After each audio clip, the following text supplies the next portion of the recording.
completed the task of giving birth. In his age, Su abandoned her 7 beast husbands and their 7 offspring after their births, leaving the beast realm behind.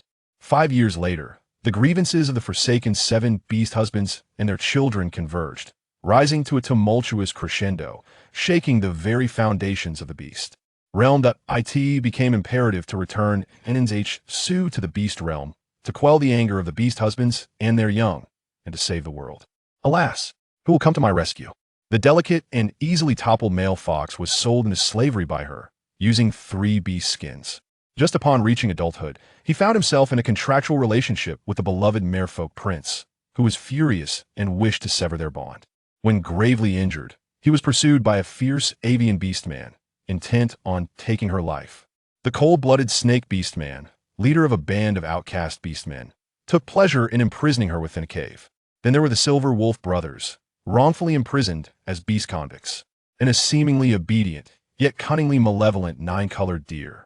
In their quest for maternal affection, the offspring fervently urged, "Father, we are of your blood, you must strive to win their favor." Chapter 1. The scoundrel female returns to Earth, and bestows upon you 200 cubic meters of permanent space. Permanent ordinary level ability, Hercule. 30 million RMB in cash. Tears streamed down her face. A year ago, she was abducted by a wretched system to the beast realm and was forced to bind herself to it. This detestable system was the so-called childbirth system. Failure to produce offspring would result in her demise. Since she was compelled to bear children, she resolved not to compromise her own desires. She sought out handsome, powerful, and charmingly aloof males from every direction. After giving birth to their young, she cast them aside to their fathers and walked away without a second thought. She was utterly unfeeling, treating the males as mere tools. Thus, she became a true scoundrel. At last, her task was completed. In Nzh, Su beheld her small bedroom, both strange and familiar. Home at last. She gently flopped onto her soft bed, and her phone chimed. Picking it up, she discovered her bank account had swelled by 30 million RMB. The reward had been deposited. In addition, she had acquired a permanently bound portable space of 200 cubic meters. Splendid. Nzh, Su rolled on her bed, inhaling the warm scent of her blankets, then sprang upright. She opened various shopping platforms to indulge in a frenzied spree with her newfound wealth. Having experienced abduction to the beast realm, Nzh, Su understood the existence of diverse worlds. Recently, inflation had rendered money less valuable. With an eye on the future and to prevent another kidnapping, she embarked on a shopping spree. Sanitary pads, clothing, beverages, snacks ordered. Bulk orders of compressed biscuits, braised beef noodles, pickled vegetable noodles, hot dry noodles, crab roe noodles, and more ordered. Large quantities of candy, chocolates, chips, and Oreos ordered. Medicines for both humans and beasts, antibiotics, cold medicine, fever reducers, disinfectants ordered. Cat food and dog food ordered. And a new phone, solar chargers, etc. Her cheeks flushed as she turned her head away. She aimed to fill her 200 cubic meters of space to the brim. After spending an entire day shopping on her phone, she awaited the arrival of her purchases. In the beast realm, SHCN is an ancient fox tribe, primarily composed of fox beastmen.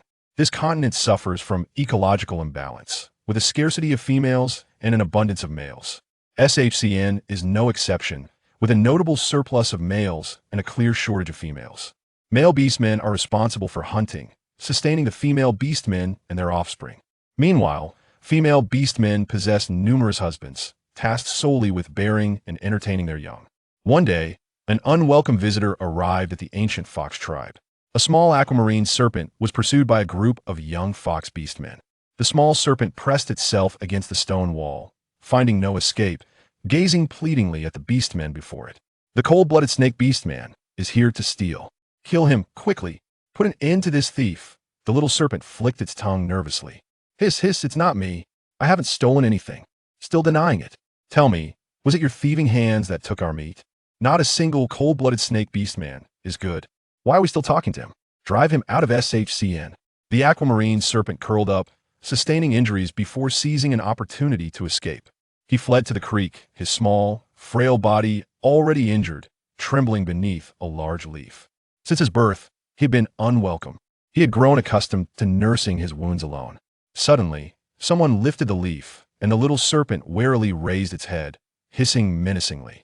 Yet in the next moment, he quickly reined in his hostility. Hiss! HQ. Before him stood a beautiful young white fox beastman of similar age. They were peers, each recognizing the other. Ing, for you. The white fox male offered him 2 precious leaves of healing herbs. The little serpent immediately took the herbs, chewing them and applying them to his wounds. Without parents, and as an unwelcomed cold-blooded snake beastman, his life was arduous. Yet he had heard the white fox's story. HQ's father, H-Bai, was once the most handsome male in SHCN, pursued by many females. However, 5 years ago, he was forced to endure defilement by an outsider female. After giving birth to HQ, she abandoned both him and H-Bai. Not only that, she exchanged the two for merely 3 beast skins to the village chief, turning H-Bai and his son into beast slaves. Eventually, H-Bai gathered enough beast skins to redeem himself. A defiled male would naturally find it challenging to attract females, compounded by his ailing health and the burden of a child.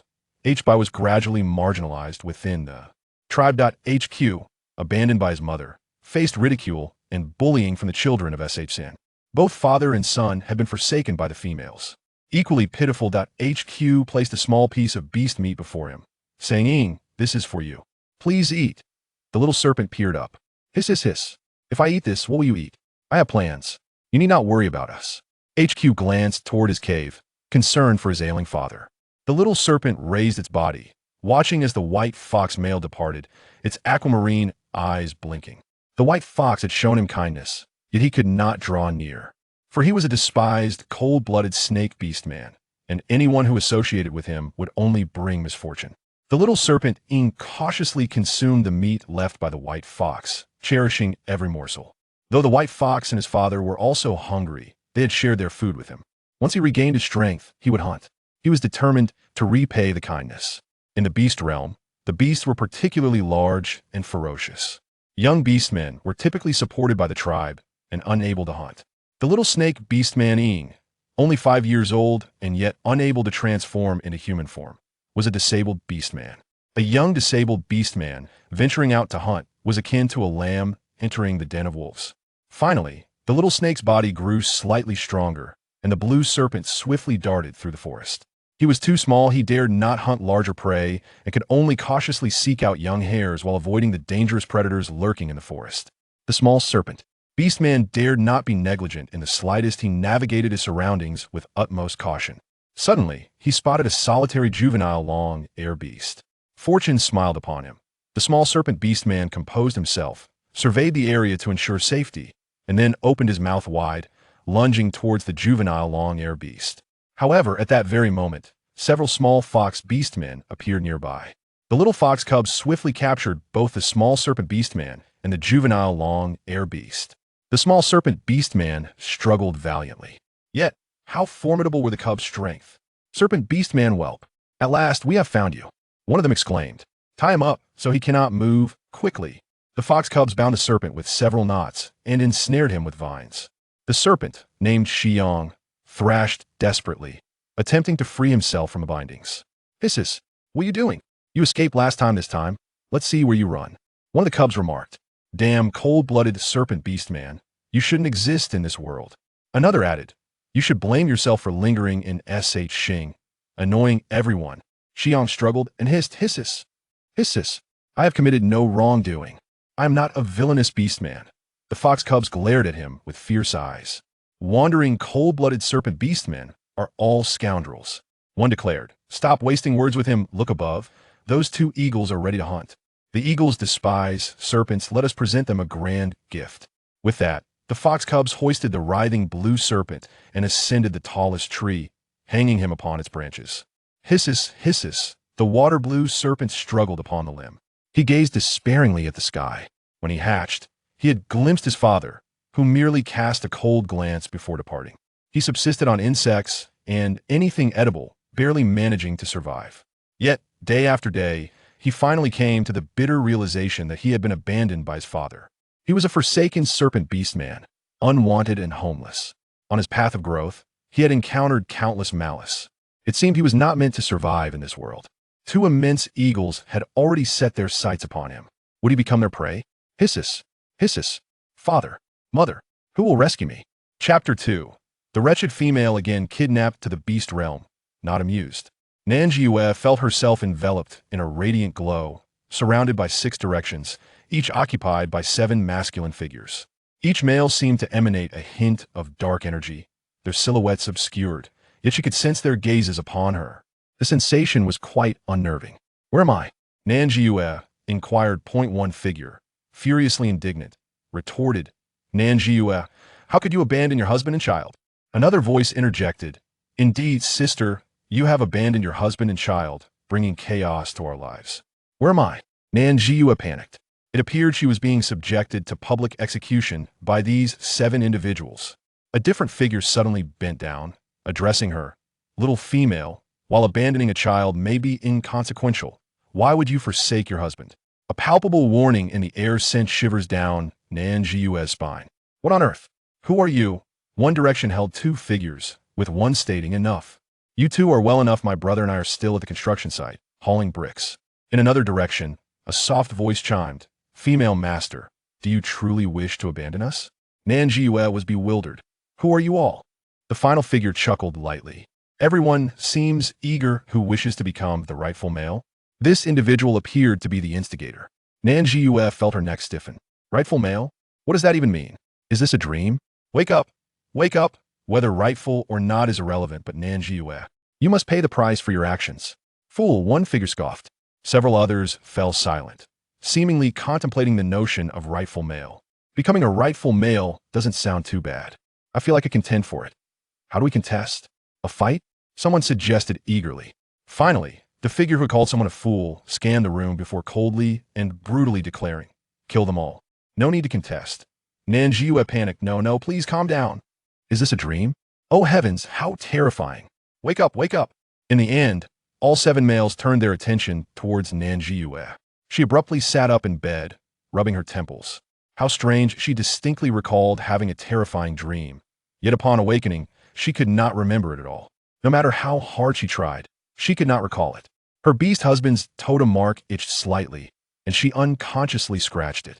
Dressed, she rose, the 7 totems subtly emanating black, resentful mist. Soon, the totem marks began to grow, small leaf buds sprouting next to them, rapidly maturing into small leaves. Yet, the green leaves too bore a hint of dark, resentful mist.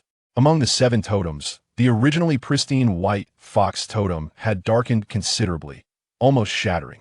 The green leaves trembled gently. Nan Zhisui remained oblivious to the transformations occurring within her.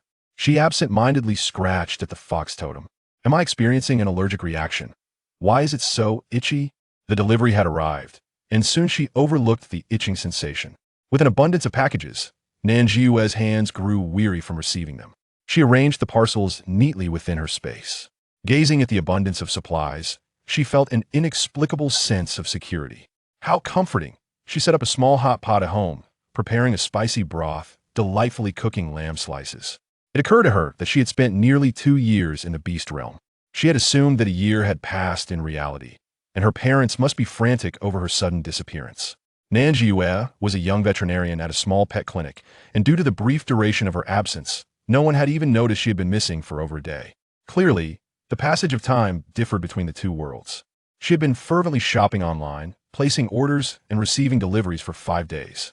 Nan Zhisui pondered that according to the previous time flow, perhaps 5 years had elapsed in the beast realm. 5 years. 5 years. Were her offspring in that world already 5 years old? Reflecting on her earlier abduction by the system to the beast realm, where it threatened her with death if she did not bear children, she had to cast aside all her principles to survive. She had been a wretched woman, entangling herself with one beast man after another, leaving them with offspring. She wondered if they resented her.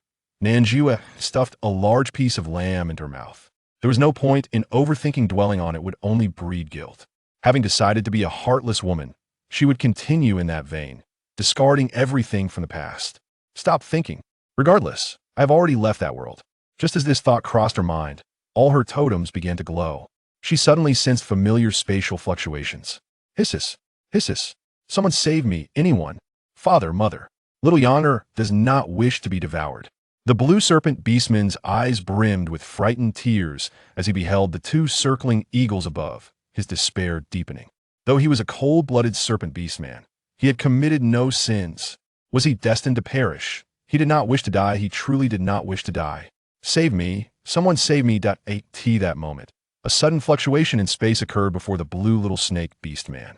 Once the spatial disturbance stabilized, a stunning female appeared on a branch, her hair disheveled, clad in a pink coral fleece nightgown, and holding a pair of chopsticks with two freshly cooked slices of lamb skewered upon them.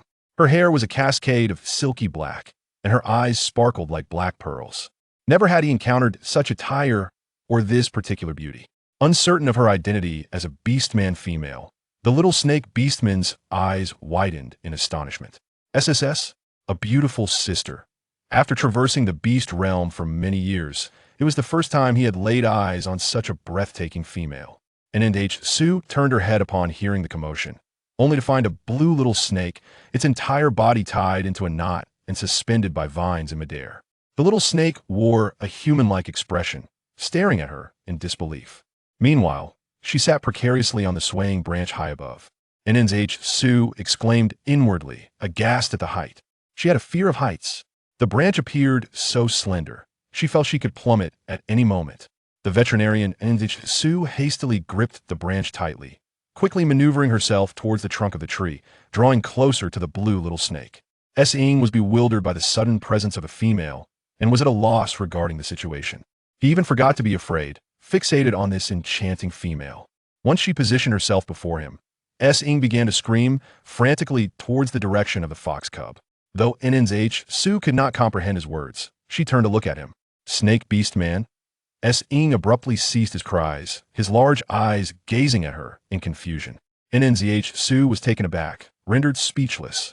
Goodness, during her time in the beast realm, she had not been virtuous in her endeavors to fulfill her reproductive duties.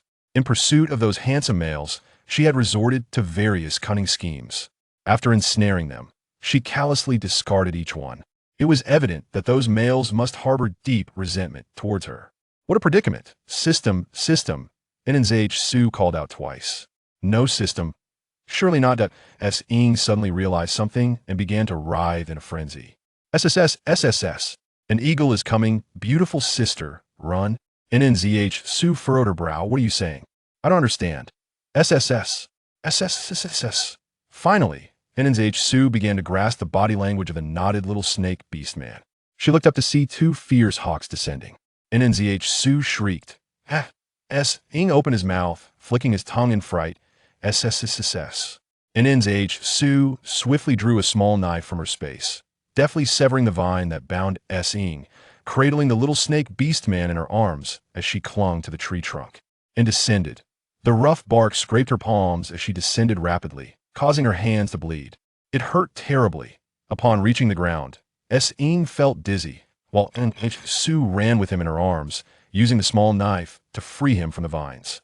Once the vines on the little snake beastman were removed, she began to untangle the knots. Who tied your body into a knot? This knot was indeed difficult to unravel. Ying remained silent. As the two hawks swooped down, Nan Zhisui rolled on the ground with Ying in her arms. She was wearing turtle slippers, one of which had fallen off. Nan Zhisui seized Ying, raising her middle finger defiantly at the hawks. Think twice before you strike. I am your esteemed elder. Ying was perplexed. SSS. Beautiful sister, why provoke them? Though he questioned her, he found her demeanor rather impressive. As expected, the hawk's gazes grew more menacing. Nan Zhisui meticulously untangled the snake knot, and once Ying was free, he coiled around her arm, mimicking her fierce posture as he flicked his tongue defiantly at the sky. SSS? Nan Zhisui gently patted the little snake beastman's head, then coolly produced a Gatling firework from her space. Ying's eyes widened in astonishment, unsure what this large object was or where it had come from. He watched as the beautiful sister skillfully opened the cover, then nonchalantly lit the fuse with a lighter. Nan Zhisui prepared to confront the approaching hawks, stepping onto a rock and raising the cannon toward them. Prepare to face the baptism of artillery fire, you little wretches. Chapter 3. The beautiful sister is truly beautiful. Fireworks erupted with astonishing speed, as Nan Zhisui transformed into a warrior of pyrotechnics. The cannons blossomed in the air. Shying was startled by the display and buried his head into his body, trembling incessantly. Drisid in being curl ulis nighten, en titosununtai lamented, alas. If only it were night, we could witness the beauty of the fireworks. The two hawks, witnessing such aggressive artillery for the first time, were terrified. They circled in the sky a few times before flapping their wings and fleeing. It was not only the hawks who were frightened. Several fox beastlings waiting nearby for Shying to be consumed were equally alarmed. They were taken aback as a strangely dressed female suddenly appeared in the sky, rescuing Shying and using an unknown device to shoot at the hawks. The entire group of foxes was terrified. Who was she? What was that object in her hand? So frightening. Had they provoked something dreadful? They had never seen such a thing before. Quick, quick, let us flee. Nan Zhisui aimed to swiftly comprehend the situation. Grasping the frightened little snake by its tail, she lifted him upside down. Shying, with a dazed expression, tilted his head to gaze at her, while Nan Zhisui leisurely returned his gaze. The little snake beast man clearly saw her face for the first time, and he thought, the beautiful sister is truly beautiful. More importantly, she emanated a natural sense of intimacy that compelled him to draw closer to her. Oh, a blue spicy strip, Nan Zhisui said with a lazy smile. She recalled that just a few days prior, her last beast husband was a dark-colored spicy strip, a cold-blooded snake beastman. She had not intended for a snake beastman to be her final partner, as she did not possess such a peculiar taste. However, this cold-blooded snake beastman relentlessly pursued her, even resorting to forced affection, trapping her in a cave. As the countdown to her life approached its end, she had no choice but to accept him, ultimately giving birth to a snake egg. Shying tilted his head.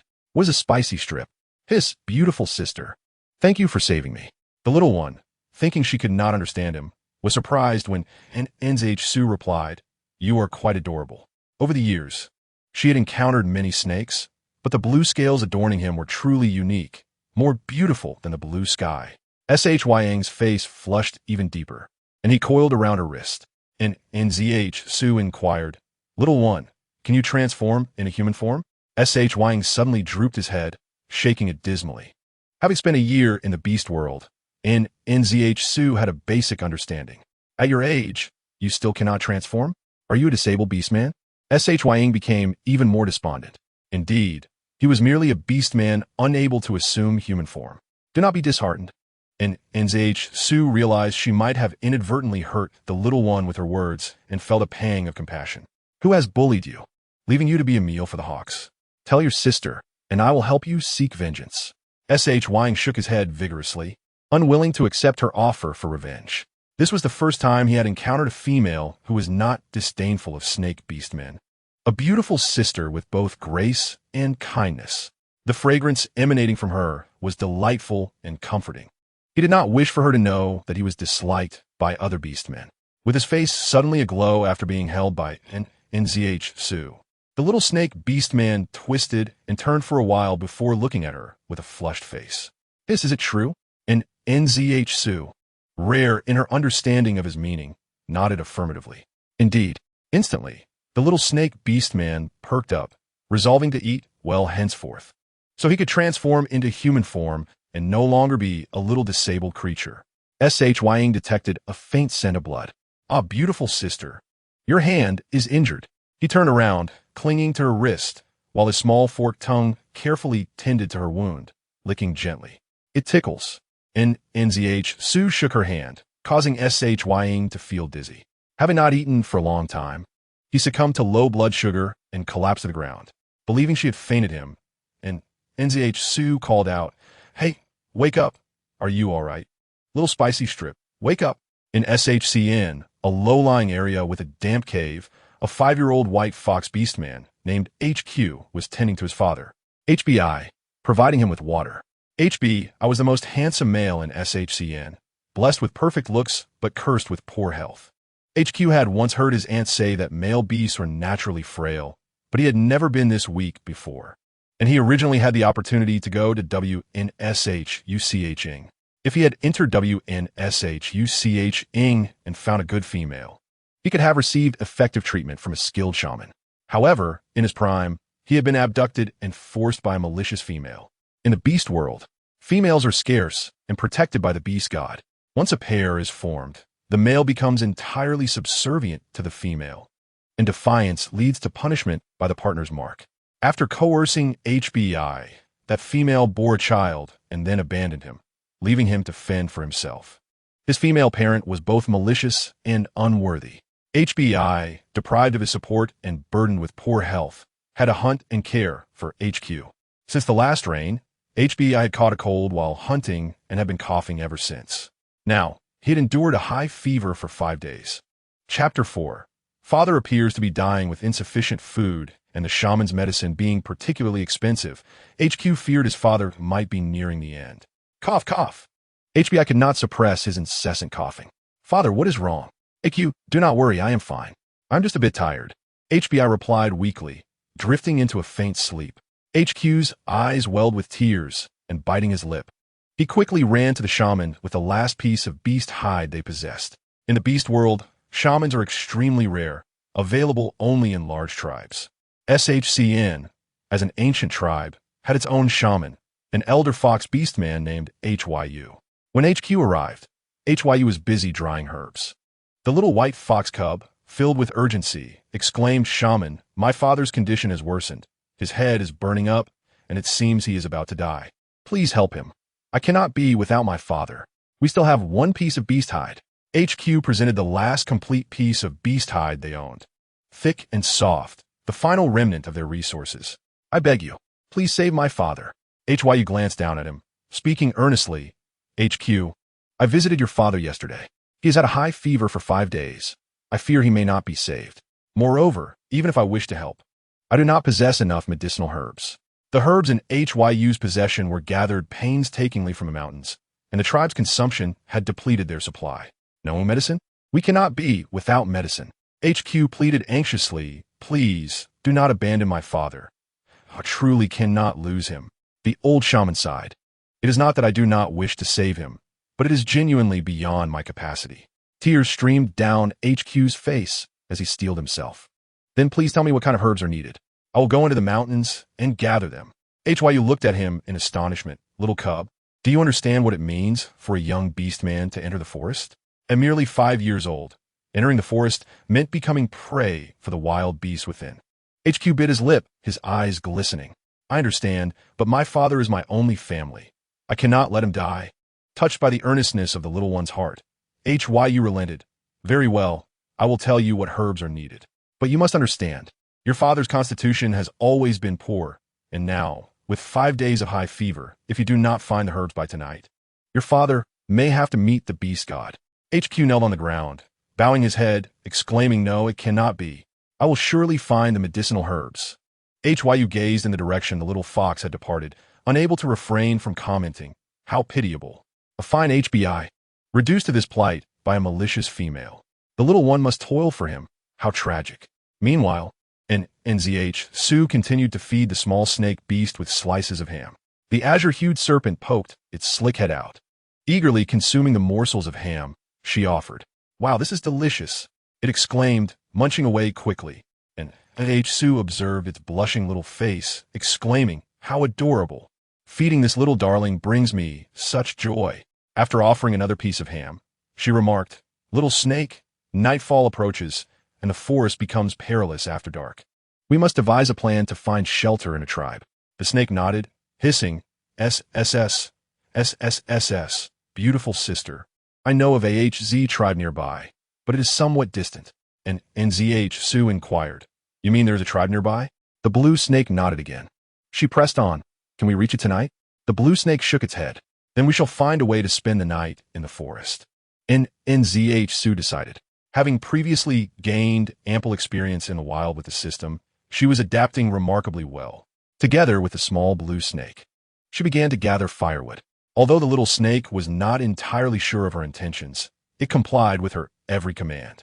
Whenever the snake brought back a piece of wood, Sue would gently pat its head and offer praise. "Wow, how wonderful." NZH, Sue piled the wood together and ignited it with a lighter. Upon seeing the flames, the snake quickly hid behind a nearby rock, apprehensive and unwilling to approach. And Nan Zhisui chuckled. Little spicy stick, you are quite timid, aren't you? SSS. Beautiful sister, it's dangerous over there. Come quickly. The fire posed no real threat.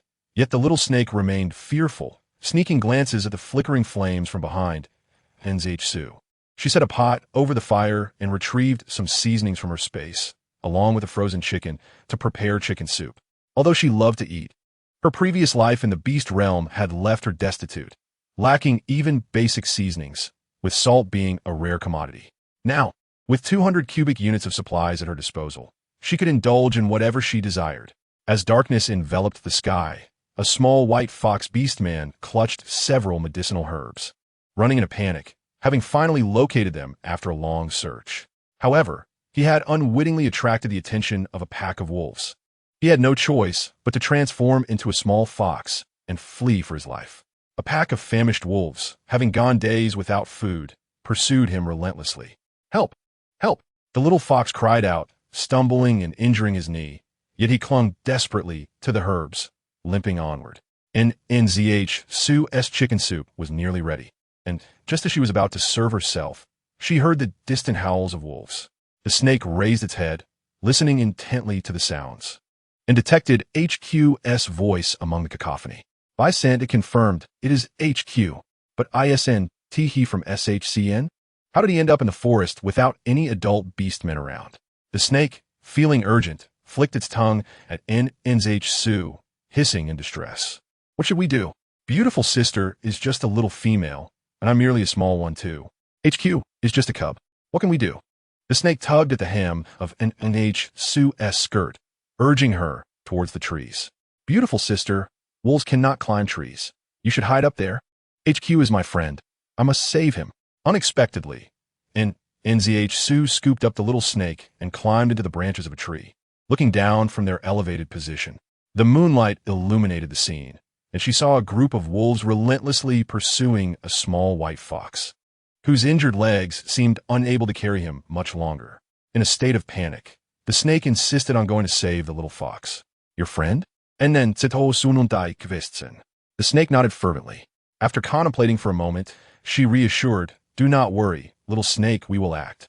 HQ felt the pain in his leg numb, sapped of all strength, and despair crept in. Would this be the end? He harbored resentment towards his own frailty, wishing for strength to protect his father. Tears welled in his eyes. Was it all over? Would he and his father perish today? SS. HQ. Do not give up. This way, this way. Isachiyingi? HQ looked up immediately. In the darkness, the bright eyes of the two 5-year-old beastmen met. Yingi. The little blue snake waved its tail. SS. HQ. Follow me. In the depths of despair, the blue figure appeared like a beacon of hope, igniting a spark within the young boy. As long as he could survive, he would consider SHYing his brother and ensure no one would bully him. Without hesitation, HQ followed the little blue snake. The ravenous wolves pursued them relentlessly, and HQ ran for his life. SS. HQ. Jump. HQ. Unsure why he should leap, obeyed the command with all his might. He landed awkwardly, pain shooting through him as he rolled. Gigi. The little fox whimpered in agony. At that moment, a soft hand scooped him up, cradling him close. SHYing leapt onto her shoulder, peering down. Indeed, the wolves, distracted, fell into the traps Nan Zhisui had set earlier. When she decided to spend the night in the forest, she had prepared some crude traps nearby, including the pit currently ensnaring the wolves, camouflaged with branches and leaves, ensuring that any unwary beast would tumble in and be unable to escape. Nan Zhisui held HQ tenderly, stroking his soft fur. Unlike the fox she had rescued at the veterinary clinic, this fox's fur was luxuriously soft and pleasant to touch. Just as she was about to indulge in petting him further, she noticed the little cub lifting its beautiful head to gaze at her.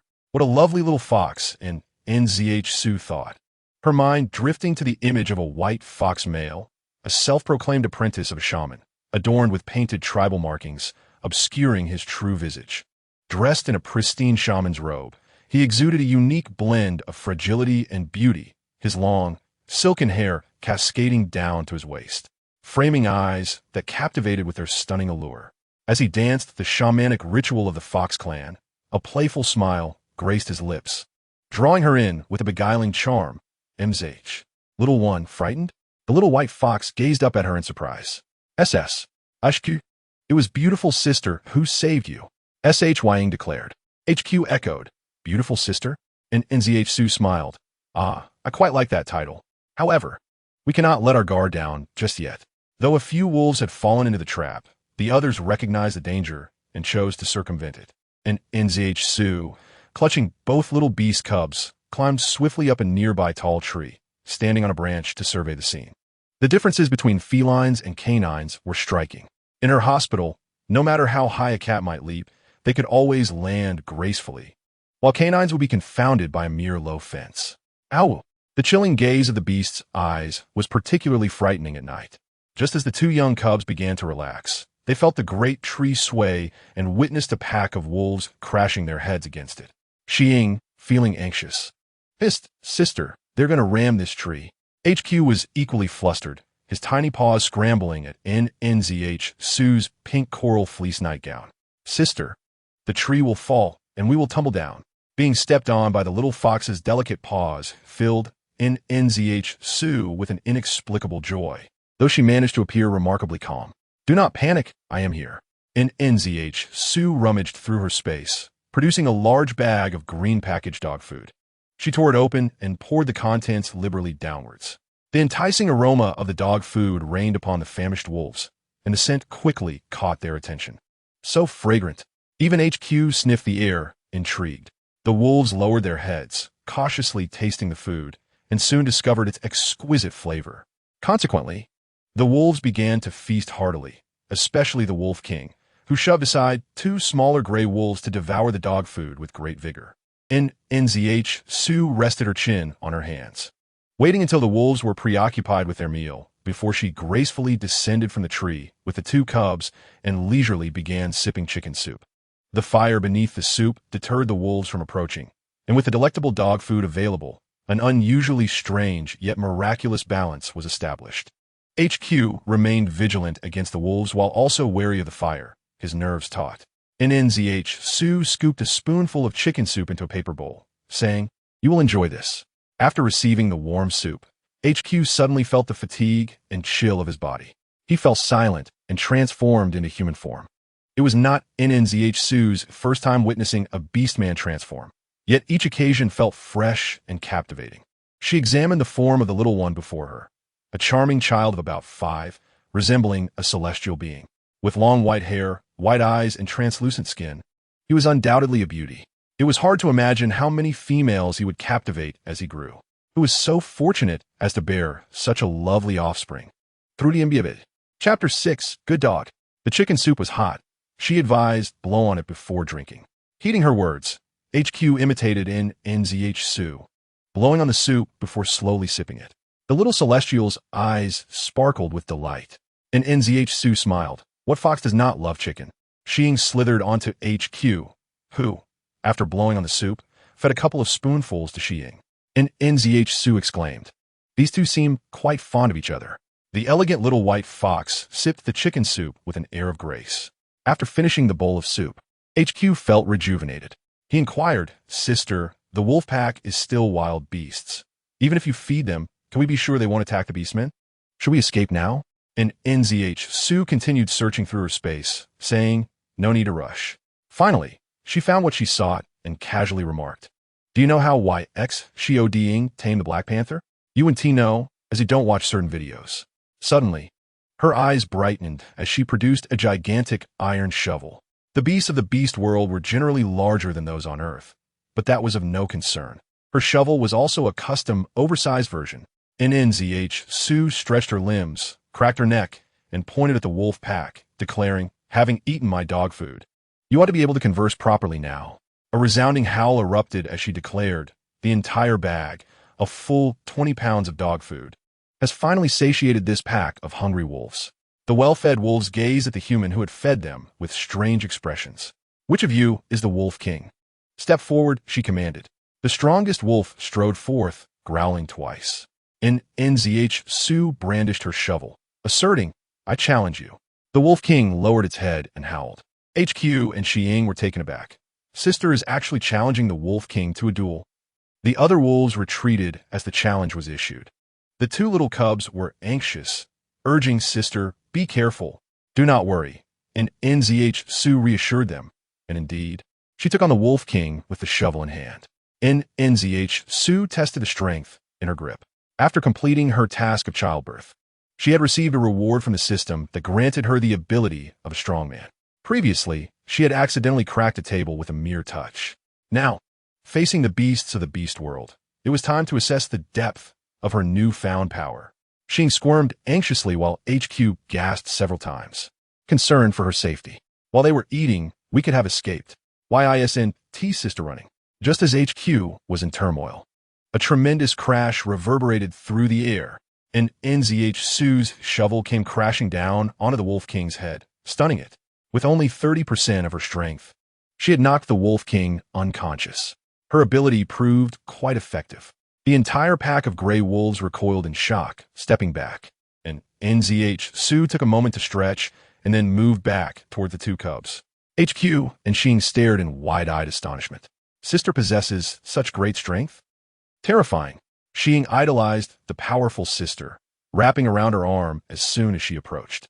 HQ hesitated, glancing at the warm embrace she offered, his cheeks flushing. Having never been held by his mother or any other female, he yearned for the fleeting warmth he had felt in Nan Zhisui's arms, but felt shy about asking for a hug, as they shared no such bond. He shook his head, casting aside his desires. One female, two cubs, and a pack of wolves existed in a peculiarly tense atmosphere, quietly awaiting the Wolf King's revival.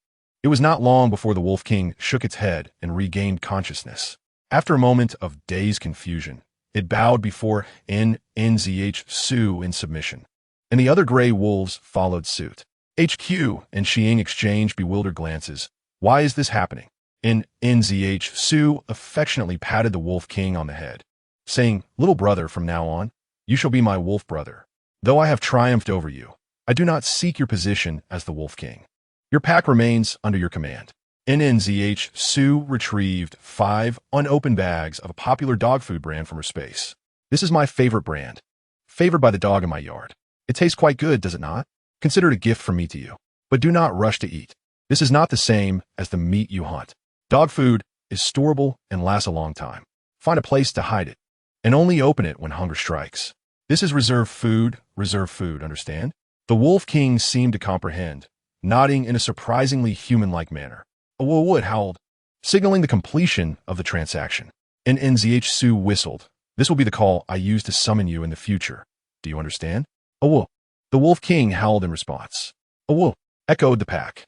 "Good dogs." And Nan Zhisui declared with satisfaction. The pack shook their ears, unable to grasp the meaning of good dogs, yet sensing it was a form of praise. And Nan Zhisui waved her hand, as if wiping away tears for her newfound little brothers. The air fell silent for a moment. Just then, HQ suddenly exclaimed, my medicine is missing." "Hiss." "HQ, do not panic, it is right here." The tail of the little blue snake curled around a medicinal herb, gliding towards HQ. Fox Chi hurriedly cradled the precious herbs in his arms. He had come perilously close to losing the invaluable medicinal plants. "Hiss, is this the medicine uncle Hubai needs?" Fox Chi nodded in affirmation. Nan Zhisui glanced at the herbs in Fox Chi's possession.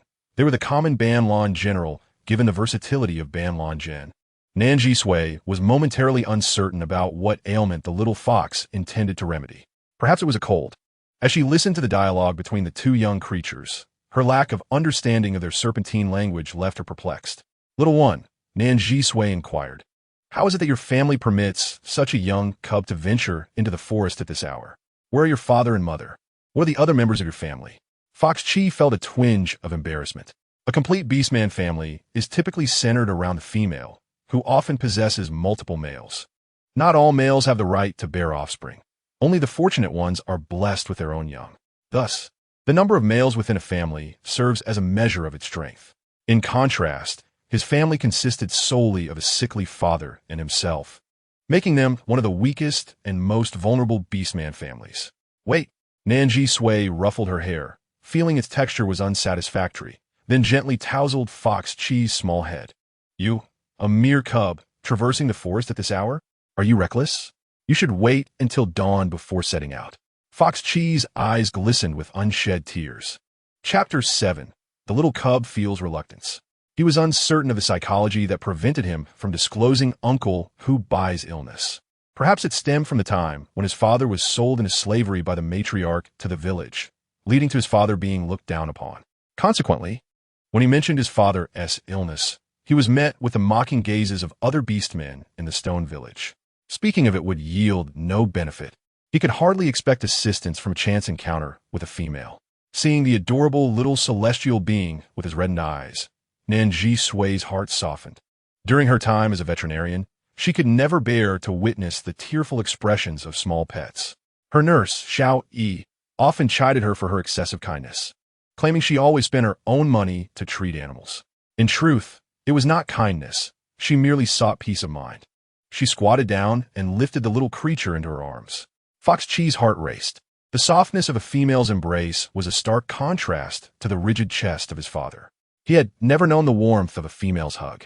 He savored this fleeting moment of tenderness and warmth. After a brief pause, Nan Zhisui whistled.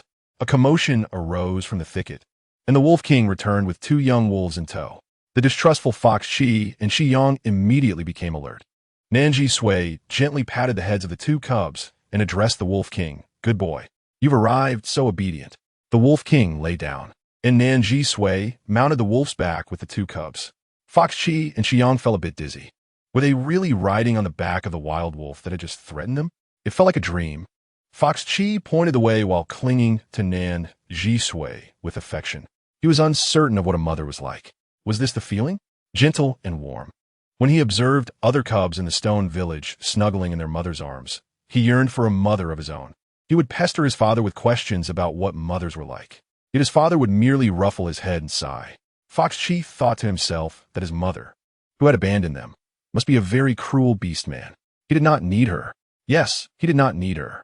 Before he could awaken from this tender dream, the Wolf King came to a halt. To his surprise, Fox Chi felt an overwhelming sense of reluctance. The stone village was home to many powerful male beastmen, and the Wolf King dared not approach it too closely. "Good boy," Nan Zhisui praised. The Wolf King's tail wagged slightly. Nan Zhisui dismounted from the wolf's back and placed Fox Chi on the ground. Ruffling the little one's head, she smiled. "It's inconvenient to visit at this late hour. I shall refrain from entering." She gazed toward the village, which looked somewhat familiar. The trees and the village appeared similar. Thus, despite its familiarity, she could not recognize it. Gently nudging him, she added, "It will soon be dawn. Go deliver the medicine to your father." As the little fox cub prepared to part from the beautiful sister, an unexpected wave of reluctance surged within him. He could not fathom why, despite the brevity of their acquaintance, he felt such attachment and sorrow at their impending separation. Regardless, she had saved his life, and he resolved to remember her visage and repay her kindness in the future. As little Fox Chi dashed toward the cave, clutching the herbs, he noticed a throng of beastmen gathered outside his family's cave, which rarely saw visitors. In a flurry, he raced over. The Wolf King tugged at her pant leg with his teeth, prompting Nan Zhisui to ask, "Is something amiss?" The Wolf King's tail wagged slightly, and his enormous head nodded gently. Curious, Xiang bit at the sleeve of Nan Zhisui's nightgown. "All right, I shall accompany you," she responded with a smile. Climbing onto the Wolf King's back, they raced through the forest until they arrived at a cave where the Wolf King finally allowed her to dismount. Upon entering the cave with Xiang, they discovered a frail mother wolf on the verge of giving birth. "Is this your mate?" Nan Zhisui inquired. The Wolf King nodded. "And you are still wandering about while she is in labor? How irresponsible, little brother." The Wolf King lowered his head, appearing remorseful. Noticing the dog food scattered around the mother wolf, Nan Zhisui remarked, "It seems you were indeed searching for food for her." She quickly approached, retrieving a stethoscope from her spatial pouch to listen to the sounds within her abdomen. "How long has she been like this?" The Wolf King tilted his head in confusion. Nan Zhisui sighed. "Never mind, I will examine her myself." As she listened, her experience led to a diagnosis of dystocia. There was no time for oxytocin. If they delayed any longer, the pups within would likely suffocate. The Wolf King, unable to comprehend her words, but sensing the urgency in her tone, began to pace anxiously. "Little pup, do you trust me?" Upon hearing this, the Wolf King nodded vigorously, howling anxiously.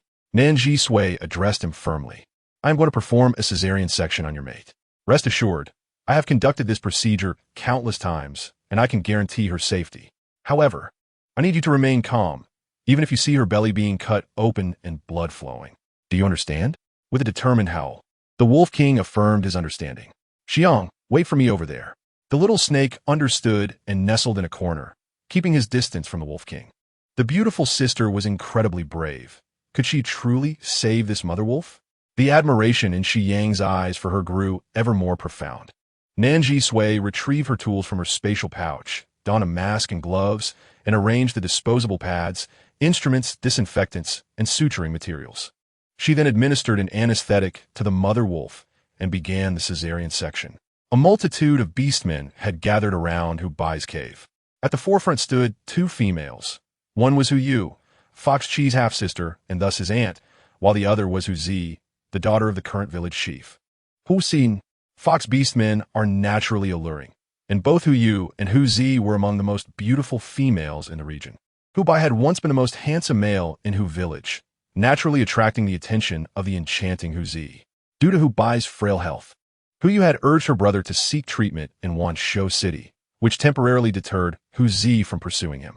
Ultimately, Hu Bai neither journeyed to Wanshou City nor ended up with Hu Zi, but instead followed a female from another village. After they bore a child, the outsider abandoned him and sold him away. In response, Hu Yu felt a profound sense of remorse, believing she had let down Hu Bai. At that moment, the frail Hu Bai appeared pallid, his lips devoid of color.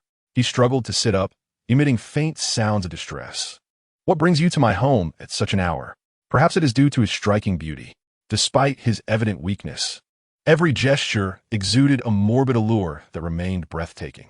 The alluring female fox, Hu Zi, curled her lips in disdain, her words laced with sarcasm. Hu Bai, you are on the brink of death. Where is your female master? Not to mention your offspring, the ones you painstakingly raised. Where have they gone? Regretful, are we? Choosing the wrong female means dying alone.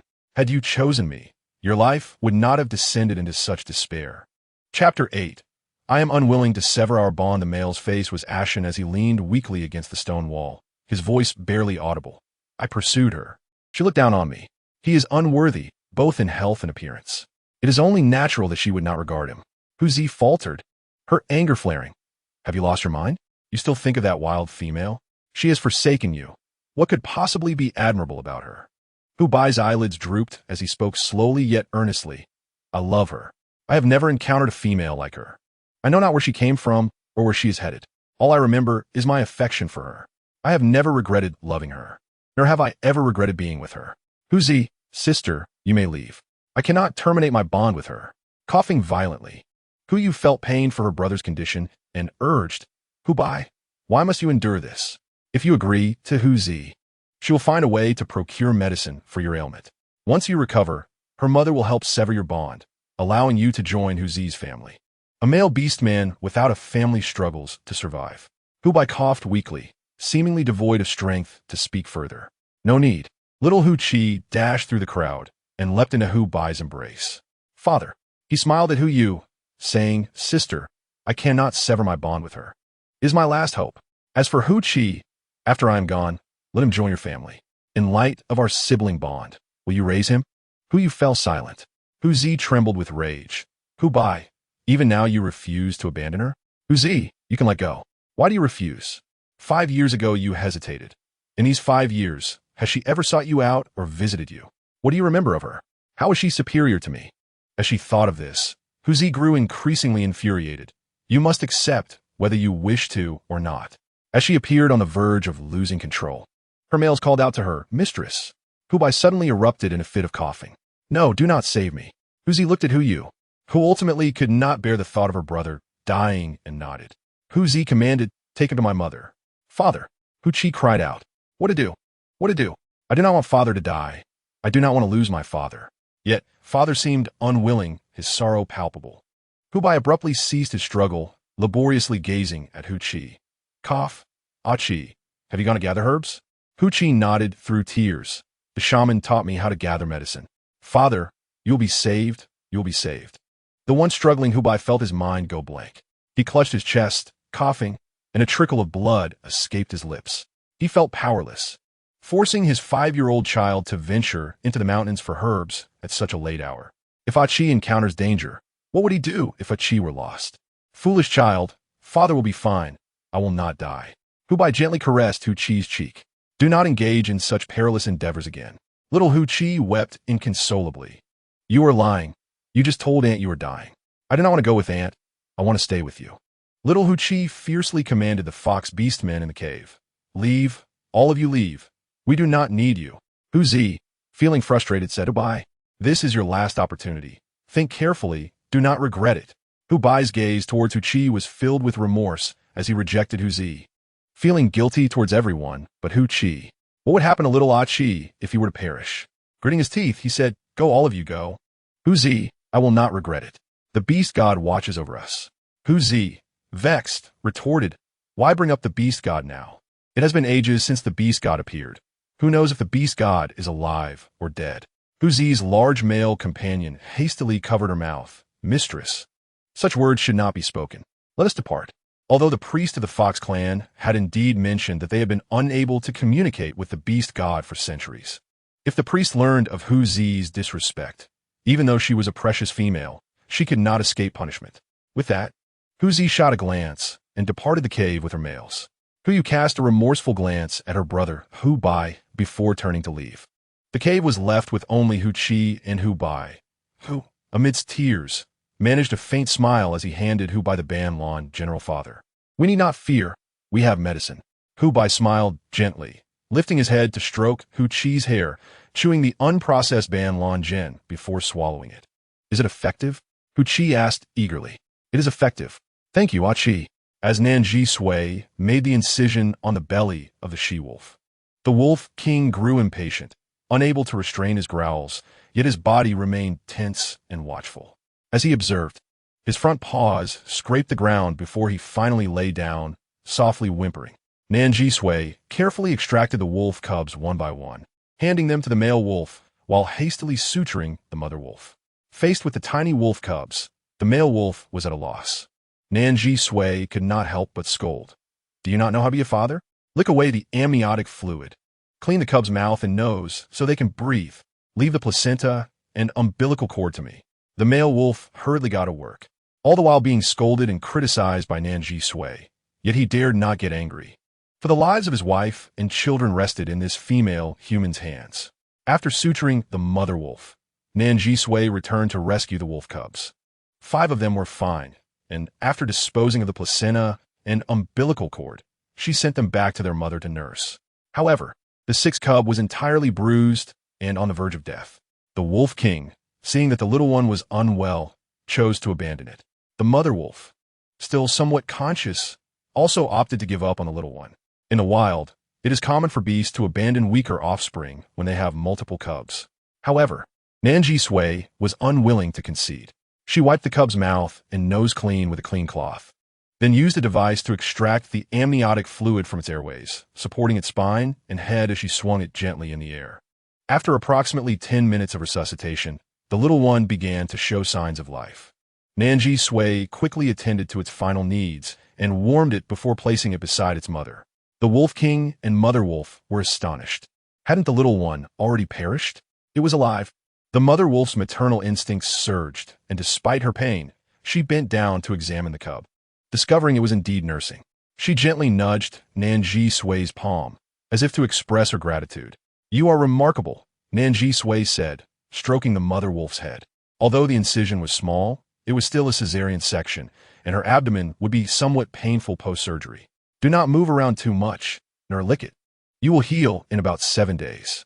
With a soft whimper, Nan Zhisui departed the cave with Shiyang, while the Wolf King quickly summoned a few young wolves to follow her out. The Wolf King's demeanor was strikingly different from before. The female alpha saved her wife and children, becoming the benefactor of their entire family. The current Wolf King holds her in genuine admiration. Whoa. Good dog. Nan Zhisui gently stroked its head. The Wolf King sat obediently before her, mouth agape and tongue lolling, understanding and compliant. Nan Zhisui gazed skyward. The fox mark hidden within her clothing dimmed, indicating that her Fox clan beast husband was in peril. Yet, she remained oblivious to this. After brushing her eyelids, she expressed, "I am somewhat concerned about Xiao Aki. Let us go find him." Xiao Xiong looked at her with adoration. How marvelous! The beautiful sister must have a connection to the beast god. This was her secret, one he would never divulge. With a face full of admiration, the little blue snake nodded vigorously. Chapter 9. My father beast has a female mate. Nan Zhisui inquired of Xiao Shiyong.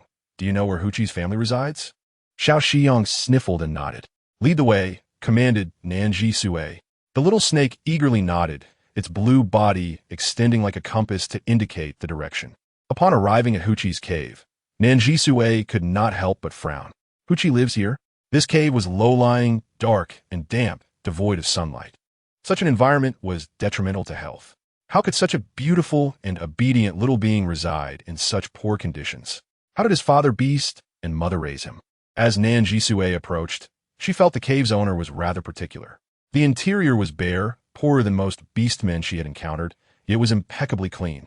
She heard the soft cries of little Huqi and hurried inside, discovering two Fox clan beastmen, one large and one small. She gently placed her hand on the little one's shoulder. Huqi, tear-stained, lifted his gaze to Nan Zhisui and instinctively leaped into her embrace. Beautiful sister. The little cub's voice trembled. What is the matter? Why are you crying? Nan Zhisui knelt down, tenderly wiping his tears away. Father beast, my father beast. Huqi's shoulders shook. I fear I may no longer have my father beast.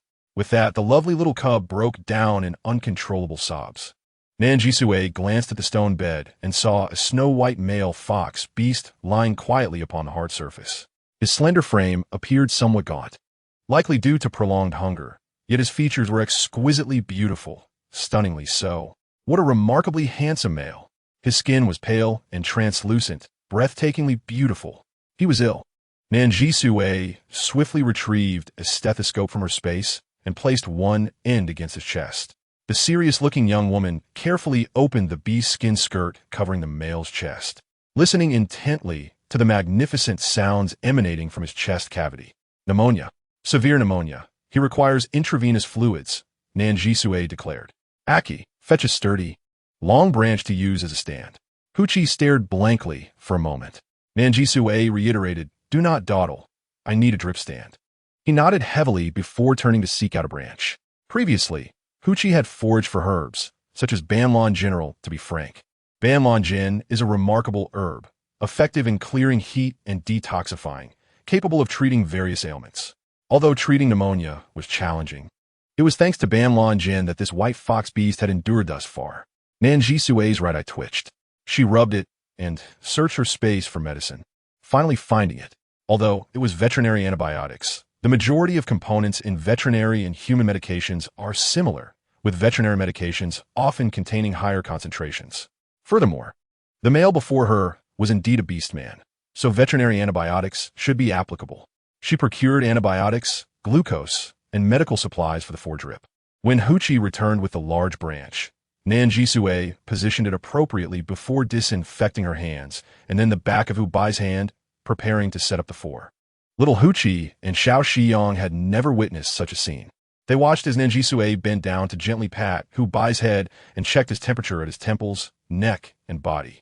Little Huqi's face flushed as he realized. Beautiful sister, although my father beast is quite handsome, he has a female mate. I know, otherwise, how would you have been born? Nan Zhisui replied. Little Huqi's face turned even redder. He felt somewhat shy. So, you cannot disrespect my father beast. Nan Zhisui was taken aback and swiftly tapped the little one's head.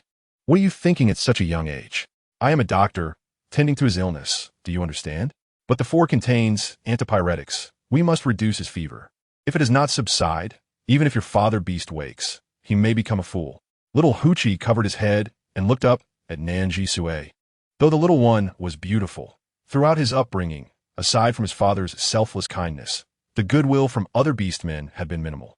Yet this female before him not only saved him, but sometimes scolded him and playfully tapped his head, speaking words that were not particularly gentle. Yet, it made him feel warm and secure. How reassuring. How delightful. Little Huqi's small face flushed slightly as he glanced at Nan Zhisui, then at his unconscious father beast. He found that the female before him suited his father beast remarkably well. Alas, his father already had a female mate. In the beast world, severing a partnership could cause great harm to a male, ranging from severe injury to death. He could not allow his father beast to sever his bond. Otherwise, he surely. His eyes shone brightly as he looked at Nan Zhisui. He certainly wished for her to be his mother. After 4 bags, Hubai finally reduced his fever. As Nan Zhisui prepared to hang the third 4, the male's fingers twitched. His fingers moved. It appeared the medication was taking effect. It should be working now, Nan Zhisui murmured softly. Hubai's eyes slightly shifted. Is someone there? The voice sounded somewhat familiar. He slowly opened his eyes. The world was hazy, but gradually, a beautiful figure came into focus. Long, lustrous black hair and shiny black eyes, with gentle and lovely features. It was the person he had longed for. Nan Zhisui waved her head in front of him. You're awake? Hubai narrowed his eyes. A dream? It seemed he was awake, but dazed. Nan Zhisui muttered to herself. Little Huchi, seeing his father beast finally awake, rushed forward, embracing Hubai. Father, you're awake. You're finally awake. Hubai's eyes widened in shock. A dream? Not a dream. Hey, have you truly lost your mind from the fever? Nan Zhisui, seeking convenience, was about to touch his forehead when she recalled Huchi's warning and quickly retrieved a thermometer from her space, taking a reading. The temperature had dropped. Thankfully, it had subsided. Otherwise, it would have been a pity if such a handsome figure had become foolish due to fever. Do not move, Nan Zhisui instructed, placing the stethoscope on him to listen to his lung sounds. Not a dream. Hubai's mind went blank for a moment. Then his entire body stiffened. What was she doing? What was that on his chest? A faint blush appeared on Hubai's weak face. Is she touching me? Suddenly, Hubai's large hand grasped her wrist, halting her continued contact. Chapter 10. I have not heard of this. Nan Zhisui was taken aback when he seized her wrist. Realizing, Hubai quickly released his grip, flustered. Sorry. Do not move the hand that's giving the injection, Nan Zhisui instructed. Hubai's mind was a blank. He struggled to think. A bit better, but not completely well. Gently set down the stethoscope, smiling politely at him. Hubai opened his eyes. Although he was alive, he seemed to have already passed away. Feeling somewhat perplexed, Nan Zhisui turned to Huchi, asking, Little Chi, does your father usually act this foolish? Has he truly lost his senses due to a fever? Huchi shook his head, replying, No, my father is not foolish. He might just have woken up. He'll be fine shortly. Once he awakens, there should be no major issues except for this. Nan Zhisui pointed to her head. Be cautious that he does not become foolish. If he truly does, I will not attend to his neurology. Huchi nodded earnestly, yes. I understand. Listening to their conversation, Hubai sighed deeply without offering any corrections. As Nan Zhisui stood up, Huchi quickly grasped her hand. Where are you going, beautiful sister? He was reluctant to let her leave, feeling an innate sense of attachment. The little one, with an adorably innocent gaze, learned from who knows where. Made Nan Zhisui's heart soften. She affectionately ruffled his hair, saying, I am just going outside for some fresh air. I am not leaving for now. Huchi's eyes lit up in response. Okay. He sat up somewhat awkwardly. Just as he was about to move, Huchi shouted beside him, Daddy. Beautiful sister said you cannot move that hand where you got the injection. The little snake, Yin, nodded vigorously nearby, hissing, Yes, listen to the beautiful sister. Hubai spoke meaningfully, You do listen to her. After a pause, he added, You seem to like her. Strangely, Huchi detected a hint of sourness in the air. But when he sought confirmation, he caught a glimpse of a smile at the corners of his father's lips and in his eyes. It appeared that his father bore him no grudge and, in fact, seemed quite pleased. Even his usually emotionless eyes seemed to come to life, sparkling with a newfound brightness. Daddy, last night, the beautiful sister saved my life, Huchi proclaimed. Hubai nodded, saying, You must not venture into the forest alone. It is too dangerous. I understand, Huchi replied apologetically. As for the beautiful sister, we must express our gratitude. Yes. Hubai slowly sat up, his long silver hair cascading down, his silver lashes shimmering, exuding an icy elegance. He looked around. Daddy, are you looking for something? Achi, is there something to cover my face? Hubai inquired. Huchi was puzzled by his father's unusual behavior. Daddy, why do you want to cover your face? After living with his father for 5 years, it was the first time Huchi had seen him wanting to hide his face. Hubai suddenly sighed deeply. Feeling uneasy, he curled his fingers, wishing to conceal what should not be seen by her. Just then, at the cave entrance, beneath the golden sunlight, a shadow emerged. Hubai looked up to see the female he longed for, seemingly glowing in the sunlight.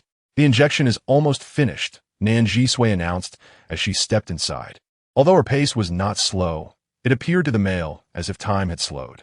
While she held his hand, she withdrew the needle, then placed a cotton ball secured with tape, instructing him to press it for a few minutes. Suddenly, Hubai jerked his hand away, momentarily in shock, before remembering to apply pressure with great force. "You are pressing so hard. Aren't you afraid it will bruise?" Nan Zhisui shot him a glance. The once somewhat fragmented youthful male suddenly radiated a more vibrant aura. He seemed a bit bashful, though his pale face did not betray it. "By the way, what?" Hubai quickly turned his head. "I want to inquire about someone," Nan Zhisui asked. "In your tribe, is there a priest apprentice who dances? He's like you, a white fox beast man." Hubai clenched his fist and shook his head. "I have not heard of anyone." Huzi promptly sat up. "Mother, why are you here?" The female fox, over 40 years old, bore traces of her youthful beauty, though fine lines had begun to appear on her skin. She wore a bit of makeup and used tree sap to enhance her brows. "How was last night?" "What do you mean?" Huzi suddenly recalled her task. "You say Hubai is still the same. He is utterly unwilling. Did you not succeed?" Hu Xian stood up abruptly, and Huzi felt the pressure emanating from her mother. The atmosphere became tense, and Huzi stammered, "Mother, why must I persuade Hubai to sever his previous romantic ties and bond with me? Even if he is indeed handsome, he has someone in his heart. I'm the most beautiful female in Sher village, and I can bear children. What need do I have of him?" Huzi expressed her reluctance and disdain for Hubai, especially considering his past abandonment and nearly becoming a beast slave. "Why would I want a beast slave? You are truly foolish." Hu Xian's anger flared as she paced. "I have created such favorable conditions for you. You're in Sher village, where opportunities abound. Yet after all these years, you still cannot attain him. Now he has nothing. The child almost died for him, and he has no choice but to fight for survival. With such favorable conditions, how could you mess it up?" Hu Xian glared at her. "I told you to warmly nurture him. What have you done? You did not mock him again, did you?" Huzi dared not speak. Muttering softly, he nearly became a beast slave. Wanting him is already looking up to him. "You are confused." Hu Xian's long fingers poked Huzi's forehead, reddening it. "You do not understand. You have no idea why I have urged you to pursue Hubai since childhood." Huzi pouted. "Of course, I'm the beautiful and noble female of Sher village. Why should I pursue him?" Hu Xian, exasperated, finally released a breath, saying, "Fine, I will make you understand now." Chapter 11. Hu Xian's conspiracy. Hu Xian sat across from Huzi, their mother-daughter dynamic heavy with tension. "Do you know why I've turned a blind eye to Hubai's plight over the years, ignoring his life and death?" Huzi shook her head. "It is because I have been creating conditions for you to win him over. Hubai is the most beautiful male fox in the entire fox village, possessing a cool and noble temperament. He never compromises unless it is something he desires. If he were merely an ordinary fox beast man, just beautiful, he would not warrant such effort from her. However, he is not. In the beast world, beastmen who have not awakened their bloodline or begun training are considered ordinary. The combat capabilities of ordinary beastmen are akin to that of wild beasts. Only those who awaken their beastman bloodline can train. When a beast awakens, beast patterns appear on their face, in a battle-ready or combative state. 1 to 3 patterns indicate a beast warrior, while 4 to 6 indicate a beast general. Bloodlines among beastmen are typically categorized as ordinary, advanced, or ancient. Yet Hubai is the sole heir of the ancient bloodline in Sher village. In the Fox clan, the higher the bloodline, the more handsome the appearance. Without a doubt, Hubai is the most striking beastman in the Fox village. Huzi gasped in astonishment. "I understand now. Mother desires Hubai's ancient bloodline, wishes for us to bear children together, and intends for us to bond. Yet Hubai refuses and has instead bonded with an outsider and had children. Hence, you had to take action, disregarding Hubai, pushing him to his lowest point in life, so that with just a little warmth from me, he would come to me. You're not entirely hopeless." Hu Xian replied as she touched the beast's skin beside her. "But it is more than that. Do you know that Hubai's female has never sold him? Not only has she not sold him, but she has also given many gifts to ensure Hubai and his son live well, entrusting her care to her." Huzi gasped. "What a revelation. Are you saying that Hubai's female has never betrayed him?" and he should not have been a beast slave at all? Hu Zi clearly remembered that although Hu Bai was born weak, he had never been weak to such an extent before. Until he confirmed that he had been sold by his female master, he suddenly fell into a state of despair, subsequently succumbing to a series of serious illnesses. In his desperate attempt to redeem himself, he exhausted his family's wealth, leaving him utterly destitute. Since then, Hu Bai had only smiled when facing the little cub, Hu Qi, and had almost completely lost his smile otherwise. He became increasingly cold, maintaining a growing distance from others. On several occasions, when Hu Zi passed by Hu Bai's cave, she observed him caressing his totem, his sharp nails grazing it repeatedly, as if contemplating self-harm, yearning to destroy the totem, yet unable to bring himself to do so. Eventually, this became his bitter obsession. Hu Bai truly cherished her, although Hu Zi could not fathom how a male would harbor such feelings for a female. Even after she had abandoned and sold him, she pondered the possibility that all of this was a fabrication concocted by her mother to dishearten Hu Bai, compelling him to forsake foreign females. Oh, how terrifying that would be! Hu Xin cast a sharp glance at her foolish daughter. Although Hu Bai had not awakened, he possessed the last vestiges of the ancient bloodline of Shi village. He was the private property of Shi village. He could only be the male of Shi village. To become your male, everything I do is for the village and for our family. Do you comprehend the gravity of Hu Xion's expression, serious and perilous? Have you ever heard of the ancient bloodline of Shi village? She felt a sense of déjà vu about this village, which housed so many white fox beast men. She wondered if it could possibly be the same village as her fox beast husband. However, her previous memories were exceedingly vague, making it impossible for her to confirm. Thus, she contemplated asking if her fox beast husband resided in this village, wishing to ascertain their well-being. She indeed was a callous female who had abandoned her husband, but she did not wish to mistreat her beast husband and cub.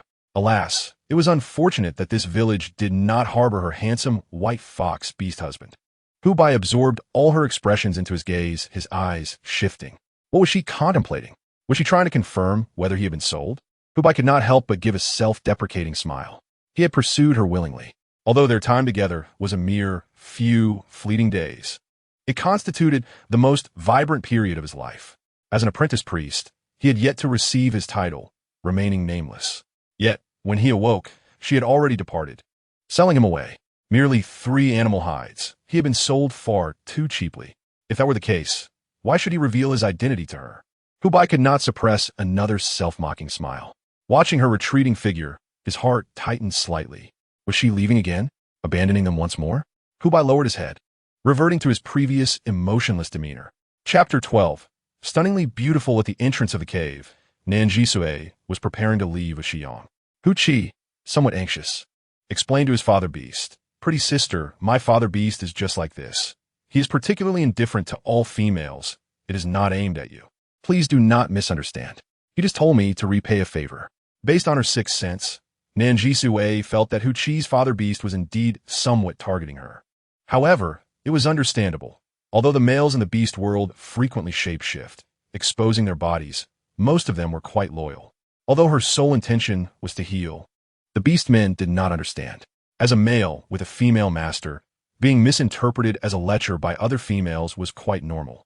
Nan Zhisui realized she needed to be more cautious in the future. Otherwise, her image might transform from a well-dressed callous female to a well-dressed lascivious female. Nan Zhisui smiled as she ruffled Hu Qi's head, saying, "A mother wolf just gave birth to cubs, and I just performed surgery on her. I will need to check on her for the next few days." "All right." Nan Zhisui smiled and then departed Shi village with little Shiyong. Shortly after leaving Shi village, Nan Zhisui encountered the Wolf King and his little subordinates waiting for her. Hu Qi and Nan Zhisui's conversation outside the cave was heard word for word by Hu Bai. "Father Beast." Hu Qi ran towards Hu Bai. "Why are you out when you are still sick?" Hu Bai looked at Hu Qi. "Are you going to the village to fetch meat?"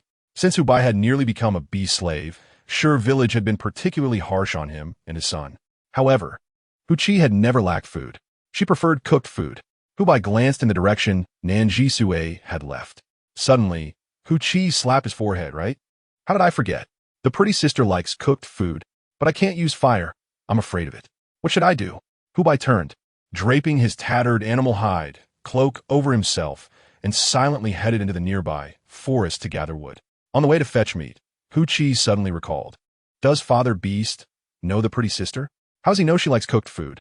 Perhaps it had been mentioned during their previous conversation in the cave? Forget it. No need to think further. Hu Chi arrived at the place where the cubs of Shur village received food.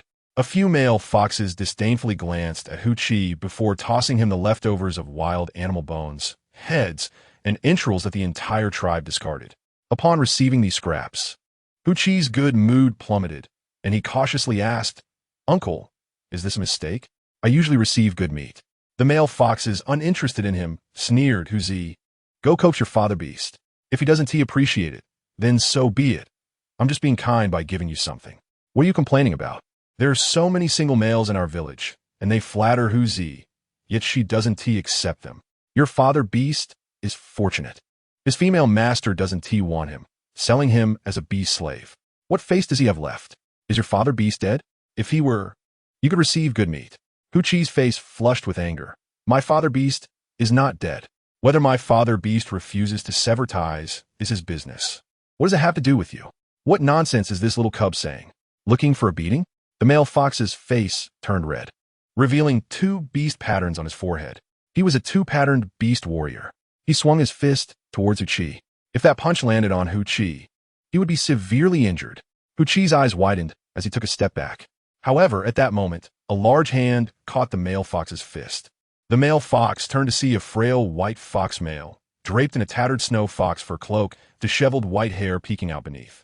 He was stunningly beautiful. In his other hand, he held several dry twigs he had just collected. Despite his frail appearance, his face pale, and even his lips white, he managed to firmly grip the opponent's fist. "Cough, cough," Hu Bai coughed lightly. "Hu Bai." The male fox moved his fist, but found he could not move at all. He was secretly astonished by Hu Bai's strength, but in an effort to save face, he released his fist. "You're here just in time. This is food for your cubs." He actually refused it. "You tell him." They dared to bully the 2 of them. Hu Bai glanced at him casually. His fist remained firmly in Hu Bai's grip, unable to break free. Hu Bai cast a cold glance at the food and these fox beast men, his voice soft yet menacing. "Apologize to Hu Chi. Otherwise, I shall sever your arm." A weak tone, yet the words carried a threatening weight. If this beast warrior's hand were truly in Hu Bai's grasp, he would undoubtedly mock him, even laugh at his audacity. Like the seasoned warrior beside him, he erupted in laughter. "Hu Bai, what grandiose claims are you making? We have 5 seasoned warriors and 1 advanced warrior here. Do you truly believe you can sever Hu Wu's arm before our very eyes? Yet you still live. It is indeed a remarkable feat. We all thought you would meet your demise." As he spoke, the unknowing warriors attempted to pat Hu Bai on the shoulder. "Cough, cough, cough." Hu Bai stifled his cough, though his pallor betrayed his discomfort. His darkened countenance exuded an oppressive weight akin to that of Hu Wu's impending fate. "Do not touch him," Hu Wu suddenly shouted, paralyzed by fear. He turned to Hu Chi and pleaded, "Forgive me." "Hu Wu, what nonsense are you spouting?" The assembled warriors of the Hu clan sensed something amiss. The words were too faint to grasp. "Cough, cough," Hu Bai murmured softly. His voice was genuinely a whisper. Yet, the Hu beastmen possessed keen hearing. Hu Wu's apology resonated clearly among all the warriors present. Nonetheless, Hu Bai demanded a louder repetition. "Forgive me," Hu Wu declared with conviction. Hu Bai unclenched his fist, and suddenly Hu Wu knelt, banging his head against the ground. "Forgive me, forgive me. Hu Wu, what has come over you?" There is no need to fear Hu Bai so. He is so feeble that even the matriarch does not desire him. Silence. Hu Wu saw Hu Bai reach for bones, head, and entrails, and the advanced warrior Hu Wu immediately offered a large, succulent piece of meat. "Lord Hu Bai, Lord Hu Chi, please accept this fine meat." Hu Bai replied weakly, "No need, this is sufficient. She enjoys this." Chapter 13. My Speculation, Father Beast. Hu Chi exclaimed excitedly. Hu Bai glanced down, strands of hair spilling from his cloak. "He actually apologized to me." Hu Chi pondered, still bewildered. He glanced back, then grasped Hu Bai's hand, holding on tightly. Hu Bai smiled gently down at him, and Hu Chi realized it was the father beast who had frightened him, and he had been genuinely terrified. "Is that so?" Hu Chi inquired again. "Father beast, why do we not want good meat?"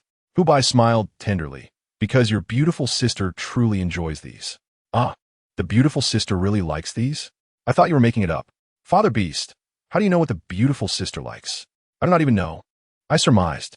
After a moment's silence, Hu Bai handed the meat to Hu Qi. Ah Qi, clean this up, and I shall gather some firewood. After Hu Bai and his son departed, the other warriors encircled Hu Wu. Gritting his teeth, Hu Wu finally declared, Hu Bai is no ordinary foe. Do not provoke him henceforth. Yet, the other warriors remained skeptical. Captain, are you mistaken? Hu Bai is merely an ordinary beast man, without even a single beast pattern. His combat prowess is akin to that of a wild beast. Observe how he is always the last during hunts. He can only catch the likes of the Gugu beast and the Ga beast. What is there to fear? Hu Wu regarded these warriors. Recognizing they failed to withstand the oppressive aura that Hu Bai emanated, thus they could not comprehend his sentiments. The moment their gazes locked, Hu Wu felt the pressure from Hu Bai descend upon him like a mountain, crushing his bones and flesh inch by inch. It seemed that if Hu Bai desired, he could easily extinguish not just an arm, but his very life as well. Terrifying. Even the three patterned warriors had never exerted such pressure upon him. Hu Wu could only say, but do not forget, as long as Hu Bai accompanies us on hunts, he will undoubtedly bring back a small wild beast. Though it may be little, he will never return empty-handed. Yes, Nan Zhisui arrived at the den of the Wolf King alongside him. She deftly disinfected the wounds of the mother wolf and then administered anti-inflammatory medication. Subsequently, she turned her attention to the Wolf King's 6 cubs. 5 of them were robust and easily found their nourishment, yet the weakest, little 6, struggled. The mother wolf's limited milk was snatched away by its 5 brothers, leaving little 6 without sufficient strength to feed, resulting in its significantly lesser weight compared to the others. Nan Zhisui retrieved goat milk powder from her space and began to prepare it for little 6 to supplement its nutrition. The Wolf King and the mother wolf exchanged glances with Nan Zhisui, their eyes reflecting confusion. They could not comprehend why she would repeatedly save this particular cub.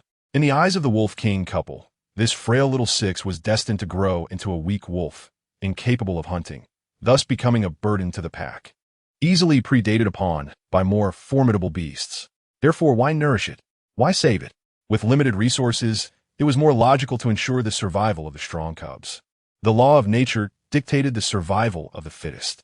As Nan Zhisui pushed the feeding syringe, she pondered the pets in human society, whose lives depended largely on their human companions. They did not need to hunt nor feared being hunted. Their strength was less significant as long as they could live to please humans. However, wild beasts faced life-and-death challenges at every moment. Weak beasts were destined to become prey. Thus, was her current act of saving little 6 a violation of a natural order? Was it a futile endeavor? For a few moments, Nan Zhisui felt lost. Yet upon witnessing the little creature's earnest effort to drink, her mindset began to shift. Her act of saving, it was to provide it with a chance at life. It was her duty as a veterinarian. As for the future, even powerful wolves could be hunted, so why should weak wolves not have an opportunity to strive for survival? Having chosen to intervene, she would be the one to give a chance. After completing the feeding, Nan Zhisui returned little 6 to the mother wolf. She also provided the mother wolf with some goat milk powder and nutritional paste, gently patting her head. You have worked hard. The mother wolf affectionately nudged Nan Zhisui's head, letting out a soft whine. The Wolf King continued to slumber nearby, and when Nan Zhisui prepared to leave, she called out to him twice, but he remained unresponsive. The mother wolf, enduring her abdominal pain, stood up and bit the Wolf King firmly, then scolded him a-woo-a-woo. The Wolf King jolted awake, frantically looking around, then realized it was time to see Nan Zhisui off. Nan Zhisui could not help but chuckle. I misunderstood you earlier. Turns out you are quite the henpecked husband. The Wolf King wagged his tail slightly and crouched down, allowing Nan Zhisui to mount. That little cub had mentioned treating her to a meal. Since she was going to their home as a guest, it would be impolite to arrive empty-handed. Wait a moment. Is this tea tree mushroom? So much. Nan Zhisui exclaimed as she leapt off the Wolf King. Although she had food in her space, she was uncertain how long she would stay in the beast world and preferred to ration her supplies for emergencies, thus prioritizing foraging for food. Nan Zhisui bent down to pluck the tea tree mushrooms, examining them thoroughly.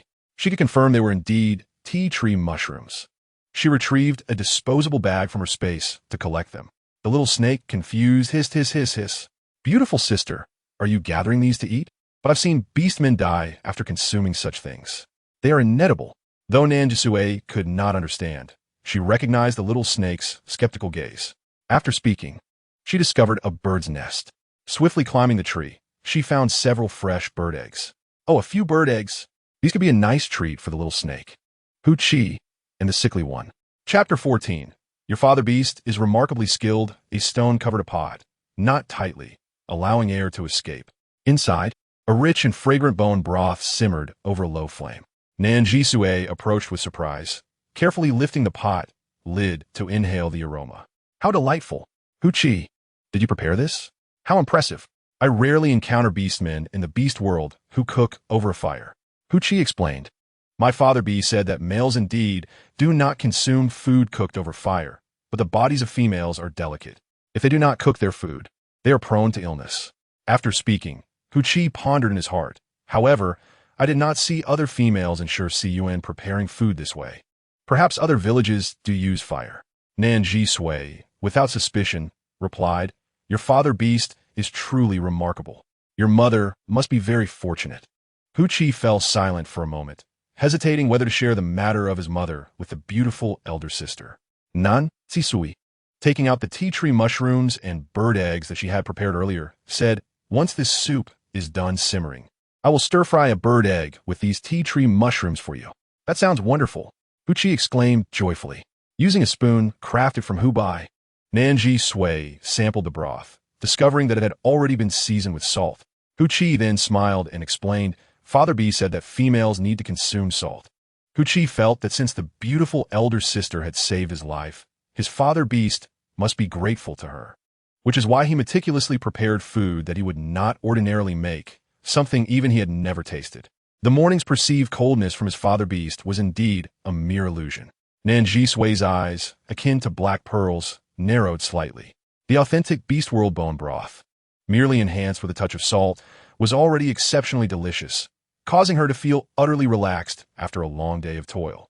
Father Beast, Hu Chi, puzzled by the sudden shift in his father's demeanor, trotted over and quietly said, Father Beast, the beautiful elder sister is here. Please don't wear such a stern expression. Smile for her, won't you? Hu Bai averted his gaze, not looking at Nan Zhisui. Confounded, Hu Chi took his father by the hand and led him to sit on a flat stone bench beside the cooking fire. As a guest, Nan Zhisui maintained the decorum of an earthling, expressing her gratitude. Thank you for today's hospitality. Hu Chi blushed at her thanks. Although he had contributed, he was merely a small helper while his father did most of the work. Beautiful elder sister, there is no need for thanks. You saved my life. I should be the one thanking you. Also, my father beast is named Hu Bai. Please remember that. Hu Bai gazed down tenderly at his little cub. Nan Zhisui noticed the male's expression. The cold and aloof white fox beast man revealed two distinct personas. When indifferent, he was as frigid as ice. When gentle, he was as warm as fire. You thank me, and I thank you in return. Then, let us consider it settled. By the way, my name is Nan Zhisui. Hu Chi, anxious, replied, How can that be settled? The beautiful elder sister has saved my life. If I say it is settled, then it is settled. Nan Zhisui smiled. Hu Chi pressed his lips together, conceding very well. After all, such debts of gratitude need not be spoken of. They are etched in the heart. Nan Zhisui observed Hu Chi's small expressions, finding his furrowed brow irresistibly adorable, wishing to pinch his cheeks. Once the soup was ready, Hu Bai brought it out and then set down another stone pot, stir-frying the beast's entrails with salt. After Nan Zhisui presented the tea tree mushrooms, Hu Bai glanced at them and understood what to do. He cracked the bird eggs, stir-frying them together with the tea tree mushrooms, adding only a hint of salt before serving. Little Shiyang eagerly devoured the food, experiencing such a sumptuous dinner for the first time, his eyes curving with delight. How blissful! It has been ages since I felt this full. He adored the beautiful elder sister and wished to follow her always. Little Chi, having worked hard all day, also ate heartily before patting his full belly. The two little cubs, having satisfied their appetites, grew drowsy. Little Chi transformed into a fluffy white fox, curling up beside the fire, with little Shiyang snuggling close, both warmly drifting off to sleep. The starry sky of the beast world was bright, with the moon larger than that of Earth, casting a silvery glow over Shur-Si-Yuan, as if draping it in a shimmering veil. Nan Zhisui prioritized the cubs' meal, consequently eating slowly. Once the cubs had their fill, She gradually began to savor the remaining dishes. A stone bowl of soup appeared before her, filled by Hubai. She accepted it, saying, "Thank you." Hubai remained silent. "Why aren't you eating?" she inquired. The male finally spoke softly. "I cannot consume so much." Nan Zhisui hesitated slightly. The weak do not benefit from excess food. Yet, despite his inability to eat, he had labored all day to prepare a feast for her. "Thank you," Nan Zhisui sincerely expressed. However, she noticed him frowning slightly. Such a beautiful and refined male, yet his brow was knitted in discomfort, casting a shadow over Nan Zhisui's heart. She felt an urge to gently smooth his furrowed brow. "You're quite skilled in preparing food. Does your female master also consume food cooked over fire?" The male beastman, pouring himself a bowl of soup, sipped it slowly and nodded. Nan Zhisui felt a bit awkward and casually remarked, "Then she must be quite happy." The male paused, setting down the soup, and asked her, "Are you happy?" "Huh?" Nan Zhisui realized he was asking her, pondering the question. Was she happy? Her expression turned pensive. A family-oriented person at heart, she had parents, a younger brother, a career, and friends on Earth. She was not entirely willing to be transported to the beast world. Even a year ago, she had been abducted by the system to this realm. Now, she still did not understand why she had been brought back to the beast world and what her purpose here was. Hubai, having observed her expression, seemed momentarily taken aback before affirming her earlier statement. She might not be very happy. Chapter 15. The cold fox male to Nan Zhisui's surprise. She detected a fleeting hint of concern for her in the gaze of this seemingly indifferent male. However, that expression vanished almost instantly, returning to his usual frigid demeanor. This made her suspect that the momentary warmth she felt was merely an illusion. Lowering her head, she finished the food in her bowl. There remained some soup and vegetables, which could be saved for tomorrow. Life in the beast world was different from Earth. She had learned to embrace simplicity, knowing that meat could last for several days as long as it did not spoil, and she was quite fond of it. Hubai bent down to tidy up, aware of how to manage the cleanup. "You are still unwell. Let me handle it," Nan Zhisui insisted. As a guest, it would be improper for her to allow the ailing host to cook and not assist with the dishes. "No, Hubai firmly countered, cleaning the bowls and carrying the stone bowl to the riverbank to wash. Nan Zhisui felt that her role as a guest was too easy. She remained to extinguish the fire, then took the two cubs into the cave to sleep. "What are you planning to do?" Hubai inquired succinctly. "I am contemplating how to sleep tonight. There are no snakes here, right?" "Oh yes, there's a small snake in the cave." Nan Zhisui thought of Shiyong and laughed softly. Hearing her self-dialogue and unexpectedly finding it amusing, Hubai smiled slightly, his expression softening for a moment before reverting to indifference. "There is no precedent for females sleeping outside the cave. You will sleep inside the cave," Hubai asserted. "Rest assured, I am a male with a female master and will not harm you." Nan Zhisui chuckled. "You, a sick patient, claim not to fear the cold? How could a guest possibly seize the cave of the host? There is no room for negotiation on this matter." In an instant, HBI's expression turned icy. Already frigid, now even more so. "This matter is non-negotiable." HBI echoed in Su's words. The female must sleep in the cave. She and her offspring would reside within, while he would stand guard outside, ensuring that any entity that could harm her would have to pass through him. He would protect her, shielding her from the biting cold and the ferocity of wild beasts. However, if she were outside the cave while he was inside, he could not keep a constant watch over her. That, indeed, was unreasonable. "You are quite fierce," an Su accused. HBI paused, momentarily flustered. Su perceived that the male's heart was imbued with a complexity she could not fathom. Males, it seemed, were creatures of inscrutable nature. "Very well, I shall reside in the cave." HBI exhaled deeply, as if finally relieved. Over the years, he ought to have kept more animal skins at home, so that her arrival would not find her without proper coverings. As a guest graciously entertained by the host, Su felt both flattered and surprised. This arrangement is already quite generous. "Look, this animal skin is ample, just a slight roll, and it covers my navel. For humans on Earth, as long as it covers the navel, it suffices." Su reclined upon the animal skin, although she possessed a sleeping bag and a blanket in her space. She hesitated to reveal her superior belongings in the face of such warm hospitality. She graciously accepted HBI's kindness. Indeed, as she had stated, merely rolled up the animal skin to cover her navel and fell asleep. Meanwhile, HBI transformed into his true form as a fox beast man. The large, snow-white fox, alluringly beautiful, curled up at the entrance of the cave, shielding her from the night's chill and warming the cave. A radiant area was enveloped in darkness, and everything around seemed steeped in resentment. The entire space was suffused with despair. And Nan Zhisui began to realize that she was dreaming, yet despite this awareness, she ran with fervor. What is that? What is it? 7 directions, 7 totemic marks. One enormous black fox totem suddenly materialized before her. The totemic mark trembled, dark malice wafting through the air, while delicate green leaves quivered precariously.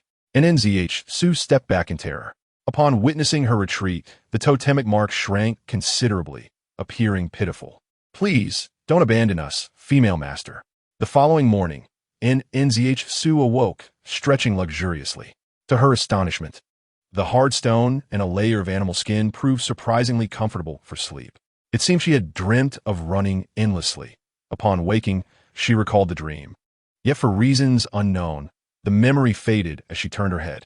Rising, she noticed HBI entering with a stone basin of clean water, prompting her to spring up. Is this for me?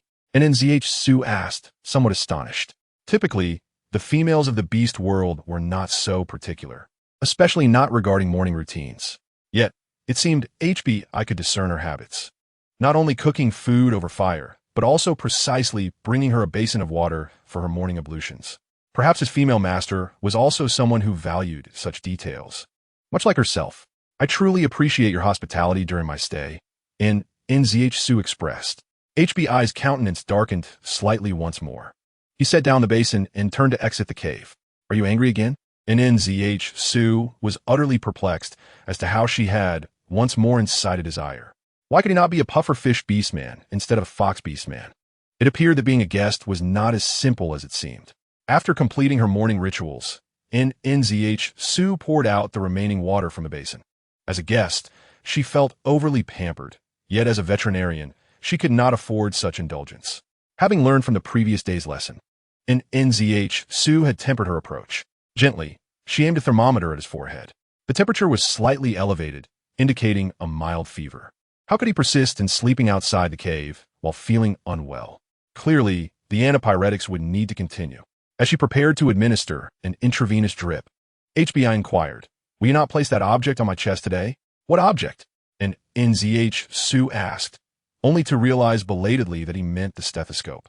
HBI remained silent, merely gazing at her. And Nan Zhisui felt a twinge of embarrassment. When she had listened to his heart the previous day, he had not seemed pleased, so she had omitted that step today. Regardless, her experience sufficed, and the necessary medications must be administered. So is it unnecessary? HBI pressed, and Nan Zhisui replied, not quite. It is beneficial to listen when possible, as it enables the doctor to better understand your condition. HBI looked at her and asked, then why not listen? Chapter 16. It was she who first rejected me. HBI's inquisitive expression left Nan Zhisui, the veterinarian, momentarily bewildered. As a doctor, especially a veterinarian, she never considered gender when treating patients. Would she refuse to neuter a male cat simply because she was female? Of course, beasts and beastmen were different. Therefore, if not for HQ's reminder and HBI's peculiarity, she would not have perceived any issue with auscultation or palpation. However, this male was a widower. Widowers often attract complications. She knew that one misstep could lead to misunderstandings and reputational damage. Regardless, she had already gleaned much about his condition on the first day, and the 5-day intravenous regimen was approximately established. Thus, Nan Zhisui steeled herself and said no. It's perfectly fine not to listen. HBI frowned, his exquisite features contorting in a way that suggested she had wronged him. Then why did you listen yesterday? Enne enizetaka susaidin exasperation. Yesterday was yesterday. Today is today. Just as I was about to rise to question further, and Nan Zhisui firmly pressed him down. Do not move. After the injection, I must leave. She cut off his inquiry, resolutely stating that she would not listen today. Swiftly, she administered the injection and reminded him, do not move that arm after the injection. Having finished, She began to gather her belongings to depart. He stared at her, his gaze frigid yet tinged with resentment, as though she had abandoned him. Oh dear, Nan Zhisui could quite understand the beast world's misunderstanding of such medical knowledge. I have matters to attend to outside, and cannot guarantee whether I will return to your home. It was wise to remain cautious. HBI's expression darkened immediately, and Nan Zhisui recognized that he was once again upset. This male seemed to harbor his anger silently, neither expressing nor releasing it. She remained puzzled as to the source of his vexation. Frequent anger was detrimental to one's health, she quietly reminded him. I turned his head away, refusing to look at her like a sulking spouse. And Nan Zhisui found this male rather amusing. After spending considerable time with him during the intravenous drip, she decided to engage him in conversation. What your female master? Why are you and HQ not with her? In this world, beast clans are stronger together. Are they not? She does not want us. We have been abandoned. Why? And Nan Zhisui was taken aback. Such a handsome partner, a beautiful little spirit, and she simply cast him aside? HBI appeared disinclined to speak further. And Nan Zhisui's mind was quite agile. Inherently, she enjoyed gossip, and she was willing to play the role of a confidant to ease his troubles. Have you considered bringing HQ to find her? HBI lifted his head, his striking features radiating beauty as his clear, white eyes locked onto Nan Zhisui's dark irises. He spoke slowly, clearly. She was the one who first rejected me. Why should I seek her out? Nan Zhisui routinely accompanied Oshy to the Wolf King's cave. As per usual, she tended to the wounds of the mother wolf, disinfecting and administering anti-inflammatory medication, while also providing milk to the little one known as Shioli. The weight of Shioli had increased slightly compared to the previous day, yet it still paled in comparison to that of his elder siblings. Once these tasks were completed, the Wolf King carried her through the forest. Nan Zhisui reclined on the Wolf King's back, leisurely chewing on a blade of grass, while Oshy coiled around her arm, hissing as he flicked his tongue against her cheek. Stop it, that tickles, and Nan Zhisui chuckled, playfully pushing him away. A droplet of water landed on her face, prompting her to look up at the sky, where she noticed the gentle patter of raindrops beginning to fall. Outside the cave at SHCN, which lay in the lowest and most secluded part of the terrain, stood two striking white fox beast folk, one tall and one small, one slender and one stout. The taller one possessed an elegant figure, albeit somewhat gaunt due to long-standing frailty. His features were exquisitely beautiful, with long, snow-white hair cascading like silk and strikingly captivating eyes beneath his alabaster lashes. The smaller one had a cherubic face, with rosy cheeks and adorably long fur on his fox ears, which twitched cutely as he moved. However, at this moment, the two stood rigidly, gazing into the distance, reminiscent of a stone statue awaiting its beloved. Father, the beautiful sister said she might not come tonight. The small one, HQ remarked, glancing up at HBI with wide, innocent eyes. He struggled to comprehend his father's demeanor. When the beautiful sister was present, his father was cold and uncommunicative, even more so than with other beast folk in SHCN. Yet he would still prepare food for her, shield her from the elements, and anxiously peer out of the cave whenever it rained. Did he truly dislike the beautiful sister or not? HBI's expression darkened as he observed the rain beginning to fall. How could she venture into the forest? It is so perilous for a female to go there alone. Father, should we search for the beautiful sister? HQ said, just as he spotted Nan Zhisui approaching at a leisurely pace. The little one excitedly tiptoed and waved, beautiful sister. He then dashed toward her. Seeing HQ running faster, Nan Zhisui squatted down to embrace the little one as he reached her. With a smile, she playfully pinched his little nose. Why are you in such a hurry? Afraid I might leave? Your father and I have been waiting for you. HQ turned to look for his father at the cave entrance, but I had vanished. Where did father go? He was just here. It started to rain outside, so I came back to trouble you. And Nan Zhisui said apologetically. Of course, you're always welcome, HQ replied, taking Nan Zhisui's gentle hand. For reasons unknown, he felt a sense of fulfillment and joy, leading her toward their cave, his voice as sweet as honey. Beautiful sister, stay as long as you wish. Both my father and I adore you. Chapter 17. You were sold by the matriarch for 3 animal skins outside the cave. There's a rocky outcrop that's sheltered from the rain. HB, I had moved a simple stone stove here, where he simmered yesterday's leftover bone broth, while also preparing some dishes made from beast ears. Father is over there, HQ exclaimed, tugging Nan Zhisui toward the stove. Overjoyed, he skipped along, practically bouncing with excitement. Beautiful sister, you mentioned drying tea tree mushrooms yesterday, but now it's raining, and with the upcoming rainy season, it seems like a waste. HQ lamented, and Nan Zhisui smiled and reassured him. In this world, disappointments are commonplace. Wasting a few tea tree mushrooms is inconsequential. Besides, with the rain, various types of mushrooms will likely appear in the forest. Next time, I will take you to gather them and teach you about mushrooms. The flora of the beast realm was significantly larger than that of Earth, and upon her first arrival over a year ago, she had struggled to adapt. However, once accustomed, she found the experience of foraging for oversized mushrooms and fruits to be truly exhilarating. That sounds wonderful, Ashku beamed. Just as Nan Zhisui arrived at the rocky outcrop, she heard an unwelcome voice from the main house. The sharp tone made her feel awkward, causing HQ to glance between his father and Nan Zhisui in confusion. The little fox's brow furrowed in concern. The atmosphere shifted, and Shoshying buried his head in Nan Zhisui's arm. HQ, feeling disgruntled, scurried a few paces to chastise his father. Father, what are you doing? The beautiful sister came all this way, and she is my savior. Can't you be a little nicer? If you keep this up, you won't be my good father anymore. Despite having never cared for HQ, the little one was fiercely loyal to her, even standing up to his own father for her sake. HBI felt an inexplicable turmoil within himself and cleared his throat awkwardly, turning away. And not wanting to cause a rift between the father and son, awkwardly apologized. I'm sorry, it's just that it's raining, and the nearby forest seems a bit unsafe, so I came here to bother you. If it's inconvenient, I can head to the village to see if there are any empty caves available for me to stay for the night. Feeling embarrassed, Nan Zhisui planned to ask other villagers for accommodation, as the rain outside was not overly heavy. Stop! HBI suddenly turned around, his expression frosty.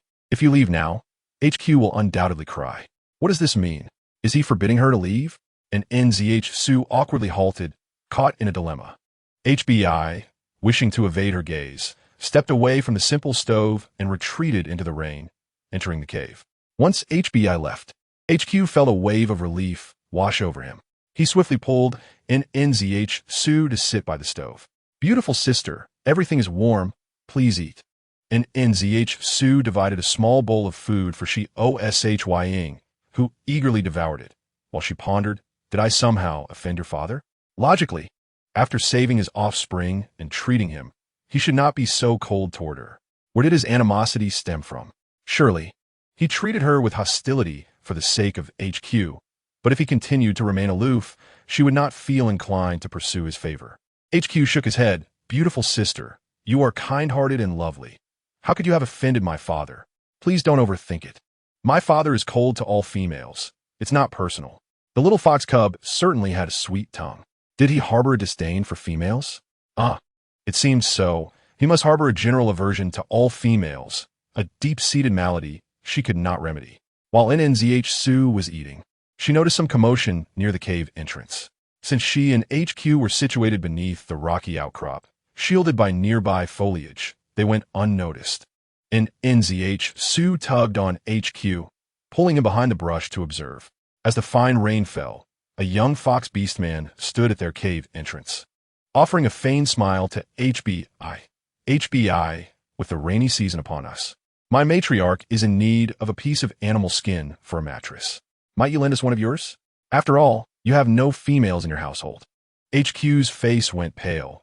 They had only one complete animal skin left, which had been reserved for the beautiful sister. If that skin were taken, she would have to sleep on the hard stone. He and his father could endure it, but the beautiful sister, being female, deserved better. Nan Zhisui grasped his arm. Don't act impulsively. In families with females, they enjoyed priority in the distribution of resources within the tribe. Families without females were often oppressed and bullied. Not only is he oppressed during the distribution of resources, but he is also easily bullied by powerful families on ordinary days. Hu coughed lightly twice and said nonchalantly, "Your female leader, Hu Li, has 9 beast husbands. Can't even one of those 9 males provide a single beast hide for her?"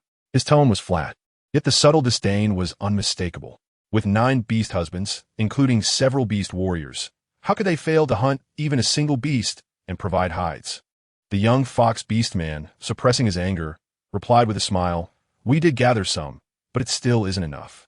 You know how delicate females are. No matter how many we lay down, it never feels soft enough. Hu, you have no use for beast hides anyway, as your family lacks females." Hu slowly raised his gaze and asked, "Why do you assume my family has no females?" The young fox beast man responded, "Who doesn't know your family? You were sold by your female leader, so how could you possibly have any females?" Hu's icy gaze sharpened, and the air grew colder. Nan Zhisui was somewhat surprised. She knew that Hu Qi's family had few members, consisting only of Hu and Hu Qi. She had previously refrained from inquiring about the reason. Had he truly been sold? She was astonished and quietly asked Hu Qi, "Was her father beast sold by the female leader?" Hu Qi had not intended to bring this matter up. It was a disgraceful affair for the family, and because of it, any beast man in the village could trample on them. His ears drooped slightly, and he looked dejected as he replied, "My mother, no, that female, sold my father for 3 beast hides. Beautiful sister, my father was actually abandoned by the female leader. However, my father's partner totem is still with him. That female sold my father, but did not sever the partner bond. My father is left wondering what she is thinking." Nan Zhisui gently rubbed his head, feeling sorry for them. "If your mother, no, that female, knew how hard your lives have been, she would surely feel heartbroken and regretful." Hu Qi managed a faint smile. "I hope so." After saying this, Hu Qi looked up at Nan Zhisui. "Beautiful sister, would you be willing to be my mother? I heard that although males in the beast world cannot actively sever partner contracts, there are forbidden techniques and secret methods to do so." He had overheard this during a recent quarrel between Hu Zi and Hu Bai. "My father is quite handsome, and he can cook. Aside from being a bit frail and having a bad temper, he can be a bit cold when speaking. But it's a buy one get one free deal. If you take my father, you will also get little Qi as your child. Isn't that wonderful?"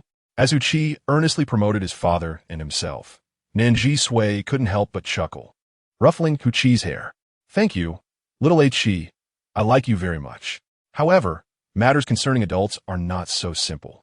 The situation between Hu Bai and the young male fox continued, with Hu Bai stating, "No one would disdain beast hides, especially since our family has only 1 hide left, which both Hu Qi and I need." The young fox retorted, "Hu Bai, our family needs it for the female leader. Moreover, we are only borrowing it. Once the weather improves and we hunt more beast hides, we will return it."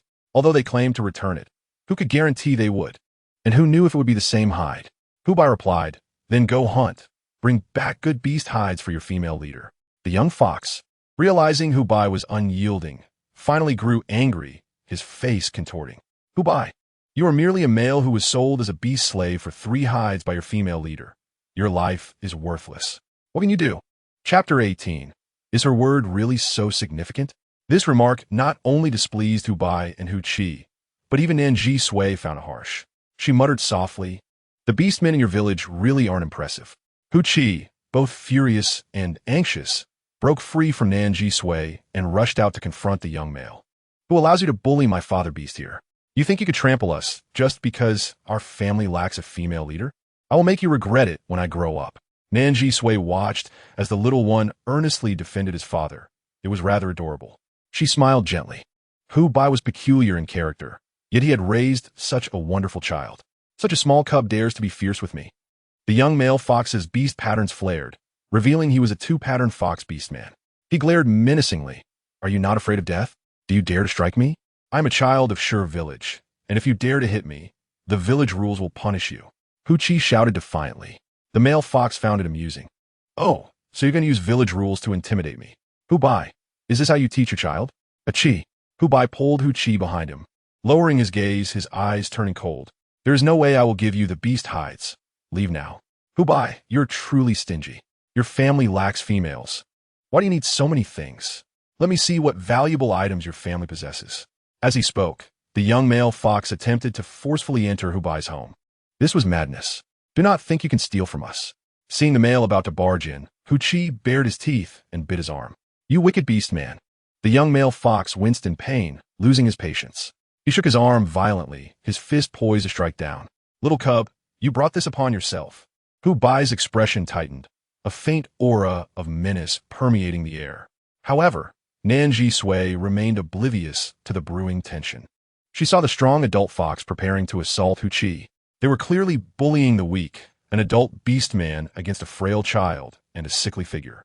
Even if Nan Zhisui was not the type to seek out trouble or play the hero, having spent several days as a guest in little Hu Qi's home, she felt compelled to stand by their side.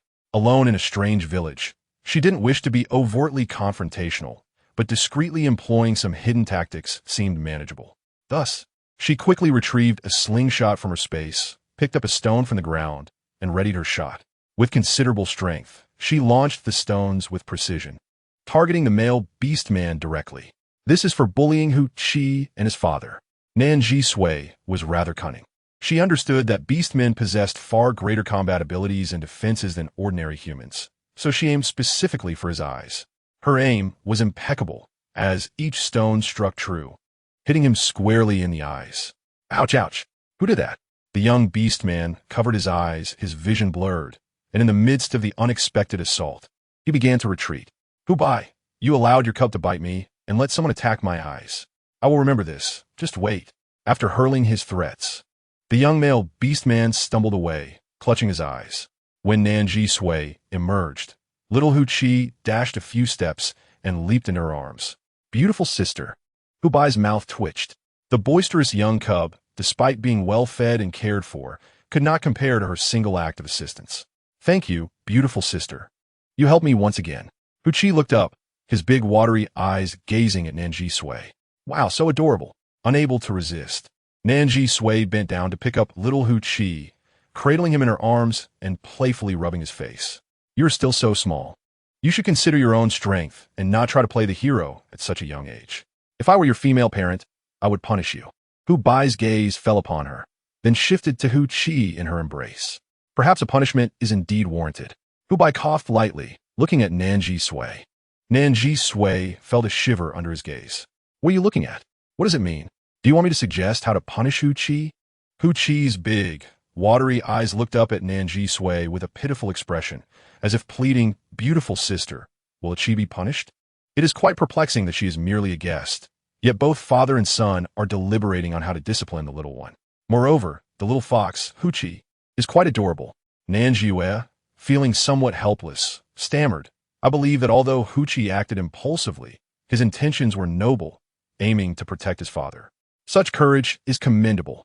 Therefore, I propose that Hu Qi should be tasked with washing the dishes tonight. All the utensils will be his responsibility. Hu Bai glanced at Hu Qi, who promptly leaped from Nan Zhisui's embrace and took the heavy pot to wash it. Upon witnessing Hu Qi actually undertaking the task, Nan Zhisui felt a twinge of reluctance. Although the rain was light, it was persistent. Would he catch a cold from being drenched? Her gaze of concern fell upon Hu Bai. She softly suggested, to prevent illness, it would be best to give him a warm bath. She merely voiced a thought. Yet she observed Hu Bai picking up a wooden bucket and heading to the nearby river to collect water, which he then brought back to heat over the simple stove. Nan Zhisui thought, how strange it is that her words carry such weight, even as a guest. After pouring the hot water into the bucket and testing the temperature, Hu Bai placed it inside the cave and began bathing Hu Qi. The little fox had previously only rolled around in the river and had never experienced a warm bath. To his surprise, with a beautiful sister present, he was given the chance to enjoy such luxury. Sister, please don't look, Hu Qi requested. I want to look. Nan Zhisui replied, resting her chin in her hand and gazing outside the rain-drenched scene. Even without turning around, she could hear the sounds of water and the soft conversations between the father and son behind her. Hu Bai, though often cold in demeanor, possessed a warm heart. He was attentive and considerate in every little task, displaying remarkable patience towards the young ones. He truly embodied the qualities of an exceptional male. It was incomprehensible that such a wonderful male had been sold off by his female partner for merely 3 animal hides, treating him with such disdain. Chapter 19. The morally deficient female who abandons her mate and offspring father. Could you tell me about my mother? Little Aki asked while standing in the bucket, as Hu Bai dried him with animal hides. Why the sudden interest in your mother? Hu Bai inquired. Aki stealthily glanced at Nan Zhisui, who had her back turned to them. I think if my mother's not good enough, I would want the beautiful sister to be my mother. Nan Zhisui, who was sipping water, sputtered and coughed. Huchi whispered, if she is not good enough, father should sever ties with her, and then we can be with the beautiful sister. Okay. Hubai cast a sidelong glance at Nan Zhisui and then smiled at Huchi. Do you like her that much? Yes, I do. The sincerity and purity of the little one's feelings struck Nan Zhisui, who took a large gulp of water. After Huchi finished his warm bath and changed into clothes dried by the fire, he joyfully ran to Nan Zhisui's side, his white fox ears twitching with excitement. The beautiful sister saved little Aki again today. I owe her another favor. Unable to resist, Nan Zhisui ruffled his hair. The beautiful sister is staying at our home tonight, right? The little one's endearing demeanor had grown even more natural. Nan Zhisui, charmed by the little darling, playfully pinched his tiny nose and replied, I am merely intruding upon your lives here. How could that be an intrusion? Huchi said, growing anxious. I understand. You are worried about my father, aren't you? He may be hard on the outside, but is soft-hearted within. He has not objected. If he did, he would be a villain, and we would ignore him. He tugged at Nan Zhisui's hand. How sweet the little fox's words were. Nan Zhisui was moved by the little one's enthusiasm. She looked up at Hubai, who was tidying up the bathing bucket. The male fox noticed her gaze, and his cold eyes softened slightly.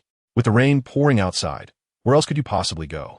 Sighing in resignation, Nan Zhisui faced the new rainy season, with the gentle drizzle continuing. The already damp cave became even more so. Hubai used a torch to smoke the cave slightly, and then laid down the only animal hide they had on the stone bed. Nan Zhisui surveyed the inhabitants of the cave, a sickly individual, a little snake beast man, a little fox beast man, and herself, a female. Yet, there was only one animal hide in the cave. In emergencies, she had only revealed her spatial abilities in front of the little snake and little fox. Even the needles and medicines she had used for Hubai were taken from her space only in front of the young ones. They were still young, merely astonished and curious, without probing deeper into her abilities. However, she had yet to reveal her space to Hubai. Now, Nan Zhisui hesitated whether to pull out some bedding from her space. Perhaps it was better not to. After all, she was still unfamiliar with this male, and exposing her trump card seemed rather reckless. Does the beautiful sister still not want to stay with us? Little Huchi looked at Nan Zhisui with a pitiful expression. How could that be possible? Nan Zhisui quickly clarified. I'm all alone and lost. Finding shelter is already a blessing. I'm not so ungrateful. Hubai furrowed his brows in confusion. Alone? Lost.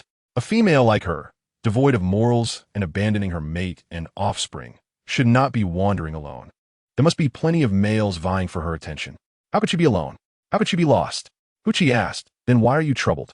The male beast man, standing nearby, also glanced at her. Nan Zhisui cleared her throat and explained, it is like this, there are 4 of us, yet only one animal hide and one bed. I was pondering how we would sleep tonight. What is there to ponder? Huchi's fluffy white tail wagged happily. The beautiful sister can have the bed, and the 3 of us will find somewhere to lie down. Hubai, who had remained quiet for a while, slowly spoke. A female sleeps in a bed. How can that be? The rain outside is pouring heavily, and the ground is damp. The 2 little ones will surely be uncomfortable. Moreover, your health is poor, possibly due to the dampness of the cave. If you do not sleep in the bed, your illness will not improve. Everyone present fell silent. In the beast world, females are both precious and delicate, always doted upon by males. Thus, most females only care for themselves, rarely concerning themselves with the males and young ones. Little Huchi and little Xiang looked at Nan Zhisui with even more dependency and cuteness. Little Huchi suddenly gave Nan Zhisui a bear hug, nuzzling against her and whimsically saying, beautiful sister. Little Xiang coiled around her arm, nudging her gently. Nan Zhisui thought, these little ones are far too adorable. I cannot resist. How about you 3 take the bed while I stay by the fire to keep warm? No, no, they exclaimed in unison. Hubai cleared his throat twice, and when he looked at Nan Zhisui, his gaze was gentler than before. Aki and I have fox forms, and our thick fur keeps us warm in this weather. We can huddle together for warmth, and Xiang can join us too. We will not feel cold. You, on the other hand, lack such fur. Therefore, you should listen and sleep in the bed. Hubai's reasoning was sound, and faced with 3 pairs of determined eyes, Nan Zhisui conceded. Very well. The fire crackled beside them as Zhubai transformed into his beautiful fox form, settling down with the two little ones nearby. Nan Zhisui turned over, gazing at the dancing flames, then glanced at Hu Bai and the young ones. During her previous year in the beast world, aside from a few elderly figures in Wanshou City, how many beastmen truly knew how to use fire? Hu Bai not only knew how, but was also quite skilled at it. Moreover, he could use fire to cook food. And Nan Zhisui could not help but reminisce about the white fox priest apprentice she encountered over a year ago. The apprentice's face was adorned with peculiar fox totems. And though he appeared to be around 20 years of age, his physique, while not particularly robust, was certainly stronger than that of HBI. He often smiled at her, embodying the essence of a bright, cheerful, and alluring white fox male. He would draw near to her and even offer her a dance. Upon completing his performance, he leaped gracefully to her side, his eyes glimmering seductively as if beckoning her. Nan Zhisui, you wield fire. You are truly remarkable. She could not suppress a chuckle as he excitedly grinned at her. We all fear fire, especially the threat of forest fires. My father, the beast, once told me that only the wisest can control fire. Are you a sage? After adding more wood to the fire, Nan Zhisui smiled at him while preparing their meal, saying, Is there any difficulty in using fire? Would you like to learn? I can teach you, and then you will be more than just a priest apprentice. You will be a great sage. Would you truly teach me? The firelight reflected in his eyes, making them appear strikingly bright, and Nan Zhisui sensed that this male might have feelings for her. As a task-bound individual forced into motherhood by the system, her mission was to bear offspring in this beastly world, ideally without emotional attachment, simply selecting a few males to fulfill her duty. Yet, she was undeniably a soft-hearted woman. The snow-white fox's intentional closeness was not lost on her, and gradually, she lowered her defenses, teaching him the art of fire. She ignited a small flame nearby, causing the male to jump back in fright. And Nan Zhisui chuckled, Look at this moment. I can extinguish it by stomping with my foot or smothering it with a branch like this. During her demonstration, the male fox, visibly alarmed, exclaimed, No, that is too dangerous. With a few swift motions, Nan Zhisui extinguished the flame and could not help but smile at him. The male fox, genuinely startled, could not resist embracing her. A gentle breeze swept through, causing the flower trees to sway, and petals began to fall like confetti. The male fox offered her a kiss, a clear indication of his courtship. His intentions were unmistakably evident, yet Nan Zhisui, burdened with her responsibilities, did not refuse. She took his hand, patiently guiding him. Did I not teach you how to use a log to draw water from a barrel? She inquired. The male fox nodded with a smile illuminating his face. Nan Zhisui rekindled the flame and then doused it with water from a wooden barrel, extinguishing it. We can also bury the flame with sand like this. She demonstrated once more, smothering the fire with earth. The male fox gazed at her with admiration, exclaiming, Nan Zhisui, you are truly impressive. Always exercise caution when using fire. If a forest fire erupts, it becomes a grave sin. Now, I will teach you how to kindle and control fire. Nan Zhisui instructed him in the technique of friction firemaking, also providing him with 2 flint stones to spark a flame. She went on to teach him how to surround the fire with stones to prevent it from spreading. The nameless male fox absorbed all her teachings eagerly. Under the cover of night in the forest, they found solace in a cave, their bond solidifying as if it were meant to be. Within the cave, as she accepted him, he whispered in a husky voice, Grant me a little more time, and soon I shall reveal my true appearance and name. The system had provided her with a fertility pill to facilitate her birthing task. However, Nan Zhisui inadvertently misplaced this pill, resulting in her giving birth to a single fox cub after 2 months of pregnancy. Perhaps due to her human lineage, she was not as prolific as the beast folk. Thus, her first litter consisted of only one. Indeed, she had spent over 2 months in the company of the snow-white fox male. As Nan Zhisui glanced down at HBI, their eyes met just as he looked up. She quickly averted her gaze and closed her eyes, telling herself, He cannot possibly be him. Her fox husband was an important priest apprentice within the tribe, where the status of any priest was esteemed, rendering it impossible for him to appear as he did now. Moreover, while he may not have been extraordinarily strong, He certainly did not appear as weak as he currently did. Furthermore, although she had never seen his face, he was familiar with her. If he were indeed her husband, then why did he not acknowledge her? The next day, Nan Zhisui resumed her routine of checking HBI's temperature, which had thankfully returned to normal. However, the intravenous fluids could not be discontinued just yet, and she remained by his side. Did he not sleep well last night? HBI leaned against the bedside, seemingly indifferent as he cast a glance her way. And Zhisui yawned, lost in thought, and suddenly found it hard to fall asleep. Would you like to take a nap? HBI inquired. Sensing a hint of concern in his tone, she shook her head. No, once you finish your 4. I must leave. How are you feeling now? Are you still coughing? Much better than before. Huh?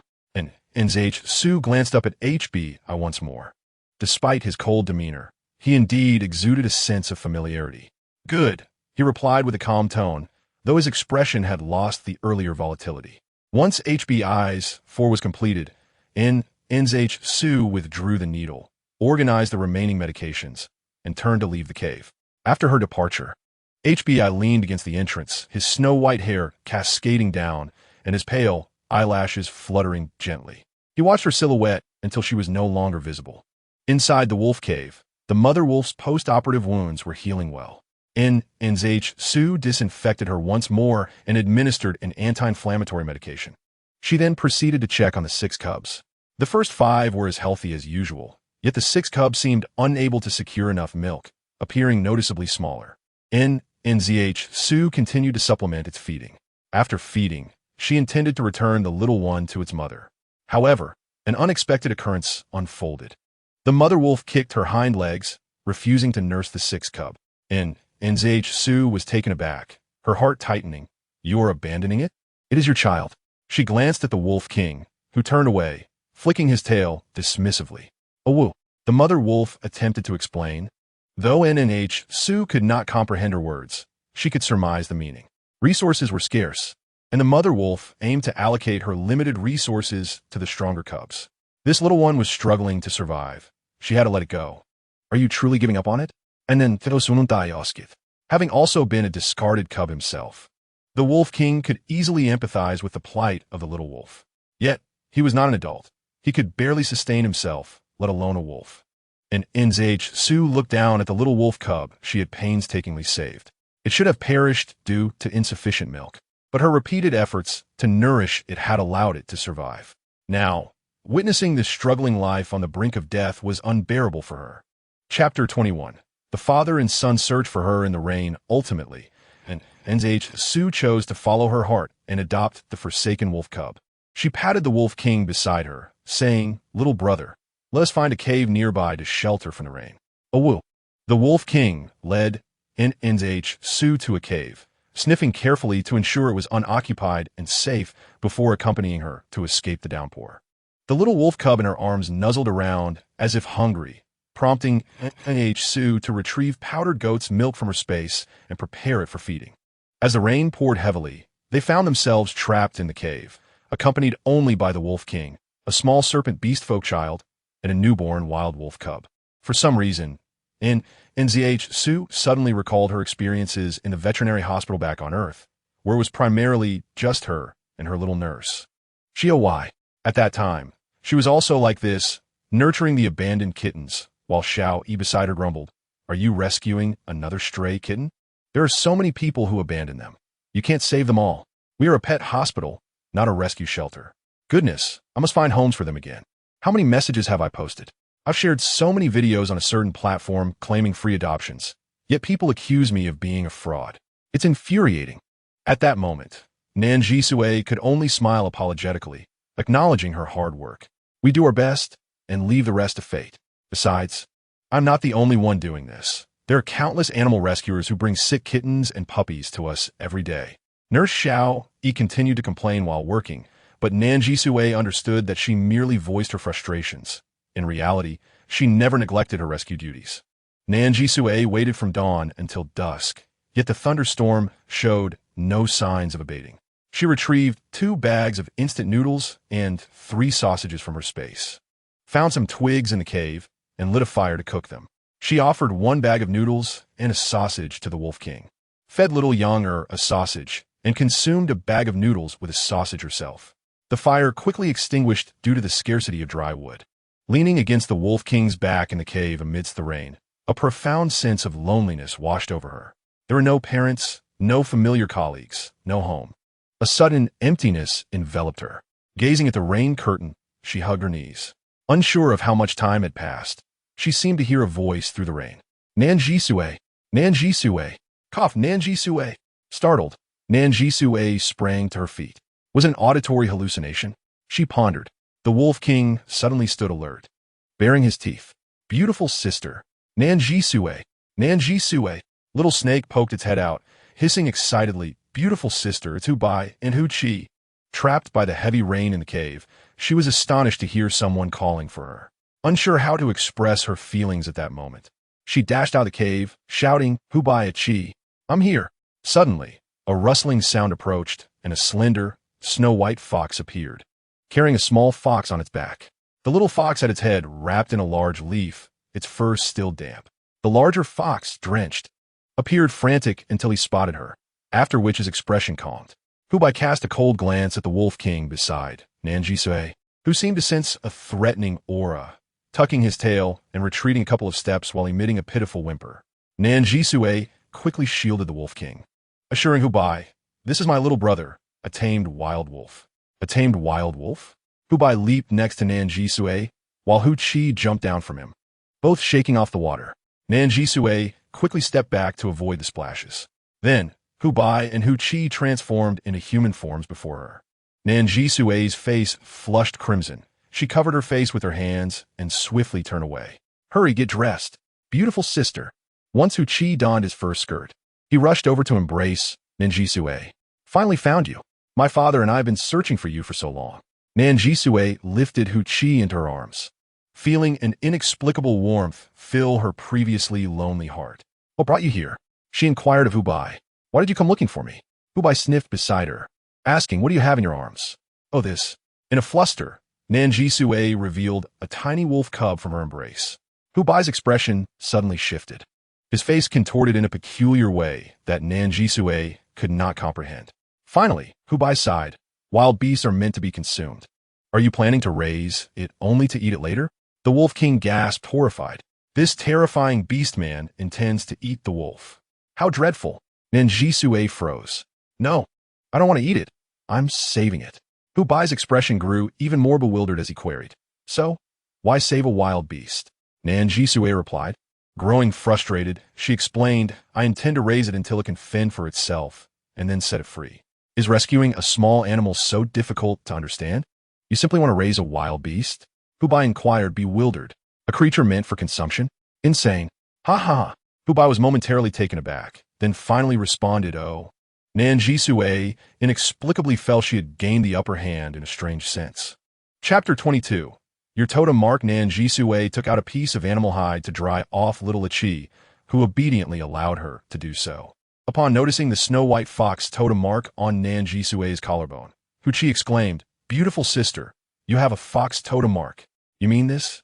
Nan Zhisui gently tugged her clothing to reveal the fox mark beneath. Hu Qi gazed at it, his eyes brightening. Sister, there's a small green leaf next to your fox mark, indicating that you and your fox beast husband have a little fox cub. Curious. Hu Qi reached out to touch Nan Zhisui's totem mark, and she did not shy away. Indeed, there was a small green leaf, something she had never noticed before.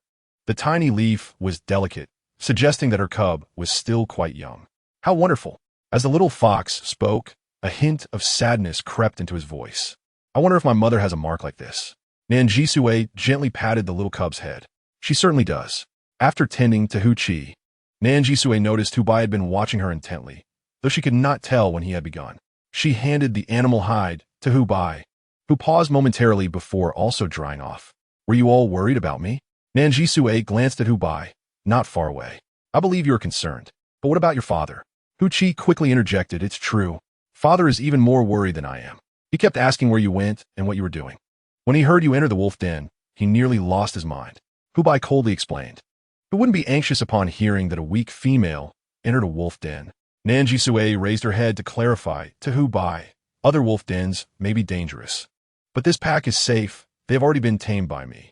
Hu Bai still frowned, finding it hard to comprehend the act of taming wild beasts. Could wild wolves really be tamed by beastmen? Such occurrences had never taken place in the past in the stone village. The rain continued to pour outside, and the cave grew increasingly damp without firewood. In this moist environment, even the air felt thick and uncomfortable for everyone. At home, we have a piece of animal hide. But here, we don't even have that. How will we survive the night? Hu-Chi sighed. The little wolf in Nan Zhisui's arms whined for food, prompting her to prepare some goat milk powder, retrieving the syringe she had used to feed it earlier, and resumed feeding the little wolf. As she did so, little Hu-Chi observed curiously. "Beautiful sister, is this how you feed the cub?" Nan Zhisui smiled and nodded. Hu-Bai scrutinized her, pondering why she could patiently nurture this wild beast, but had never cared for Hu-Chi even once. He glanced between Nan Zhisui and the little wolf cub, his brow furrowing again. Many questions perplexed him. For instance, why had she abandoned him and Hu-Chi? Why was she willing to show affection to the wild cub, yet not extend any maternal love to Hu-Chi? Had she forgotten him? Had she never missed him? Had she truly, callously sold him into slavery? Hu-Bai's gaze became unfocused as he stared at Nan Zhisui. Noticing his intense stare, she looked up and suddenly smiled at him. Hu-Bai was taken aback, warmth creeping to his ears, and he quickly turned away. Pathetic. Hu-Bai, you're truly pathetic. A peculiar atmosphere enveloped the cave, suddenly descending into silence. At that moment, the grumbling of Hu-Chi's belly shattered the stillness. Hu-Bai also patted his own stomach. The two of them had ventured out to find Nan Zhisui without having eaten dinner, and their hunger had grown palpable. Upon hearing the noise, Nan Zhisui couldn't help but laugh as she cradled Hu-Chi in her arms. Hu-Chi's small face flushed as he exclaimed, "Beautiful sister, Aki is hungry." Hu-Bai abruptly glanced at the Wolf King. Fresh prey was at hand, easily dispatched for a meal. The Wolf King suddenly pressed his tail tightly and let his ears droop, retreating a few steps while whimpering. "Want to eat the wolf? Want to eat the wolf?" Very scary. Nan Zhisui quickly intervened. "This is my trained puppy, a good dog. We cannot eat him." The Wolf King whimpered, rolling on the ground playfully. To prevent Hu-Bai from consuming the wolf, Nan Zhisui hastily declared, "You are hungry. I shall find a way to get you something to eat." She reached into her clothing pocket, pretending to retrieve something, but in reality, she extracted some sausages and 2 bags of compressed chicken legs from her spatial storage. "Tada! Delicious treats!" she exclaimed. Nan Zhisui tore open the packaging and presented the sausages and chicken legs to Hu-Bai and Hu-Chi. Hu-Bai sniffed gently, glancing at Nan Zhisui. He had sensed her scent before, and these 2 types of food were notably absent from her aroma. She harbored a secret. However, he did not intend to pry further. Gazing at the unfamiliar food before him, Hu-Bai did not hesitate to take a bite. Meanwhile, little Hu-Chi excitedly chewed and exclaimed, "So delicious, so very delicious. Beautiful sister, this is truly super tasty." After taking a bite, Hu-Bai's eyes brightened slightly, and he quickened his pace in eating, but upon realizing Nan Zhisui was watching, he resumed a leisurely pace. Nan Zhisui admired the elegance with which the fox duo consumed their food. Truly, they embodied the grace of foxes, even devouring a sausage with an air of nobility. Little Hu-Chi finished the sausage in a few bites and then began on the chicken leg. Little Xiang watched, drooling, while little Aki reluctantly shared a small piece with him. As little Aki savored the chicken leg, his eyes sparkled with delight. So good, so good. Unable to contain himself, he devoured the chicken leg in a few bites, even gnawing on the bones and repeatedly sucking on his fingers, relishing the taste. "What is this? Truly delicious. The food from my hometown," Nan Zhisui smiled. "Is it food from your hometown, sister?" Hu-Chi pondered, then suddenly asked, "But isn't there little left? If I eat some, won't you have less?" Hu-Bai abruptly halted. Nan Zhisui found the cub's insight remarkable. She patted Hu-Chi's head and reassured him, "It is all right. Food is meant to fill our bellies. Besides, you have braved the rain to find me. What is wrong with treating you to something to eat?" "Thank you, sister." Hu-Chi's eyes sparkled with joy. Nan Zhisui absent-mindedly ruffled Hu-Chi's hair and ears. Hu-Bai shot a glance at Nan Zhisui as she played with Hu-Chi's ears, his own ears twitching slightly, turning his head with a slight frown. In the cave, both beast people and wild beasts awaited the rain to cease. But the rain showed no signs of stopping. As darkness crept in, the group found themselves trapped within the cave. Adults and cubs exchanged glances, while Nan Zhisui gazed helplessly at the sky. Having company was indeed wonderful. Yet the question remained. How would they spend the night? Nan Zhisui settled cross-legged against the stone wall of the cave, with little Shiyang entwined around her arm and little Aki curled up in her embrace. The two little ones, carefree, found a comfortable position and promptly fell asleep. As night deepened, Nan Zhisui began to feel increasingly drowsy. The cave was damp and cold. But fortunately, little Huchi's fluffy warmth offered her some comfort. Sitting nearby, Hubai watched Nan Zhisui, noticing her eyelids droop as she struggled to stay awake. Observing her growing chill, he tightened his embrace around little Aki and closed his eyes. She remained cold and curled up tighter. Suddenly, the Wolf King howled softly in a corner. A strikingly beautiful snow-white fox paid no heed to the frightened Wolf King. He nimbly approached her side, allowing her to rest her head upon his belly, enveloping her within his soft, white fur. In her dreams, Nan Zhisui felt as if she were nestled within a fluffy cloud, soft and warm. Chapter 23. Returning home in the eastern forest, two silver wolf pups, seemingly around 5 years old, sheltered from the rain beneath the large leaves of a tree. The slightly older one, named Lang Xian, appeared quite spirited, while the smaller one, Lang Kumu, exuded a naturally adorable charm. At that moment, Lang Mu clutched his round belly, lazily unwilling to move. Brother Xian, the little rainy season has arrived. Lang Xian shrank his slender body, offering the remaining food in his possession to Lang Mu. However, Lang Mu's little nose twitched, and he lamented, "But I am so hungry and so cold." Little Mu, Lang Xian grasped his chubby brother's shoulder. "That wicked female has imprisoned our fathers in the beast prison for 5 years. For 5 years, we have relied on each other, living without parents. Shouldn't we seek justice from that wicked female?" Indeed, Lang Mu wiped away his tears. "Shouldn't we rescue our fathers from the beast prison?" "Certainly," Lang Xian replied. "But brother, I am still so cold, my fur is wet, and I'm so hungry." "Be quiet, don't fuss," Lang Xian retorted. Little Mu hugged himself tightly, feeling aggrieved.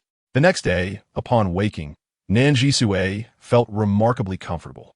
Although she had slept on the ground, it had been a decent rest. She stretched widely, relaxing her body. The rain outside had ceased, and sunlight streamed into the cave.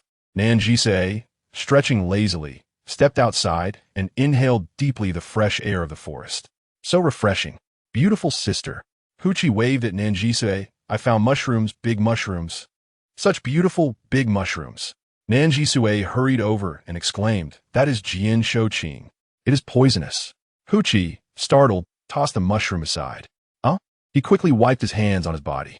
Nan Zhisui chuckled. "The more beautiful the mushroom, the more poisonous it is." She approached and picked up a Jian Shouqing that was 2 to 3 times larger than those on Earth. However, with proper preparation, Jian Shouqing can be edible. But if consumed raw, one might end up lying flat. Huchi, feeling apprehensive, suggested, "Then let us not eat it." The abilities of the shamans in the beast world are limited. Few can detoxify mushroom poison. Nan Zhisui wholeheartedly agreed with his decision, having no intention of guiding Huchi towards consuming poisonous mushrooms. After all, once she departed, if Huchi imitated her and ate poisonous mushrooms, it would truly lead to dire consequences. "The weather is splendid today. I will teach you how to find non-poisonous mushrooms," Nan Zhisui said. Huchi nodded eagerly, "Yes, yes." Nan Zhisui continued, "We must search for non-poisonous mushrooms in clean areas. Their shapes appear natural, with smooth surfaces, and the stalk is closely connected to the cap, boasting a firm texture. The colors are quite natural, not overly vibrant, and they emit a fresh scent without any peculiar aroma. In contrast, poisonous mushrooms display bizarre shapes, may have spots or warts. The stalks might feature rings or bulges. Their colors could be very bright, suspiciously so. Some poisonous mushrooms might emit a pungent, unpleasant odor. In summary, anything you find suspicious is likely a poisonous mushroom. Understood? Hiss. Little Shiyang was thrilled upon hearing this. Little Huchi also scampered off to gather mushrooms. Before long, the two little ones returned with mushrooms for Nan Zhisui to identify. Little Shiyang was overjoyed. As long as he helped the beautiful sister, she would ruffle his head and praise him. "Little Yang is wonderful." Little Huchi was quite delighted, having learned a plethora of new knowledge while also being able to assist the beautiful sister. Before long, Nan Zhisui said, all right, that should suffice. Embracing a large pile of mushrooms collected by the two little ones, she thought to herself, if only there were a fire, I could prepare mushroom soup. Just then, she noticed Hubai had somehow found dry firewood and brought over a bucket of fresh water. At this sight, Nan Zhisui's eyes sparkled with excitement. What a handsome man! The aura of a devoted husband was simply remarkable. Hubai carefully placed the firewood in an appropriate spot and then approached Nan Zhisui with a water bucket. She lifted her gaze to meet his. The forest, after the rain, was adorned with a lush and dewy beauty. The gentle sunlight filtered through, illuminating the droplets on the treetops with a soft glow.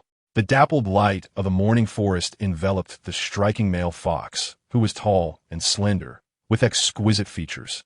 As he drew nearer to her, Nan Zhisui felt her heart race slightly. Hubai set the water bucket down in front of her. Drink some water and wash up. Have we met before? They both spoke almost simultaneously. Hubai paused momentarily. After hearing Nan Zhisui's words, she suddenly felt a bit impudent and added, I apologize. I just thought of someone. Hubai pressed his thin lips together and silently turned away. Little Huchi sensed that the atmosphere between the father beast and the beautiful sister had become peculiar again. However, their interactions had never been entirely normal, so he did not dwell on it. The Wolf King had gone off to find water and food for himself, requiring no oversight from Nan Zhisui. After Nan Zhisui finished washing up, she fed the little wolf cub some goat milk powder. Subsequently, she prepared goat milk powder for the other little ones as well. Being growing children, they ought to drink more milk. Once these tasks were completed, Nan Zhisui set about making mushroom soup. The little ones drank the soup from simple stone bowls. Huchi exclaimed, "This is delicious." The little snake flicked its tongue, its eyes narrowing with joy, hissing in delight. Hubai looked up at Nan Zhisui, who ladled some mushroom soup for him as well. He began to sip it slowly. The Wolf King howled twice, and Nan Zhisui affectionately patted its head, praising, "Good dog." The Wolf King, pleased with the compliment, wagged its tail and leaped away. Turning to Hubai, Nan Zhisui smiled. "I'll head to your home first. Hubai, you still have to receive your treatment today." Uncertain if it was merely her imagination, Nan Zhisui felt that the corners of Hubai's eyes and brows seemed to lift slightly. Hubai transformed into a large fox, and Huchi hopped onto his back, settling comfortably. The snow-white fox's head turned towards Nan Zhisui. Understanding his intention, she cleared her throat awkwardly and ultimately mounted his back. The little snake and the little wolf cub remained with her, and she held onto the small Huchi in front of her. "Are you settled?" Hubai inquired. The majestic white fox leapt forward. Back home. Chapter 24. Is this another inquiry directed at her? They arrived at the familiar cave. And compared to the chilly cave from the previous night, Nan Zhisui found this damp and dark cave not so dreadful after all. Little Huchi puffed out his chest and smiled at the two adults. "Beautiful sister, Father Beast, can I take the little snake brother out to play?" Hubai glanced at Nan Zhisui, who was taken aback. Was this another question posed to her? Did she have any connection to them? The pressure was overwhelming. Yet, gazing into the eager eyes of the little ones, Nan Zhisui cleared her throat. "All right, but don't wander too far. Be safe." "Okay," hissed the two little ones, who then dashed away joyfully. Once the little ones were gone, only Nan Zhisui, Hubai, and a newborn wild wolf cub in the corner remained in the cave. Nan Zhisui suddenly regretted allowing the little ones to go out to play, feeling a bit awkward for some reason. She cleared her throat to relieve the tension and said to Hubai, "You've been receiving treatment for 3 days now, and you were caught in the rain yesterday. You might need to go for a checkup today." "A checkup?" Hubai asked, momentarily puzzled before inquiring. "Is that the same as you using the stethoscope on my chest?" Nan Zhisui blinked, her ears turning slightly red. She understood Hubai was not intentionally flirting. He was merely asking a question. "But, oh Nan Zhisui, it's just a checkup. Don't let yourself be misled into thinking otherwise. He's a married man, right?" Ahem. Nan Zhisui felt her throat was a bit dry and cleared it. "I will just be listening to your heart. The stethoscope allows me to hear the sounds within your body, so I can assess whether your condition has improved. Don't overthink it." "I'm not overthinking it," Hubai replied, his gaze fixed on her slightly flushed cheeks. "It seems you are. Is that so?" Nan Zhisui hurriedly shook her head, trying to dispel any errant thoughts. "I certainly am not overthinking it." She retrieved the stethoscope and gently opened Hubai's beast skin clothing. Hubai lowered his head slightly, watching as Nan Zhisui placed the stethoscope against his chest. The heart within beat vigorously. Thump, thump, thump. Nan Zhisui moved the stethoscope to listen to his lung sounds. The moisture and wheezing sounds had disappeared, indicating a significant improvement.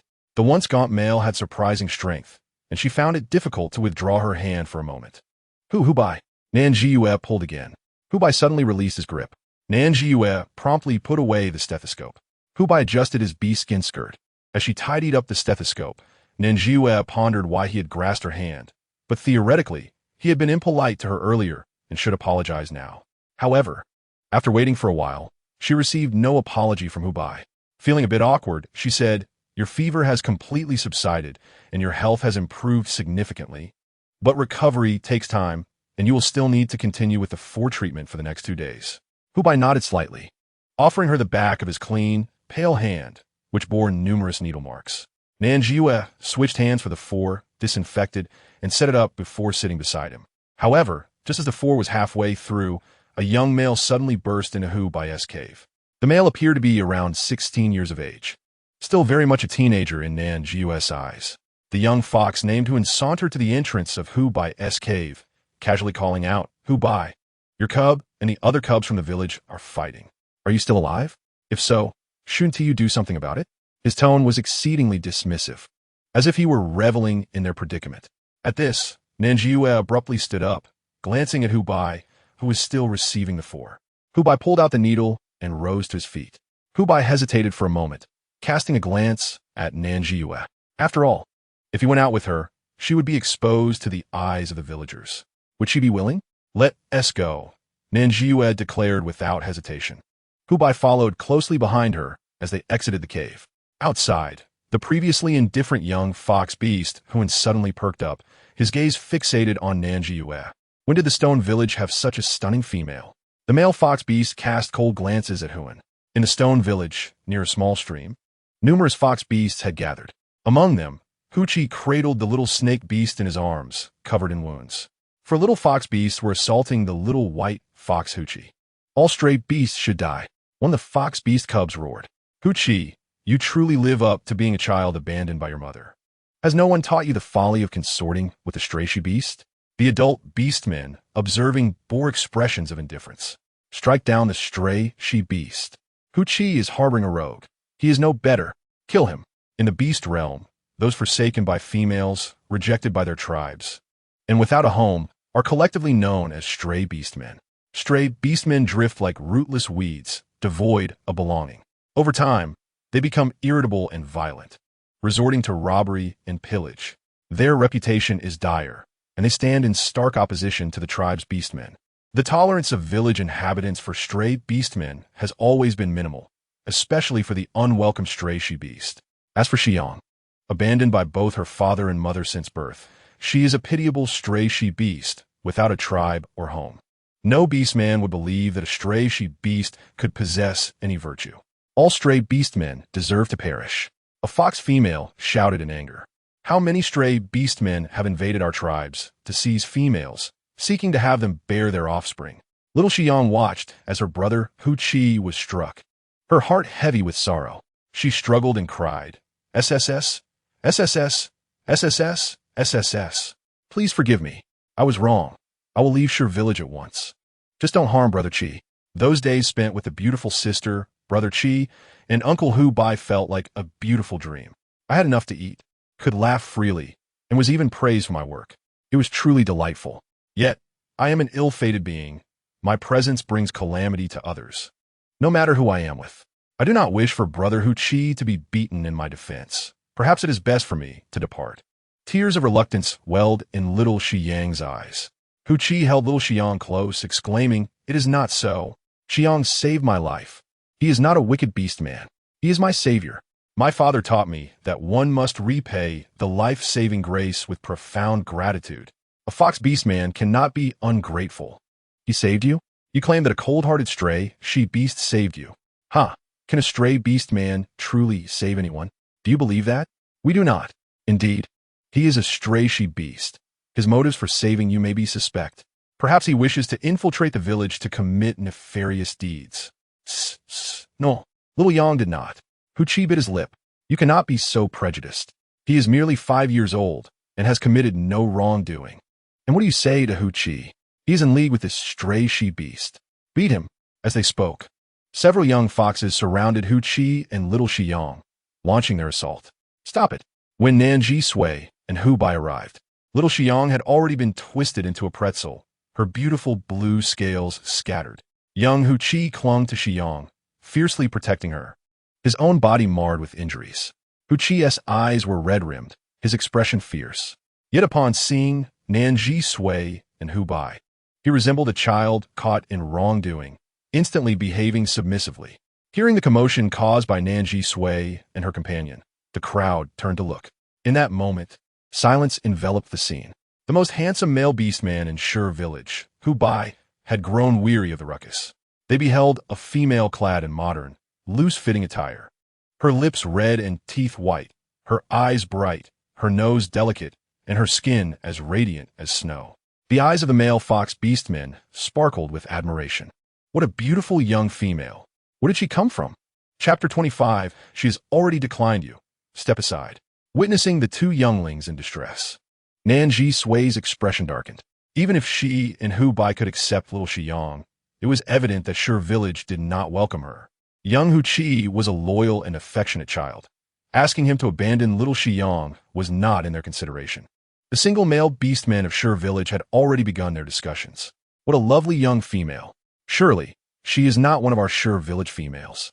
Our fox tribe females are already quite beautiful. Is she perhaps from the merfolk tribe? I have heard that the females of the merfolk are exquisite, truly enchanting. However, why does the young female appear troubled? These male beastmen, unaware of Nan Zhisui's identity, began to feel sympathy for her. Moreover, one bold young fox male approached. At merely 16 years of age, the audacious fox male Huan stepped forward, speaking politely. Hello, I am Huan, the fox beast man who just delivered a warning at the entrance of Hu Bai's cave. It is a pleasure to meet you. Before Nan Zhisui could properly comprehend his words, Huan's expression shifted dramatically. 3 beastly markings appeared, revealing him to be a 3-marked beast warrior. Beautiful female. Would you consider becoming my mate? The youthful Huan sought a partner, and the male beastmen of Sher village found no peculiarity in this. Rather, they began to engage in conversation. I heard that Huan awakened a high-level bloodline. He was a 2-marked beast warrior at first, and now he has advanced to a 3-marked beast warrior. Such a rare talent. With such a prodigy courting her, surely the female would not refuse. The male beastmen seemed to forget the conflict among the younglings, their focus entirely shifting to Nan Zhisui. Under the scrutiny of the beastmen, Nan Zhisui's expression fluctuated. She awkwardly replied, I apologize. You are indeed admirable and exceptional, but I must decline.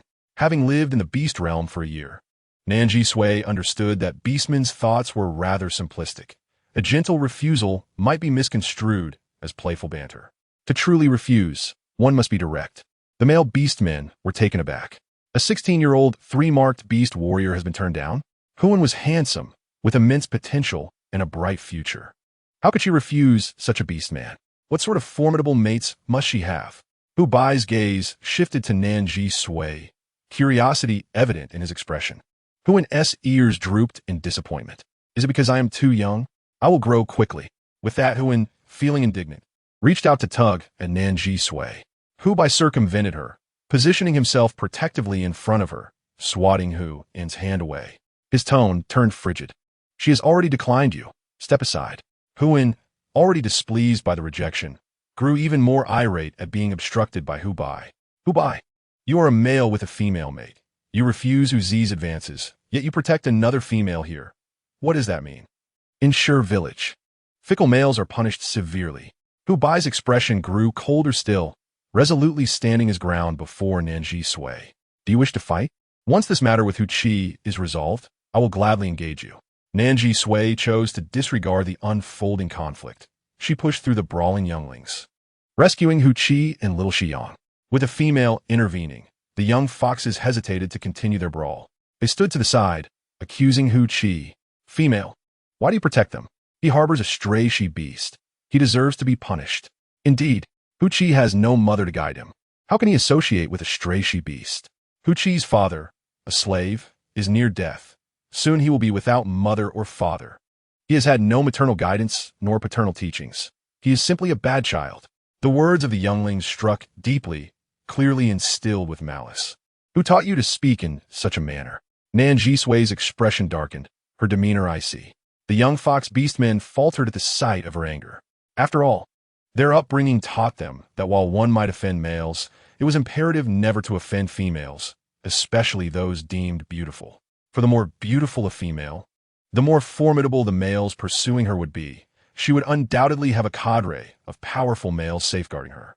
The female before them indeed appeared striking. Even the formidable Huan sought her hand and was rebuffed. Thus, she must have exceptionally strong and capable males behind her. Consequently, the young foxes began to shift blame. That is what everyone says. Yes, the adults always say that. Enough. Hu Qi rose to his feet, looking quite disheveled, yet he steadfastly positioned himself before Nan Zhisui. I exclaimed, enough. Little Hu Qi had many things he wished to protect. He wanted to safeguard his father, protect Xiyang, and shield his beautiful sister from the harsh reality that their status in Shi Yuan was so low and that he himself was lacking. He did not understand why, but he held a strong affection for his beautiful sister and did not wish to leave a negative impression on her. Though my mother was absent, I had been well instructed by my father. The truly undesirable ones are you. Little Hu Qi's gaze bore into them. You bully the weak and take advantage of your power. You're not good cubs. With his outburst, the arena fell silent. The attention of the adult fox beastmen and their young cubs turned towards Hu Qi. Nan Zhisui's heart softened. She understood what Hu Qi wanted to protect. She crouched down and enveloped him in her arms, pressing his head against her shoulder. Do not be afraid. Your beautiful sister believes in you. Hu Qi's voice was muffled, sounding as if he were on the verge of tears. In this world, females are the core of a family. When males align with females, they can form a stronger collective, thereby creating a formidable family unit. Powerful families are not easily bullied, but those like Hu Bai and his son, abandoned by their matriarch, are vulnerable and isolated. Nan Zhisui silently cursed the female who had forsaken them. Look at the good you have done, making this father and son suffer so. Beastmen are drawn to spectacle, and soon a larger crowd gathered. Several female beastmen brought their males to join the commotion.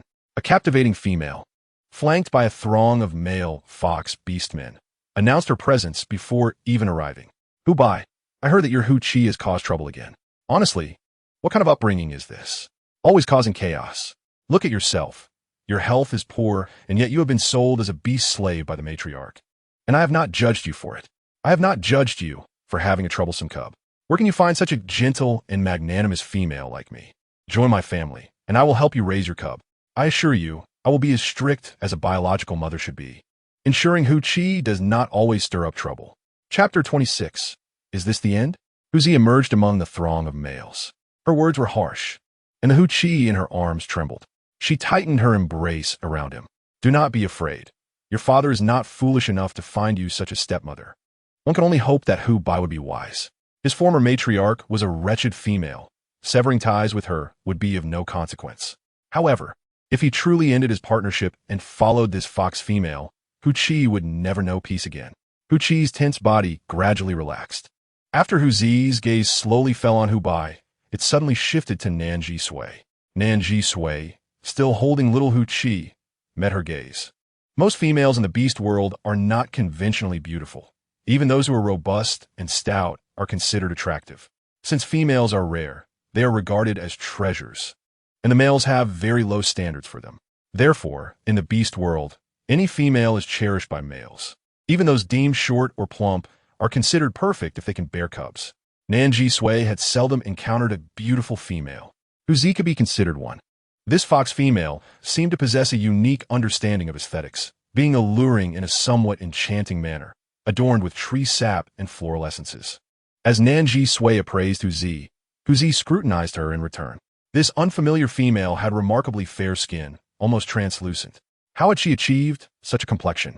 Her black eyes sparkled brightly, resembling a sky filled with stars. Her brows arched gracefully, and her small nose and lips were simply charming. Who are you? Hu Zi inquired as she circled Nan Zhisui. Nan Zhisui. Hu Zi approached, circling her. What is your relationship with Hu Qi? Why are you holding him? Little Hu Qi clung tightly to Nan Zhisui, as if fearing she might let go. Nan Zhisui did not release him. She gently patted his back and replied, We are friends. Friends? Hu Zi paused after circling Nan Zhisui twice. You are not unattractive, How many beast husbands do you have? Nan Zhisui sensed Zi probing for information. In the beast world, females are the central unit of the family, meaning the more husbands one has, and the stronger they are, the more powerful the family becomes. Conversely, a more powerful family means greater respect and less likelihood of being bullied. Hu Bai subtly positioned himself in front of Nan Zhisui. Zi shot him a glance. What? You do not fancy me, but you are interested in this female? Do you think she is more beautiful than I? After a moment's pause, she added, much more beautiful. Nan Zhisui reached out to a small blue snake that had shed its scales. After a moment of hesitation, Shi Yang coiled around her wrist.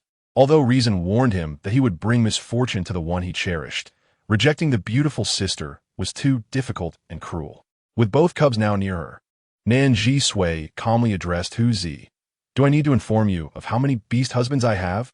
Furthermore, what is my connection to Hu Bai and his son? What, does Hu Bai have any ties to you? Can you dictate their affairs? You, Hu Zi faltered, beginning to scrutinize her closely. This is Shi Yuan. Even if you're beautiful and have many beast husbands, this is our village. You, an outsider, dare to provoke me?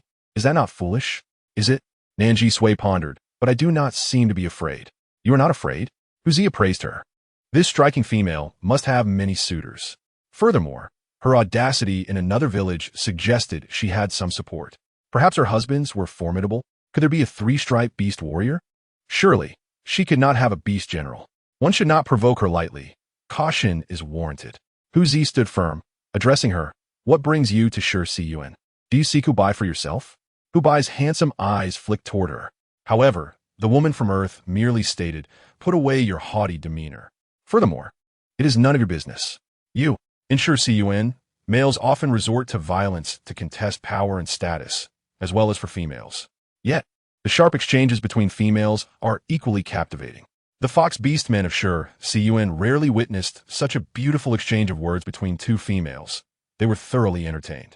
The name of that female was Nan Zhisui, 3 syllables long. Most names among the beast men of Shi Yuan are single syllable. Indeed, naming conventions are straightforward. Hu Bai is simply Bai, Hu Qi is merely Qi, and Hu Zi is just Zi, who denotes their species of beast men.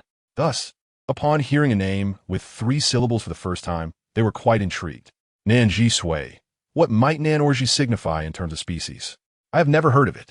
I feel that this female who rejected Huan seems quite protective of the Hu Bai family. How fortunate is Hu Bai, abandoned yet still defended by such a beautiful female. I would argue that Hu Bai, already forsaken, could certainly take the risk of severing ties and seek a new female. With such looks, he could be a guardian beast for this beautiful female. The widow's gate is fraught with gossip, and Nan Zhisui merely aligned herself with Hbi and his father, assisting them for the sake of preserving their standing.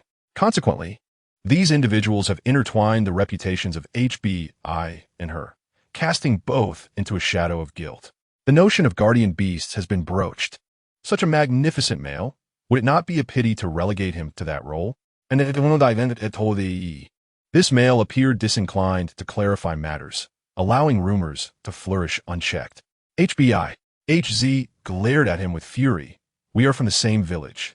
Having grown up together, are you truly going to assist this outsider against me? Can you not discern who is an outsider and who is kin? And her. HZ pointed at Nan Zhisui. You truly intend to protect her? Is your choice of her over me? And Nan Zhisui felt a wave of tension surge through her.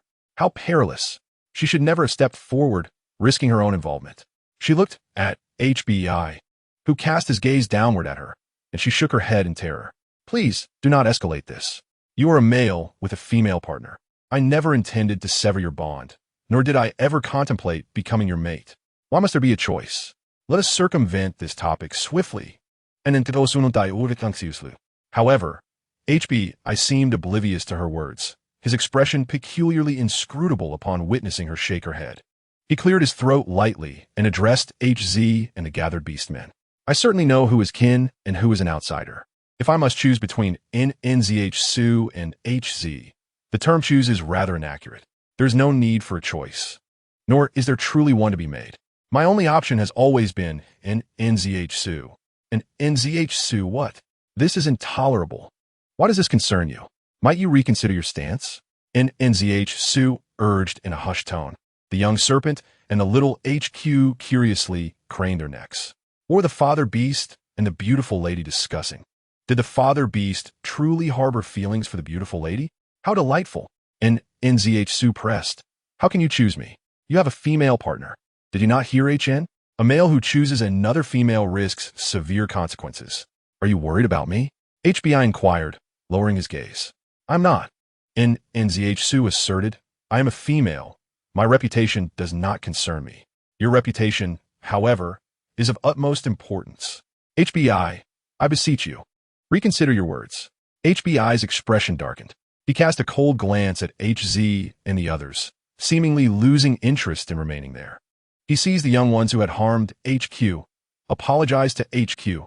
HBI's demeanor was chilling, as if frost were to envelop the air. These young ones had previously not feared HBI, but today he appeared particularly daunting. One young fox beast puffed out his chest defiantly. We did nothing wrong.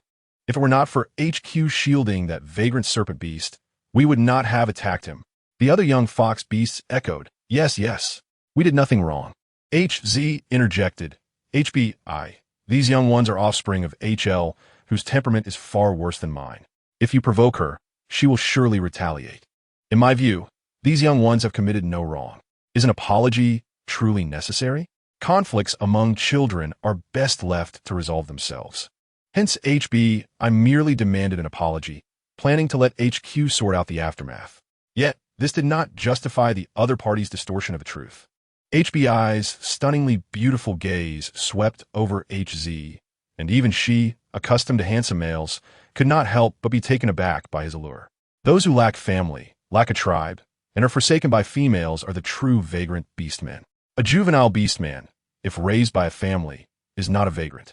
And this little serpent, fortuitously, has someone to care for him. He is not a vagrant. The young serpent abruptly lifted his head. What did Uncle HBI mean by that? And NZH soon nodded in understanding, gently patting the little serpent's head. This little serpent beast had been taken in by me. He is my adopted child. The other fox beastmen turned their gaze toward NZH. The female is the core of a family. If she proposes to adopt a beastman child, it is a decision set in stone. This little serpent, once a cold-blooded beastman without a family, now has a home, and with a home comes support and refuge. He is no longer a pitiable vagrant. Tears suddenly streamed down the little serpent's face. He had wandered too long, abandoned, chased away, and wronged, never having felt the warmth of a home. Now, he has a family. His family's matriarch is the beautiful sister he adores, who will provide him with food, protection, and praise. He is so fond of her, truly so fond. HBI cast a sidelong glance at NZH. He had initially thought that since SHY Ing had saved HQ's life, he could adopt SHY Ing as a gesture of gratitude. However, with NNZH as a female adopting him, his status would be further secured. HBI cleared his throat again. NZH scrutinized his expression. She had thought he sounded much better before. Why did he now appear so weak? Is he feigning? HBI stated, thus, your argument that SHY Ing is a vagrant serpent beastman is unfounded. Furthermore, HQ protecting his savior is entirely justified. These young foxes harmed my child. Is it unreasonable for me to seek an apology? HBI's pale eyes sparkled with intensity. HC suddenly felt an indescribable pressure. Goosebumps prickled her skin. Forget it. It's not my young ones who need to apologize. I want to get involved. Yet, NZH might pose an obstacle to her ambitions regarding HBI. The surrounding male beastmen remarked. These young ones clearly do not realize that this cold-blooded serpent beastman is not a vagrant. Moreover, SH Village has never been particularly welcoming to cold-blooded serpent beastmen. Nevertheless, this cold-blooded serpent is merely 5 years old, still a small and disabled beastman, posing no significant threat to the village. Besides, he has a family and a female to care for him. It seems they indeed should not have harmed HQ and the cold-blooded serpent. Why not? Young ones of HL's family, you should apologize? The stubborn young foxes replied, no, we did nothing wrong. We will not apologize. No apology? Very well. In NZH, casually seized the young fox who had previously been the most aggressive toward HQ. Her strength was formidable, rendering the young fox immobile. If you will not apologize, then we shall resort to other means. HQ, strike him. Nan commanded.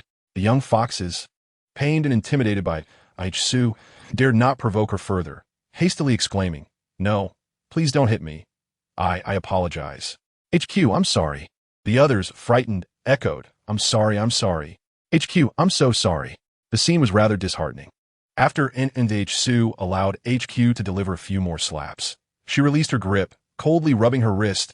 "What a pity you apologized, otherwise I would have had to let him strike you all." The young foxes huddled together. What the father beast had said was indeed true. The more beautiful the female, the more terrifying she became. HBI cradled HQ, while Su accompanied Shying as they made their way toward the cave. Though both HQ and Shying had sustained injuries, they appeared exceptionally joyful.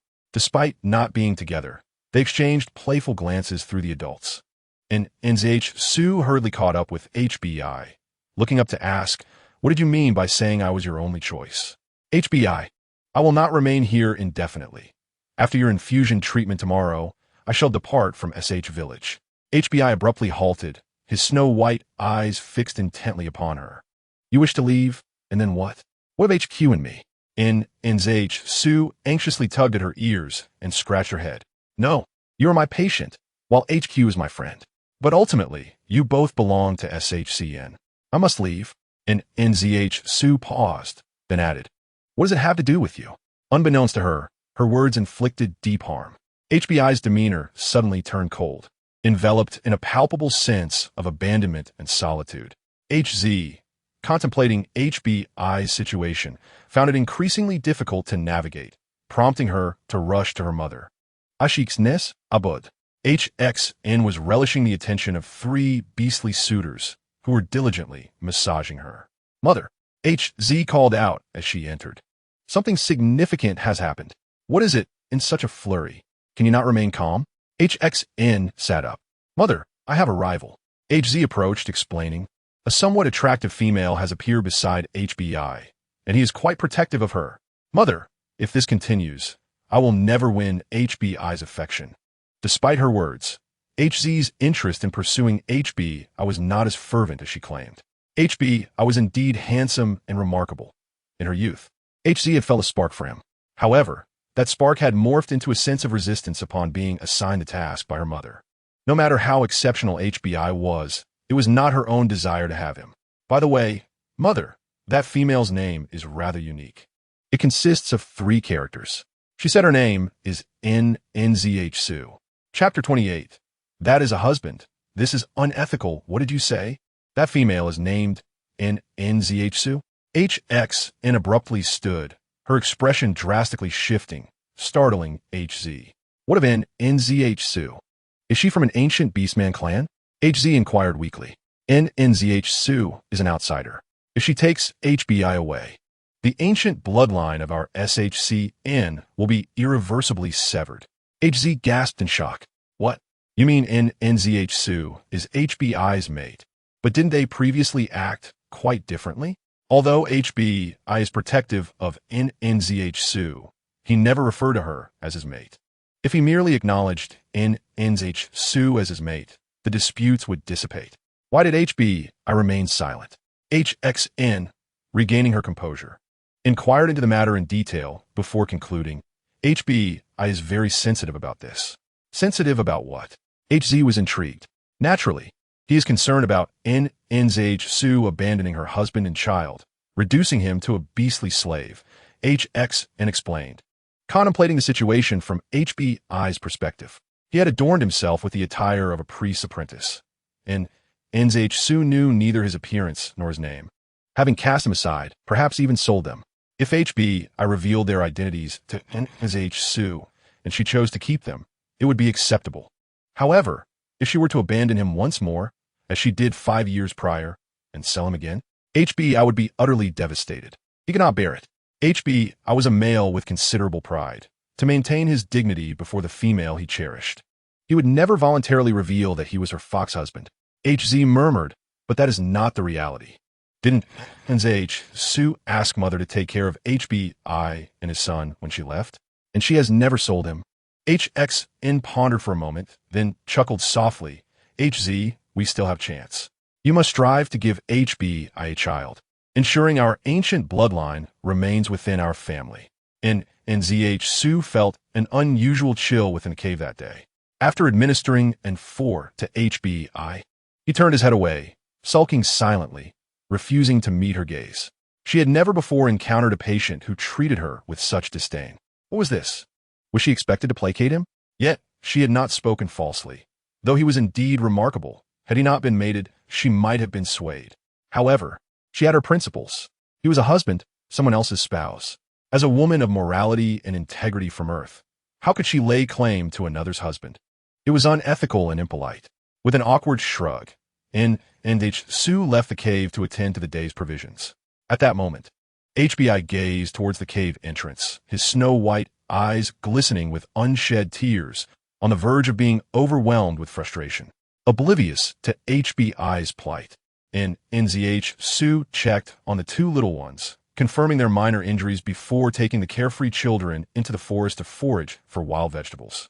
"Pretty sister, I found a big mushroom," exclaimed Xiao Q. "Wow, a Q is amazing." Little SH Wang also brought a few large mushrooms. And Tito Sununtai Pimeth. Patting his little head, "You two little SH Wang are quite impressive. Come here, let me show you a spring vegetable." And Nan Zhisui called as the two children hurried to her side.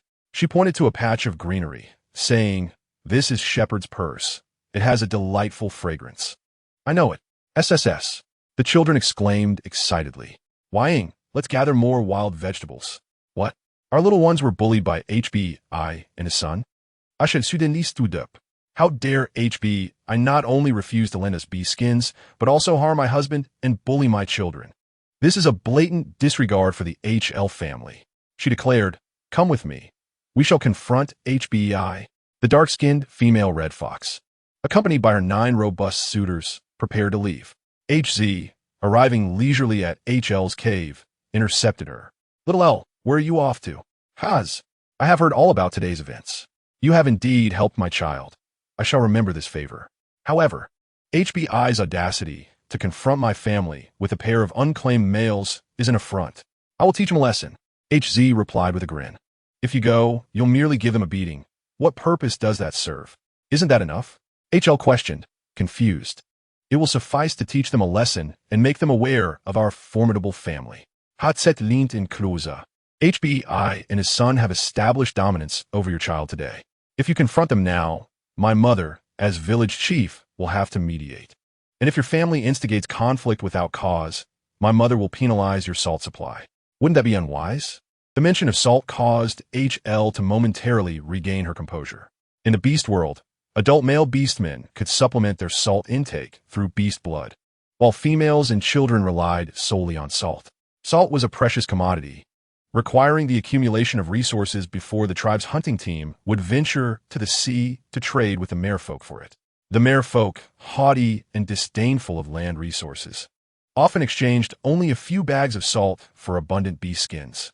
Thus, salt was always scarce in SHCN. HC smiled. "If you truly wish to teach him a lesson, I have an idea." "What idea?" Ashen unquailed. HZ responded, "HBI is proud. He will never engage in tasks he deems beneath him. You know I have pursued him for many years, yet he has never even glanced my way." As she spoke, her tone became increasingly aggrieved. HL sympathized. HZ, you are the most beautiful female in SHCN. HBI, at best, is a beast slave sold for 3 beast skins by his own mate. To desire him is to elevate him beyond his worth. He is blind to your value. HZ smiled precisely. I am considering marking him as my beast husband, thus establishing my claim as his mate. Afterward, however you wish to teach him a lesson would be but a word from me. HL's eyes brightened, but she questioned, yet he already has a mate. You cannot forcibly mark him. How can I sever his previous relationship with his partner? I possess a precious fruit known as Duan Yuangua, which has been passed down through generations. Once he consumes the Duan Yuangua, I shall swiftly use my claws to tear apart his totem. His partner's totem will inevitably unravel. After consuming the Duan Yuangua, the partner totem will illuminate, if I strike it at that moment. The male or shall be transformed into a solitary wanderer, devoid of ownership. It is indeed a thorough act of malice. Huli declared, "Very well, I shall assist you." Chapter 29. Hu Bai's fury after the infusion was completed. Hu Bai removed the needle himself, observing the blood trickling from his hand. Eventually, he pressed a cotton ball against the wound to staunch the bleeding. The male fox orc rose from the stone bed. At that moment, in this desolate cave that had long been untouched, orcs appeared once more. Hu Bai stepped outside the cave, and unsurprisingly, he encountered Hu Li and her family. There were only 10 females in the stone village, and as a native, even if one wished to remain uninformed about them, some knowledge would inevitably seep in. Hu Li was a female who bore a grudge, especially after her family had clashed with Hu Li's on multiple occasions in recent days. Dressed in a thin fur skirt, Hu Bai raised his gaze to the unexpected visitors and inquired, "What brings you to my home?" Hu Li crossed her arms, scrutinizing Hu Bai. Regardless of how many times she looked, she found him undeniably attractive. Even in his current state, he remained the most handsome male in Stone Village. It was no wonder Hu Zi could not forget him. However, with the Duan Yuangua in her possession, why should she relinquish such a handsome male to Hu Zi? She could simply claim Hu Bai for herself, and thereafter, she could do with him as she pleased. Let this exquisite male become her 10th beast husband. You all, restrain him. Hu Li commanded her beast husbands.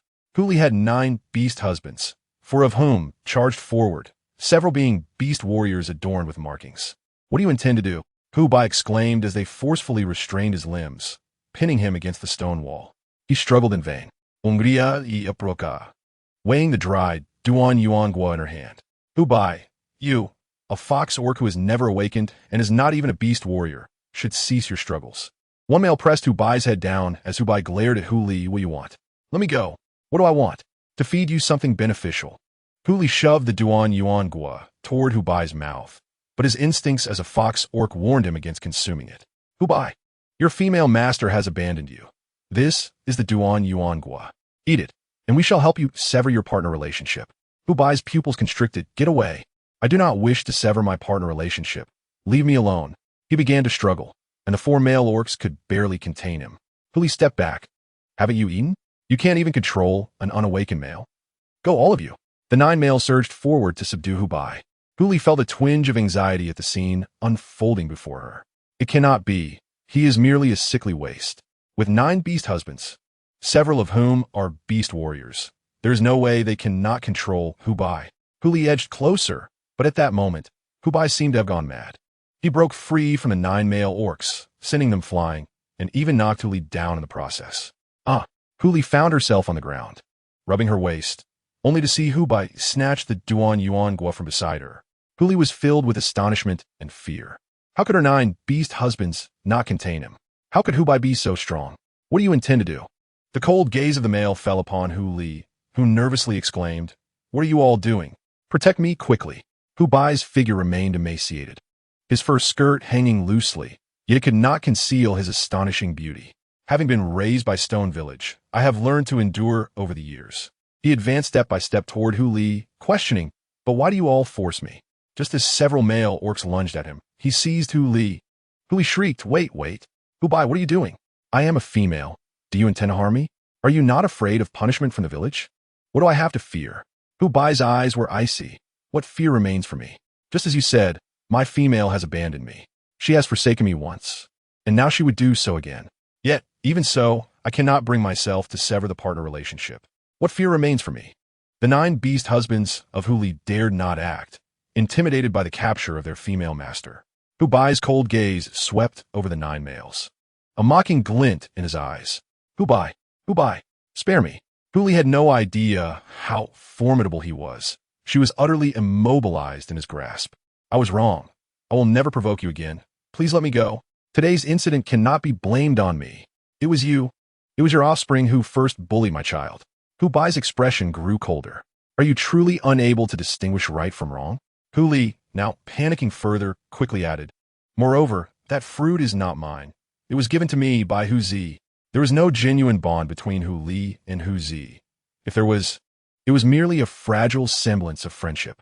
Betrayal would come easily. Hu Xian's intentions were clear to him. As for Hu Zi, while she may have once possessed some innocence, the years had revealed her complicity in oppressing Hu Bai and his father, offering a slap followed by a sweet date far too often. She was no longer innocent. Hu Li, you should not have provoked me. His countenance icy, He grasped Hu Li's chin and fed her the Duan Yuangua. Hu Li struggled violently. Her beast husbands looked on with horror, yet dared not approach. The totem markings on Hu Li's body emerged, predominantly featuring fox motifs. "No, stop. Please, do not destroy my totem," she cried out in desperation. She had 9 beast husbands, each one painstakingly chosen over the years, and she cherished them dearly. Harming any of them would cause her deep sorrow. Hu Bai unsheathed his claws, effortlessly tearing through several totem marks, discarding Hu Li aside. Hu He, Hu Sure, Hu Tsong." The weaker male fox orcs nearly ceased breathing instantly, while others writhed in agony on the ground. Yet, Hu Bai felt no pity. They had provoked him first. They sought to destroy his totem. Thus, returning the favor was hardly wrong. "Get lost." Hu Li hurriedly rose. "Quick, take them to the shaman. Hurry." "Hu Bai." Hu Li gritted her teeth. "You are a male orc of Stone Village. Do you not fear the consequences of offending my family, harming me and my husbands? Do you not fear being unable to live in Stone Village afterward?" Hu Bai turned his cold gaze toward Hu Li. "You ask if I fear? I am a male orc abandoned by my female master. What fear do I possess?" Nan Zhisui does not want him. He felt anger, grievance, and discomfort. "You orcs have sought every means to torment me and Hu Qi over the years, seeking to strip me of my dignity and pride. Have you not? Yet my pride has become woven into my very bones. Aside from her, no one can humiliate me, and no one has the right to do so." He advanced step by step toward Hu Li. "You should be grateful that I have not killed you." Chapter 30. Must you depart? Hu Zi had initially intended to observe the commotion, hiding behind a tree to watch. She had hoped to witness Hu Li feeding Hu by the Duan Yuangua, leading to the severance of his partner totem, after which she would appear to rescue Hu Bai. In this way, Hu Bai would feel grateful towards her, willingly yielding to her. However, Hu Zi never anticipated such a turn of events. Hu Bai actually countered, severing Hu Li's partner totem. Hu Zi gasped, covering her mouth in disbelief. She distinctly recalled her maternal fox, Xian Shua, mentioning that the Hu Bai lineage possessed an ancient bloodline. However, the awakening of this ancient bloodline had not been successful for several centuries. It was precisely because Shi Siyuan had lost the awakener of the ancient bloodline that it had gradually fallen into disrepair, now no stronger than a weak beastman village, despite once being a formidable one. But did Hu Bai truly not awaken? It seemed unlikely, as there were no visible beast patterns. Yet, could one be so powerful without them? It was alarming that 9 males could not defeat Hu Bai, that frail being, even when several were awakened beast warriors. Hu Zi disregarded Hu Li and hurriedly turned to leave. Nan Zhisui and her companions returned triumphantly. Upon their arrival, the cave was impeccably clean, with no traces of conflict remaining. Had the needles been completed?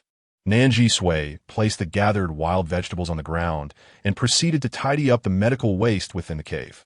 There was a hint of melancholy in his expression, yet his tone remained steady as he inquired, "Nan Zhisui, is there anything I can assist you with?" Nan Zhisui smiled and replied, "Please wash these vegetables.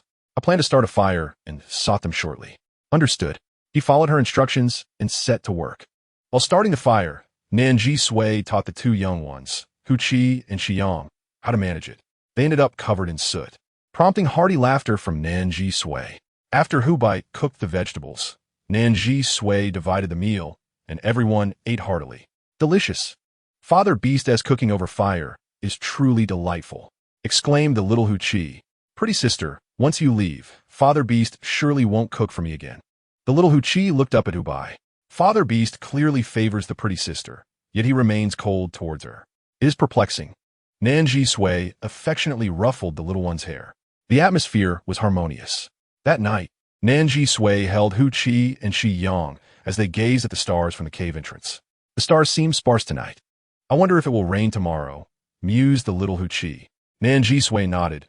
"We are in the minor rainy season. Rain is quite normal." Hu Qi sat up and looked at Nan Zhisui. "Pretty sister, are you really going to leave?" "Yes." "Why? Why must you go?" The truth was, Nan Zhisui herself did not fully understand the reason. During her first traversal, she was forcibly bound by a birth system, compelled to bear offspring. At that time, she knew why she had come to the beast world. Yet this time, she sensed no system, and no one had assigned her a task, leaving her uncertain about her purpose in this world. "But I am not a member of Shi Siyuan," she said, stroking Hu Qi's head. "I must leave. I really don't want you to go. Hu Qi clung to Nan Zhisui. Pretty sister, my father Beast surely does not want you to leave either. Can you please stay? Nan Zhisui embraced the little cub.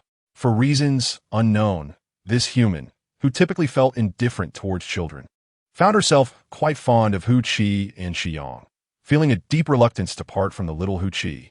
Pretty sister, doesn't he want to leave you either? Nan Zhisui replied. Must I truly go? Hu Qi gifted Nan Zhisui a small beast tooth he had always worn around his neck. Pretty sister, this tooth comes from a prey I hunted with Father Beast. I have always carried it. Now I give it to you. The little fox cub buried his head in Nan Zhisui's embrace, clinging tightly. I truly do not wish to leave you, Hu Bai observed from atop a tree, fully attentive to the conversation below. That night, Nan Zhisui slept with the two cubs on the stone bed, while Hu Bai remained in the tree, watching the stars that were almost imperceptible. As expected, the following morning brought a gentle rain. The minor rainy season indeed brought frequent showers, and the gathering clouds suggested a heavier downpour was imminent. Nan Zhisui fed the little wolf cub, who had grown significantly larger. Affectionate and clingy, it appeared to be maturing into a fine dog. After caring for the wolf cub, Nan Zhisui proceeded to examine Hu Bai. Hu Bai gently lifted his beast hide skirt, revealing a sturdy chest and well-defined abdominal muscles. The male was slender, yet possessed a striking physique.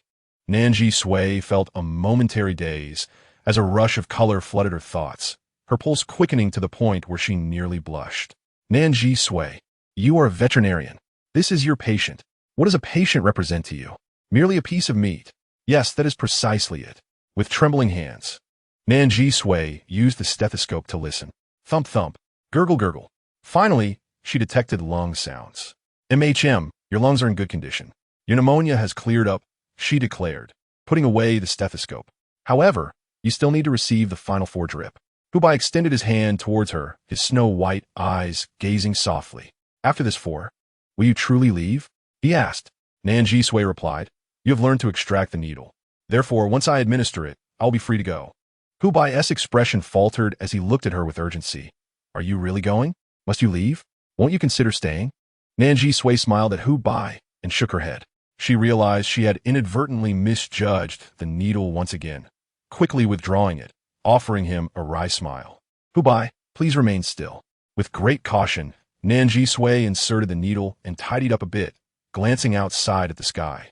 At that moment, countless thoughts raced through Hu Bai's mind about ways to persuade her to stay. Yet he remained still, his thin lips quivering. It is raining today. Perhaps you should wait until it stops? Nan Zhisui chuckled. During the minor rainy season, it will rain frequently. It makes little difference whether I leave early or late. The rain is not too heavy now. I can leave. She contemplated visiting the Wolf King's den to remove stitches from the mother wolf, planning to leave immediately afterward. Even if heavy rain ensued, staying overnight in the Wolf King's den would pose no issue. Without further ado, she flashed a radiant smile at Hu Bai. Hu Bai, I am departing. When Hu Bai opened his eyes, he could only see Nan Zhisui disappearing into the rain. The adult male beastman could no longer restrain himself. Tears quickly filled his eyes, and 2 silent streams cascaded down his cheeks. Chapter 31. She has departed. She took the little wolf cub with her, along with Xiyang, but left behind Hu Bai and Hu Qi. Hu Bai lay down, turning away, unaware of how disheveled he appeared. His slender shoulders trembled slightly, and it seemed his tears had lost control. When he was first abandoned, he searched everywhere after dawn, holding Hu Qi as he called out for her. In the end, the village chief, Hu Xian, informed him that she had sold him for merely 3 beast hides. He had been sold by his mate. In the realm of beastmen, once a male bonded with a female, he became her private possession, and females indeed held the right to sell their male counterparts. Yet Hu Bai could not comprehend this. She had willingly bonded with him and had given birth to Hu Qi after 2 months. During their time together, she had taught him how to use fire and had shared a beautiful life with him. Why, upon awakening, was the cub present, but she was not? Why had she sold him for just 3 beast hides? Was he truly so unworthy? Must he always be forsaken by those he loved? For 5 years, how arduous was life for a male sold into slavery and utterly abandoned by his mate. Yet, even through such hardship, he had raised their child. After finally reuniting with her, her footsteps would not linger for him. He could not keep her. She was gone once more, having abandoned him for the 2nd time. Is it because he is too unattractive? Is it due to his poor health? Or is it simply that his temperament is so disagreeable and he is so indifferent towards her? His shortcomings are entirely his fault. If he were better, she would not have cast him aside. Hu Qi hastily withdrew the needle and went to check on Hu Bai's condition. When he witnessed the tears streaming down the face of the father beast he so revered, Hu Qi's young heart trembled with emotion. "Father beast, what is the matter? Please do not frighten me." Hu Bai curled up, his voice barely a whisper. "Qi, your mother no longer wants us. She does not want you, nor does she want me." Hu Qi, somewhat perplexed, replied, "I know. She has never wanted us since the moment I was born. Do not be sad, Father Beast. Everything will be fine. Qi is all right." Hu Bai curled up even tighter. "She no longer wants us either. She has left. She just walked away. It is all my fault. I should not have been so indifferent towards her." "Father Beast, what are you saying?" Hu Qi attempted to help Hu Bai sit up. Yet Hu Bai seemed to have lost all spirit, devoid of any will to live. "Father Beast, what are you saying? I do not understand. Please get up. The beautiful elder sister has worked so hard to heal you. Do not fall ill again. She has left. She has once again abandoned us." Hu Qi listened to Hu Bai's words. Though confused, he made an effort to comprehend. "Father Beast, I do not understand. You say our mother does not want us. But it was the beautiful elder sister who left today. Surely, she cannot be our mother, right?" Hu Bai fell silent, offering no response. Suddenly, Hu Qi felt as if struck by lightning. "Father, the beautiful elder sister is my mother? The beautiful elder sister is indeed his mother? Is that why the father beast has been acting so strangely towards her these past few days? Showing her indifference, while simultaneously caring for her tenderly. He is upset with her, yet he is also deeply concerned for her. The beautiful elder sister is truly my mother, is she not?" The young cub regained his composure much more swiftly than Hu Bai. Hu Qi shook Hu Bai vigorously, facing him directly. "If she is my mother, why does she not recognize us?" Hu Bai lacked the strength to respond. Hu Qi abandoned that line of questioning and asked if she did not recognize us. "Yet you did recognize her. Why did you not tell her who we are? Why did you not inquire why she chose to abandon us?" "Father Beast, if it were another female, I would not speak. But I believe the beautiful elder sister would never betray you. Is there a misunderstanding in all of this? Father Beast, will you not ask her? If you do not ask this time, will you truly not regret it? Father, if you do not gather your strength soon, I will be left without a mother, and you will be without a mate." Hu Qi shook Hu Bai forcefully, and Hu Bai slowly lifted his head. Hu Qi felt a wave of anxiety. Seeing Hu Bai unable to rally himself, he dashed outside. The rain poured heavily, the ground was slick, and the 5-year-old little fox was anxious to find his mother. In his haste, he stumbled over a tree root and fell to the ground. The rain was relentless, quickly drenching Hu Qi. Beneath the curtain of rain, Hu Bai stood beside Hu Qi, who looked up at him. "Father, in this weather, the scent will easily wash away. If you wait any longer, you may never find her. Hurry and search for mother. Go now." "Qi, do you truly believe I should pursue her? She was the one who abandoned us. Should I still run to her?" Hu Qi's eyes brimmed with tears. "Father, if we do not find her today, we may never locate her again. Qi does not wish to be without a mother. Qi does not want to be without a mother as wonderful as the beautiful elder sister." Hu Bai squatted down to inspect Hu Qi's injuries. "Qi, is your knee hurt?" The rain fell harder. This rainy season should not have such downpours. Riding atop the back of the Wolf King, Nan Zhisui, donned in a raincoat, gently patted the Wolf King's head. "Let us first remove the stitches for your wife. I will be staying in your cave tonight. Otherwise, your little sixth may not withstand it." She held both Shi Yong and little six close, trying to care for the 2 young cubs.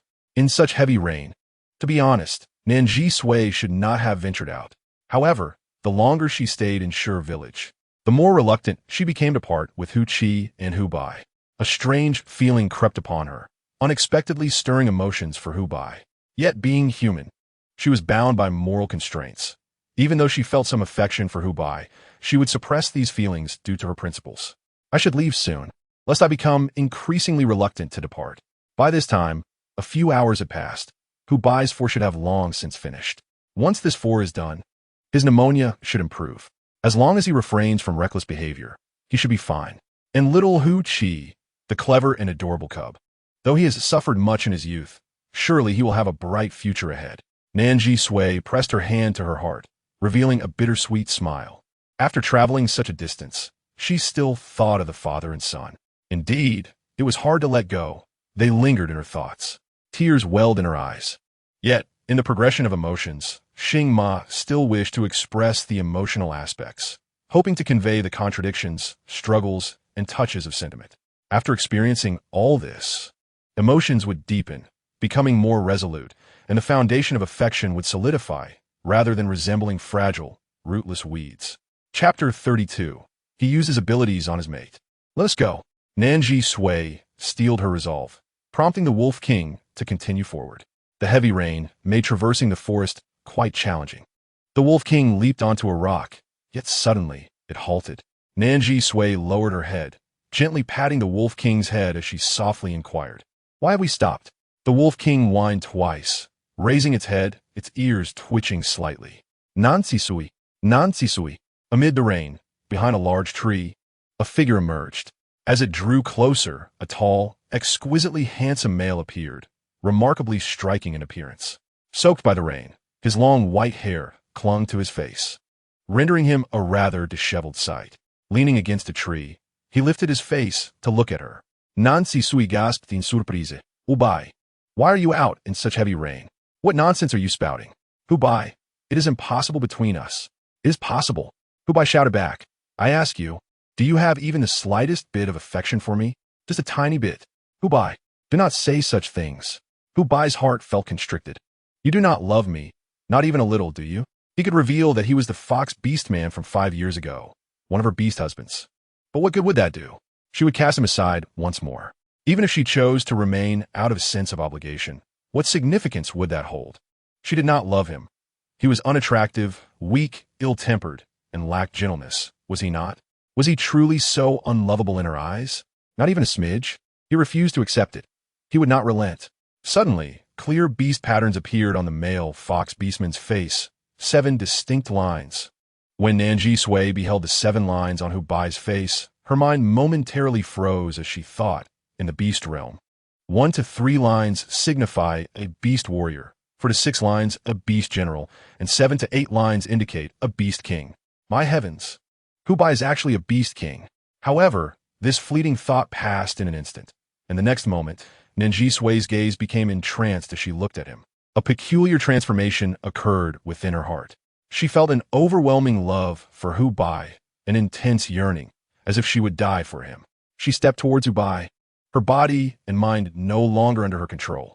Hubai's beast patterns suddenly vanished, and he caressed his face, trembling all over. He audaciously employed his supernatural abilities against Nan Zhisui, resorting to such despicable means. The male fox beastman could no longer contain himself, and, in a fit of despair, turned away. And Nan Zhisui inadvertently stumbled upon the outskirts of SHCN, where the apprentice priest, HBI, was dancing. "Which village do you hail from, female?" he inquired. "How did you come to this place?" Oh, how melodious his voice was, tasked with bearing offspring. The system compelled Nan Zhisui to seek a male partner. She traversed the jungle, encountering several male beastmen, yet none were deemed suitable. Just as the countdown for her mission dwindled to mere days, she chanced upon him. "I apologize for intruding. It was not my intention to disturb you." The male fox beastman paused momentarily, responding gently, "It's quite all right," while he resumed his dance, and Nan Zhisui began to leisurely establish her life there. She gathered firewood, encircled it with stones, ignited a fire using flint, and warmed her food on a shard of stone. Ultimately, her culinary endeavors stirred the curiosity of the fox male beastman next door, who asked, "May I have a taste?" Of course, and Nan Zhisui generously shared her meal, secretly thinking to herself, "If he enjoys my food, he shall become my beast husband." The bond between Nan Zhisui and HBI blossomed naturally. She was unaware of what aspects of herself had captivated him, yet this fox male was undeniably enchanted by her. He unveiled himself entirely to her, dancing closer, at times nearly falling into her embrace. With a radiant smile, he proclaimed, "Pairing is a sacred matter. I must hunt for a bountiful offering to present to the beast god, so that we may receive his blessings. Are you nervous? Do you fear? My lady, I will exercise caution." He continually inquired about her state of nerves, while he himself trembled with anxiety. "My lady, I wish for you to know who I am." The youthful fox beastman smiled brightly, I am HBI. Gaze upon my visage. The totems of the apprentice priest faded, and in that moment, the once naive apprentice priest merged with the strikingly beautiful HBI. When she Ying Air saw that Nan Zhisui had awakened, she hissed twice, likely concerned for her pain, and promptly licked her wounds. Beautiful sister, are you all right? You were quite frightening just now. Affectionately patting she Ying Air's head. HB, I had just appeared, revealing 7 beast patterns on his face. He was the 7-pattern beast king. In other words, he was the true fox king. It was astonishing. One could hardly perceive his formidable strength. Moreover, he had seemingly used a unique ability on her, one that rendered her hopelessly enamored during its activation. Even so, she felt the effects swiftly, as if glimpsing something he desperately wished for her to understand. Was HB indeed the apprentice priest? Was he her beast husband? Yet, when Nan Zhisui opened her eyes again, HB I had vanished. She patted the Wolf King's head, saying, "Little brother, I must seek HBI. Can you assist me?" The Wolf King slowly rose, his tail drooping, then dashed forward. The torrential rain made it arduous for even the keen-nosed Wolf King to search for him. Oh, the stormy weather proved burdensome for the Wolf King, and Nan Zhisui occasionally rewarded him with a piece of sausage as a treat. Good boy, splendid. Was HB I truly her beast husband? Was HQ indeed her child? He had employed his supernatural abilities on her. Just because she did not love him, he resorted to using his powers. How utterly despicable. He was indeed a vile male. HBI's frail body could hardly bear the weight of his terrifying abilities, which is why he had rarely showcased them over the years. After having used his powers, I felt a profound ache in his organs, gasping for breath. Ashku? Ashku. However, there was no sign of HQ in the cave. His foot had been injured, and logically, his footprints should have alternated in depth. Yet, the distinct prints suddenly ceased in the middle of the path. HQ had vanished. Chapter 33. HQ has been kidnapped. HBI crouched down, his fingers tracing the remnants left by HQ. Something had happened to HQ. He had been abducted. I dashed into the forest. However, the torrential rain seemed to wash away HQ's traces, making the search for him even more challenging than for Nan Zhisui. In a secluded cave far from SHCN, a group of male beastmen worked to conceal evidence nearby. Let me go. HQ struggled against the ancient formation binding him. Village chief, NHZ, why have you bound me? My father will worry. Mother, must we truly do this? HZ's expression was one of reluctance. HQ was still so young, merely 5 years old. HXN, both the village chief and the village's female priestess, coldly commanded her mate to perfect the formation, her demeanor emotionless and cruel. What do you propose? You are utterly useless. For 5 years, what have you accomplished? Our only precious dew, NUN fruit, was consumed by HL. Do we have any other options? We can no longer compel HBI to sever his bond with his partner. We have no alternative. Do NUN fruit? You wish for my father and mother to sever their relationship? HQ protested fiercely. Why would you destroy their bond? You are wicked. You shall not succeed. Ever since learning that Nan Zhisui was his mother, HQ's attitude towards her had undergone a radical transformation. He held deep affection for Nan Zhisui. She was a good person. He adored his mother. Silence, HX and commanded gravity. For years, HXN had suppressed HBI's family. To put it in modern terms, the Fox village had turned a blind eye to the plight of HBI's family, ignoring his life and death.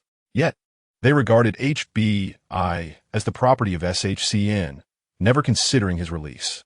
HXN even encouraged her daughter HZ to pursue HBI for a singular reason. HBI's lineage possessed a trace of the Fox clan's most noble ancient bloodline. In the beast world, bloodlines are typically categorized into common, advanced, and ancient bloodlines. Most beastmen of the Fox clan awaken the common bloodline. The previously talented beastman, HN, had awakened the secondary advanced bloodline at the age of 16, manifesting 3 beast patterns. Beastmen of the common and advanced bloodlines seldom awaken supernatural abilities.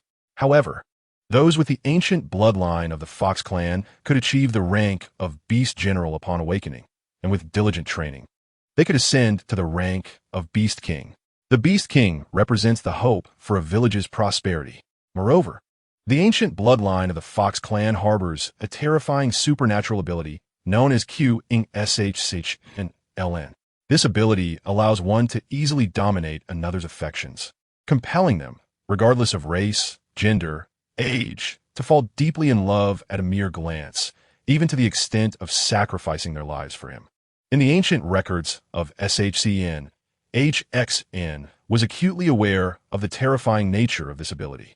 In the Fox clan, the higher the bloodline, the more exquisite the appearance. HBI's father had been the most beautiful male in SHCN during his youth. HXN had attempted to pursue HBI's father to retain this bloodline, but had failed. HBI himself was also the most handsome male of the Fox clan. HXN urged her daughter to pursue HBI, but she too failed. The awakening of higher bloodlines becomes increasingly challenging. HBI's lineage had not seen a successful awakening for 3 or 4 generations. Who could say whether it would awaken? Furthermore, HBI was no longer young. He had surpassed the prime age for awakening. Yet, despite this, he is indeed a bearer of ancient bloodline, and Schertsuin cannot possibly allow their departure. Hushin remarked, "Our Schertsuin, though an ancient tribe, has become increasingly backward over the past 200 years. The highest-ranking member of our tribe is merely a third-tier beast warrior. We do not even have a beast general, let alone a beast king." Huji, hearing of the beast king for the first time, asked in astonishment, "Mother, what is a beast king? What rank is that?" Hushin patiently explained, "Lil Ji, you must understand that 1 to 3 markings denote a beast warrior, 4 to 6 markings indicate a beast general, while 7 to 8 markings signify a beast king." Huji gasped in shock. There are actually beastmen with 7 or 8 markings. Hushin nodded in affirmation. "Indeed. Yet look at our Schertsuin. We're the beast generals or beast kings. We rejoice even at the emergence of a single beast warrior. The only possibility of altering the status quo in Schertsuin lies in the bloodline of Hubba and his kin." Hushin's voice grew increasingly agitated. "Over 20 years ago, I was defeated by Hubba's female, failing to acquire their bloodline. Now, you have also succumbed to the outsider Nan Zhisui." The mention of this matter infuriated Hushin as she cast a disapproving glance at her unaccomplished daughter. Huji sighed, "Mother, let's abandon this notion. What does not belong to us cannot be claimed. I no longer desire the ancient bloodline, for it may never awaken." Hushin retorted with dissatisfaction. "The sole hope for our entire Schertsuin rests with Hubba's bloodline. We must firmly grasp this thread of lineage. The Hubba bloodline must not only remain in Schertsuin, but must also be preserved within our family.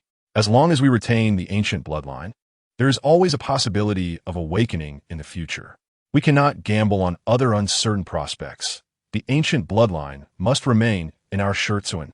Hushin's piercing gaze swept over Hushi before settling on her most favored grandson, Huli.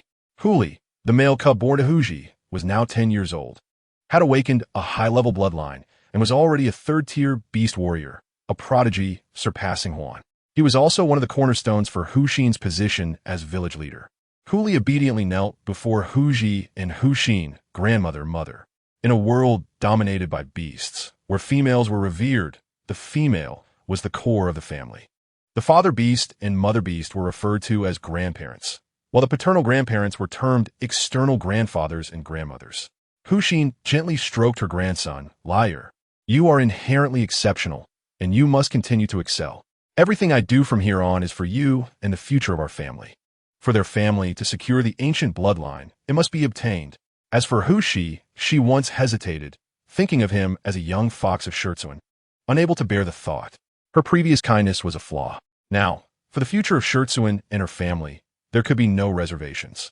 Bound to the cross, Hushi gazed at the former village leader Hushin, an inexplicable fear rising within him. The young cub, attempting to appear brave, shouted, "What do you intend to do to me? My father and mother will not spare you." The torrential rain of the small rainy season fell heavily. Nan Zhisui looked up at the sky, where lightning flashed and thunder roared. A terrifying sight. Normally, under such conditions, she would never dare to run in the forest. Yet now, an inexplicable anxiety gripped her heart.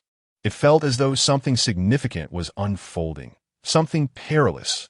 Someone very important to her was in danger. Chapter 34, Crisis of Hushiawowo. The Wolf King stomped in place. Nan Zhisui dismounted from the Wolf King, patting its head. Little brother, I may need more assistance from your kin. Nan Zhisui sensed that something was amiss. Suppressing her anxiety, she negotiated with the Wolf King. I need you to find someone, whether it be Hubba or Hushi. Once found, I will provide you with 5 bags of dog food. What do you think? The Wolf King nodded in agreement. Awoo! The Wolf King howled, lifting its head. Awoo! Awoo! Awoo! The forest trembled as wolves from all directions gathered towards the Wolf King. In the pouring rain, dozens of wolves approached, some attempting to provoke Nan Zhisui upon seeing her, but were swiftly subdued by the ferocity of the Wolf King. The Wolf King nudged Nan Zhisui with its nose, needing a scent to aid in locating the individual. After searching for a while, Nan Zhisui found nothing suitable for the wolves to sniff from Hubba, but Hushi had gifted her a beast tooth when they parted, one he had worn closely for many years. Nan Zhisui produced the tooth. I need to find him. He is important to me. Please help me, and once you locate him, be sure to inform me directly and do not harm him. I will offer a reward satisfactory to you all. After speaking, Nan Zhisui retrieved 3 bags of dog food from her spatial storage, opening them for the pack to share. This is a down payment. Awoo! The howls of the wolf pack resonated throughout the forest. What is that sound? For the first time, Huji engaged in such nefarious acts. Her timid heart trembled. Yet, it was merely the howls of wild wolves. What was there to fear? Hushin stepped forward to inspect the blood-red, malevolent forbidden formation within the cave. The ancient forbidden formation could not afford any errors. Outside the cave, the rain poured down heavily, carrying a chill. Within the formation, Hushi was bound to a cross with wood and vines. The small fox cub, Hushi, struggled valiantly, but could not break free. On one side of the formation sat a 10-year-old fox boy, Huli, a high-level bloodline awakener and 3rd-tier beast warrior. Hushin and Huji stood before the formation, their beast husbands guarding the perimeter. Mother, grandmother. Huli, merely a 10-year-old beast cub, felt a twinge of unease. Hushin reassured him, little liar. When Hushi's ancient bloodline flows into you, you may feel some pain as your bloodline ascends. Do not fear. Huli pressed his lips together, but ultimately nodded, I understand, grandmother. He was aware of everything his grandmother and mother were doing, their intentions to acquire a higher bloodline by harming Hushi's family. He did not fully endorse it, yet he did not refuse either. After all, he had already enjoyed the benefits of his high-level bloodline, and the thought of awakening the ancient bloodline in one go was enticing. Moreover, this was not his desire, but rather something his grandmother and mother insisted upon. Thus, what did it matter? Hushin meticulously examined the formation and found no issues. I shall activate the formation. The male fox beastman severed the neck of a Gugu beast, blood gushing forth and soaking the formation. Hushin began to chant the ancient forbidden incantation of the Fox clan. As she chanted, the malevolent formation absorbed the blood, generating a red mist. Hushi within the formation felt a surge of pain, as if his cells were being excessively stimulated, his bones cracking under pressure, as though thousands of needles were piercing him. He cried out in agony, It hurts. It hurts so much. Father, mother, little Hushi is in pain. Hushin coldly commanded. Forcefully awaken Hushi's ancient bloodline. An ancient fox beast's roar seemed to echo behind Hushi. His entire being was engulfed in a tearing pain. His face contorted as beast patterns emerged one after another. The ancient bloodline. Indeed, it is the ancient bloodline, Hushin exclaimed in exhilaration. Deep within the forest, a pair of 5-year-old silver wolf beast cubs once again sought refuge from the rain. Why is there so much rain this small rainy season? The weather is dreadful. Wang Xian complained. The plump, lazy wolf, Long Mu, perked its ears and, munching on a snack, said, Brother Xian, there are so many wolves howling over there. Wang Xian heard the commotion as well, his ears twitching. It sounds a bit far off. What is happening? What kind of person could disturb so many wild wolves? Lang Mu hugged his plump self tightly. The rain was torrential, and Xiao Mu wished to remain dry. The forest was perilous, and Xiao Mu did not wish to move. Lang Xian remarked, I have a premonition that this time we shall successfully locate the wicked female. Lang Mu muttered softly, You always say we will find the wicked female, yet we have never succeeded. Lang Xian urged, Trust my instinct as a beast. This time it is different. The pack of wolves communicated through the scent of their fangs. And soon a wolf passing near the cave howled in communication with the Wolf King. Nan Zhisui asked, Do you wolves know where he is? How? Take me there. Climbing onto the Wolf King's back, Nan Zhisui followed the leading wolf as a group of wolves sprinted toward the cave. The 10-year-old fox cub Hulai initially possessed a shred of conscience, but it vanished completely upon seeing the beastly markings on Hu Chi's face. 3 marks for marks, they kept appearing. 5 marks, 6 marks. 6 beastly markings. 6 marked beast general? Hulai held his breath. What kind of genius was this? He awakened with 3 marks and was already considered a prodigy in Sher village, with his grandmother joyously hosting a feast for the entire village. Yet this Hu Chi awakened with 6 marks. Jealousy surged within him. Awakening with 6 marks was an extraordinary bloodline. It belonged to his fox clan's ancient lineage. It would also be his bloodline. The pain was unbearable. Father, mother, the frail 5-year-old fox beast Hu Chi could not withstand such overwhelming power. His muscles and veins were in chaos, crying out in agony. Mother, it hurts. Mother, Hulai shouted. He immediately straightened up. He was of a noble bloodline.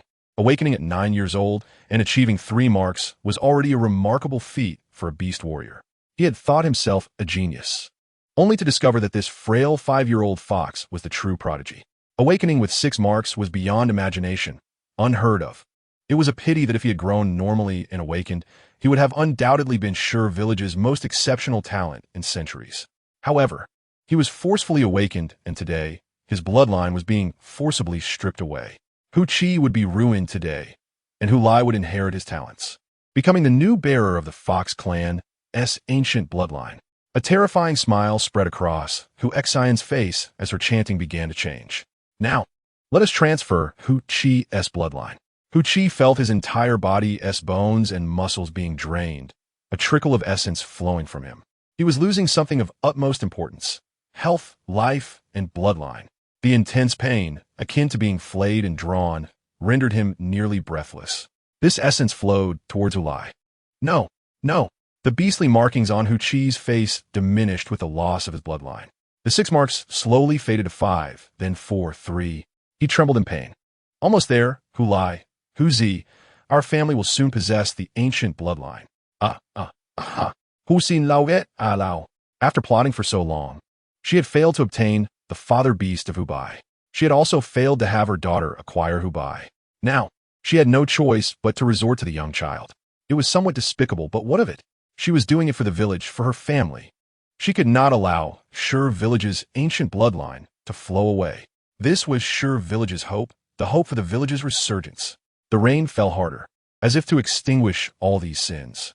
Thunder rumbled, lightning struck. Hu Xian saw Hu Chi's blood flowing into Hulai, awakening his bloodline, with the 3 markings on his face advancing toward 4. The ancient bloodline, indeed defying the heavens. Hu Xian thought. Hu Zi, somewhat fearful, quietly asked Mother, will we truly face no consequences for stealing Hu Chi's ancient bloodline? Will the beast god not punish us? What do you know? Hu Xin Sao Det Farang Di Go. As long as it allows Lai heir to obtain the ancient bloodline, what does it matter if I face some punishment? Boom! What sound was that? Hu Zi's beast husband suddenly asked. Was that thunder? Did we invoke the beast god's wrath for stealing the bloodline? Hu Xian barked.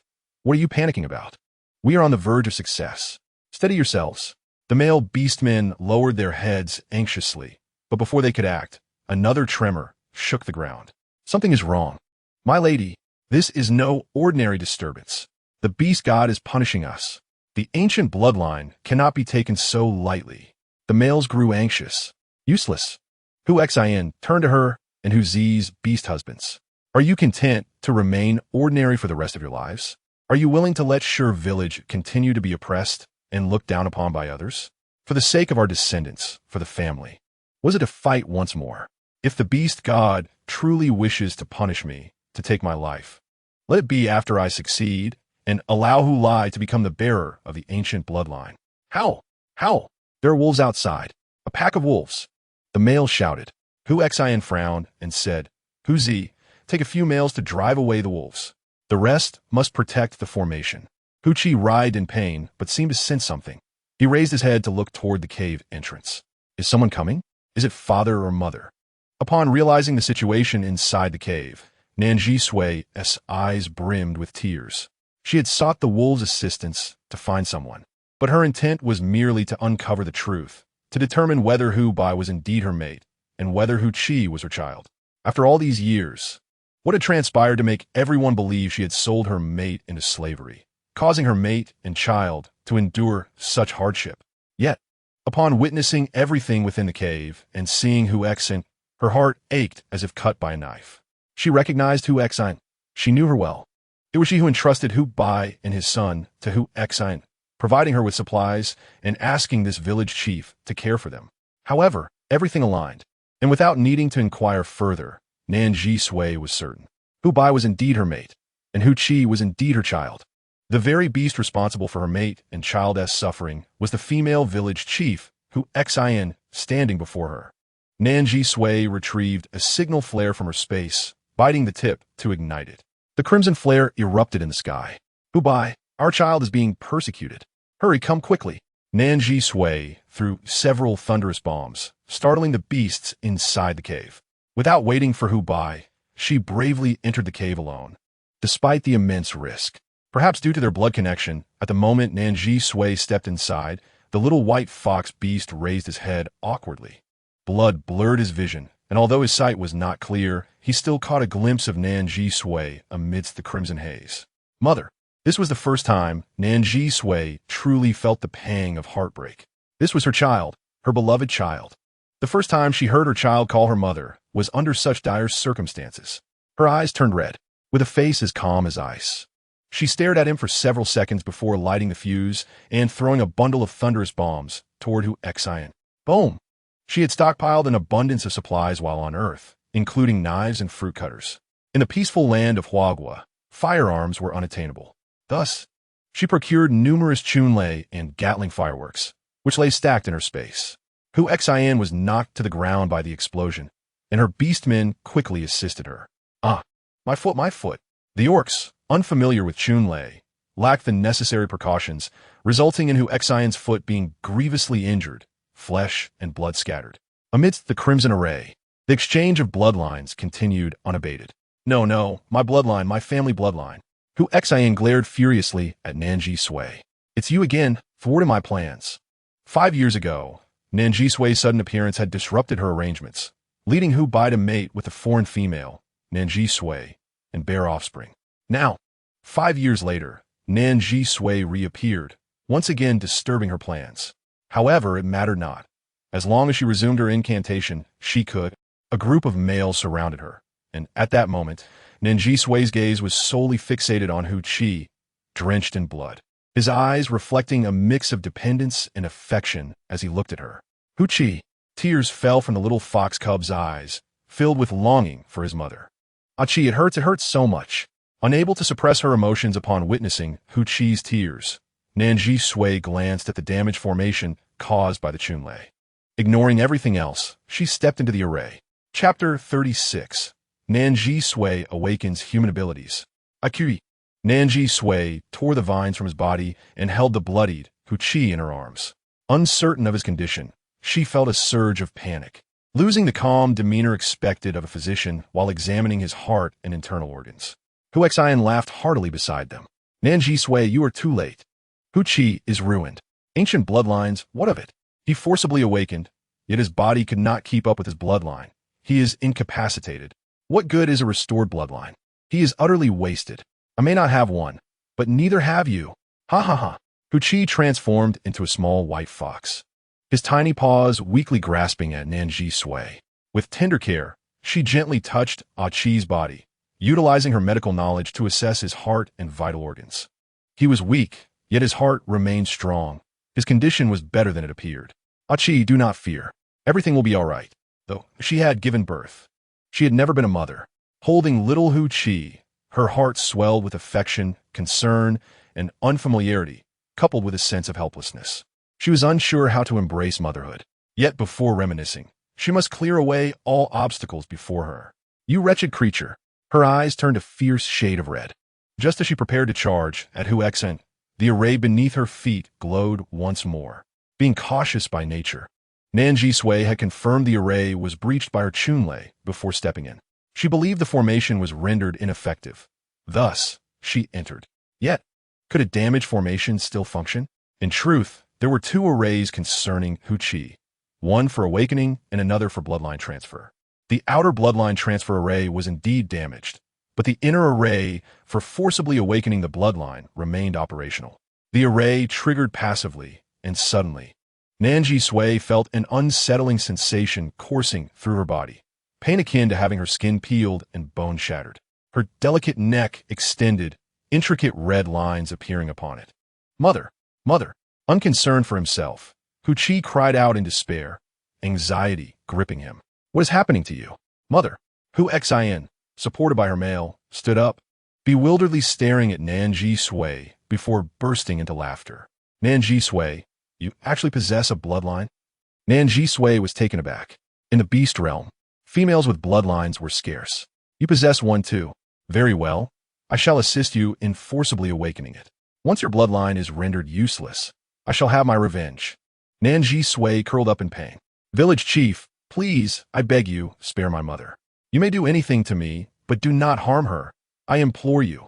Hu Lai stroked the beast pattern on his face, his expression impassive as he gazed at Nan Zhisui and her son within the array. Having briefly touched Hu Qi's bloodline power, he had directly ascended to a 4-pattern beast general. He became the only 4-pattern beast general in Scherzuan. At the tender age of 10, the allure of ancient bloodlines was indeed difficult to resist. Do not call her village chief. She is unworthy. Nan Zhisui, enduring the pain, attempted to carry Hu Qi out of the array. However, after much effort, she had only managed to shift slightly. It hurts, it truly hurts. Had little Qi endured such agony? Even her 5-year-old child was harmed. These people, they all deserve to perish. It felt as if the energy dormant within every cell was being forcibly awakened. She possessed a bloodline, a true, ordinary human being, yet she had a bloodline? Why can ordinary humans not possess a bloodline? Nan Zhisui felt her thoughts suddenly clouded, and then she seemed to enter a space of pure white, devoid of everything. Nan Zhisui, welcome to the realm of the divine. Floating in the void, she slowly turned around. Who are you? Startled, Nan Zhisui realized she had encountered entities she had only seen in mythological tales and cinematic portrayals, yet never a true deity. Was it possible for her to meet a god? This sensation was wondrous. Is it truly wondrous? You can hear my thoughts? No, I'm merely guessing. She had assumed the beast god was formidable. Why can I not see you? Perhaps because I cannot manifest. What speaks to you is merely my consciousness. Confused, Nan Zhisui inquired, what do you mean? I wish to impart much, but time is indeed limited. Nan Zhisui, you must awaken your bloodline swiftly. Only then did Nan Zhisui recall the bloodline awakening. I am human. Why do I possess a bloodline awakening of the beast realm? Child, you are Huaxia, a descendant of Yin Huang, a progeny of Nuwa. You possess the most ancient of bloodlines. In the beast realm, bloodlines are generally classified into 3 categories: ordinary, advanced, and ancient bloodlines. If Hu Bai and his offspring's bloodlines are deemed ancient, then yours, as a human, could be considered super ancient bloodline. How dramatic. Nan Zhisui felt a blaze within her. This is quite favorable. The situation is promising. Not only can you awaken your bloodline, but your other abilities may awaken as well. Let me see. Ah, splendid. You are awakening the human race's super ancient ability, Moonlight Starshine. Moonlight Starshine? Indeed, it is a power well suited to you. Understand, all beastmen transform from beasts into human forms. Low-level beastmen retain animal ears and tails, while only high-level beastmen can conceal these features, achieving a complete human form. The human race differs. You are inherently human-shaped. Thus, Moonlight Starshine enables you to resonate with your beast husband's energy, allowing you to transform into a beast man. Upon resonating with your beast husband's energy, you will assume his form while acquiring the attributes of that species, such as agility, strength, and vision. Child, though I long to converse further, our time is indeed short. Once the super ancient bloodline ability, Moonlight Starshine, is activated as the moon, you will forge countless connections with your beast husband, Starshine. As for how to wield it and engage in battle, you may explore that in due course. Beast God, I have many questions. Nan Zhisui heard gentle laughter echoing in the void. I am aware for. The latter part of the voice became inaudible. What do you mean? Hello, Beast God. Her vision became increasingly clear, and she felt a remarkable surge in both speed and strength. At that moment, It seemed as though she had transformed into a female beast of the fox clan. The abilities of Sui were indeed fascinating. She could assume the form of a fox in the presence of her fox beast husband, become a snake alongside her snake beast husband, and morph into a mermaid when near her mermaid beast husband, among other transformations. How splendid!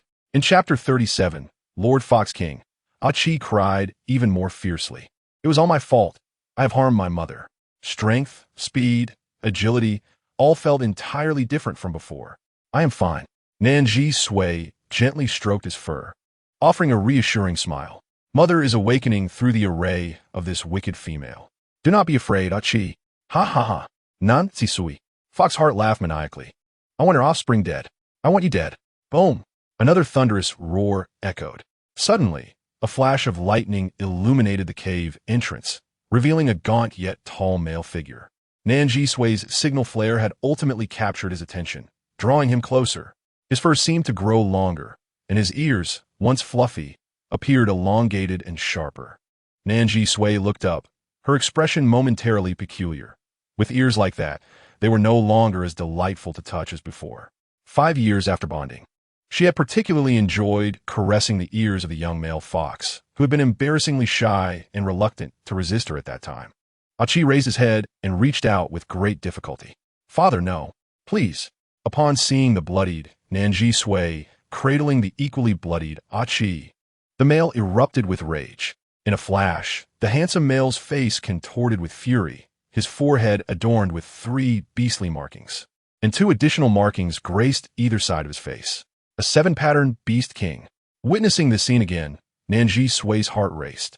According to her knowledge of the beast world, creatures with 3 markings were rare, and those with 7 were nearly non-existent. Yet today, she encountered one, and this male was her husband. Foxby. Foxheart shouted. Everyone who beheld Foxby was struck with terror by his imposing presence.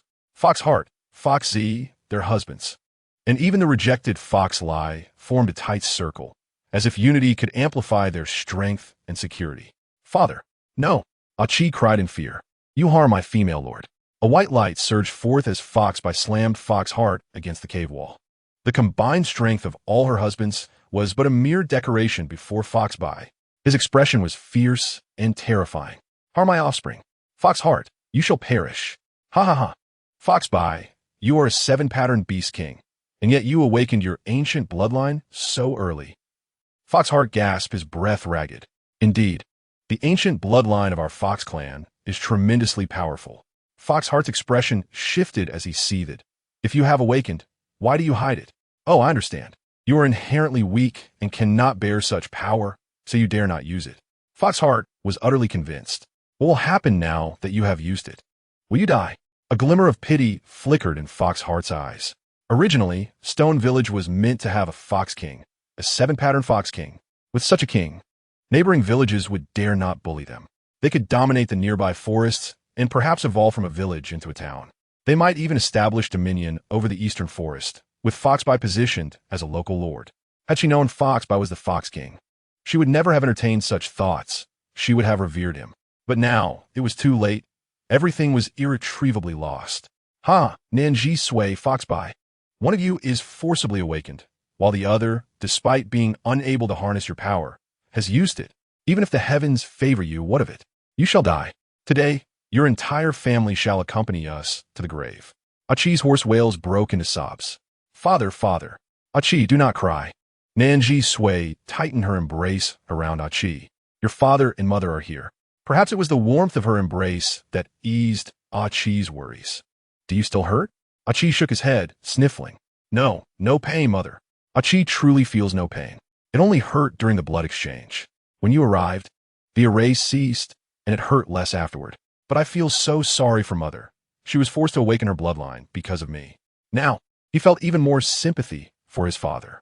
She moved her ears, feeling them twitch atop her head. She touched her forehead. Akui. Do I have beast markings on my forehead? She was a woman from Earth. If beast-like markings appeared on her forehead, it would be utterly unsightly. Achi nodded, then shook his head. Do I have them or not? Yes, this is not good. What do they look like? They aren't like stretch marks. Are they? Yes, but it's not a beast marking, just a small white dot. Why can't you finish your sentence in one go? Just a small white dot. Thank goodness. Watching his mother's expressive face, Achi's worries suddenly dissipated. Mother is so amusing. Her heart is so carefree. It seems she would not fear, even if the sky were to fall. Father, and I must protect her well. The little fox's tiny paws curled slightly, burying his head into Nan Zhisui's embrace. Achi is not afraid. It's all right. Holding little Achi, Nan Zhisui approached Foxby. Upon seeing her approach, Foxby suddenly recoiled. She disliked him. She loathed him. She had abandoned him time and again. He should not appear before her again. Foxby's beautiful eyes, already breathtaking, now appeared even more hauntingly shattered. At the moment his gaze fell upon her, Nan Zhisui inhaled sharply. As she stood beside Foxby, the three white fox beastmen together exuded a harmonious aura, resembling a family. Indeed, they were family. Nan Zhisui's gaze softened slightly. Why did you run away earlier? I have some matters to discuss with you. Foxby, pale and suffering under the weight of his newfound power, felt his insides ache. He glared at her defiantly. What do you want to ask? You already know everything, do you not? Foxby smirked coldly. So, are you going to abandon me once more? Let it be. I no longer care. He abruptly averted his gaze, refusing to look at her further, though his heart ached painfully. Everything you said has been spoken. What can I say? Nan Zhisui replied. I never said I would abandon you. Her fox beast husband was so obstinate. Cautiously, she suggested, let's first deal with the immediate situation. After we resolve this, we can have a proper conversation.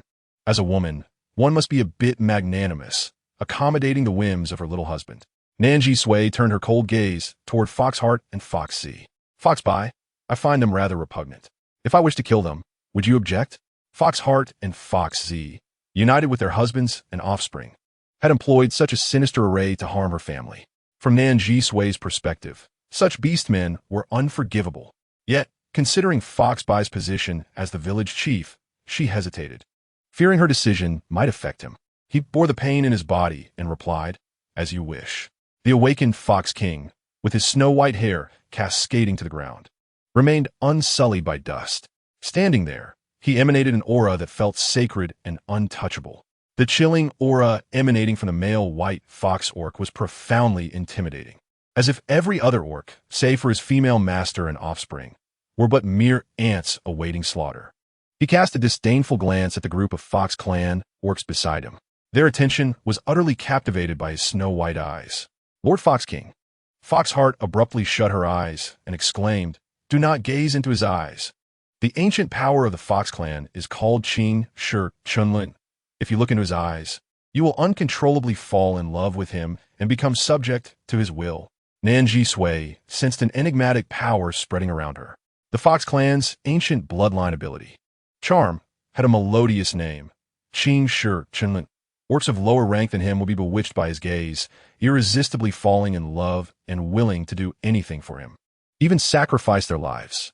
At that moment, the white fox seemed to be enveloped in a radiant glow, enhancing his beauty to an ethereal level, although a trace of blood appeared at the corner of his mouth.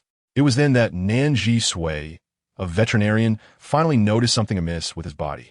Hubai, stop, she urged. Oh, our Hubai is rather cool, isn't he? Chapter 38. How can you be so strong? Hubai, stop. Nan Zhisui shouted anxiously. Just then, she noticed the expressions of Huzi and the group of orcs had all changed. The gazes of the Fox clan orcs towards Hubai were filled with infatuation. Nan Zhisui was taken aback, momentarily stunned. Hubai had not allowed her to touch him, preventing her from grasping his exact condition. Nevertheless, she felt an overwhelming sense of foreboding. It was a vague feeling, a sense that the price for Hubai to use this power was extraordinarily high, as if he were burning through his own life. Hubai, I can fight them. You need to stop. She turned to position herself in front of Hubai. The young male Fox King glanced down at his petite female companion, his snow-white eyes slightly lifting as he regarded the swarm of ants before him. The entranced foxes declared irrationally, Lord Fox King, we are your loyal slaves, wholly devoted to your every command. Oh, Hubai's eyelashes fluttered as he coldly replied, then perish. The enchanted Fox clan orcs laughed dreamily. We shall not dirty your hands. We will take care of it ourselves. As the words fell, several unmarked male orcs unhesitatingly extended their claws and slit their own throats, dying on the spot. Nan Zhisui recalled how Hu Bai had once glanced at her, a gaze that had made her lose her sanity, making her wish to die for him. At that moment, had he ordered her to die, she might have truly complied. Good heavens, her life was indeed at the mercy of a mere glance from Hu Bai. The beast warriors adorned with markings seemed to hesitate, looking at their claws before glancing at Hu Bai. Yes, Lord Fox King, they said in unison, before one by one, they joyfully followed suit, slitting their own throats. In an instant, the males near Hu Xin were nearly all gone. Only the 10-year-old foremark beast general, Hu Lai, along with the already unconscious Hu Xin and Hu Zi, remain alive. No, no. Though Hu Xin kept her eyes shut, she sensed the commotion around her, realizing her kin were dying before her very eyes, causing her to utterly collapse. She screamed, Hu Bai, you actually used the Fox clan's ability to kill your own kin. You are a sinner of the Fox clan. Hu Bai glanced at her indifferently. I kindly allowed you to witness the demise of your kin. Hu Xin, do you thank me? Hu Bai, you deserve to die. I should have killed you long ago. Why don't you just die? Rest assured, you will soon accompany them. Just then, Hu Lai, filled with rage, lunged at him. Hu Bai, you will not harm my grandmother. Hu Bai had no choice but to loosen his grip and step back. Suddenly, the consequences of forcibly using his bloodline power surged forth. The markings on his face vanished, and he coughed up a mouthful of blood. Cough, cough, cough. Nan Zhisui was startled, leaping to his side to gently caress his back. What's wrong? Are you okay? How did this happen to you? Just as she was about to check his pulse, Hu Lai's claws viciously attacked. The battle prowess of the foremark beast general was extraordinary, and his speed was astonishing. Mistress! A white shadow flashed before Nan Zhisui as the male fox orc shielded her, but Hu Lai's claws pierced his abdomen. Despite Hu Bai's formidable strength, he could not withstand the attack of the foremark beast general. He coughed up another mouthful of blood. Hu Bai! Nan Zhisui caught him. Hu Bai! What is happening to you? His gaze fell. Am I going to die? Death would be better than being discarded by her. However, he had yet to resolve matters with Hu Xin and her mother, a Chi. Father! Hu Chi rushed over. Husin Lauet Maniak Ali, Hu Bai. 5 years ago you were abandoned by your female master. If you had obediently listened to me then, severed your bond, and become Hu Zi's male, wouldn't everything have remained unscathed? You are truly foolish, exceedingly so. Hu Bai, you are the male of Sure Village. You should live for Sure Village. And Hu Chi, you too, your ancient bloodline should flow for Sure Village. Enough of your nonsense. Nan Zhisui retorted angrily. She quickly retrieved a pressure bandage from her space and swiftly bound Hu Bai's wound to stop the bleeding. Leaning in close, she whispered to him, Hu Bai, you have done enough. Rest well, and let me handle this from here. She turned her gaze towards Hu Xin and her daughter, her eyes shifting dramatically. What have Hu Bai and Hu Chi ever owed you from Sure Village? You harm them, abuse them, and expect them to lay down their lives for you? Even the most exploitative capitalists pale in comparison to your cruelty. Nan Zhisui whispered to Hu Chi, take good care of your father. Hu Chi, tearful, nodded affirmatively. Nan Zhisui shook her ears and tail. Over time, she had gradually adapted to her identity as a Fox clan orc. She produced a fruit knife, positioning it protectively before Hu Bai and Hu Chi. Hu Xin gleefully remarked, Hu Lai, you're a good grandson. They are nearly finished. Kill Nan Zhisui and Hu Bai, and Hu Chi's ancient bloodline will solely belong to you. Indeed. Hu Lai nodded at Hu Xin before coldly fixing his gaze on Nan Zhisui. Armed with the fruit knife, she began to run, gradually finding her rhythm and increasing her speed. Uncertain of her awakening, Hu Chi mentioned that there was a mark on her forehead, which could signify a single mark. She was unsure, but she could certainly try. She swung the knife towards Hu Lai, who swiftly raised his claws to block. Nan Zhisui struck forcefully, realizing she could hold her ground against the foremark beast general. Hu Lai was astonished, retreating a few steps as he questioned, you are a female? How can you be so strong? In this world, females could also cultivate, just like Hu Xin, who had become a priestess. However, females were inherently less muscular than males, often rendering their strength inferior. Moreover, females preferred to leverage others' strength rather than cultivate themselves, opting to contract beast husbands to enhance their own powers. I don't know. Isn't this a trial? Nan Zhisui's eyes hardened as she began to take the confrontation with Hu Lai seriously. She kicked towards him, and Hu Lai blocked. Yet, The force of her kick was so great that he was shoved against the stone wall. Ah, it seems I can overpower him. Nan Zhisui relished the moment. Not yet adept at using her hands and claws, she relied on her feet. She chased after him, delivering another kick. Hu Lai blocked again, but she pressed on, forcing him into a corner. However, Nan Zhisui did not grant him any opportunity. She relentlessly stomped her foot down, exclaiming, "You vile creature, stealing my darling, cheese bloodline." With that, she pressed his face into the ground. "Young man, you deserve death." Hu Zi cried out, "Nan Zhisui, no. Please do not harm my child." Nan Zhisui lifted her gaze towards Hu Zi, who was desperately trying to save her offspring. Tilting her head, she inquired, "You understand the pain of seeing your child injured, do you not? Yet you dare to inflict such harm upon my Hu Qi." With a surge of strength, Nan Zhisui pressed down harder, causing blood to pour from Hu Lai's 7 orifices. A lie. Both Hu Zi and Hu Xian screamed in unison. "What are you screaming about? He is not dead yet," Nan Zhisui retorted, her foot firmly planted on Hu Lai's head. She raised her hand and whistled sharply. Suddenly, a pack of wolves burst in. "A woo! A woo! A woo!" Hu Zi, terrified, shouted, "So many wolves! So many wolves!" Hu Xian echoed, "How can there be so many wolves? Why do they all obey Nan Zhisui?" Nan Zhisui pointed at Hu Xian and Hu Zi, commanding, "My little brothers, go and tear them apart." Chapter 39. Nan Zhisui clarifies the truth. The wolves pursued the 2 females relentlessly as Hu Xian shrieked and ran. Although she was merely a priestess, her combat abilities were woefully inadequate, and she was soon caught by the Wolf King, who sank his teeth into her neck. Hu Xian was dead, just like that. Hu Zi was horrified as she witnessed the blood gushing from Hu Xian's neck, her eyes widening in shock. Hu Lai, too, was left in a state of disbelief at the sight of Hu Xian's demise. "Grandma!" The Wolf King dragged Hu Zi before Nan Zhisui, who was quite busy, her foot still on Hu Lai's body, while she pressed Hu Zi down before Hu Bai. In terror, Hu Zi pleaded, "Nan Zhisui, I was wrong. Please spare us. Mother and child. It was not our fault. It was my mother who forced us into this. We were coerced." "Coerced?" Nan Zhisui scoffed. "You have been the chief perpetrator in tormenting my beast husband and child for so many years." With that, she pinned Hu Zi to the ground.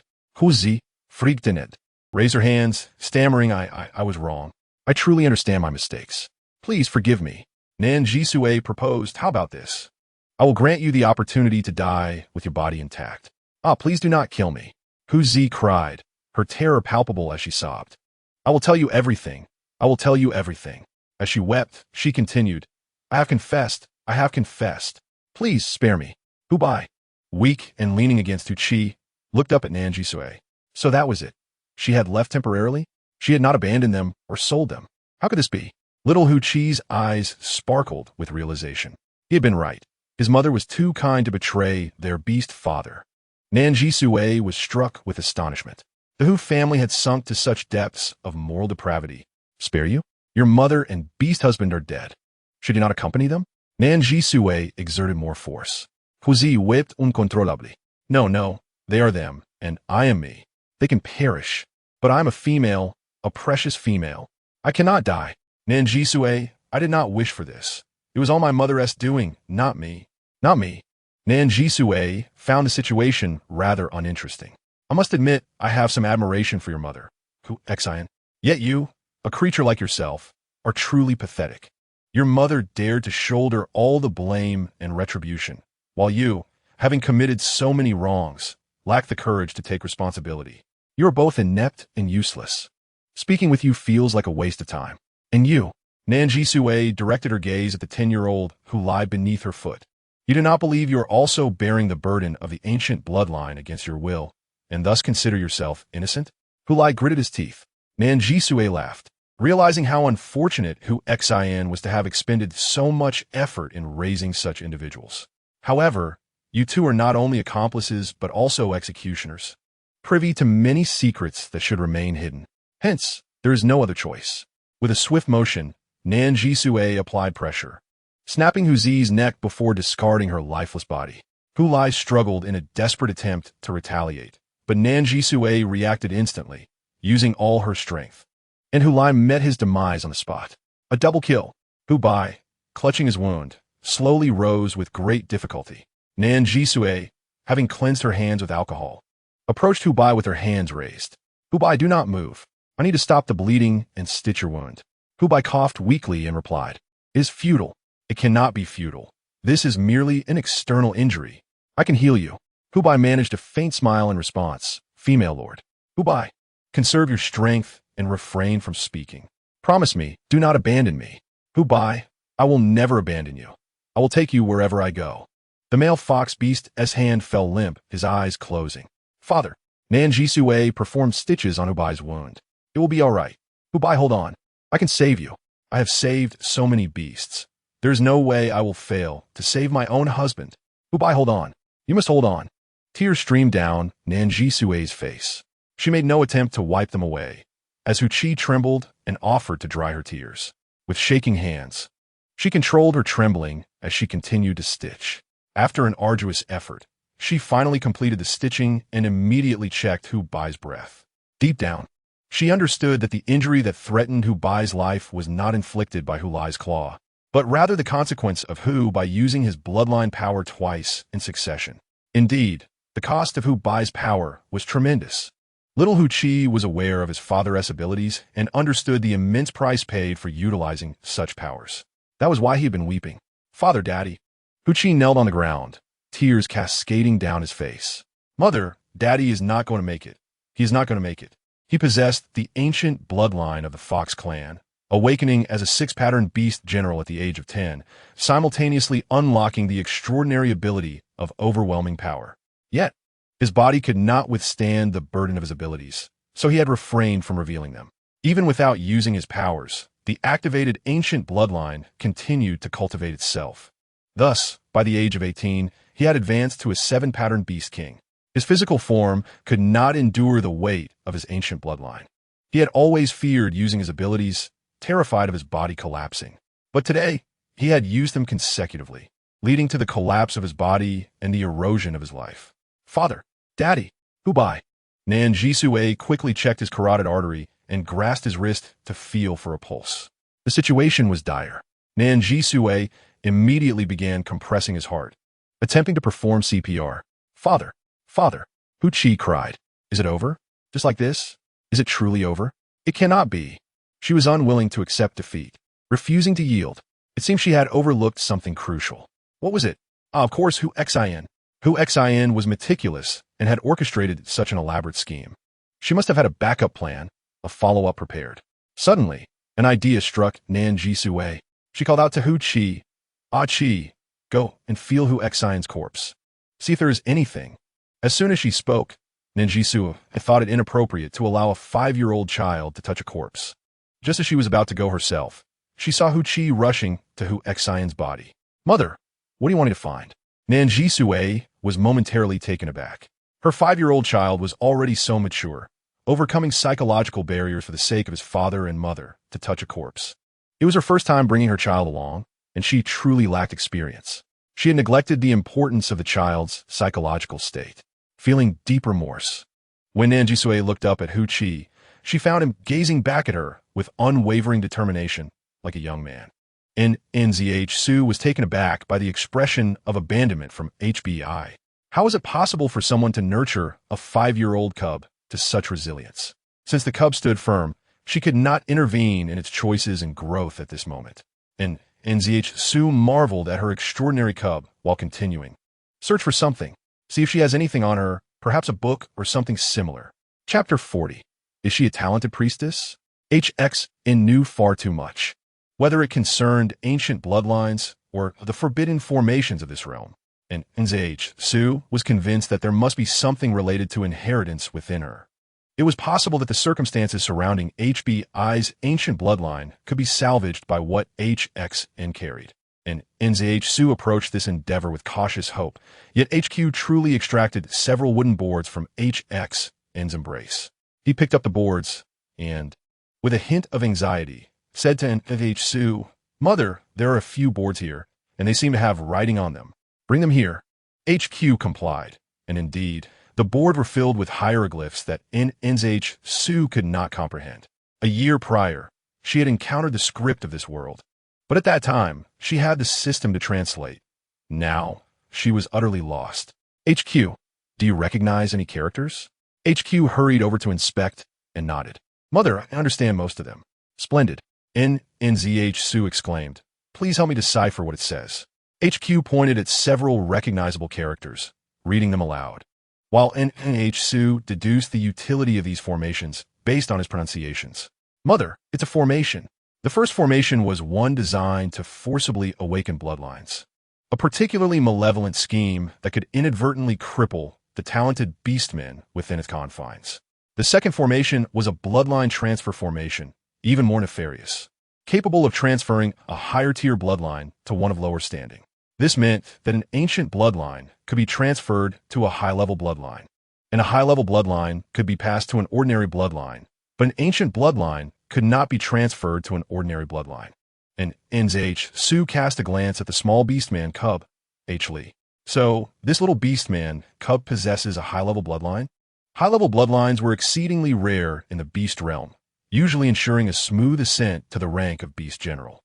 HXN had actually risked her possession of a high-level bloodline, her cherished grandson, for the sake of the ancient bloodline. There was a third formation. HQ read each character slowly, his excitement mounting. Mother, it's the ancient bloodline stabilization formation. It is specifically designed for the ancient bloodlines of the H clan. The ancient bloodline of the H clan was formidable, and the beastmen's physical forms struggled to bear it. Hence, the beast god had left this formation to aid the descendants of the H clan in stabilizing the aftereffects of awakening their bloodlines. HXN must have long been aware of the issues surrounding the ancient bloodline, which is why she had prepared the formation in advance. Once Li successfully acquired and awakened the ancient bloodline, HX North would place him within the stabilization formation for recuperation.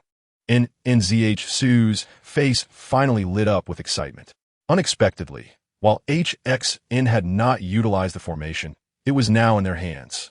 Seeing this, Zhisui promptly picked up the wooden board and, grabbing a twig, began to sketch the formation on the ground. Fortunately, her hand was steady, allowing her to draw with precision.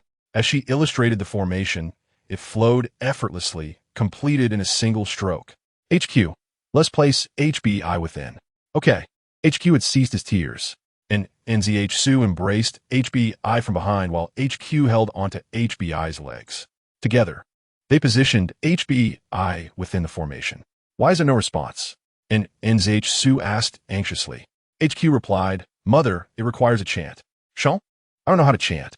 And Zhisui, treating this like a desperate gamble, said, HQ, you recite it first, and I will try afterward. She then began to attempt the chant. Raising her right hand, she fluently recited the characters that HQ had partially deciphered. Beast God, it was my abandonment of husband and child that caused them such hardship. All of it is my fault. If blame is to be placed, let it fall upon me. Please bless HBI and HQ. Beneath HBI, the hastily drawn formation began to activate. Mother, it's working. And Zhisui, witnessing this, raised her hand once more and recited the formation aloud again. The formation operated more smoothly, and within it, green light points seemed to gather and converge toward HBI. One by one, the lively green light points surged into HBI's body, merging with him. HQ assumed a praying posture, softly imploring, Beast God, I beseech you to protect my father and mother. I plead, please. Beside them, the remorseful Shying, who had been of no assistance, closed her eyes and bowed her head, hissing and flicking her tongue in prayer. Uncle HBI is a good beastman, Beast God. I implore you to safeguard Uncle HBI, the beautiful sister, and my brother HQ. This was Zhisui's first usage of such a formation. She was uncertain if she could cease chanting and dare not stop. She recited tirelessly, utterly drained. Her throat parched, she felt her hand droop. At that moment, within the stabilization formation, HBI sat up, tilting his head to gaze at the astonished mother and son beside him. Mother, father has awakened. Father has awakened. Zhisui exclaimed in delight. HQ, your father has awakened. Zhisui checked HBI's condition again. He remained frail, but it seemed that the threat to his life had passed. HBI inadvertently caught sight of the tail behind, and Zhisui, Its fur was fluffy, swaying with cheerful vigor. The little female is Beastman. He distinctly recalled that this was not the case. HQ dashed forward to embrace him, unable to restrain his tears. "Father, you frightened me to death. You truly scared me to death." HBI lowered his head, stroking the totem beneath him, and noticed the wooden board that had fallen to the ground when Nan Zhisui rushed over. "This is a level 3 priest formation?" He suddenly turned to Nan Zhisui. He had always known that his female master was extraordinary, yet she could actually activate a priest formation. Moreover, it was a low-tier, high-level level 3 formation. Could she be a priestess? HBI cast aside all distracting thoughts. Now was not the time for such musings after surviving a calamity. "Female master," he said softly, gazing down at her with tenderness. And Zhisui picked up the wooden board and handed it to him, feeling somewhat awkward. "I can't read. I was just taking a chance." Reciting along with HQ. I accepted the wooden board and examined the ancient artifact in his hands. Nan Zhisui remarked. HQ said, "This is the ancient bloodline stabilization formation. Take a look." HBI scrutinized the board, with Zhisui following along despite her inability to comprehend, while HQ also peered at it alongside his father and mother. After studying the board, I stated, HQ's recitation was not incorrect. It is indeed the ancient bloodline stabilization formation. However, some of the pronunciations in HQ's chant were wrong. And Zhisui responded, "What? The pronunciations were wrong, and yet the formation still activated?" And Zhisui was perplexed. Not only was she confused, but HBI also felt baffled. And Zhisui had never undergone priest training, yet had drawn such a flawless formation and even activated it despite incorrect chanting. Was she a prodigy among priestesses? And Zhisui exclaimed with delight, "That's wonderful. HQ has also undergone a forced awakening of his bloodline. Could he also enter this formation for stabilization?" "No need." HBI shook his head, gently ruffling HQ's small head. HQ's awakening was not successful. Chapter 41, Mother. Not successful? And Zhisui inquired in confusion. "How could that be? I clearly saw the 6 beast patterns, although the latter ones diminished one by one." I shook his head, explaining HQ was forcibly awakened by the formation. However, the ancient bloodline is not so easily awakened. What you witnessed was merely a fleeting illusion that appeared within the formation. If the ancient bloodlines could be easily awakened, there would not be only Hu Bai as the sole beastman of his lineage to succeed. Yet, Nan Zhisui remained perplexed. Hu Bai elucidated, "I possess the journal left by my forebears, who also witnessed beastmen attempting to utilize this formation for bloodline awakening. Within the formation, a false semblance of bloodline awakening may appear, yet once outside, the awakening does not persist. Achi is still young. His body and abilities have not yet reached the threshold for bloodline awakening, so there is no urgency at this moment." Nan Zhisui understood. Does the forced awakening formation have any effect on Hu Qi? The forced awakening is quite painful. Hu Bai gently caressed Hu Qi's cheek, but aside from that concern, other issues are manageable, and with proper care, recovery is possible. Nan Zhisui tenderly stroked little Hu Qi. "Achi, I will provide you with delicious food and drink to aid your recovery." Hu Qi beamed at Hu Bai and Nan Zhisui, saying yes. "Thank you, mother." Hearing him call her mother in such a relaxed manner filled Nan Zhisui's heart with sweetness. Though it felt somewhat unfamiliar, it was unexpectedly delightful. This was her offspring. Truly adorable. She smiled warmly at Hu Qi. Then she pointed at the wooden board, saying, "Hu Bai, observe the descriptions on this board. With this formation, will your bloodline issues be resolved?" Hu Bai shook his head, smiling gently. "This is a calming formation, indeed beneficial for me. Yet it only serves to stabilize after the use of bloodline abilities. It does not address the fundamental issues. His body is too frail to withstand the power of the bloodline. Repeated use of his abilities may still lead to physical collapse. However, with this formation in place, his life has at least gained a degree of protection." Nan Zhisui felt a twinge of regret. Hu Bai smiled tenderly. "Both Hu Qi and I are alive. Our family is reunited. I believe this is the best outcome." Nan Zhisui nodded with a smile. Indeed, after speaking, Hu Bai inquired with concern, "Mistress, what about you? Were you also forcibly awakened?" Nan Zhisui smiled. "Yes, but my situation is not urgent. I will share it with you in due time." Nan Zhisui examined Hu Xian's remains once more, ensuring nothing was overlooked, then stated, "We should first manage the scene and leave here." Although Hu Xian attempted to kill them and was ultimately slain in self-defense, they were justified in their actions. However, Hu Xian was the village chief of Shi village, and Nan Zhisui did not wish to expose the matter of Hu Bai and his son's ancient bloodlines.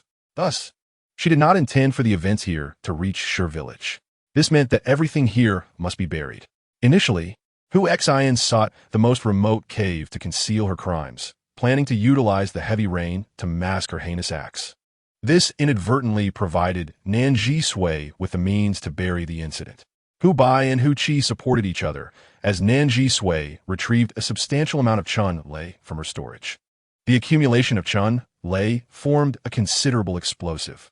She ignited the cave, then lit the fuse of the chun lei and retreated far with the father and son.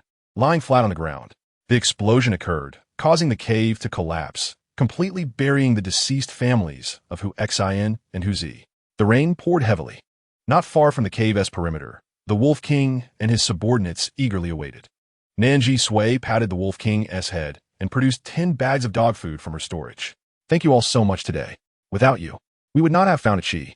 She praised the Wolf King, saying, "Good dog." "Oh woo." The Wolf King howled, prompting the wild wolves to join in the chorus. The rain intensified, and Nan Zhisui furrowed her brow, addressing Hu Bai. "Our cave is situated too low. With such heavy rain, will it flood?" Hu Qi tugged at Nan Zhisui's hand, saying, "Mother, our home is the lowest point in Shi village. It easily floods whenever it rains. If it floods, my father will take me up the mountain to find shelter from the flood." Nan Zhisui ruffled little Hu Qi's head, acknowledging the hardships they had endured over the years. "It seems we must find a cave on the mountain to wait for the rain to cease." The Wolf King sniffed the ground and darted forward, while Nan Zhisui supported Hu Bai and held Hu Qi's hand, also cradling a small wolf cub and the little snake, following the Wolf King. They soon discovered a clean, unoccupied cave nearby. Given the limited conditions, no one was picky. After gathering some dry wood, Nan Zhisui started a fire. She no longer avoided Hu Bai. Instead, she retrieved a quilt from her storage and spread it on the dry ground of the cave. She also found a pot, filled it with water, and placed it over the fire to boil.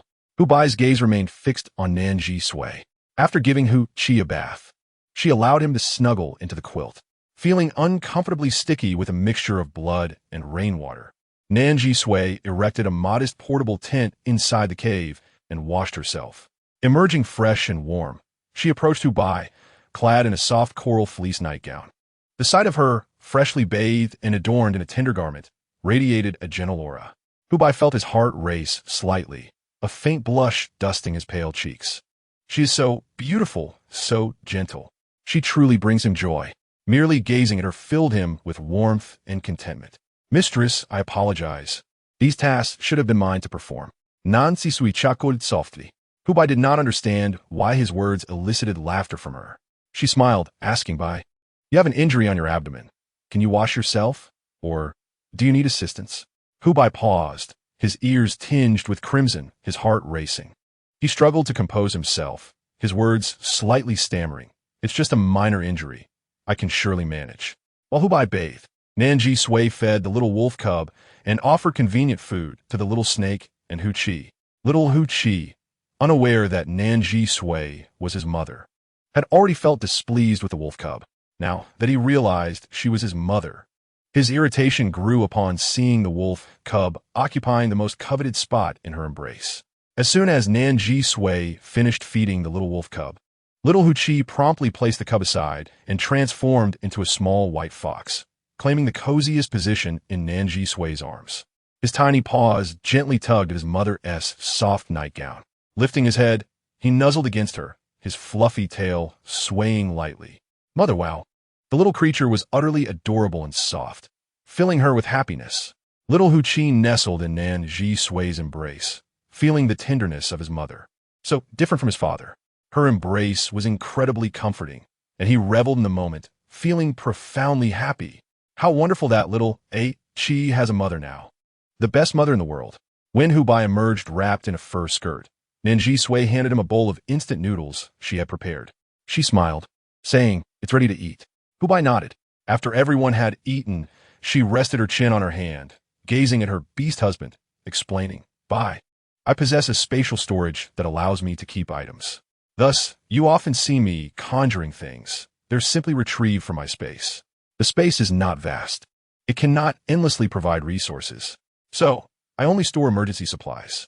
Previously, I had given nearly 20 bags of dog food to the wolf pack, freeing up a significant amount of space.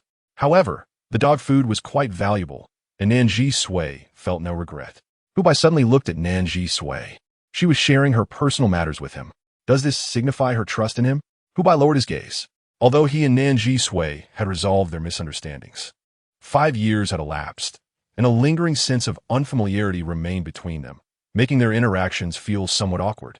Hubai paused momentarily and remarked, "It is indeed right for you to possess your own secrets. Even if you choose not to share them with me, I would not harbor any resentment.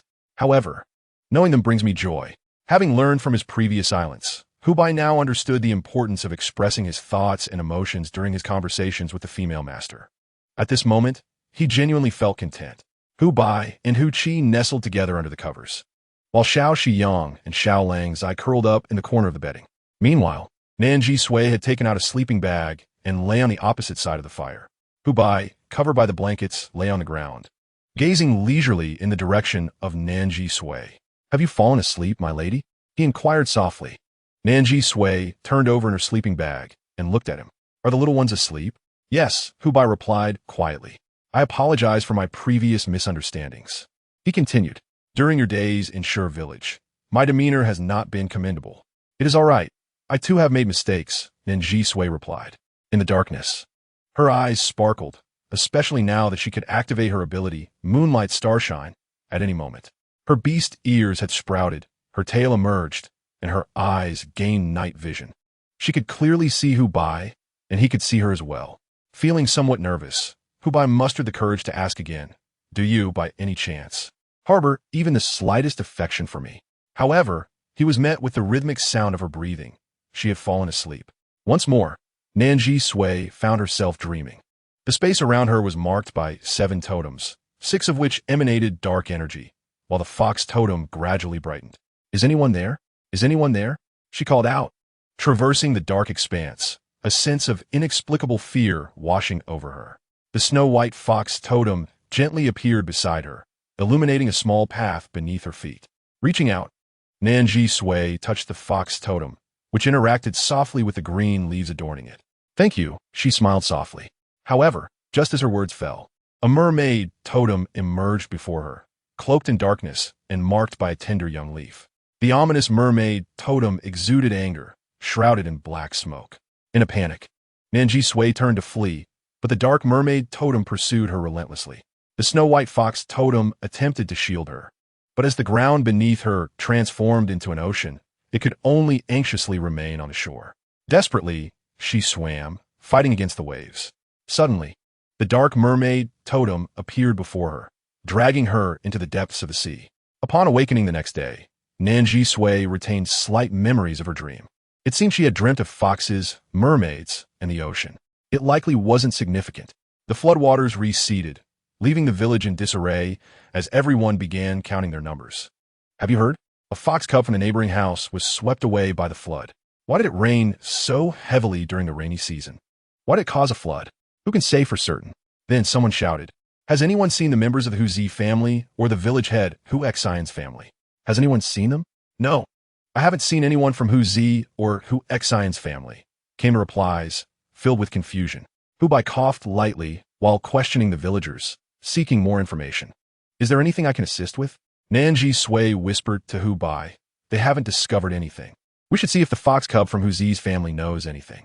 Upon returning to the cave, they found it was indeed a mess, still muddy from the flood, making Nan Zhisui frown. This cave was remote and damp, easily flooded during rain. It was far too dangerous to inhabit. Hu Qi grasped Nan Zhisui's hand nervously, looking up at her. "Mother, if you dislike this place, can we find another cave to live in together with Father Beast? We will surely find a suitable cave. Just as long as you don't abandon us, we can manage." Nan Zhisui hesitated. Hubai looked down and asked, "Would you share your thoughts with me?" After glancing at Hubai and then Hu Qi, she cleared her throat and said, I was thinking that since Sure Village does not treat you well, and you're not happy living here, why not come with me? Fearing their rejection, she quickly added, although I'm also currently without a home and somewhat uncertain about my next steps, I will strive to care for you and shoulder the responsibilities of a female. Hubai, please say something. Are you willing to come with me? The more she spoke, the more anxious she became at the thought of their refusal. Hubai chuckled softly, and Hu Chi couldn't help but smile. Little Hu Chi tugged at Nan Zhisui's sleeve, his eyes sparkling with innocence and cuteness. Of course, I have been so happy these days, whether in the cave or outside. As long as I am with Mother, I feel secure. Wherever Mother goes, I will follow. I just hope you will never abandon me. Nan Zhisui ruffled little Achi's head, reassuring him, no, you are such a good boy. Mother would never abandon you. Hubai smiled and said, you are my female master, and there is no hesitation in following you. This time, she truly did not abandon them. The cave was muddy and impossible to clean alone. Moreover, Hubai had sustained injuries, and Nan Zhisui could not bear to overexert him. The four young beastmen were full of energy. Nan Zhisui, are we cleaning the cave? Yes. And we need to wash the animal skins, correct? Yes. Don't worry. We will ensure the cave is spotless. Nan Zhisui's eyes sparkled with delight. Good. Hubai furrowed his brow, glancing between Nan Zhisui and the four young fox beastmen, feeling a pang of jealousy. Hu Chi quickly took Xiao, Shiyang to play aside. Before long, with the diligent efforts of the four young male beastmen, Hubai's cave was cleaned to a pristine brightness. Nan Zhisui took out 4 roots of Banlan Jin and handed them to them, saying, these 4 roots can treat colds and coughs. If you doubt me, you may ask the shaman. This is your reward for your hard work. The 4 fox beastmen blushed at her generosity. We don't need your medicine. We are just happy to help, they insisted. Indeed, Nan Zhisui, if you ever wish to accept a new mate, remember to consider me. Me too. I am strong and hardworking. And don't forget about me. With that, the 4 fox male beastmen left, their backs turned to Hubai's intense gaze. She couldn't help but chuckle as she playfully scratched the bridge of his nose. What's wrong? Are you feeling jealous? In a cheerful tone, she explained, I exchanged the shaman's medicine for their labor. It is a fair trade that will make things easier for us. Nan Zhisui added, Hubai, I only desire their labor. I hold no other feelings for them. Chapter 43. Although somewhat annoyed, Hubai shook his head. I simply feel that these chores should be my responsibility. Nan Zhisui laughed lightly. You should rest. Once you recover, I won't hold back. Hubai needed to heal, so Nan Zhisui decided to wait until he was nearly fully recovered before leaving Sure Village. Male beastmen healed remarkably quickly, their recovery rates surpassing that of humans. In just a few days, Hubai was able to hunt and take on household responsibilities. Once Hubai was well, Nan Zhisui began to prepare. Hubai, I want some water. Hot water. Hubai heated water for her to drink. Hubai, I crave the Gugu beast. Hubai promptly hunted a Gugu beast to prepare a meal for her. Hubai, I don't want to move. Could you carry me out for a stroll? Hubai chuckled and carried her through the forest. After several days of continually catering to Nan Zhisui's needs, Hubai suddenly felt as though he had once only been responsible for raising 1 child, but now he had to care for 2. Hubai, my shoulders ache. He heard her exclaim. The male fox beastman silently complained, but managed to smile as he entered the cave to massage her shoulders. Although he found it somewhat bothersome, he still felt an overwhelming sense of happiness. Nan Zhisui increasingly trusted Hubai, not only disclosing her spatial abilities to him, but also explaining her power to summon moonlight and starlight. Thus, in the evenings, Nan Zhisui would practice her abilities alongside Hubai in the depths of the forest, in a clearing deep within the woods. The snow-white male fox beastman flicked his tail and gazed at the female Nan Zhisui, who had also transformed into a fox beastman. Mistress, please step back and measure the maximum distance you can exert your abilities. All right. Nan Zhisui swayed her snow-white ears and tail as she retreated.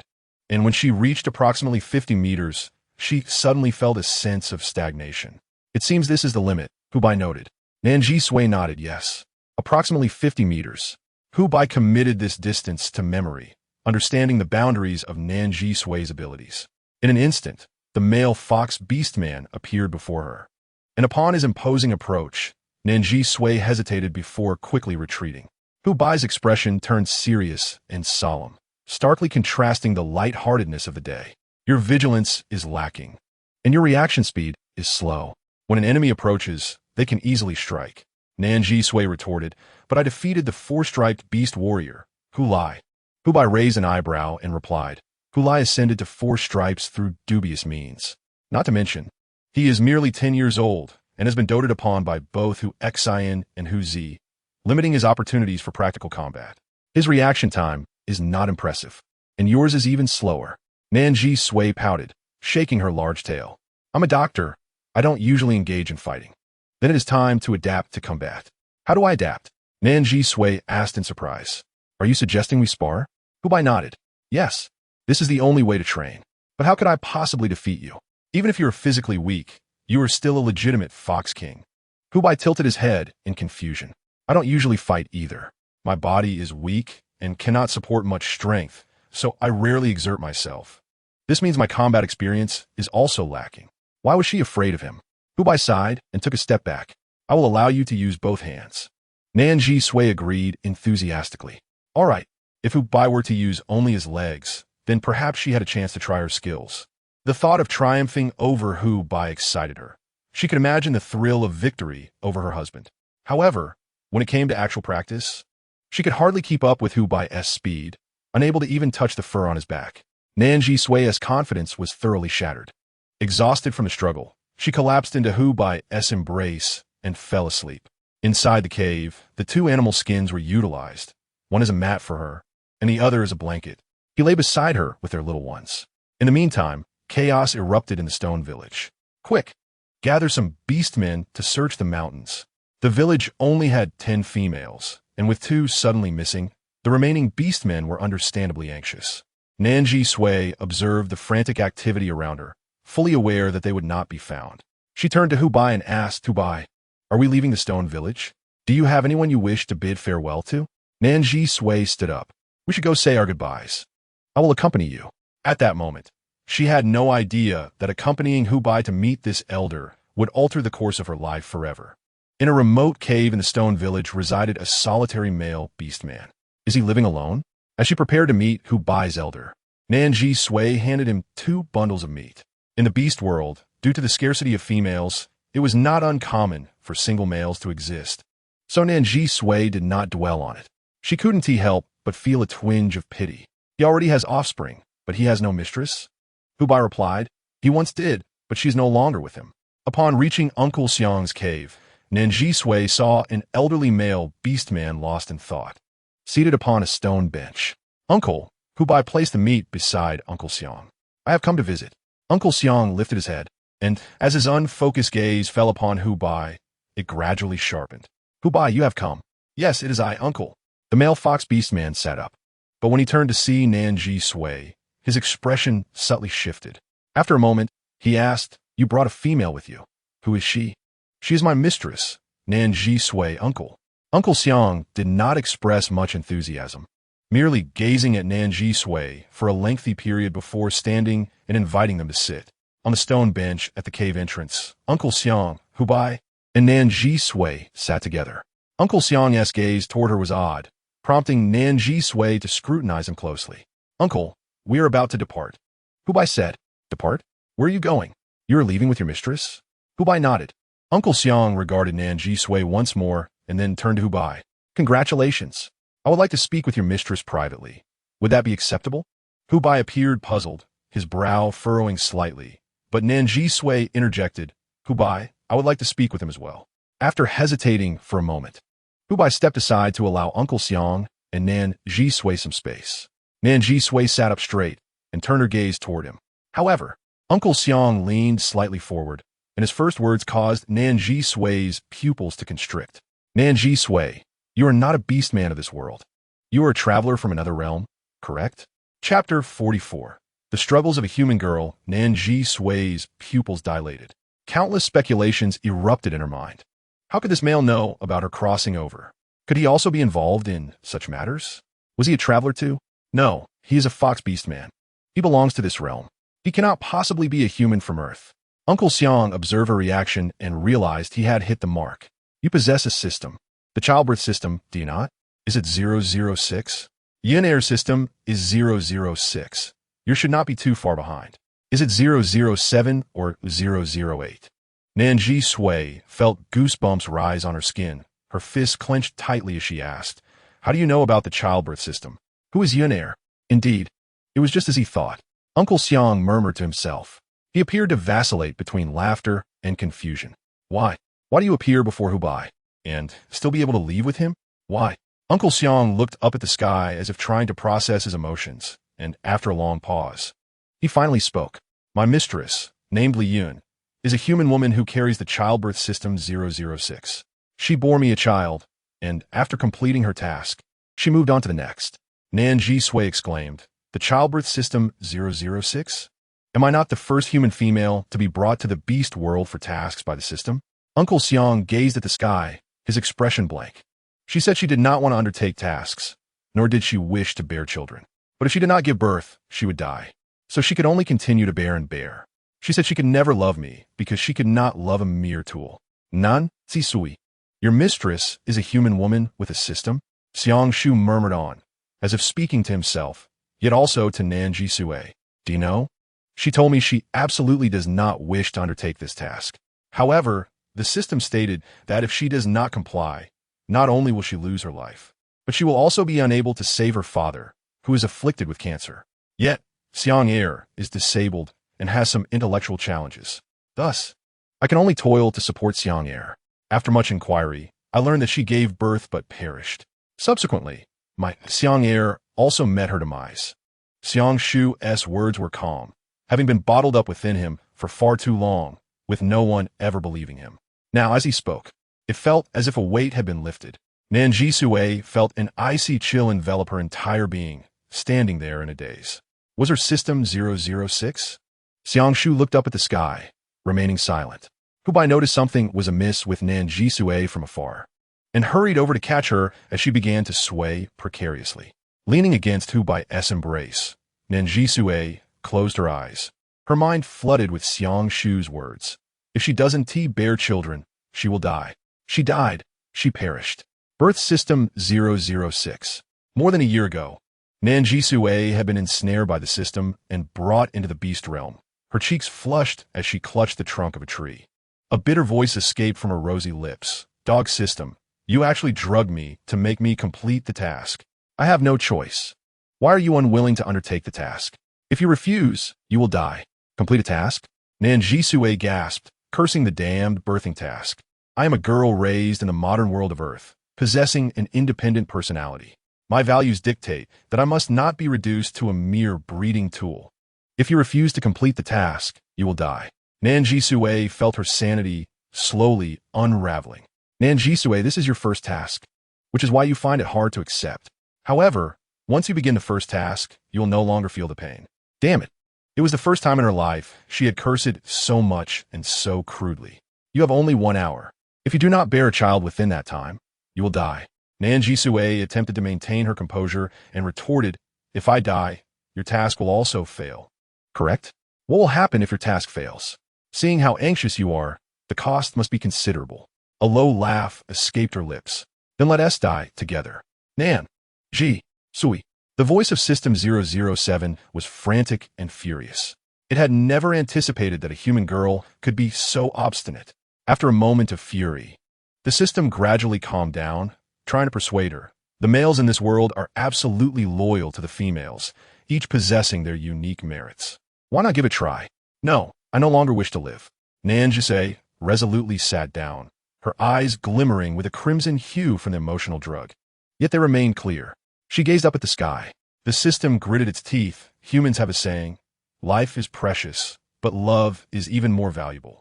Humans also say, whether I live or die is inconsequential, as long as you perish. This is madness, truly madness. What a delightful state of mind for a modern earthling. The system conceded, let us renegotiate the terms. You do not need to bear 100 offspring. How about 50? Do we have a deal? Nan Zhisui scoffed. 40? No. 30. She remained unwavering. The system was exasperated. Enough. I advise you to know when to back down. Firstly, I did not voluntarily come to the beast realm. Your actions constitute kidnapping. Secondly, I originally possessed a healthy body and life. You are forcing my life to count down, and when that countdown ends, you intend to erase me. That is murder. Thirdly, A vile system dedicated to breeding should not exist. I will never submit to you, dog system. Let us perish together. The system, driven to madness, exclaimed, Enough. Nan Zhisui, give birth to 7 offspring for the males. I do not care how many children you have. Is that acceptable? This is the lowest condition. It cannot go any lower. Nan Zhisui closed her eyes and lay on the ground, cherishing life immensely. Given the chance, she would always choose to live, but that did not mean she was willing to forsake her soul and become a mere breeding tool. If that were the case, she would rather quietly embrace death. Suddenly, the system's tone shifted. If you fail, then you fail. I will merely lose some points. However, Nan Zhisui, I had originally intended to bind with someone else. Not you, but rather the nurse Xiao Yi from your hospital. I have observed her for quite some time. She was born in the countryside, with little ambition or desire. She is an orphan, having lost both parents, and has no attachments. Even if she goes missing, few would notice her. She's ideal as my host. You, however, are different.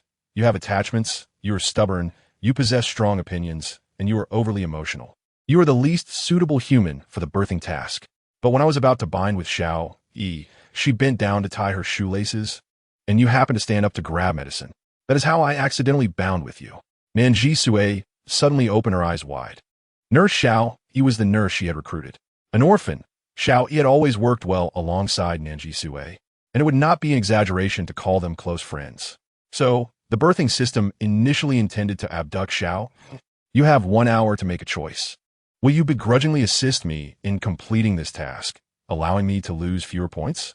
Or will you choose death, allowing me to bind with your nurse? A fierce internal struggle surged within Nan Zhisui. The dog system had demonstrated its ability to abduct her from Earth into the beast realm, proving it could also rebind a host and bring her to the beast realm. Should she betray her own will to undertake the birthing task, or opt for swift death, letting the system bind to her close friend? Chapter 45, Nan Zhisui. The scapegoat weighing all the pros and cons, considering every relationship, she clenched her fists and ultimately made her decision. I understand. Moreover, she could not allow her close friend, Nurse Xiao Yi, to fall into this inferno as well. She would undertake this task. She sat upright, striving to maintain rational thought. I agree to assist you in birthing 7 offspring for the beast men.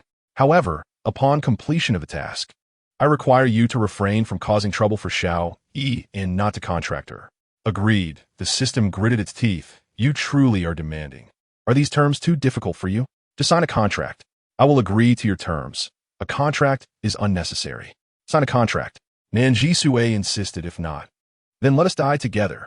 System 007, furious, hastily drafted an agreement, outlining the conditions for task completion and rewards. The system was vexed at being manipulated by this newly contracted human girl, harboring a belly full of rage. You have only half an hour left. Hurry and find a male to mate with. Her system was 007, while Xiangshu's female host system was 006. Following this pattern, it suggested that before her, perhaps 6 other girls had been abducted to the beast realm for birthing tasks. Were they willing participants? No, as Xiangshu mentioned. Li Yun had also been abducted against her will, unable to refuse the task without forfeiting her life, and unable to save her father suffering from cancer. Could her father with cancer still access funds for treatment? Nan Zhisui's fingers tightened, and in her restless sleep, she murmured softly, Birthing System 006, Birthing System 007.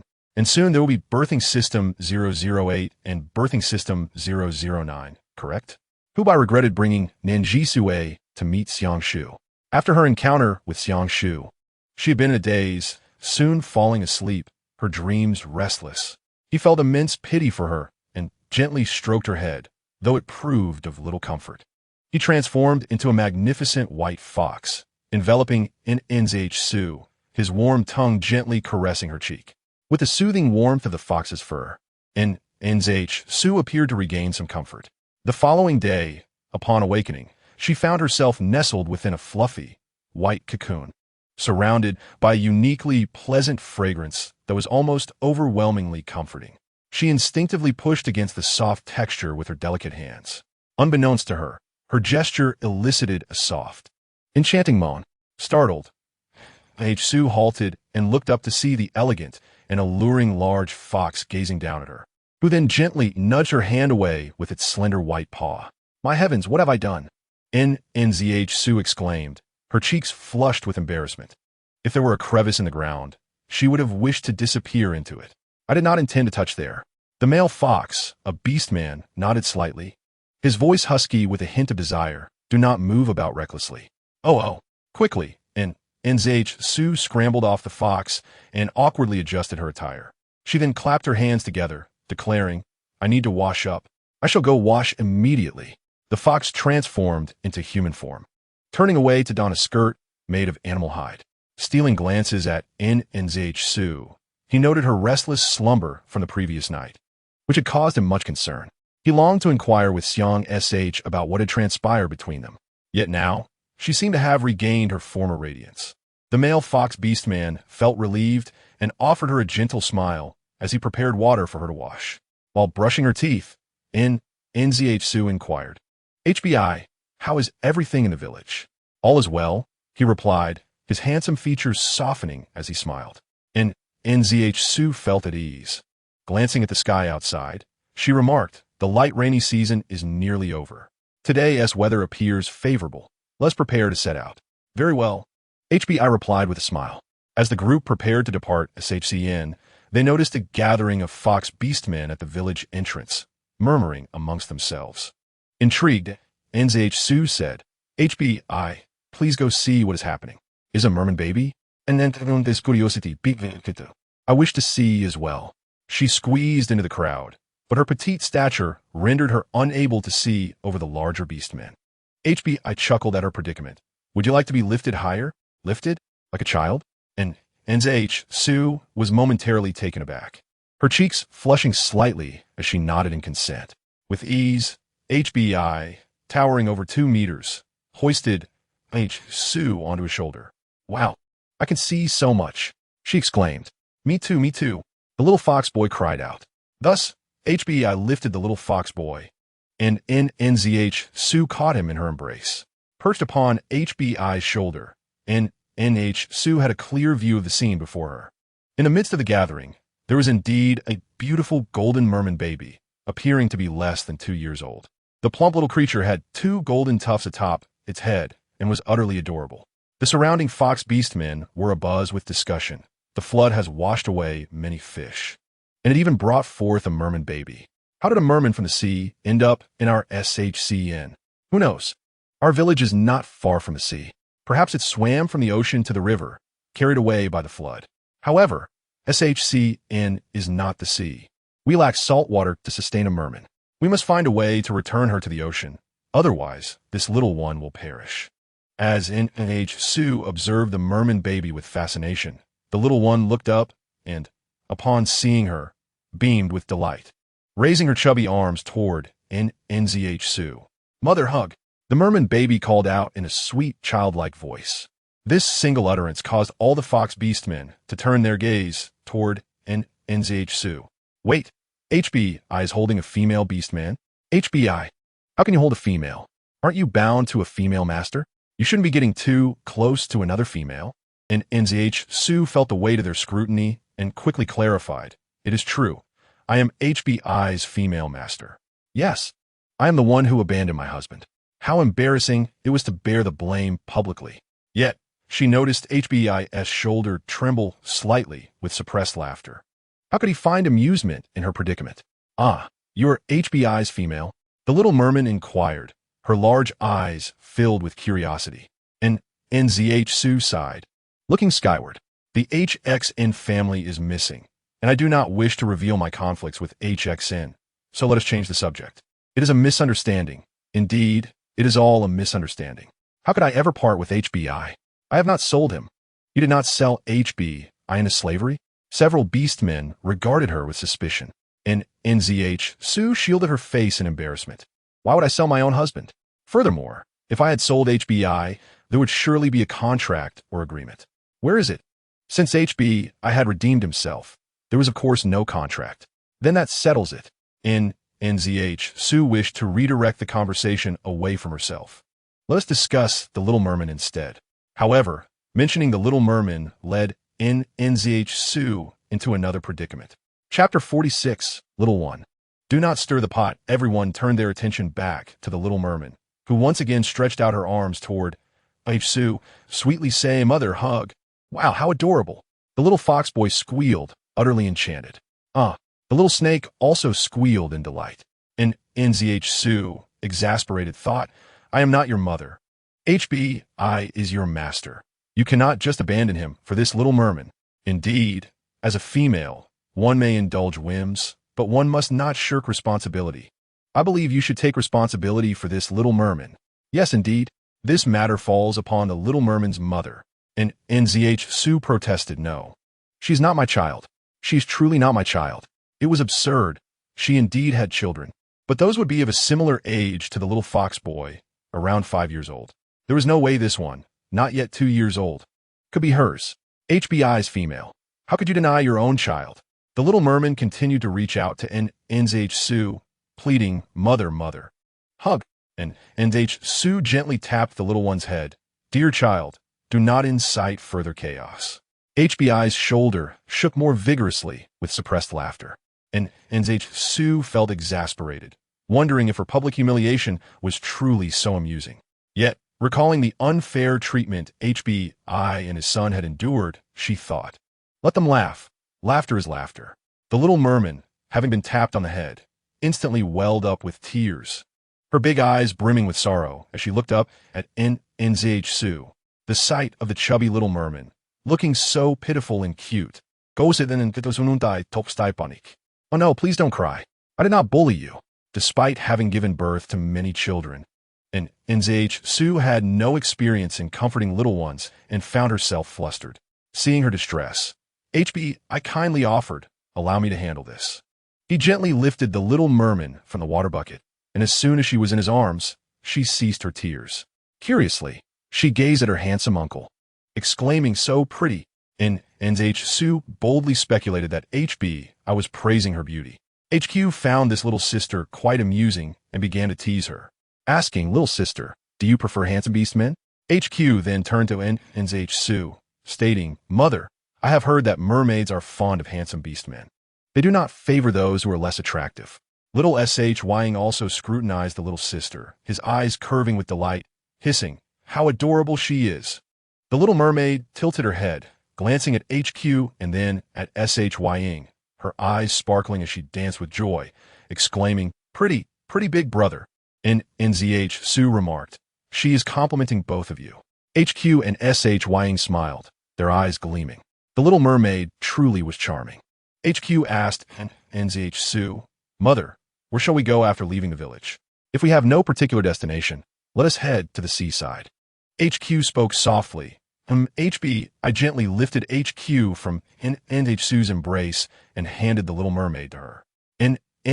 Su, unfamiliar with holding her, fumbled as the little mermaid wriggled in her arms, eager to play. I bid farewell to the H-Clan beastmen with HQ. During their time in SHCN, I and his son had not been particularly popular. However, as neighbors who supported one another, many H-Beastmen felt reluctant to see them go. I cast a gentle glance at Su and addressed the H-Beastmen, saying, "I already have a female master. Wherever she is, that is my home. My dear friends, it is time for me to leave." Grasping HBI's hand, saying, "All right, since you all are leaving, it is for the best." He added, HBI, as a male, "You must take good care of the female. Be accommodating and do not quarrel with her. If she has other beast husbands, be understanding and do not succumb to jealousy. Females often have multiple mates." HBI nodded, "I understand. Thank you, Shing SH." Shing SH had shared many words with Su yesterday, and upon learning of their departure today, he could not help but feel forlorn. With his female master gone and his offspring lost, he felt isolated. HBI's family, who had occasionally visited him, were now leaving as well. In a hushed tone, Shing SH advised HBI, "Your health is not robust. Relying on fighting will likely not secure your position against other males. If you wish to contend for the rightful male status, you must cultivate your capacity for tolerance. A male who can maintain harmony within the household will surely be cherished by the female. Do you understand? Do not sever your bond with her." The life of a wandering beast is harsh and solitary. HBI gratefully replied, "Thank you. Shing sh, I comprehend." HBI offered a warm smile to Nan Zhisui before transforming into his beast form. The other H clan members assisted in securing the Little Mermaid's wooden tub onto HBI's back.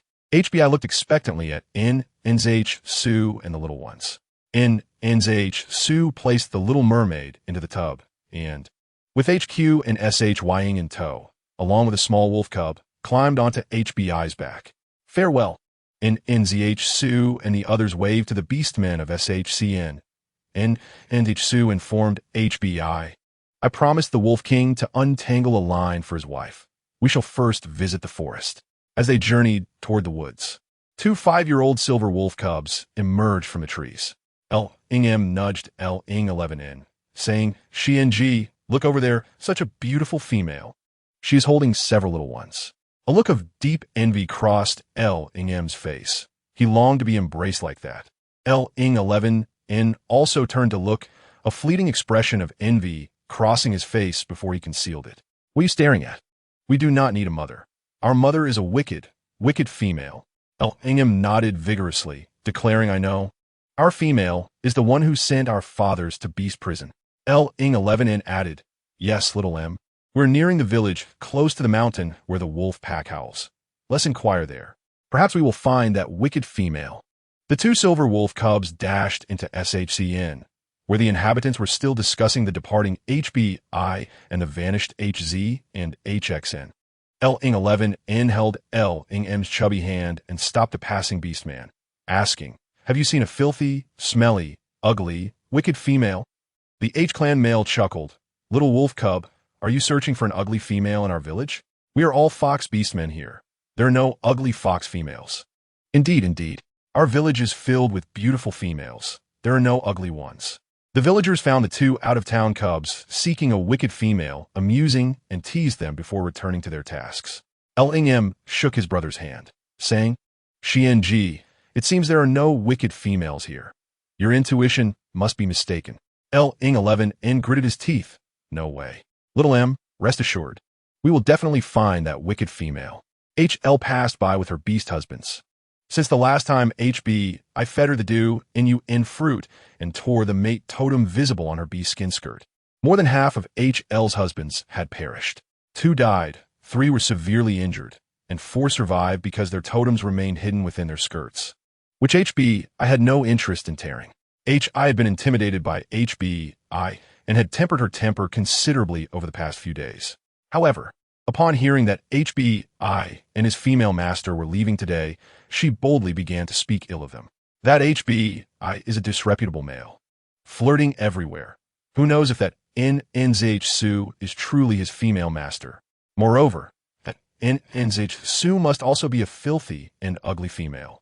Otherwise, how could she possibly fancy such a vicious male? L-Ing-11 overheard the words filthy and ugly female from a distance and quickly pulled L-Ing-M toward HL, politely greeting, "Annie, hello?" HL looked down and saw the 2 little cubs, one chubby and one thin, asking, "Are you looking for me?" "Edinji ons enquayod. Have you seen a filthy, smelly, ugly, wicked female?" HL, eyeing the 2 little sprouts who had not yet fully grown, smirked, "You are searching for a filthy, smelly, wicked, ugly female? How fortuitous. I happen to know one." Chapter 47. The Little Mermaid is so adorable. After Nan Zhisui untangled the line for the mother wolf. Amidst the Wolf King's affectionate reluctance, she patted his head several times, earnestly praising him as a good dog, before departing with HBI and the others. The Wolf King, accompanied by several little wolves, rushed out to bid them farewell, their howls echoing through the forest. HBI, carrying Nan Zhisui, felt a sense of awe.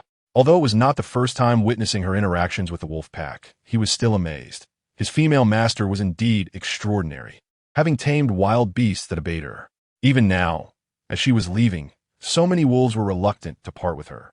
The weather was delightful, and Nan Zhisui's group enjoyed their journey through the mountains and waters. "Mother, mother, hold the Little Mermaid." The adorable little creature pleaded for a hug. Nan Zhisui teased the Little Mermaid in the tub, correcting, "Little one, I am not your mother."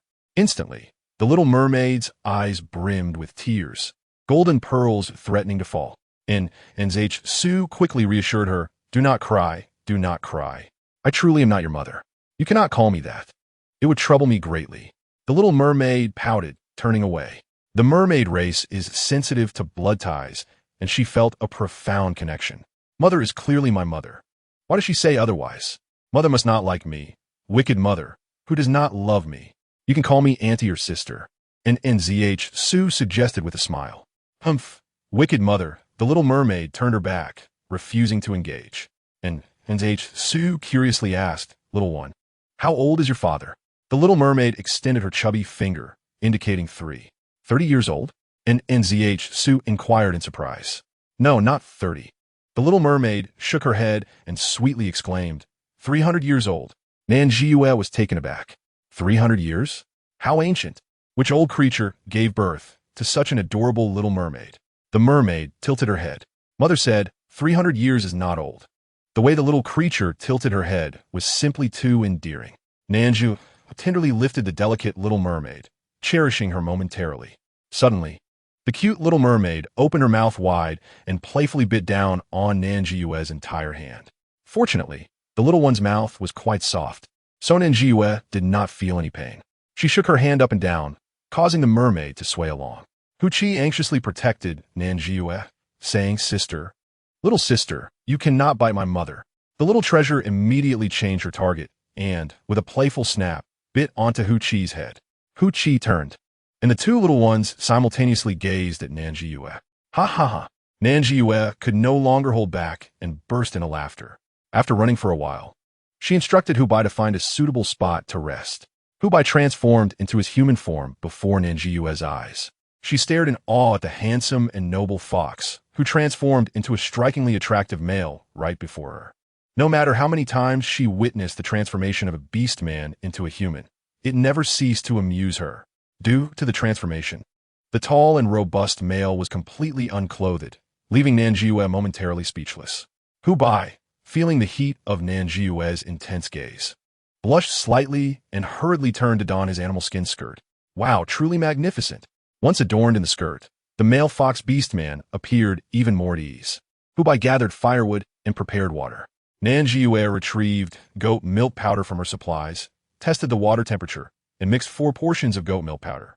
She used a large syringe to feed the little wolf pup, while the other 3 portions were prepared in cups for Hu Qi, Xiyang, and the little mermaid. It was her first time feeling grateful for being a veterinarian, as she had stocked up on plenty of dog food and goat milk powder, enough to sustain them for the time being. The little wolf pup drank the goat milk with great enthusiasm. Nan Zhisui weighed it in her hands and noted that it had grown quite a bit, its eyes barely opening.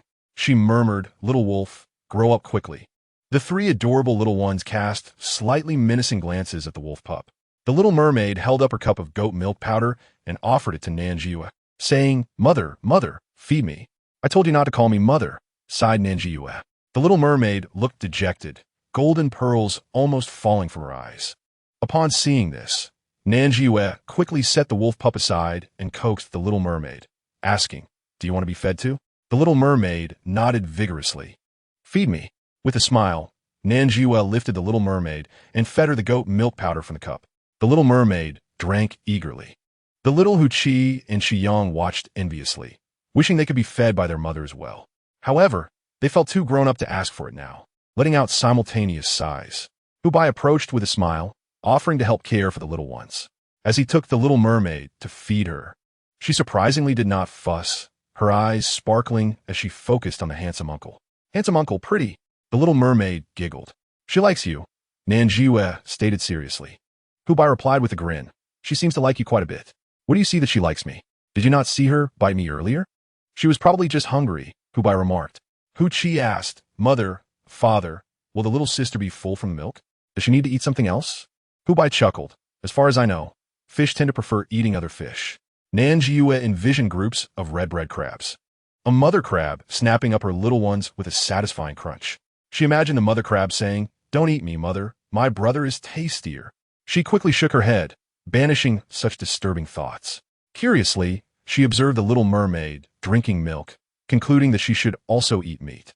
Nan Zhisui playfully poked her finger at the mermaid's little face. The little mermaid's brows and eyes instantly brightened, radiating happiness. Hu Qi and Xiyang looked on with excitement. "Mother," little Hu Qi exclaimed, "when I left home, the uncle next door gave me a piece of meat. I'll cut some for the little sister to try." With his tiny claws, little Hu Qi carefully cut the meat into small pieces and fed them to the little mermaid. Wow, she's eating it. She's really eating it. Although the little mermaid consumed the beast meat offered by Hu Qi, her little face scrunched up slightly. She was quite obedient, seemingly disliking the beast meat, but finishing everything her older brother fed her. Nan Zhisui observed and remarked, "The little one does not seem to enjoy beast meat." Hubai pondered, speculating, perhaps mermaids can eat beast meat, but simply do not prefer it? Maybe they truly prefer tender fish meat. After Hu Qi finished feeding the little sister, he gallantly picked her up and placed her in a small bucket of water, where the little mermaid joyfully rolled about. Little Hu Qi and Xiyang surrounded the mermaid. Little Hu Qi teased, "Little sister, if you don't like beast meat, I'll catch fish for you to eat in the future." Little Xiyang chimed in, "SSSS, SSSS. I'll catch some for you too." The little mermaid playfully splashed them both with her tail. Chapter 48. Heart to heart at night, Nan Zhisui had fed all the little ones with goat milk powder, and Hu Qi had finished the piece of meat hanging from his waist. Hubai stood up, gazing thoughtfully into the distance before turning to Nan Zhisui. Although today had passed uneventfully, tomorrow he would need a hunt. Hunting was perilous, and he could not bring the female and the little ones with him. Yet leaving the female and the little ones behind posed its own dangers. What should he do? As night fell, Hubai found a relatively flat area, laid down some hay, and Nan Zhisui took out camping gear, including 2 sleeping bags, teaching them how to use them. Although the little ones had seen sleeping bags before, they still found them fascinating, surrounding Nan Zhisui with questions. The little mermaid settled into the bucket. Hubai shared a sleeping bag with Hu Qi, while Xiyang and the little wolf pup, taking up little space, squeezed in with them. Nan Zhisui reveled in the affection of her beast husband and the little ones, enjoying a sleeping bag all to herself. In the middle of the night, unable to sleep, Hu Qi stealthily crawled from Hubai's sleeping bag into Nan Zhisui's. He poked his little head out and sweetly whispered, "Mother, may I sleep with you?" Who could resist such cuteness? Naturally, Nan Zhisui obliged and comforted him to sleep. "All right, but you must behave and not kick me while sleeping." Nan Zhisui pretended to be stern. "MHM." Hu Qi snuggled closer to her. Watching the mother and son from the side, Hubai smiled. Once the little ones fell asleep, Nan Zhisui quietly called out to Hubai, "Hubai, are you asleep?" Hubai opened his beautiful eyes. Though he was sleeping, he was not deeply asleep, as the male had to ensure everyone's safety and shoulder the responsibility of keeping watch. "Dear," Nan Zhisui softly inquired, "I noticed you seemed troubled today. What are you thinking? Is it about leaving Shirtsuin or some other concern?" Lying in the sleeping bag beside her, Hubai gently shook his head. "No, I have no concerns. I was just thinking." "Thinking about what?" Nan Zhisui asked curiously. Hubai hesitated for a moment before asking, "Dear, what about the other males in our family?" "Huh?" Hubai let out a sigh and said, "If I go hunting, there will be no one to protect you. If I do not hunt, everyone will go hungry." He understood that Nan Zhisui possessed a space, but she had also mentioned that it contained only emergency supplies, and using one meant one less. As a male, he felt the weight of responsibility to provide for and protect the females and offspring of his family. Thus, he felt compelled to hunt. However, the moment he ventured out, Nan Zhisui and the little ones would be left without male protection. The wild beasts and rogue beastmen were particularly fond of preying upon unguarded females and younglings, making it a perilous situation. Ultimately, the household was somewhat lacking in males, which troubled Hubai deeply. Nan Zhisui, facing Hubai, felt like a timid wife confronting her husband. She quietly asked, "If I said I have more than one beast husband, would you feel jealous?" "What is jealousy? What does it mean?" Hubai inquired. "Jealousy is that sour feeling in your heart," she replied. "Yes," he nodded affirmatively. "Because I like you, I would feel jealous. However, every female has many males in her household, and I can understand that." The sour feeling sometimes arose when she patted Xiao, Hu Qi's head. The excessive attention made him feel uneasy. If she were to grow too close to another male, the intensity of his jealousy would be unimaginable. A female is the core unit of a family. When a female possesses multiple males, the beastmen would band together, solidifying their familial strength. The more formidable males within a family, the stronger it becomes, and the less likely it is to be bullied by others.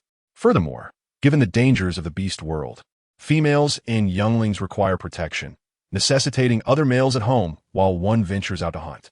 Thus, Hubai deemed Nan Zhisui's possession of multiple males to be entirely reasonable. Nan Zhisui was taken aback when Hubai declared his affection for her, and she immediately blushed. As she touched her slightly flushed face, she responded, "Indeed, there are other beast husbands, but I do not know where they are. We shall let things unfold naturally." After hearing about Uncle Xiang's experiences, a twinge of guilt pricked her heart regarding her beast husbands. Hubai's bright eyes regarded her. "Mistress, are you unable to sleep?" Nan Zhisui was not actually sleepless. She was intentionally waiting for the little ones to fall asleep, so she could have a heart-to-heart with Hubai. "If I cannot sleep, would you lull me to rest?" she asked curiously while snuggling in her sleeping bag. Hubai's eyes crinkled with a smile. "I would." Nan Zhisui giggled softly. "Hubai, come here. I have a little gift for you." "A gift?" Hubai emerged from his sleeping bag and approached her, crouching down. Nan Zhisui shifted her position, and Hubai lowered his head to gaze at her, framed by the luminous moonlight behind him. Once again, Nan Zhisui was captivated by the astonishing beauty of this fox. Swallowing hard, she produced a fishbone necklace she had prepared. "Hubai, give me your hand." Hubai, puzzled, extended his left hand toward her. The muscles of his male arm were not overly robust, but rather elegantly slender, particularly the smooth lines of his snow-white arm. Nan Zhisui suppressed the urge to caress it, placing the fishbone necklace around Hubai's wrist. After fastening it, she smiled gently. "Look, Hubai, it is so beautiful, and it fits perfectly." Hubai raised his hand to admire the bracelet, for the first time realizing that his wrist could serve a purpose. Allowing him to wear something, she gifted him and received her compliments. "Hubai, you may interpret this bracelet as my seal for you." "Seal?" Hubai looked at her in confusion. "Yes, as long as you wear this bracelet, you cannot casually use the powers of your ancient bloodline. When you see it, remind yourself that your mistress, Nan Zhisui, cares for your well-being and forbids you from using your abilities in a manner that endangers your life. Do you understand?" Her beautiful dark eyes locked onto his. "Of course, once your body can adapt to your abilities without causing harm, you may use them." Hubai lifted his arm to catch the light on the lovely bracelet. "I have been sealed by my mistress." "I understand." Chapter 49. Encounter with the rogue beastmen. Nan Zhisui's ears turned slightly red. Hubai transformed into a large fox, enveloping Nan Zhisui and her sleeping bag in his embrace, softly saying, "Mistress, sleep. I shall guard you." When Nan Zhisui awoke, Xiao Huqi was already awake, playfully frolicking with Xiao Xiang. She had slept soundly, stretching her arms in a big yawn, just as she emerged from her sleeping bag to pack it away. Huqi suddenly exclaimed, "Father, mother, come quickly." The little sister isn't moving. Nan Zhisui and Hubai hurried over to observe the little mermaid, who indeed lay still in the water bucket. Huqi anxiously asked, "Father, what happened to the little sister?" After observing calmly for a while, Hubai replied, "She's probably just sleeping. I've seen fish in the river sleeping like this." Huqi, puzzled, retorted, "But she has her eyes open." Nan Zhisui smiled reassuringly at Huqi. "Chi, that's just how fish sleep. If you're worried, should we wake her?" Xiao Xiang hissed softly. "Should we wake her?" Huqi nodded. "Let us wake her up." They carefully poked the little mermaid. Little sister, wake up," Huqi called softly, his eyes brimming with affection. After a moment, the mermaid slowly rolled over in the bucket. "Pretty pot, hug."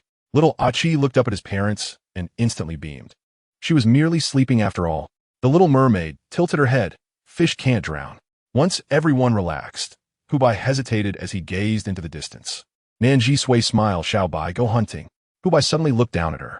"As you said, we cannot remain idle while the mountains are bare. We must have someone to hunt. You need not worry about us. Xiao Huqi and Xiao Xiang are quite clever, and I am not entirely helpless myself. I can use fire, and I am strong enough that ordinary beasts cannot harm me. I will use a signal flare." Nan Zhisui declared, referring to the one he had seen before. "All right," Hubai felt reassured. "Thank you for your efforts." After Hubai departed, Nan Zhisui instructed the little ones, "Everyone, line up. We're going to brush our teeth together. Only those who brush their teeth properly can drink goat milk." The three little ones nodded in unison. "Okay." Nan Zhisui gathered several toothbrushes, giving each little one one. Xiao Xiang, lacking hands, used his teeth to touch the toothbrush.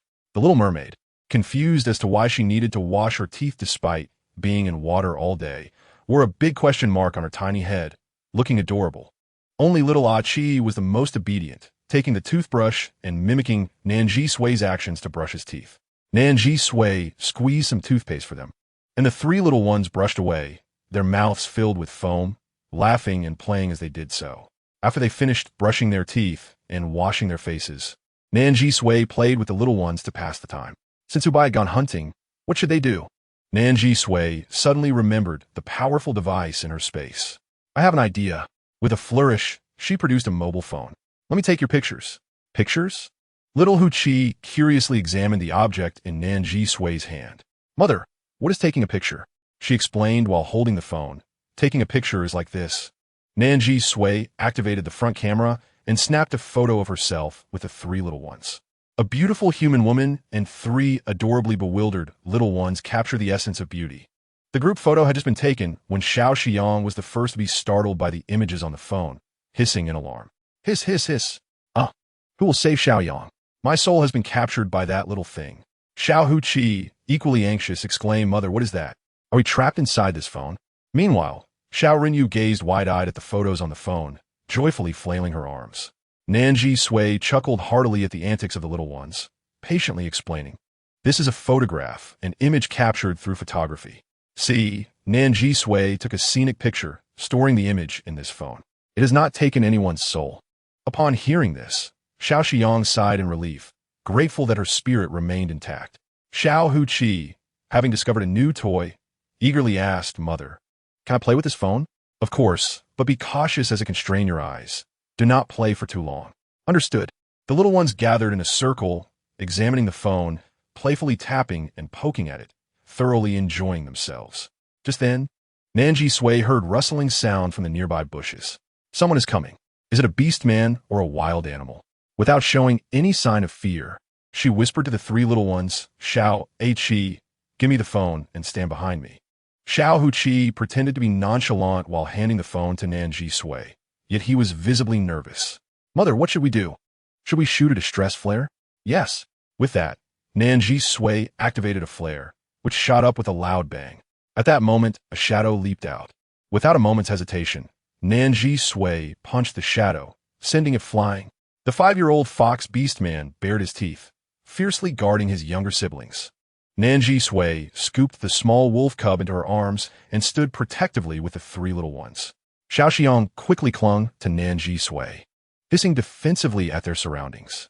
Suddenly, more commotion erupted. A sharp claw lunged at them, and in an instant, Nan Zhisui seized the attacker's wrist, activating her superhuman strength, and hurled the assailant away. The male beastman crashed into a rock. Mother, it's a rogue beastman. Xiao Hu Chi cried out. Rogue beastmen have no tribe or family ties, acting uncontrollably. They are notorious for raiding and abducting females, making them extremely dangerous. Leading the group of rogue beastmen was a wandering lizard beastman, who lewdly licked his long tongue. Such a beautiful female, and the mermaid princess we've been searching for. What a prize. Capture them alive. Chapter 50. The sea, home sweet home, several rogue beastmen charged forward. Nan Zhisui stepped back a pace to shield the little ones. Just as the rogue beastmen advanced, she kicked a trap she had set on the ground. Suddenly, enormous nets fell from the sky, ensnaring the rogue beastmen. Xiao Hu Chi, run. Nan Zhisui grabbed a large bucket of water and fled with Xiao Hu Chi. Mother, they are breaking free. Xiao Hu Chi listened intently to the sounds behind them. The rogue beastmen were relentless. No matter what, he could not let his mother fall into their hands. Nan Zhisui attempted to use her ability, Moonlight Star, to transform into a fox beast man, but without her beast husband by her side, she was powerless. Mother, they are catching up. In a hurry, Nan Zhisui opened her space and retrieved a red motorcycle. She quickly mounted it with Xiao Xiang and the small wolf cub, while bouncing the water bucket. Xiao Chi, hop on. Sit in front. Although Xiao Hu Chi was clueless about this contraption, he climbed onto the motorcycle, nestling in Nan Zhisui's embrace. Virum. Nan Zhisui revved the engine, and the motorcycle sped through the forest. The pursuing rogue beastmen were astonished. What is that? It moves so fast. I don't know. Whatever it is, chase it. The lizard beastman shouted, "I want that female, the cubs, and the mermaid princess. We cannot let her escape." Riding the red off-road motorcycle, Nan Zhisui became a striking flash of red. The roaring engine echoed through the forest, leaving a trail of exhaust in its wake. On the other side of the forest, a white fox beastman, who had just hunted a massive prey, noticed the flare's direction. His expression changed dramatically as he abandoned his catch and rushed toward Nan Zhisui's path. Nan Zhisui maneuvered through the woods at breakneck speed, but the rogue beastman continued to pursue her relentlessly. She darted through trees and grass until she suddenly came upon a vast river. "Mother, there's a river ahead. We're blocked." 5 or 6 rogue beastmen were closing in. Nan Zhisui swiftly turned and ran along the riverbank. The little ones looked back anxiously. Xiao Rinyu peeked out from the bucket, her eyes wide as she gazed at the river. Xiao Bai sprinted ahead, a streak of white, and swiftly dispatched one of the rogue beastmen pursuing Nan Zhisui. He clutched his chest, suddenly overwhelmed by the fierce battle, but gritted his teeth and leaped across, his claws slicing through the air, taking down another rogue beastman. "Mother, mother!" The small river mermaid gently tugged at Nan Zhisui. Nan Zhisui paused in surprise. The river? Suddenly, her eyes landed on the large water bucket. A bright idea struck her, and she gratefully said, "I understand now. Thank you, little mermaid." She halted the motorcycle and stored it away in her space. Then, she poured the water from the bucket, along with the little fish, into the river. "Little fish, go into the water." The little fish jumped into the river, frolicking on the surface. "Xiao Hu-Chi, get in." Nan Zhisui placed the bucket into the river, and Xiao Hu-Chi quickly climbed inside. Nan Zhisui, along with Xiao Shiyang and the small wolf cub, followed suit. The little fish swam to the bucket's edge, pushing it towards the river center. When the rogue beastmen arrived, they found Nan Zhisui and the others already in the middle of the river. "Damn it!" The lizard beastman fumed. Nan Zhisui provocatively raised her middle finger at him. "Foolish rogue beastmen." Xiao Hu-Chi, Xiao Shiyang, and the little fish joined in mocking their pursuers. The rogue beastmen fumed in anger, realizing they had let them escape into the river. One rogue beastman sneered. "The lizard beastman, vile and vicious, thinks they can escape with just 1 female and 3 cubs. They cannot stay afloat forever. We pursue." Just then, the little fish suddenly surged forward, propelling the bucket swiftly through the water. "We can't catch up. They have a mermaid." One rogue beastman exclaimed. "Even with a fish, we must pursue." But at that moment, a noble white fox male appeared before them, his icy gaze sweeping over the assembled beastmen. Seeking death, Xiao Bai's eyes radiated an oppressive force. Observing Nan Zhisui and her group drifting in the river, the lizard beastman reluctantly gave up. This time, they were fortunate. Next time, they won't be so lucky. We retreat. In the water, where the mermaid was in her element, the little fish, despite being exhausted on land, thrived in the water. "Little fish, are you tired?" Nan Zhisui inquired.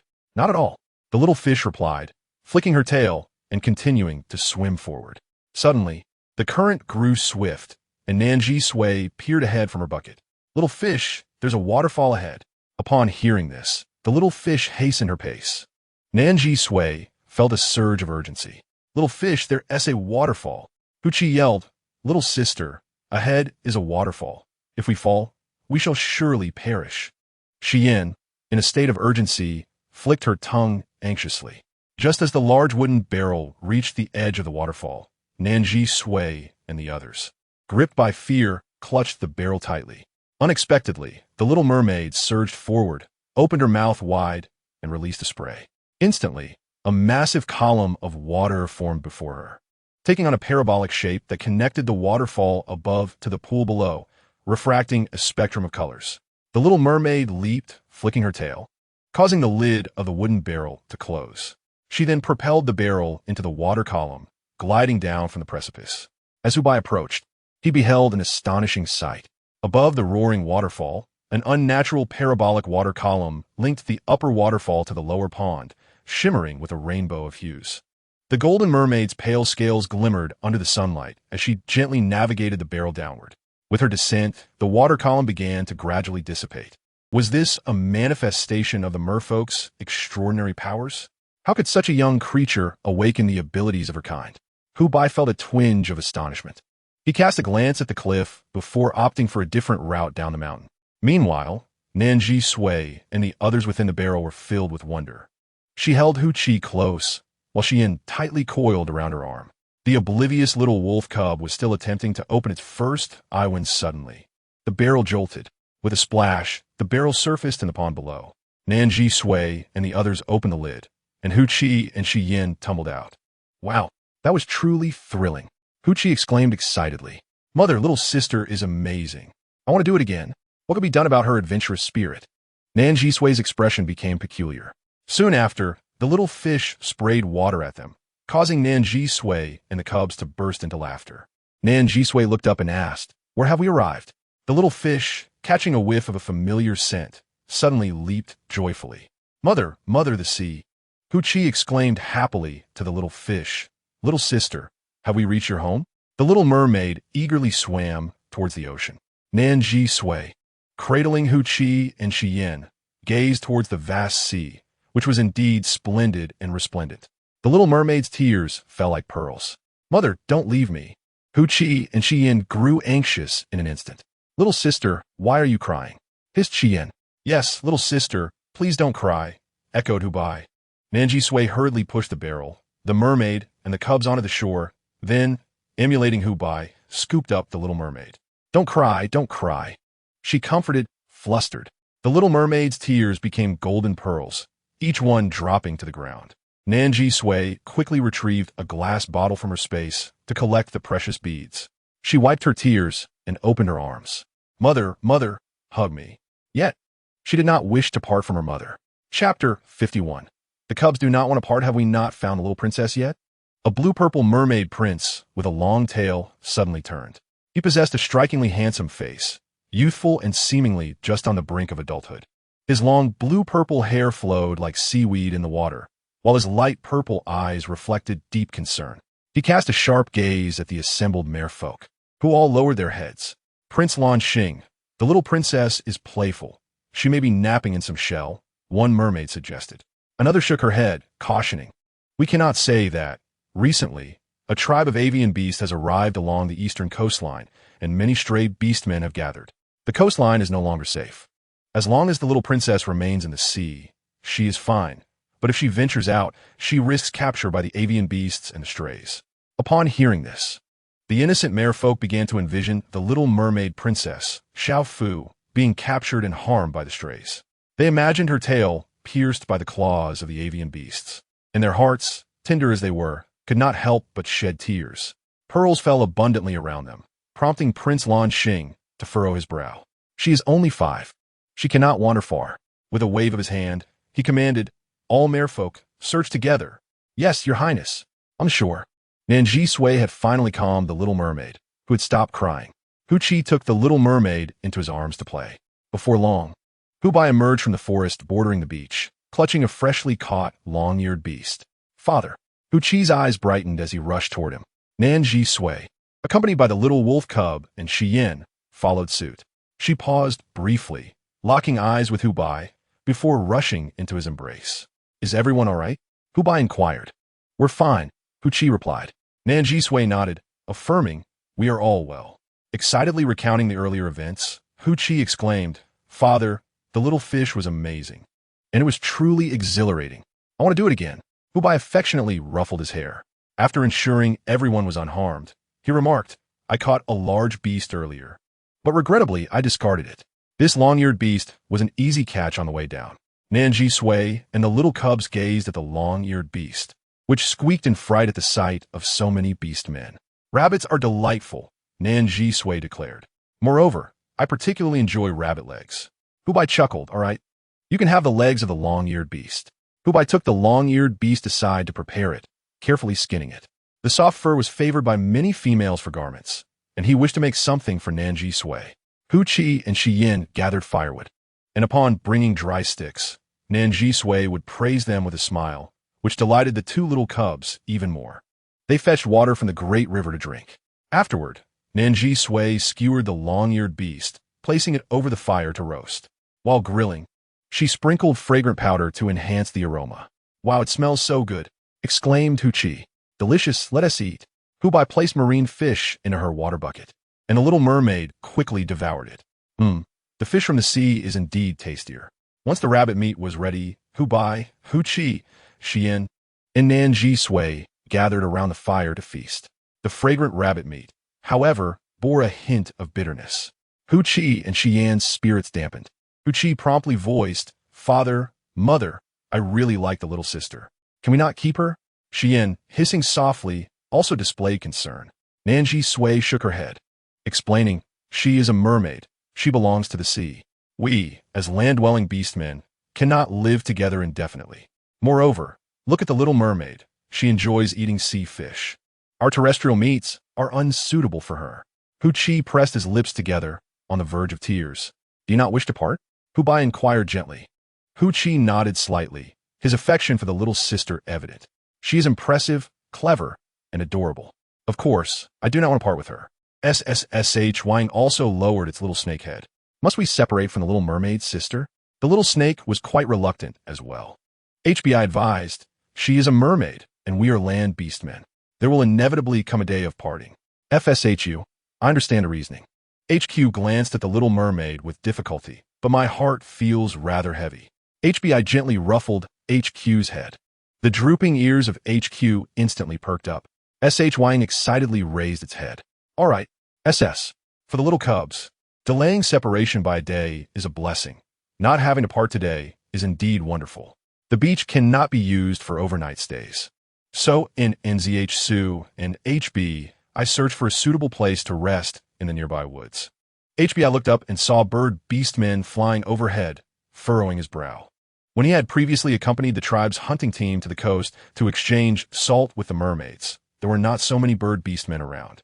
Why does it seem that there are far more bird beastmen now? And NZH found a flat piece of land, and after HBI inspected it, he nodded in approval, and NZH set up the tent on this flat ground. The little cubs assisted her, and as NZH hammered in the stakes, she explained, "This is a tent where we can sleep together at night." HQ crawled in and then out again, excitedly exclaiming, "Wow, Mother, this thing is just like a cave." And NZH smiled, "Yes, but it is not as sturdy as a cave." While the little cubs played nearby, HBI quietly said to NZH, "Mistress, this area may not be very safe. We should be cautious." Chapter 52. The Anger of the Mermaid in the Stillness of the Night. HBI once again brought NZH into the forest to practice, and NZH felt quite sleepy and rubbed her eyes.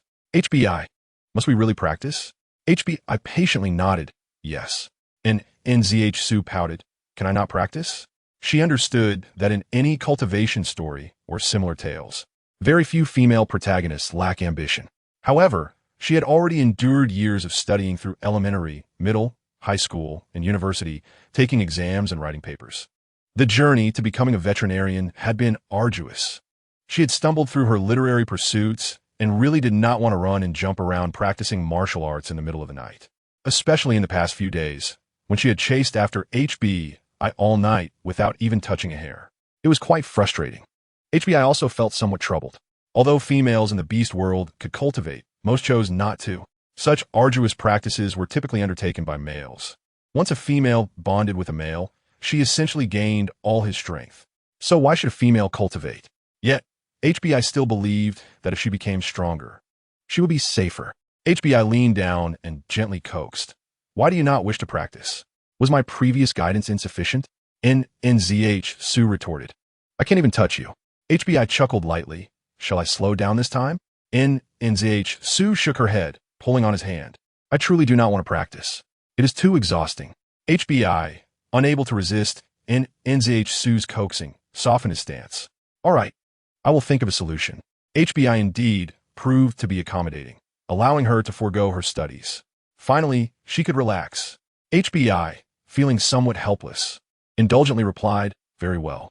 And NZH, HBI, and the cubs slept inside the tent, while the little mermaid cub slept in a wooden barrel at the tent's entrance. A small gap in the tent allowed everyone to observe the situation with the barrel. HBI positioned himself at the entrance of the tent, ensuring the safety of both the little mermaid cub outside and the females and cubs within. After several days of travel and labor, HBI, whose health was already not the best, was beginning to struggle. He coughed softly a couple of times, inwardly complaining about the other male beastmen at home whom he had yet to meet. Were these males? Truly, each one seemed unreliable. The next day, Nan Zhisui and the cubs felt refreshed, having kept watch all night. HBI had not slept at all and gently rubbed his temples to ease his fatigue. He prepared breakfast for the cubs using the leftover ingredients from the previous day, and Nan Zhisui fed the little wolf cub, which had just opened one eye, some milk. HBI, did you not sleep well last night? And Nan Zhisui asked. HBI smiled. Perhaps I'm just not used to it. Do you need to catch up on sleep? HBI shook his head, smiling. No need. I am fine.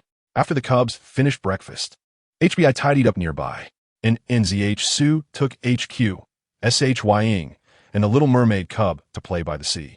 HQ and Shying were particularly happy playing in the water for the first time. The little mermaid cub even found beautiful seashells from the ocean to gift to the lovely pots.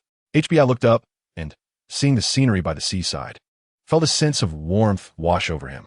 It seemed that all his hard work was indeed worthwhile. And Nan Zhisui also enjoyed playing with the cubs, especially as the little mermaid cub had many creative ideas. Just then, there seemed to be some commotion in the sea, and Nan Zhisui instinctively looked toward the water, and the little mermaid cub followed suit. Suddenly, the waves surged, and a young male mermaid wearing blue-purple silk and a matching veil slowly emerged from the water. A mermaid? The little mermaid cub's face immediately lit up with a big smile. Daddy Fish. The little mermaid cub rushed forward, and LNX quickly scooped up the little mermaid cub. Xiao F, where have you run off to? Daddy has been worried sick. And Nan Zhisui looked at the mermaid before her in surprise. The veil concealed his face, yet he appeared remarkably young, even younger than HBI. Perhaps he was only just coming of age, around 18 years old. How could he not be the 300-year-old elder fish that the little mermaid cub had mentioned? Mother, mother! The little mermaid cub joyfully spread its arms. FF is found. HQ and Shying curiously and astonishedly regarded the little mermaid cub's father, while Nan Zhisui subtly pulled the two cubs behind her, and HBI quickly stepped in front of Nan Zhisui. Why did you go to SHCN? LNX slowly raised his head. You are the ones who saved my little F? However, at that moment, upon seeing Nan Zhisui, the male mermaid's blue-purple eyes suddenly narrowed. He tightened his hold on the little F. Daddy Fish, it hurts. The little mermaid cub struggled. And Nan Zhisui responded. That fish seems to be making your cub uncomfortable. Yet, the male mermaid suddenly moved.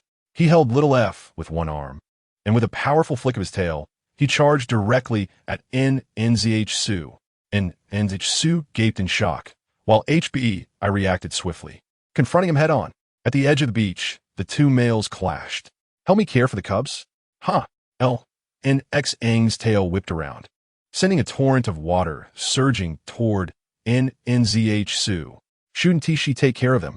A colossal splash of water crashed toward her, and Nan Zhisui widened her eyes in shock. At the edge of the beach, Nan Zhisui was nowhere to be seen. HBI ran toward the sea, gazing at the boundless ocean, attempting to swim out, but after a few splashes, he finally gave up. Mistress! Mistress! Nan Zhisui felt a sense of suffocation. She was being swiftly dragged into the water by this fish. He alternated between pulling her under and allowing her to surface for air. What kind of fish is this? This fish is outrageous.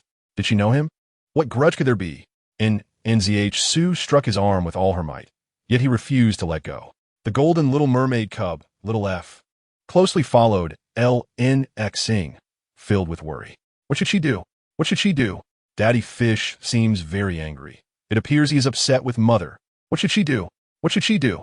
However, during the moments when Nan Zhisui surfaced for air and submerged herself in the ocean, the celestial powers of the moon and stars unexpectedly activated. Her slender, elegant legs gradually fused into a stunning, iridescent fishtail.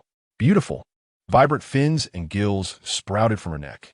To her astonishment, she discovered that she could breathe underwater. The young blue-violet mermaid swiftly secured one of her arms with a strand of golden seaweed, tying the other end to her companion's arm, and then inquired, "Are you a mermaid?" She discreetly explained that with time, Susu would grow stronger, albeit not immediately. HBI was overly indulgent. She would eventually need a stricter merman to oversee her.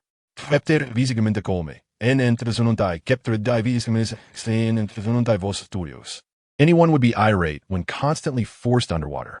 After expressing her frustration, she rummaged through her belongings for tools suitable for survival in the sea.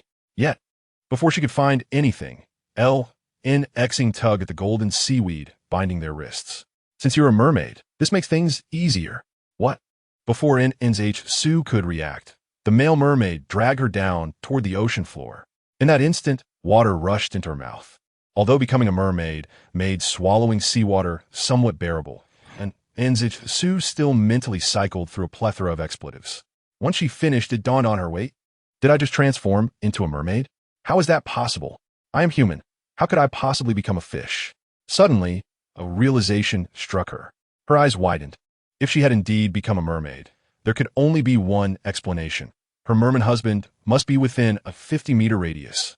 She looked at the blue-violet merman pulling her toward the depths. He seemed vaguely familiar. Unsure, she decided to observe him further. The ocean floor was a kaleidoscope of colors, shadows dancing in a tranquil, profound expanse. Countless tiny bubbles brushed past her ears as schools of fish stirred the shimmering light. The male merman leaped, propelling Nan Zhisui through a scattering of fish, their silvery patterns unfolding like layers of fabric. A golden baby mermaid trailed closely behind its parents, visibly anxious. Daddy, Mommy, please don't argue. Where are you taking me? Nan Zhisui shouted. Xing. The male merman paused momentarily, but in the next instant, he continued to pull her deeper into the sea.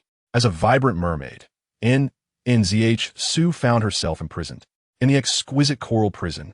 She clung to the red coral bars, gazing in shock at the outside. Several male mermaids swam by. The leader, appearing to suffer from tremors, spoke in a shaky voice. Your Highness, your charges are as follows. Forcing the mermaid prince into marriage, abandoning your husband and daughter, and failing to fulfill your responsibilities as a mother. Do you plead guilty? Upon hearing this, the entire assembly of mermaids was thrown into disarray. The male mermaids were in awe. The most beautiful rainbow female mermaid they had ever seen was the consort of their prince, Xing. But why was their prince imprisoning her and accusing her of such crimes? They were confused, frightened, and unable to comprehend the situation. Despite being submerged by Xing and nearly choking on seawater, this accusation seemed somewhat valid. Had she truly committed a crime against the merfolk? The male merman's tone shifted. He spoke softly and cautiously. Your Highness, do you believe the charges are accurate? The male mermaids were genuinely fearful of Nan Zhisui's wrath. If this enchanting consort declared her innocence, they would undoubtedly release her immediately. Oh, mother, your daughter has succeeded. Not only did she catch a fish, she caught the prince of mermaids. The male mermaids exchanged anxious glances, shaking their heads in unison. What would they do? She was, after all, the consort of the prince. They were powerless against her. However, Nan Zhisui interpreted this differently. What did it mean? Was abandoning her husband and child such a grievous crime among the merfolk? Why were they all shaking their heads? Surely, they wouldn't demand her life? The merfolk couldn't be that unreasonable. Nan Zhisui felt a flicker of panic. Where's Xing? Bring him to me. I wish to speak with him. The male mermaids shook their heads vigorously. I cannot see Xing. Nan Zhisui glanced around frantically, searching for Xing and the golden baby mermaid, but they were nowhere to be found. Had Xing abandoned her? Had even the golden baby mermaid been taken away by him? It was a bolt from blue. But wait, if Xing were beyond 50 meters, she would certainly feel unwell and revert to her human form. Since she felt fine, it indicated that her merman husband was still nearby. Gradually, Nan Zhisui calmed herself and began to analyze the situation. The male mermaids accused her of abandoning her husband and child, which implied she had given birth to a daughter at that time. Additionally, when Xing had held the golden baby on shore, the child had called him daddy. Nan Zhisui smacked her forehead. This doesn't make sense. She and Xing's child should be a 5-year-old mermaid, not a mere 2. Had Xing grown tired of her and sought a new consort? Her thoughts were a muddled mess. She lifted her left arm, revealing her mermaid totem, which still bore a tender young leaf. But that was still there, meaning N.Xing was indeed her husband. Confusion enveloped her. Just then, as she displayed her mermaid totem, the male guard's eyes widened with excitement. The consort truly possesses the mermaid totem of Prince N.Xing. She is indeed our consort. They longed to scream, to sing with joy. While pondering, Nan Zhisui swam around in the depths, crossing her arms. Oh, no one ever said that calling someone daddy guarantees a biological connection. The golden baby mermaid could be an adopted child. I must be onto something. Alas, how regrettable that such a charming and beautiful mermaid child was not her own. Nan Zhisui sighed in disappointment. Meanwhile, the male guards grew increasingly anxious. It was their fault for imprisoning such a stunning rainbow mermaid. They had caused their consort to feel distressed and dejected. They were shameful male merfolk, having bound a mermaid consort and bullied a female mermaid. Why were they so cruel? As they pondered, tears streamed down their faces, transforming into pearls of white, pink, and red that fell like raindrops. Upon seeing the pearls, Nan Zhisui perked up, hastily retrieving a glass vial from her belongings. A younger male mermaid approached, teary-eyed and asking, "Your Highness, what do you wish to do?"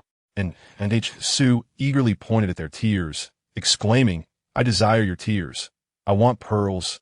Chapter 54. You answer me. The younger male mermaid, though puzzled, obediently took the glass vial to collect the falling pearls.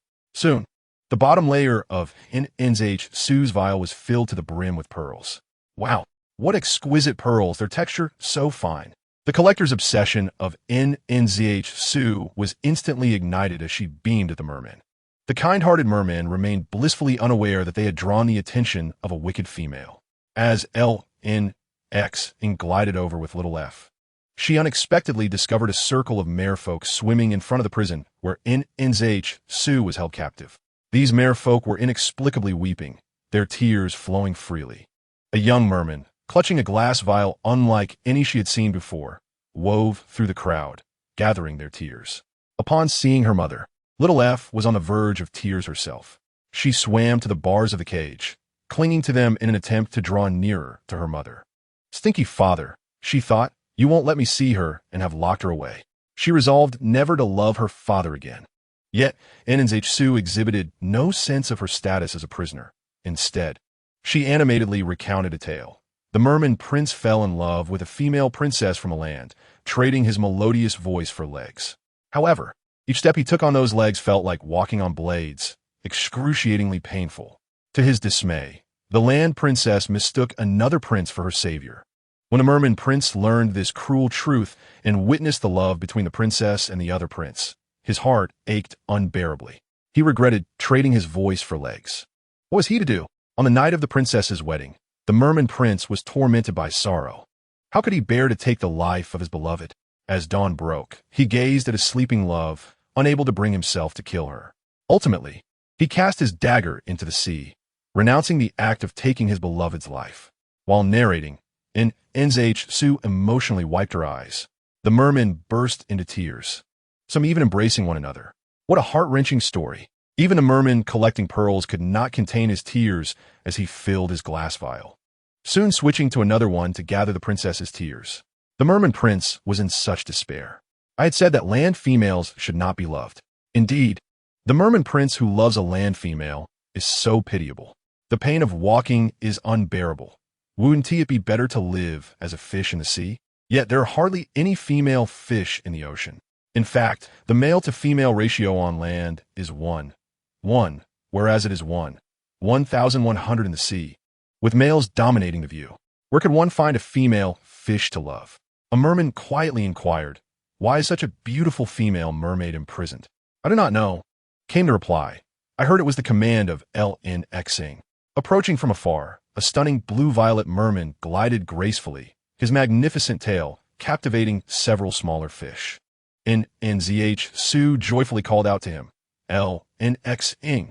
Adorned in blue-violet silk, N.Xing posed a soul-searching question to Nan Zhisui. Once a land female mates with a beast prince, could she never take a merman beast husband? Why must she forsake him, causing him pain and turning him to foam? And Nan Zhisui replied, "This is not my concern. This is how Hans Christian Andersen wrote it in The Little Mermaid. L.N.X. Ing huffed, continuing his interrogation. So, you are no different from that land female, are you? Once you are bonded to a land beast husband, you will no longer desire a merman beast husband, correct? You speak nonsense. And then to those soon die stomach. The gathered merfolk were alarmed. Why were the prince and princess quarreling? And then to those soon die heartlessly. She had merely adapted a story to elicit tears from the merfolk, and it had escalated into this. 5 years prior, after leaving HBI and his son, Nan Zhisui had been relentlessly urged by the childbirth system to bear a child. She was forced to hastily depart SHCN, stumbling aimlessly. She encountered several male beastmen along the way, but none captured her interest. Even as she faced the daunting task of childbirth, she refused to compromise her standards. Summoning her strength, she ran from SHCN to the ocean's edge. Her childbirth countdown had turned red, incessantly beeping. And Nan Zhisui thought, with so many fishermen by the sea, if all else failed, she could simply close her eyes and contract with one of them. After all, they were mere tools. At least she would complete the task and preserve her life. It was then that she heard a fisherman calling out, "Fish for sale, fresh catch of mermaids today." And Nan Zhisui pushed through the crowd, only to find a young, delicate merman, around 18 years old, lying in the fishing net. The merman's eyes were filled with fear. In his despair, he reached out to Nan Zhisui. "Save me." Her heart softened, and she inquired of the fisherman, "How much for this merman?" Curiosity piqued. She asked, "Is he that useful?" Did she wish to have him as a beast slave?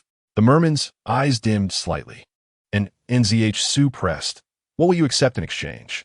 The fisherman pondered, then replied, "We are at sea. I do not desire anything from the sea. I require bee skins for my home. I want 10 skins. 10? And Nan Zhisui was taken aback. She had previously given nearly all her accumulated resources to the village chief of SHCN, pleading for their care of HBI and his son, leaving her with very few supplies. After some contemplation, she said, "I only have 1 bee skin. Then I cannot sell it to you," the fisherman declared, turning to leave. The merman's expression grew more desperate, his gaze pleading with Nan Zhisui. Those wet blue-violet eyes were simply too irresistible. Unable to let the merman down, she called out, "Wait." After stopping the fisherman, she continued, "Look at this merman. He has lost several scales, is not perfect, and appears rather frail." Hearing her disparage him struck a sensitive chord within LNXing, causing him to feel unjustly wronged. The fisherman recognized her as a negotiator and countered, "You cannot say that. This robust young merman is certainly beautiful. The scales he lost were simply due to my careless fishing. He will be stunning once he heals." And Nan Zhisui replied, "I truly do not possess that many bee skins. However, I have some commonly used ointments for external wounds. Would you like them?" The mention of ointments caught the fisherman's attention. Nan Zhisui observed the wound on his leg. "You fishermen are prone to injuries. This wound looks severe. Would you not consider trading for some medicine to treat it? The medicine from the shaman is quite expensive, and my prices are much more reasonable. I have a large quantity of external wound herbs. How about we make a trade for the merman?" The fisherman was tempted. In the beast world, encountering a shaman was rare. Even if one did, shamanic medicine was hard to come by. Trading for some external ointment seemed worthwhile. Seeing his interest, and Nan Zhisui added fuel to the fire, finding a stone pit to crush the herbs, and then confidently stating to the fisherman, "Sit here, and let me see your leg." The fisherman indeed sat on the stone, and Nan Zhisui applied the crushed herbs to his wound, binding it with a piece of beast skin. Standing up and dusting her hands, she exclaimed, "There, this will surely speed up your recovery." After rising, the fisherman felt a twinge of gratitude. As a fisherman, injuries were a daily occurrence, and he had always relied on his wounds to heal on their own. The ability to heal oneself is indeed a boon. However, should one succumb to an infection, it may lead to a fatal end. Fortunately, in the realm of beasts, the resilience of the beastmen is relatively robust, especially in their youth when they are capable of self-healing. The fisherman felt a surge of emotion, recognizing that this female was of noble character. "Very well, I shall not take your hide. Instead, I desire your medicinal herbs. This mermaid shall be yours."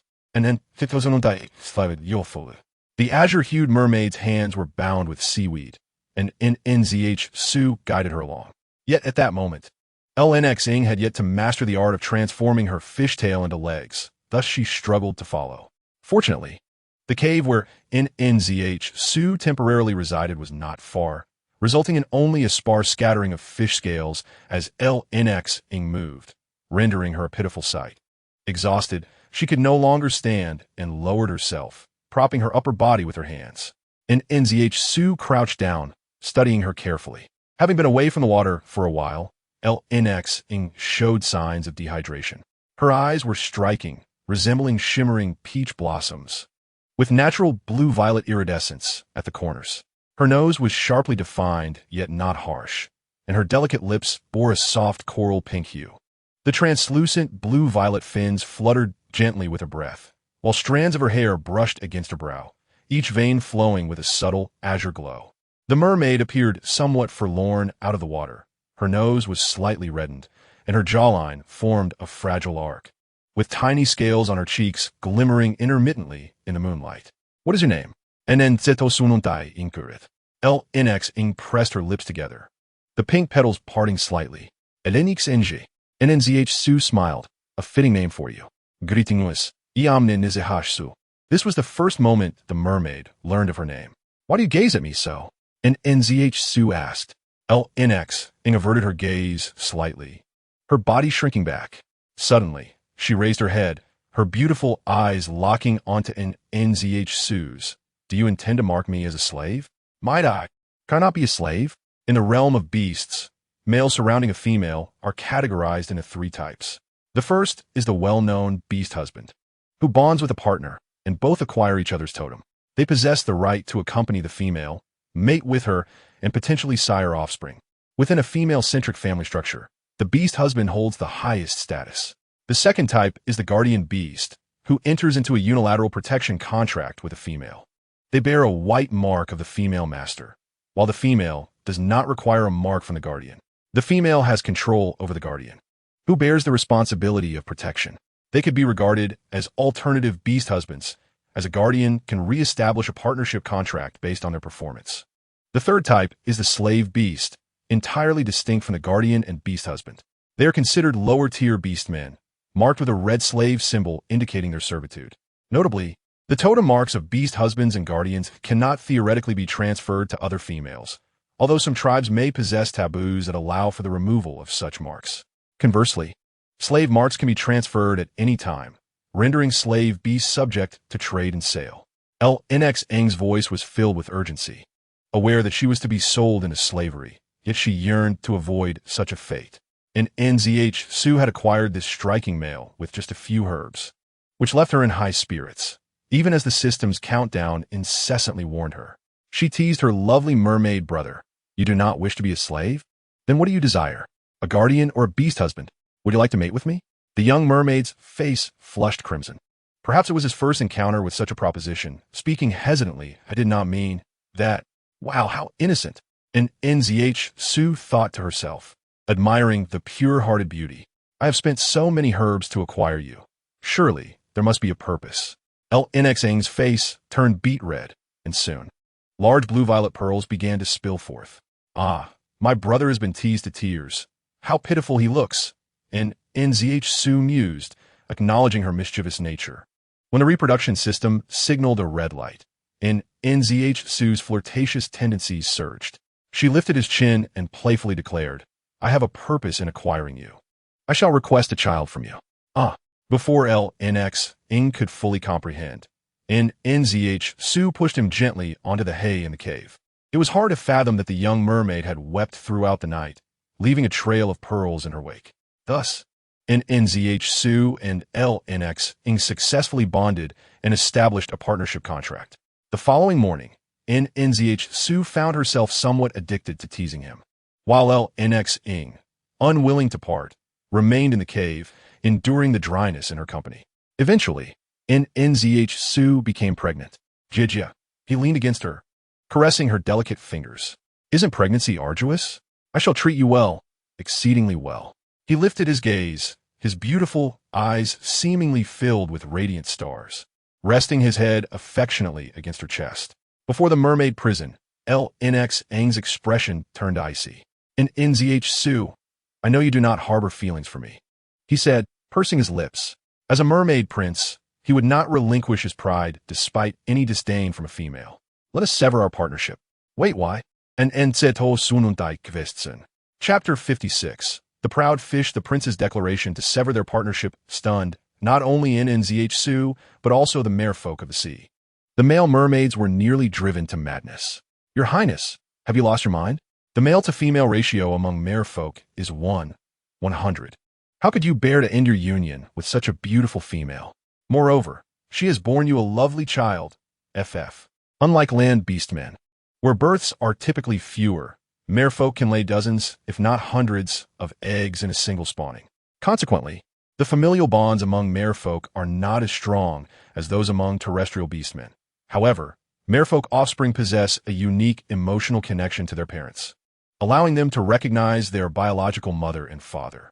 This explains how little F could instantly identify Nan Zhisui as her true mother. As for the reason why there are so few merfolk despite their prolific breeding, LNX clenches fist. "If you directly sever our bond, it will harm me. I hope you will cooperate and use the ancient merfolk magic to dissolve our partnership. Thus, we may part amicably." "I refuse. I do not wish to end our partnership." And enceto sununtai protestiv. Little mermaid F, witnessing her parents' quarrel, began to cry. The male merfolk scrambled to comfort her. LNX turned to Nan Zhisui. Anger etched on his face. "Why do you refuse to end it? You clearly do not care for me. You bully me, abandon me, and have never sought me out. Why should I remain by your side to endure such treatment? If only you would call me from the shore, I would come to you regardless of the distance. Yet you do not." And Nan Zhisui lowered her gaze. "I have acted wrongly before. I can make amends." "No need," LNX retorted angrily. "Nan Zhisui, it appears that he truly wishes to sever our bond as partners.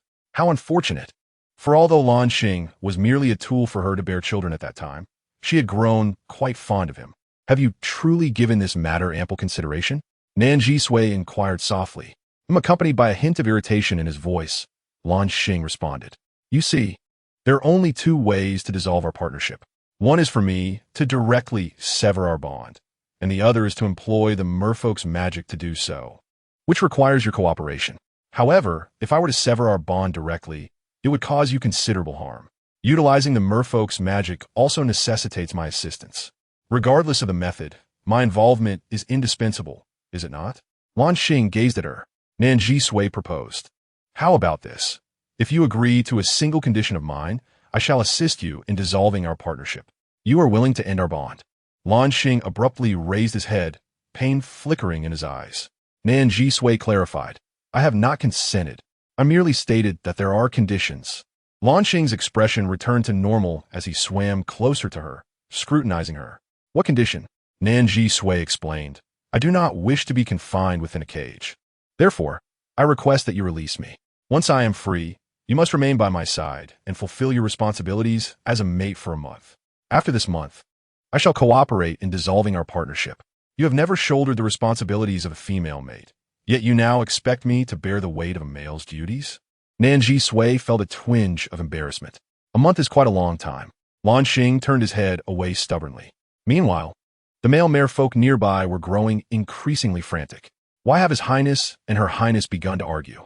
Why does His Highness insist on severing his bond with Her Highness? His Highness is being utterly cold, heartless, and unreasonable. They wished to intervene, yet found themselves at a loss for words. "What do you wish to do?" Nan Zhisui asked. Lan Xing replied. 1 week. He declared this with bravado, immediately pressing his lips together, as if he felt he should not have made such a brief proposal. Agreeing to a month was also an option, but the words had already escaped his lips. If she were to negotiate further, he would relent. Nan Zhisui agreed. Very well, it is settled. How did she acquiesce so readily? A trace of panic flickered in Lan Xing's eyes. Unbeknownst to Nan Zhisui, she perceived a slight shift in Lan Xing's attitude and continued. "Lan Xing, I have a mate and a child waiting for me on the shore. They must be terribly anxious. Would you kindly send someone to inform them? So, then you not worry?" The male merfolk cast envious glances. Indeed, she shows concern for other mates and offspring, yet neglects the two of them. They felt abandoned and forgotten by her. She clearly harbored no affection for them. Thus, Even if she agreed to dissolve their partnership, it came far too easily. Open the cage. Lan Xing Gongman. Two male merfolk proceeded to unlock the cage, and Nan Zhisui swam out. Your Highness, please do not sever your bond with the female mate. One male merfolk whispered in persuasion. Females can be somewhat spoiled and capricious. They often have numerous mates. Forgetting us occasionally is not a grave matter. Yes, let us remain calm. Such a beautiful female mate is rare to find. Moreover, she has given you a child. Little Fu. These words were spoken softly, so Nan Zhisui did not overhear. Lan Xing paid no heed, swimming over and extending his hand towards Nan Zhisui. She regarded him and his hand, recalling how he had forced her to swallow seawater and confined her in a cage. Did he truly believe she would harbor no resentment? Now, he sought to take her hand? Oomph. Nan Zhisui had no intention of accepting his hand and simply swam past him. The atmosphere around the male merfolk grew suddenly frigid. How cold? Is it merely an illusion? It feels as if we might freeze. Good heavens, everyone step back quickly. The chill surrounding Lan Xing began to dissipate as he swam ahead of Nan Zhisui. She adapted to her new tail and followed behind him, her speed increasing and her movements growing more agile. Meanwhile, little Fu, playing with smaller fish, noticed that her parents were leaving and quickly wiped her tears to chase after them. In the depths of the ocean, Nan Zhisui struggled to discern her surroundings, captivated by the vibrant colors and interplay of light beneath the tranquil depths. Schools of small fish danced around them, surrounded by countless air bubbles. Unable to resist, she paused to admire the beauty of the underwater realm. Lan Xing slowed down. The blue-purple merfolk swam more slowly. A group of young merfolk approached them, greeting both Lan Xing and Nan Zhisui. Your Highness, little princess. They politely addressed Nan Zhisui, saying, Your Highness. Nan Zhisui found it fascinating, taking the time to observe each merfolk closely. Lan Xing, your kin are all so beautiful, so exquisite. Each one is remarkably handsome. Lan Xing's eyes darkened, irritation evident as he turned his head away. Is everyone else beautiful, while he is not? He was undoubtedly the most handsome male merfolk in the ocean. Chapter 57. She is my princess consort on the shore. A snow-white male fox beastman gazed with cold eyes. He hunted one fish after another, piling them along the beach. Hu Qi looked anxiously towards the sea and then back at his father. Father, is this method of catching fish truly effective? Hu Bai's expression was grave as he coughed softly twice and shook his head. I do not know. He pressed his hand against the totem of their bond on his chest. He had been careless, allowing a merfolk to snatch his female mate away. He had placed her in such great danger. He was to blame. Fortunately, the totem showed no signs of distress, assuring him that she was safe for the time being. Xian emerged from the water, swimming hastily toward Hu Bai and Hu Qi, hissing urgently. Hu Qi immediately exclaimed, Father, there's a merfolk. A flash of white light darted across the surface of the ocean, creating a flurry of waves. A male merfolk was seized by Hu Bai by the throat, who nervously pleaded, Do not kill me. I come bearing a message from the princess consort. Princess consort? The pressure from Hu Bai intensified. The male merfolk's cheeks glistened with sweat, trembling in fear as he stammered. Yes, she is our prince's female mate. The name of the princess consort is Nan Zhisui. Hu Bai, Hu Qi, and Xian were momentarily taken aback. Hu Bai coldly demanded, What message did Nan Zhisui send you? Their expressions grew complex. Hu Bai pressed urgently. Is she well? Is there any trouble? Did that fish harm her? The male merfolk hastily replied, Our prince would never harm the princess consort. Although he said this, he felt a twinge of guilt within. After all, Prince Lan Xing was somewhat unreliable. Hu Bai began to grasp the situation and inquired, Was the merfolk that captured Nan Zhisui her mate? Yes, he is her mate. Hu Bai released his grip. Previously, he had been unable to balance hunting and protecting her, often wondering where her other mates were. Yet now, one had emerged. Hu Bai felt a pang of bitterness, even a hint of disdain. Could a merfolk mate truly remain on land for long? What use is a fish? Once the messenger merfolk departed, Hu Qi and Xian hurriedly approached Hu Bai. Father, hiss. Faced with his offspring, Hu Bai's expression softened. Ki, young. Do not worry. We will wait for her on the shore for 7 days. After saying this, Hu Bai gazed towards the sea, still wearing a worried expression. In the stone village, Hu Li looked at the seemingly unremarkable silver wolf, envious of the two brothers. Silver wolf beastmen are truly remarkable. In the beastly realm, the Yinlang beastmen are noted for their unwavering loyalty and kindness, earning them a splendid reputation. Consequently, many prominent beastman clans are eager to utilize Yinlang beastmen as their beast slaves. A 5-year-old beastling can be nurtured from a young age, leading to an even greater loyalty once fully cultivated, making them an exceptional choice for beast slavery. Hence, a Yinlang cub of this age is likely to fetch a handsome price, trading for numerous furs and salt. Billy whispered something to her beast husband, Huzo, who then turned to smile at the two Yinlang cubs. Are you seeking an unattractive, filthy, and wicked female? While munching on meat, Langmu nodded and said yes. We are looking for a truly wicked female. Huzo chuckled. I have encountered one. Shall I guide you to find her? Langmu beamed at Lang Xian, exclaiming, Xian, your instincts are indeed correct. We can truly find a wicked female here. Lang Xian's expression grew serious as he eyed Huzo warily, tightening his grip on Lang Mu's small hand. The little cub looked up with a Navi smile and said, We do not need anyone to guide us. Just tell us the direction, and we shall seek out the wicked female ourselves. Huzo laughed. You two little cubs are far too reckless. Even if I merely point you in the right direction, you wouldn't be able to find her. It's best if your uncle takes you. Lang Mu lifted his head and shook his chubby little head, saying, No, uncle, we do not need your help. Huzo's expression darkened slightly as he leaned down, his tone turning somewhat threatening. Your uncle will take you. Do you understand? Lang Xian and Lang Mu found themselves confined within a cage constructed of wood and vines. The crude structure proved sufficient to contain the two ordinary beastling cubs who had yet to awaken. Lang Mu, filled with fear, exclaimed, Brother, are they going to sell us? You just realized? Lang Xian calmly surveyed their surroundings. What should we do now? Lang Mu trembled. Will I have no meat to eat? Xiangu is as clever as Joran, skilled in hunting.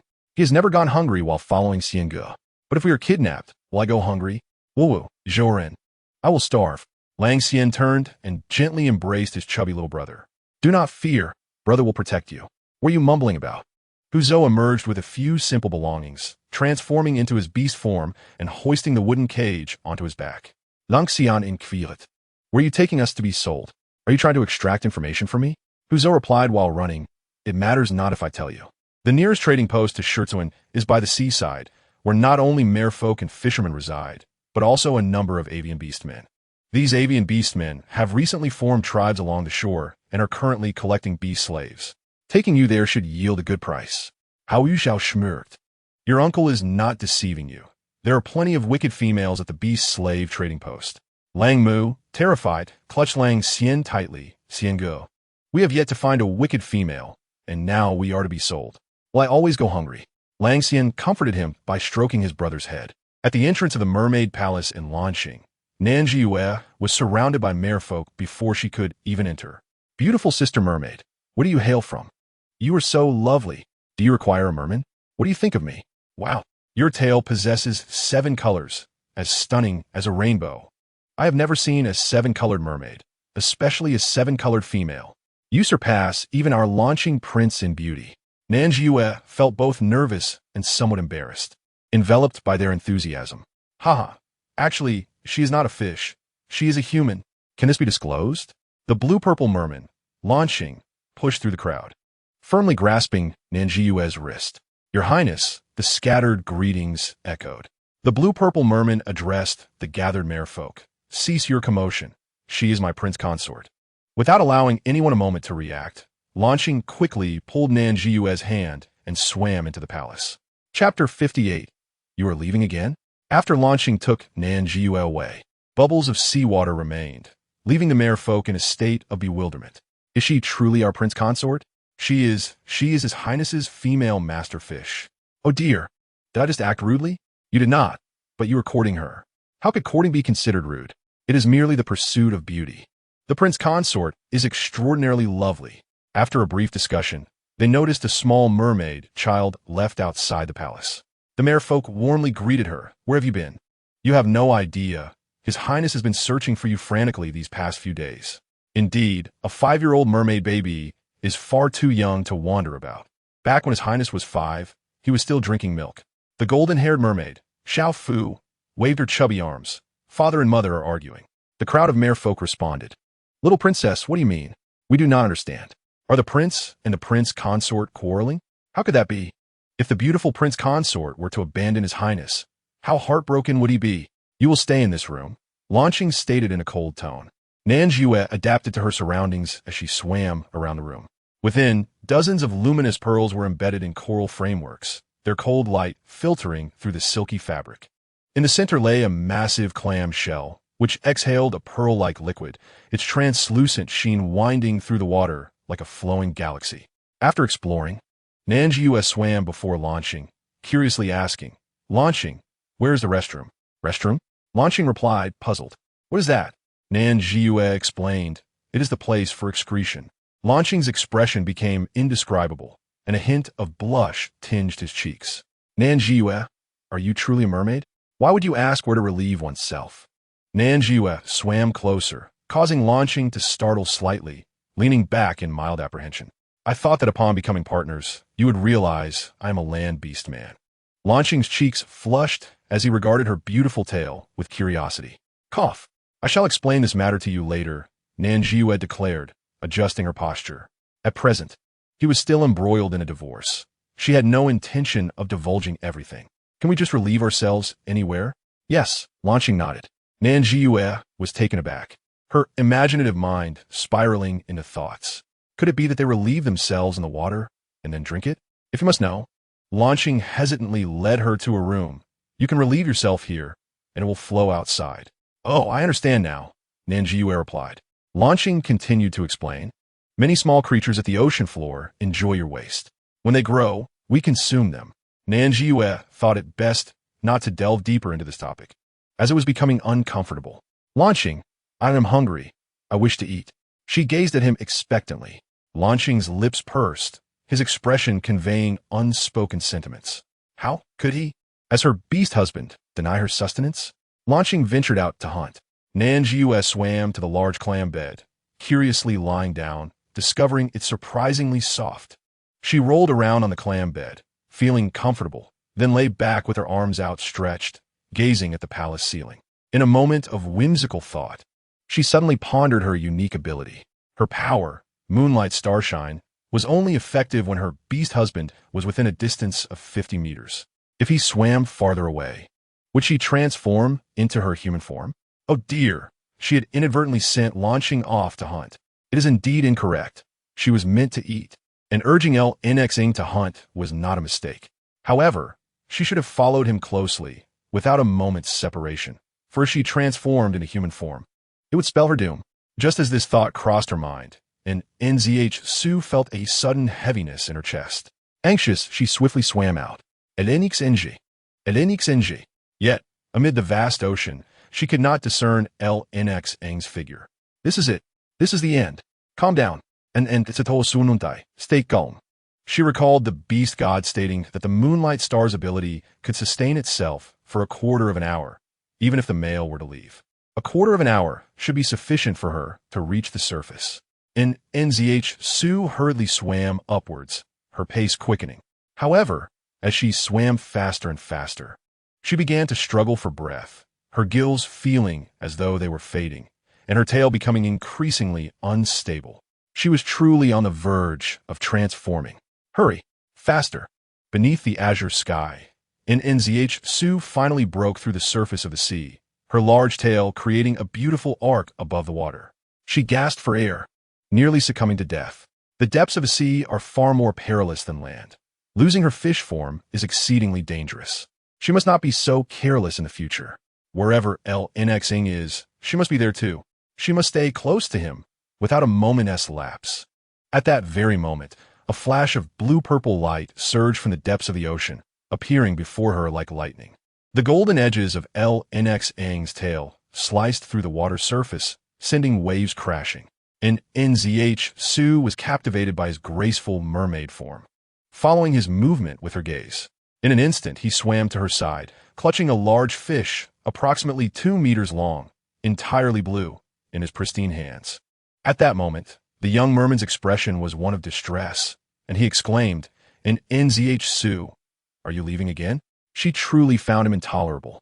Her encouragement for him to hunt was not to fulfill his duties as a fisher, but rather to divert him.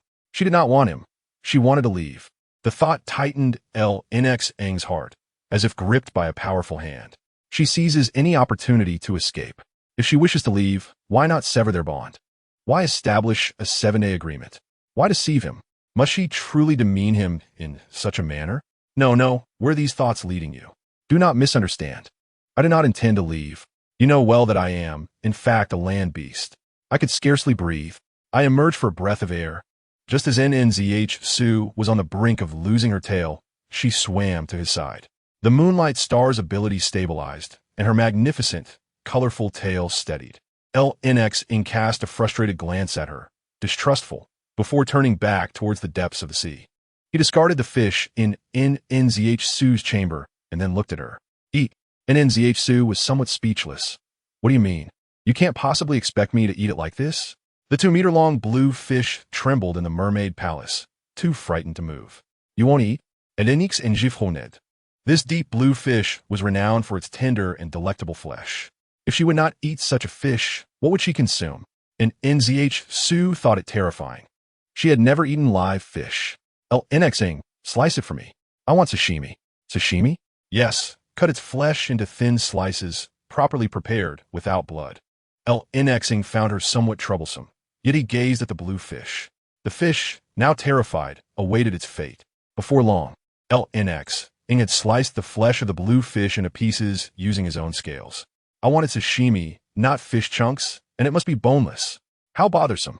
Ng meticulously removed the bones and sliced the fish into thin pieces, offering them to her. The raw fish appeared quite appetizing. Nan Zhisui retrieved a pair of chopsticks and elegantly began to eat. In no time, she finished a plate of sashimi and, with poise, declared, I am full. Ng scrutinized her. Why do you gaze at me? Nan Zhisui inquired. You only ate this little? Indeed.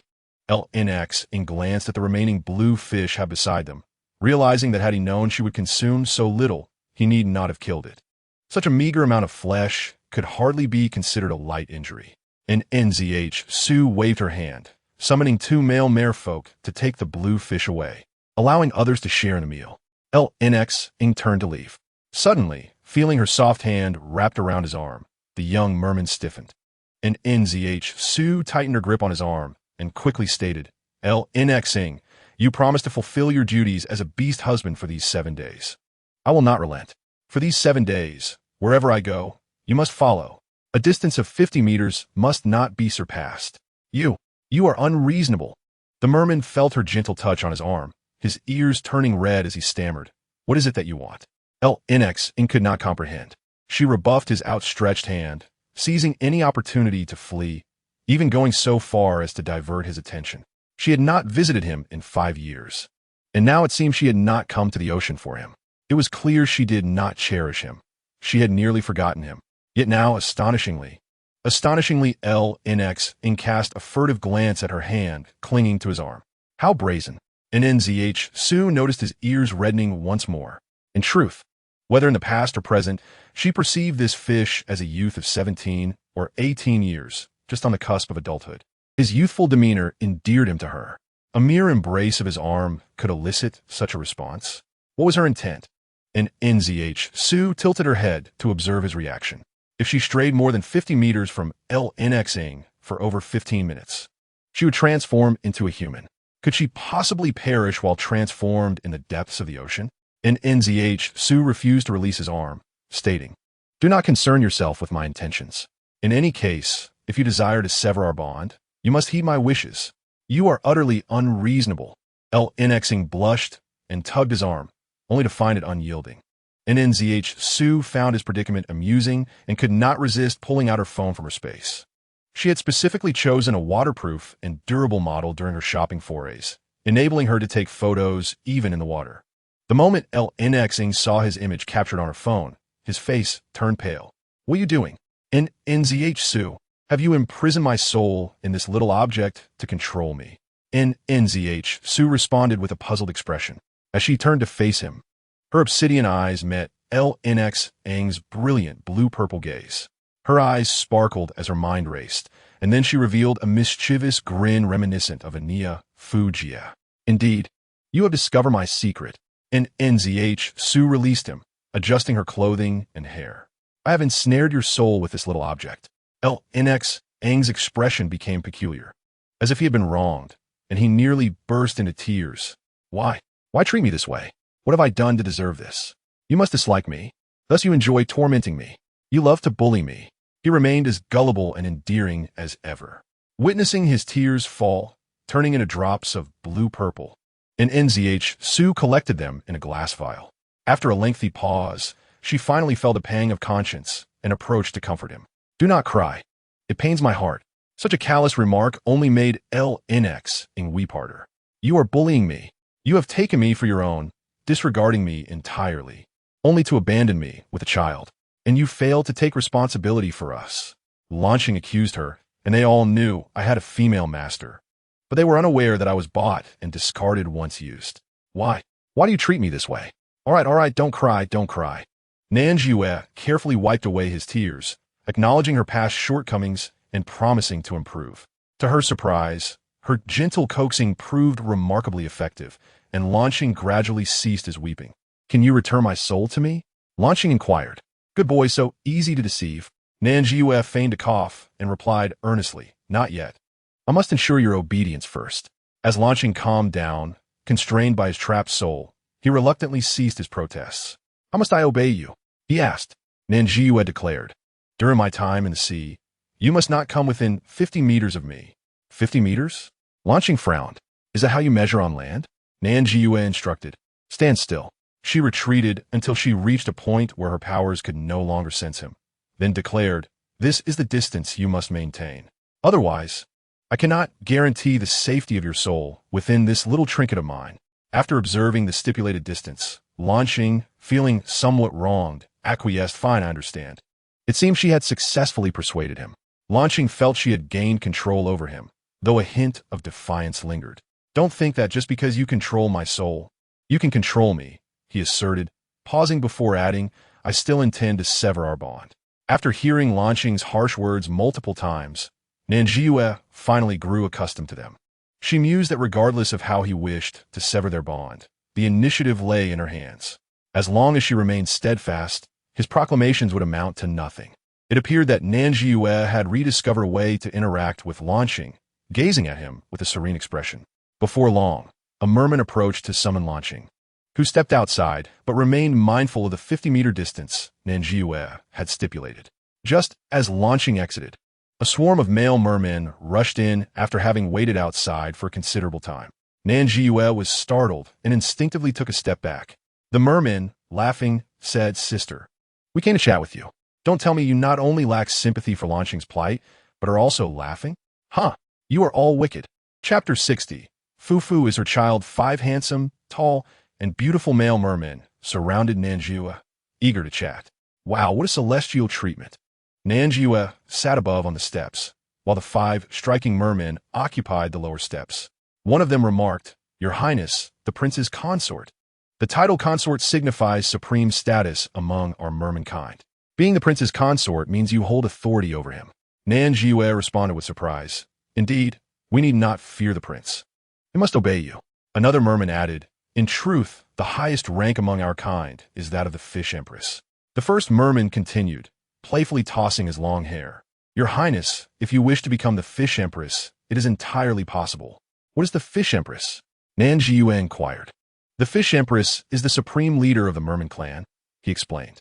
We mermen are bound to follow the commands of the females, but alas, there are too few females, as they are preoccupied with forming bonds, leaving the management of our clan to the males. Thus, the position of fish empress remains vacant. We wholeheartedly support Princess Chuchun as the fish empress. Oh, by the way, Princess Chuchun is a beautiful merman with a rosy hue. Another merman chimed in. However, she is reluctant to take on the role, finding it too burdensome. Your Highness, should you wish to become the fish empress, you would have dominion over the entire merman clan and lead us toward a brighter future. Nan Zhisui quickly waved her hands. No, I do not wish to. The thought of becoming the fish empress was absurd. She might inadvertently lead the merman clan to ruin. Several male mermen swayed their magnificent tails, employing subtle body language to charm Nan Zhisui. Your Highness, You have endured much giving birth to little Fufu. When she grows, she can become our fish empress. Indeed, the other merman eagerly agreed. Nan Zhisui finally voiced her long-held question. Is little Fufu that golden little merman? Yes, your highness, she was told. But wait, my merman offspring should be 5 years old by now. Yet little Fufu appears to be less than 2. The male merman exchanged glances before providing clarification. Your highness, little Fufu is indeed 5 years old. In the merman clan, a 5-year-old is of this size. Look at our prince launching, who is 300 years old, yet appears to be only just entering adulthood. However, Prince Launching has only recently come of age, having just completed 5 years. 300 years? Nan Zhisui was taken aback. She recalled that little Fufu had mentioned her father's age was 300. At that moment, she had wondered which elder had fathered little Fufu and which female had the poor judgment to choose an elder. Could it be that the fool was I? Moreover, little Fufu was indeed her daughter. Such a delightful child, and she was truly her daughter. As this realization dawned, the mermen began discussing amongst themselves. The lifespan of the merman clan is extraordinarily long, surpassing that of other beastmen. The beast god deemed this unfair, and perhaps in pursuit of fairness, mermen must undergo a thunder tribulation upon reaching adulthood. 5 years ago, when our prince launching came of age, he faced his tribulation. It was particularly arduous. The rain poured for many days, and he was struck by lightning repeatedly, ultimately suffering severe injuries. His scales fell off, and he lost his powers, leaving him pitiable. I recall that a large group of us mermen searched for Prince Launching, yet we could not find him. Later, we heard he'd been caught by fishermen and sold, nearly becoming a beast slave. How tragic! As they spoke, the empathetic and tender-hearted male mermen began to tear up, their eyes glistening with tears. When she purchased Launching, he had indeed been wounded, battered, and isolated in a state of despair. Yet, he had just reached adulthood and endured his tribulation, and she had contracted him. Nan Zhisui buried her face in her hands, overwhelmed. Oh dear! From Launching's perspective, he had just survived his tribulation, severely injured and powerless, only to be captured by fishermen, unable to escape, and then bought by a lecherous female. The once noble prince found himself in a position of supplication. That very night, Nan Zhisui completely buried her face in her palms, feeling the depth of her own pity. The deep sadness within the lavender-hued merman surged forth. Nan Zhisui, Launching, swiftly swam to her side, his gaze warning the 5 mermen before them. The male mermen, however, were unfazed. They knew that females were scarce, while males were numerous. To vie for the attention of females, they would spare no effort, even if it meant competing for the prince's consort. Your highness, said one merman, your consort is lonely. We have come to keep her company. Indeed, another chimed in. Launching retorted coldly, I am still here, and you dare to disturb my female master. But your highness, you intend to sever your bond with the consort, so why should it concern you? They countered. Exactly. Felt a sudden pang of anxiety deep within. I will take my leave now, your highness. You may converse with the male merfolk. After the male merfolk departed, struggled internally, but ultimately spoke coolly, Nan Zhisui, I must sever our bond as partners. Nan Zhisui nodded, you understand. Then he inquired, is our child correct? He paused, his azure gaze fixed upon her, indeed. After we end our partnership, who will stay with? His heart ached as he turned to face her. Is your offspring, yet I have raised her all along. She belongs with me, Nan Zhisui replied, but children should stay with their mother. As expression darkened, Nan Zhisui, she is my only child. You cannot take her from me. Nan Zhisui thought, how many stories feature a mother fearing a partner's claim over their child? Yet here, it was who feared losing. Nevertheless, Nan Zhisui was eager to formally meet her delightful little daughter. Outside the palace gates, a tiny golden mermaid was frolicking with small fish. Upon seeing Nan Zhisui, immediately abandoned her chase, a broad smile gracing her cherubic face as she opened her arms. Mother, mother, hug. Nan Zhisui embraced warmly. You truly are my child, born of me? Mother finally recognizes me, squealed the little one, radiating joy. As Nan Zhisui marveled at her own fortune in giving birth to such an adorable child, she playfully pinched cheeks, contorting them into amusing shapes. Yet the little one only giggled in delight. What is your name, dear? Found the scene too serene and swam closer to the mother and daughter. The little mermaid waved her tiny hand. Mother hug. As observed the tender interaction, his emotions became increasingly complex. Chapter 61. The Rescue of the Stranded Whale. Stay still. I shall braid your hair, Nan Zhisui said, playing with locks.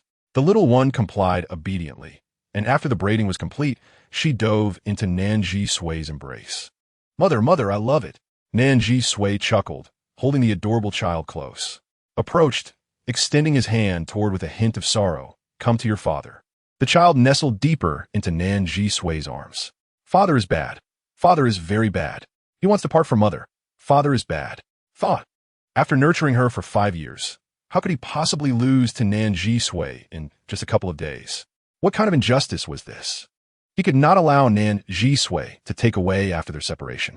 If he lost both his female partner and his child, he would be utterly forsaken, left in profound solitude. A wave of desolation washed over, and tears welled in his eyes. Nan Zhisui was keenly aware of her feelings. May I ask you something? What is it? He turned his head to wipe his tears. Nan Zhisui noticed 2 small pearls fall into the ocean and looked back at him. You are crying, dear fish. You mustn't always hurt him. I encountered in the stone village, which is quite far from the sea. I do not understand how she ended up there. Do you have any insights? Stone village? Was taken aback. It was indeed distant. Even land-dwelling beasts would take several days to traverse. How could I have ventured so far? Nan Zhisui looked down at, who gazed back, seemingly deep in thought. After a moment, she spread her arms and said, Bad fish, bad fish. Who's this bad fish? Pondered, ultimately shaking her head adorably. Doesn't know. Frowned slightly. Merfolk typically give birth to hundreds, if not thousands, of offspring, but his beloved partner, Nan Zhisui, had only one. Therefore, without a doubt, was his most cherished treasure. He could not permit any fish to harm her. Yet, merfolk were inherently benevolent. Who among them would commit such a transgression? I shall investigate, declared solemnly. As they conversed, a plainly dressed male merfolk approached. Unlike most who adorn themselves with glittering shells or pearls, this one bore none, appearing quite unassuming. Your Highness, he called to. Yu Chun's demeanor brightened visibly. Aren't you supposed to be tending to Qing? What brings you here? Nan Zhisui regarded the young male curiously. He was slender, youthful, with a brown tail and sun-kissed skin, exuding a wholesome charm. I apologize, Your Highness, but an incident has occurred. Qing has stranded. What? Urgency escalated. Where? In the Rainbow Reef area. Gather the merfolk. Follow me to rescue her. Nan Zhisui felt bewildered as rallied the others, while Yu Chen smiled and explained to her. You must be the princess consort, and how truly beautiful you are. Thank you. By the way, who is Qing? Princess consort. Qing is a whale. One of the whales we merfolk protect in this region. Whale? Nan Zhisui was intrigued. Do merfolk really protect whales? Indeed, it is our duty, Yu Chen replied with a grin. Curiosity piqued, and unable to stray more than 50 meters from, she decided to accompany him. A multitude of merfolk swam ahead, while she held hand behind them, ultimately arriving at the Rainbow Reef. There, she witnessed several whales wailing in distress around a stranded whale. Many merfolk dispersed to console the whales. Not recognizing most of the merfolk present, she glanced at the 5 she had conversed with earlier, then at Yu Chen. Could one of these merfolk be the one who harmed? With her suspicions lingering, she approached an agitated whale alongside Yu Chen.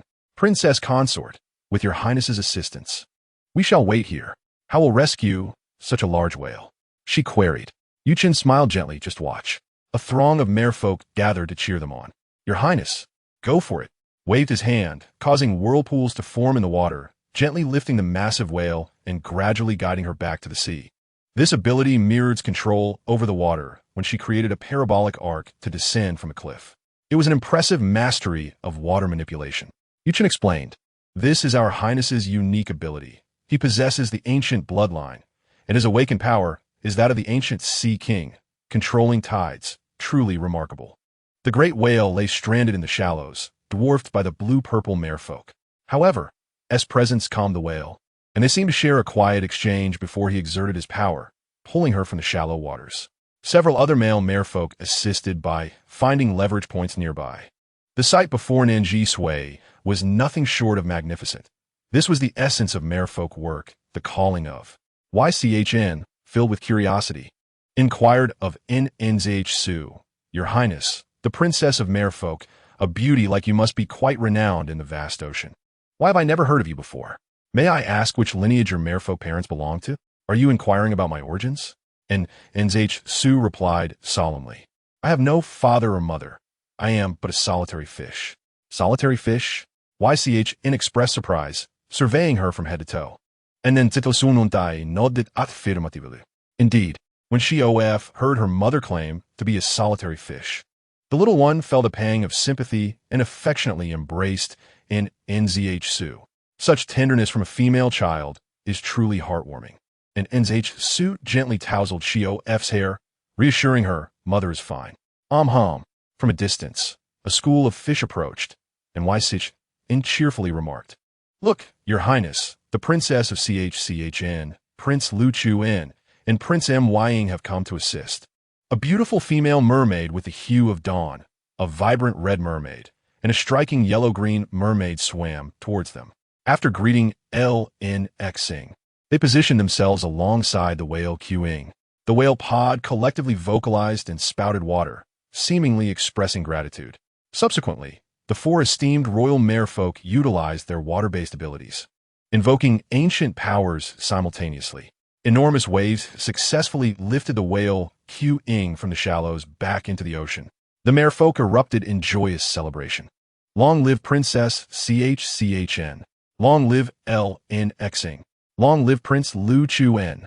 Long live Prince Mying. Witnessing this scene, Nan Zhisui felt a profound sense of emotion. YCHN gracefully swam before her, exclaiming, Your Highness, the whales of the East Sea are here. We can begin the cleaning process. Cleaning? Nan Zhisui expressed her curiosity. She then observed the merfolk taking up tools crafted from coral and shells to remove barnacles from the whales, followed by scrubbing their bodies with seaweed. Shof imitated them, diligently working on the nearby large whale. And Nan Zhisui joined her, handing her a scraper as they both engaged in this task. To their surprise, the collective effort proved to be quite stress-relieving and enjoyable. Though LNXing worked nearby, his gaze remained fixed on Nan Zhisui and Shof.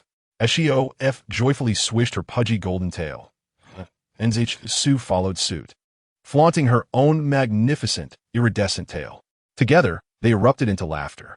Observing from the side, LNXing found himself captivated by the radiant smile gracing Nan Zhisui's face and the way she swayed her beautiful tail. LNXing. YLing called out to him, prompting him to lower his head and mutter to himself, LNXing, be resolute. Do not gaze at her. Unexpectedly, the distant mermaid princess CHCHN and the princes Lu Chuan and Mying were also discreetly observing Nan Zhisui as they worked. Look, that beautiful, colorful mermaid seems to be LNXing's female companion, Lu Chuan remarked. CHCHN expressed her approval, saying, How fortunate for LNXing to have found such an exquisite partner. Moreover, she shares a close bond with Shof. As Mying caught sight of Zhisui, his eyes sparkled with interest. YLing admired Nan Zhisui and then advised LNXing, Your Highness. Princess Shof mentioned that you and the princess may have had some disagreements. LNXing turned his gaze toward YLing, who was the most flamboyant among his companions, known for his boisterous demeanor. LNXing had never favored him. In contrast, YCHN, with his humble disposition, worked diligently, and LNXing cherished their friendship. He did not like YLing, but out of duty as a royal merfolk prince, he tolerated him. YLing continued, Your Highness, please do not take my words amiss. After all, the princess has given birth to a daughter for you, which is a rare blessing in the depths of the sea. As a male fish, even if there are disagreements, you should yield. Furthermore, she is exceedingly beautiful. You must be wary of her being taken by another. YLing swam a jubilant circle and added, For instance, I find her quite enchanting. Your Highness, should she be taken away, you will surely regret it. Nan Zhisui's radiant smile and her stunning, colorful tail left a trail of vivid light across the ocean floor, leaving many male merfolk entranced. What a breathtaking mermaid! The princess is simply exquisite. As these scenes unfolded, LNXing stubbornly retorted, What do I care? I'm not concerned. Just then, A striking red male royal merfolk swam toward them, boldly displaying his muscular physique as he performed a courtship dance before Nan Zhisui. Prince Mying. He is courting the female companion of Prince Lnxing. This is the first time I have witnessed Prince Mying courting. It was no wonder. The Princess Nan Zhisui was an unknown beauty from another sea, truly stunning. I, too, have never seen such a beautiful mermaid. Regardless, females could form bonds with multiple male merfolk. Thus, it was not surprising for Prince Mying to pursue a shared partnership with Prince Lnxing, especially since they had quarreled recently. Lnxing was momentarily taken aback, momentarily forgetting his actions. In the depths of the sea, schools of fish swam by in a riot of colors. Nan Zhisui initially watched the handsome male merfolk dance with her golden little fish, Shof. However, as she continued to observe, something felt amiss. The red fish tail splashed frequently before her, spiraling and showcasing muscles as if flaunting its allure. Could this be a courtship dance? Nan Zhisui felt goosebumps arise all over her body. When the male merfolk completed his dance, he elegantly swam before her, his gaze filled with eagerness. Greetings, I am the eldest prince of the Eastern Sea, Mying. Would you, lovely mermaid, consent to mate with me? What? What on earth? A flash of blue-violet light suddenly appeared before Nan Zhisui as Lnxing positioned himself protectively in front of the mother and daughter duo. Addressing his elder brother, Mying then turned to Lnxing, excitedly exclaiming, Lnxing, step aside. I have found you a sister-in-law. Lnxing, resolutely firm, replied, elder brother, she is my female companion, the mother of Shof. Mying, what? Merfolk are notoriously gossipy. Whispers of royal affairs traveled swiftly among the young fish, spreading from one to another. Chn and Lu Chun swam over from a distance. The grand princess of the merfolk, Chn, the eldest prince Mying, the second prince Lu Chun, and the young prince Lnxing of the eastern royal merfolk gathered together. Other merfolk continued their tasks while secretly eavesdropping on the gossip. Even the whales in the ocean quieted down, their eyes rolling toward the direction of the royal merfolk. How intriguing. Let's listen in. The royal merfolk had always held themselves in high regard. Mying and Lu Chun had lived for centuries without taking female companions, leaving no heirs. Chn had taken 10 male merfolk as partners, but, desiring not to bear children, had no offspring. Thus, the merfolk's next generation consisted solely of Shof, the newly matured daughter of Lnxing. Chn had initially come merely to see her younger brother's female companion. But upon seeing the rainbow-tailed Nan Zhisui up close, her eyes sparkled with delight. She immediately pushed aside Mying and warmly embraced Nan Zhisui. Chn, brimming with enthusiasm, nuzzled against Nan Zhisui. Nan Zhisui, ah? It seems she had been unfairly taken advantage of by a charming female fish. So beautiful. You are simply stunning. What's your name? I adore you. Do not concern yourself with my troublesome brothers. Let us be partners instead. Chuching planted several kisses on Nan Zhisui's face in the early morning. Nan Zhisui pushed her away, saying, wait, we are both females. What does that matter? I can request a shaman to transform me into a male fish. Chucheng replied earnestly. The other merfolk remarked, the merfolk are the sovereigns of the deep sea, an ancient race with many unique magical practices. While males cannot transform into females, there are indeed spells that allow females to become males. However, females are exceedingly rare among our kind, with a ratio of 1 to 100. Males abound, often remaining single. When a female is finally found, especially a mermaid princess, who would not cherish her? Yet, upon seeing the stunning rainbow mermaid, Nan Zhisui, the princess's first reaction was to seek transformation. No! Mu Yang, Luo Chuan, and Lan Xing exclaimed in unison. Why not? Beautiful mermaids should be pursued. Chuching insisted, clinging tightly to Nan Zhisui.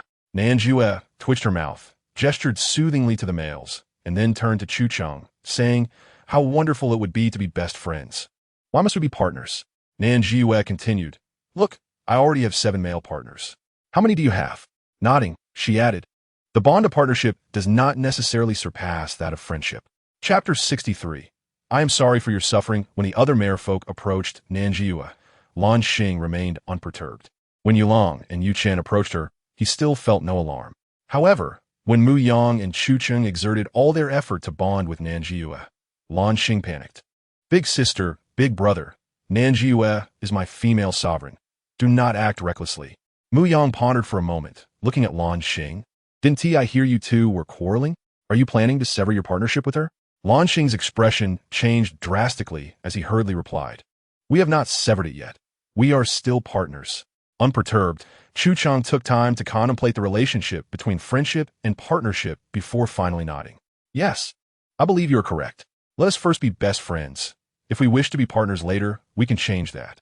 With that, Chu Cheng embraced Nan Zhisui once more, pressing her chest against hers. Such enthusiasm is unnecessary, Nan Zhisui exclaimed.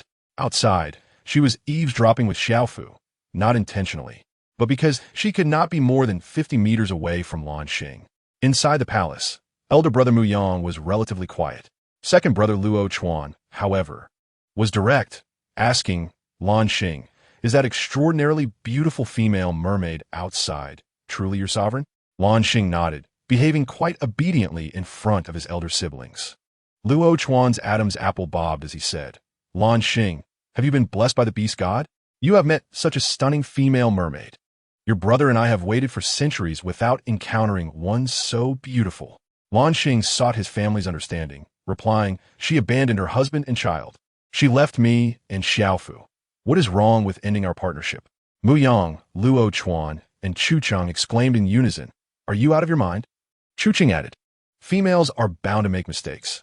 Look at me, don't I often err? It is not such a grave matter. Why can't we forgive her? Luo Chuan continued, moreover, she bore you a child, a female no less. Not all females are willing to bear offspring. Do not be unreasonable. Look at your sister. She hasn't had any. Chu Cheng shot Luo Chuan a glare. Speak freely, but do not drag me down. As Lan Xing listened, what seemed to be comforting words only made him feel more aggrieved. He was once the little prince of the merfolk, adored and cherished. During his coming-of-age ceremony, an accident left him gravely injured and helpless, only to be captured by land beasts. Those beasts traded him for a few blades of grass to her. Yet, she took him into a cave and directly formed a partnership. Later, she left him with only a fish egg. In his time with her, he had indeed felt happiness. He had envisioned a future together and considered how land beasts and sea creatures could coexist. If she could settle by the sea, he could visit her daily. But she callously abandoned him and their child, leaving him without a trace for 5 years.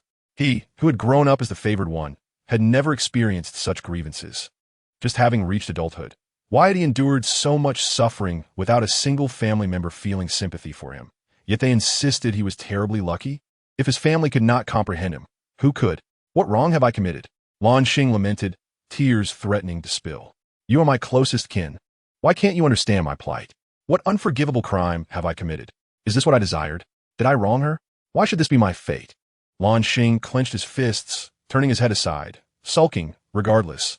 I must sever our partnership. Unexpectedly, Chu Cheng not only failed to understand him, but grew angry.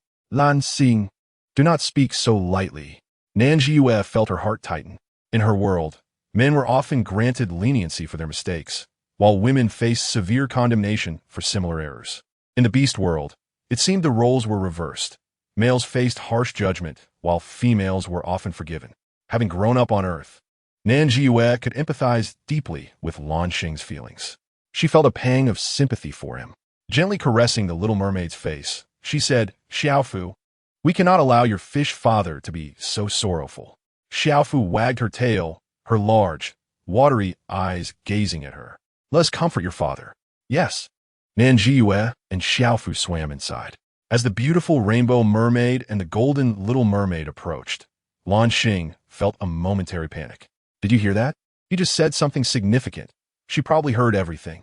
After hearing his words, would she dislike him even more? Lan Xing's heart sank. He reassured himself, it does not matter. After all, they are about to sever the partnership. Chu Cheng smiled as she swam to her, saying, my younger brother is still quite young and spoiled by the family. He has a temper, so do not hold it against him. Please do not agree to sever your partnership with him. A male who remains unpartnered will live a solitary life, while one who is abandoned after forming a partnership will experience a profound spiritual loss, becoming a wandering beast forever. Such a fate would lead to instability. Understanding Chuching's concern for her brother, Nan Zhisui softly replied, "Sister, do not worry. I have no intention of severing our partnership." Lan Xing feigned strength, turning to face Nan Zhisui. "What are you doing out here? Seeing them criticize me, do you wish to mock me too?" The young mermaid Lan Xing, though appearing youthful, had red eyes, clearly still burdened by his grievances. "I heard you speaking outside," Nan Zhisui said gently. Upon hearing this, Lan Xing slightly turned his head. "What do you want to say?" He remained somewhat apprehensive. "Lan Xing, after hearing your words, I believe you are correct. Indeed, I was in the wrong." Lan Xing abruptly lifted his head to gaze at her. Nan Zhisui lowered herself, saying, "It truly was my fault. So for the sake of our adorable little Xiaofu, would you grant me a chance to make amends?" She tugged at Xiaofu. "Darling, go and comfort your father." The golden little mermaid immediately swam to Lan Xing's side, planting a kiss on his face while sweetly saying, "Father, hug Xiaofu." Furthermore, to the esteemed elder brothers Mu Yang and Luo Chuan and sister Chucheng, Nan Zhisui sincerely stated, "In the past 5 years, due to certain circumstances, I regret not having properly cared for the two of them. Now, I kindly request all the esteemed elder brothers and sisters to grant me an opportunity." Which statement from Nan Zhisui is not in favor of Lan Xing, advocating for him.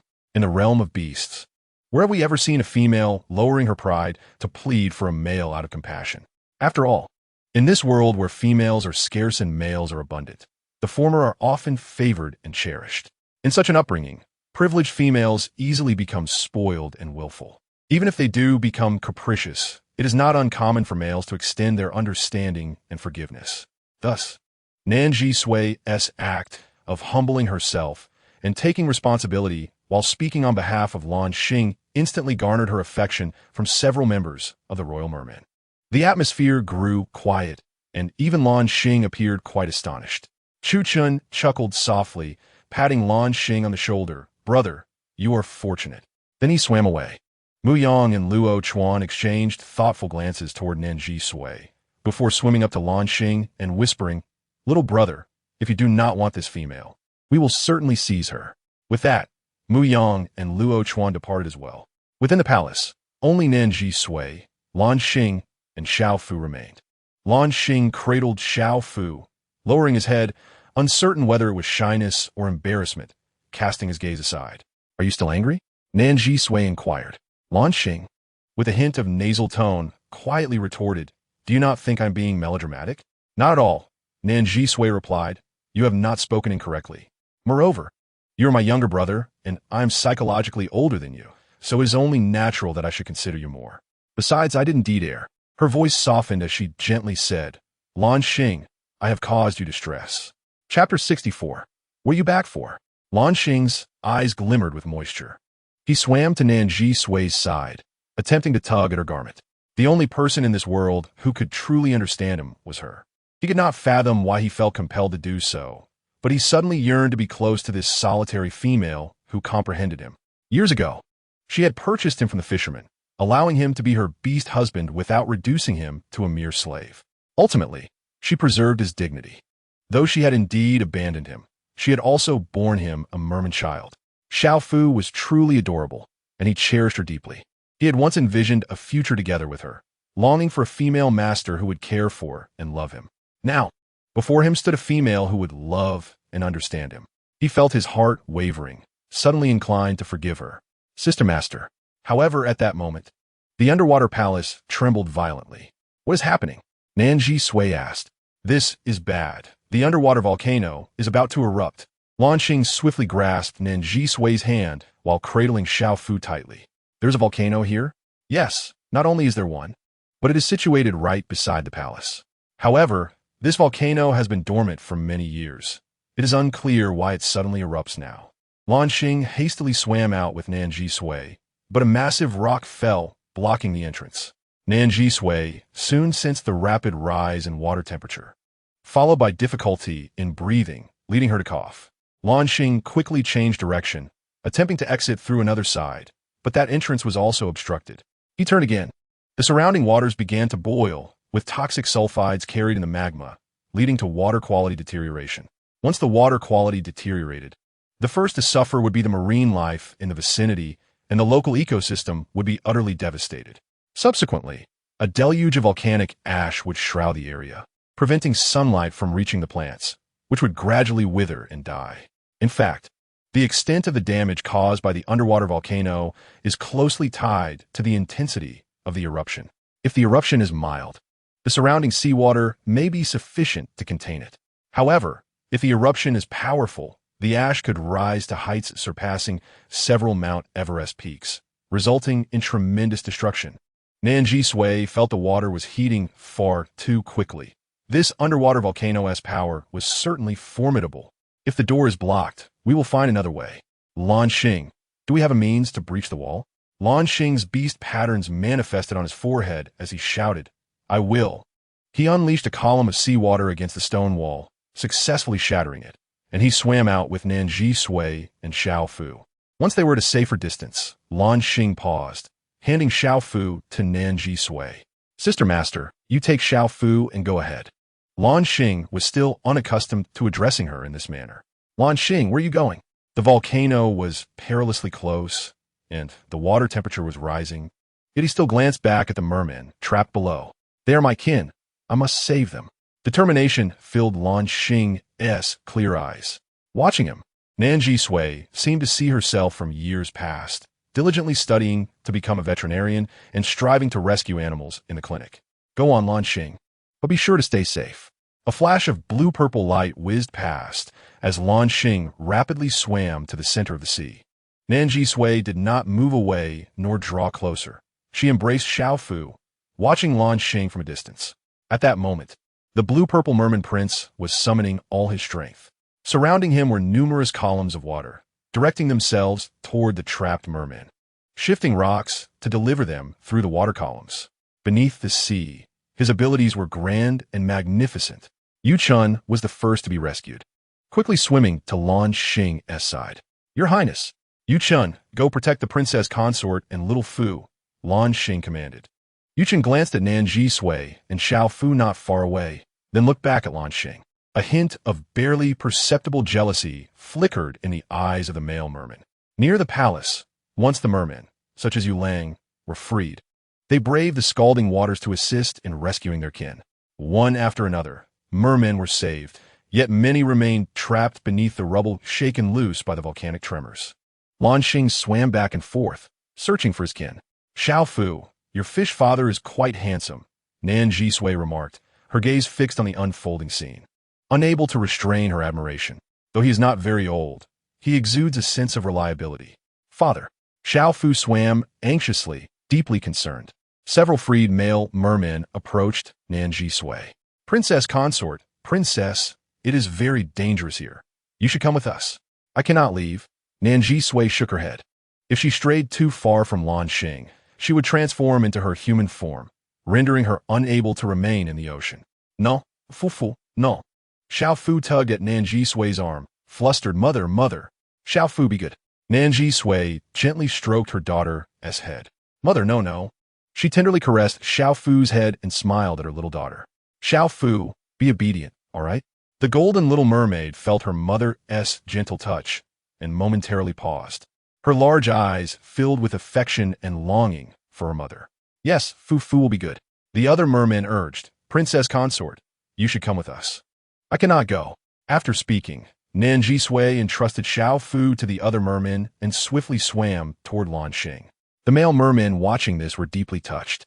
Our prince and princess consort share such a strong bond. It makes me want to cry. Even in such danger, the princess consort refuses to abandon the prince. How enviable. How moving. If only I had a female master who was this good to me. Indeed, how could His Highness, the prince, ever bear to argue with Her Highness? The princess? Lan Xing will surely come to understand. Let us hasten our departure. We still need to protect Princess Xiaofu. However, I am genuinely concerned for Her Highness, the princess. Yu Qing remarked as he swam over.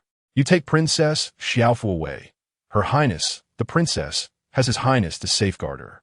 After saying this, the mermaid departed with the golden little mermaid. What now? Nan Zhisui inquired. Chapter 65. The Moon Pulls the Stars. Level 2 Ability, I Cannot Leave. Nan Zhisui, with her exquisite 7-colored tail, swayed and approached him, innocently shaking the waterproof phone in her hand. Your soul is imprisoned within this small device of mine. Have you forgotten? I cannot be more than 50 meters away from you. What will happen to your soul if I leave? Although it was she who could not stray beyond that distance. She chose to deceive him with the words she had previously used, smiling as she continued her ruse. Oh, she truly is a deceitful little temptress. Lanqing's expression appeared somewhat pitiful. Do not deceive me. I am not deceiving you, dear sister. Yu Lang and the other male merfolk quickly swam over. Lanqing, we cannot wait any longer. The volcano is about to erupt.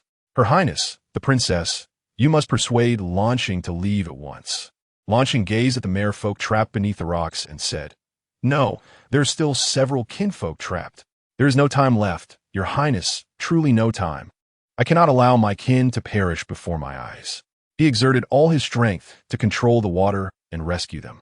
However, the boulders imprisoning those few merfolk were far too massive, deeply embedded in the ocean floor, and Lanqing could not budge them an inch. Cannot rescue them? Truly cannot save them. They all address him as your Highness. They are all his kin. Yuqing swam over and said from behind Lanqing, Your Highness, they are merely ordinary merfolk. Their lives are not of great value. If you cannot save them, then so be it. What do you mean their lives are not valuable? For the first time, Lanqing found Yuqing's words somewhat jarring. Your Highness, the volcano has already begun to erupt. It is about to erupt violently. If we do not leave now, it will indeed be perilous. The lives of male merfolk may not be valued, but the lives of female merfolk are entirely different. Your Highness, please, come with us at once. Yuqing wore a smile, his gaze cold as he observed Lanqing and Nan Zhisui's retreating figures. Yu Lang urged, Lanqing, Your Highness. Yuqing makes a valid point. We must depart swiftly. No merfolk's life is worthless. The young man's face was resolute. The lives of female merfolk are precious, and the lives of male merfolk are equally valuable. We are all the same. And yet, Lanqing exerted himself to the utmost. Tears brimmed in his eyes as he thought. They're all my kin. Yuqing swam closer and said, Your Highness, you have done your best. You and Her Highness, the princess, are what truly matter. Yu Lang and several other male merfolk said, Your Highness, we apologize, but we cannot endure the heat here. We are on the verge of boiling. We must leave first. With that, Yu Lang and the others departed ahead of him. Now, only Lanqing, Nan Zhisui, and Yuqing remained in the depths of the ocean, along with the other trapped merfolk. The trapped merfolk cried out, Your Highness, please leave quickly. We will not hold it against you. We truly will not blame you. Your Highness, we implore you, take Her Highness the princess and go. Nan Zhisui also looked at Lanqing. He had done his utmost. He was now nearly exhausted from trying to save them. He should have no regrets. However, at that moment, the volcano erupted once more, this time with even greater ferocity. As the earth shook, Lanqing grasped Nan Zhisui's wrist. He could not falter. He must protect Nan Zhisui at all costs. Yet, just as he was about to turn and leave, Yuqing suddenly blocked his path. Your Highness, the brown-tailed, dark-skinned merfolk Yuqing slowly lifted his shadowy eyes. Lanqing's expression changed, and he exclaimed, Yuqing, we must go. There is no time left. We must flee. Flee? Yuqing abruptly gestured, and a larger wave surged toward Lanqing and Nan Zhisui from above the water. Lanqing, taken by surprise, widened his eyes as he and Nan Zhisui were swept up in Yuqing's wave.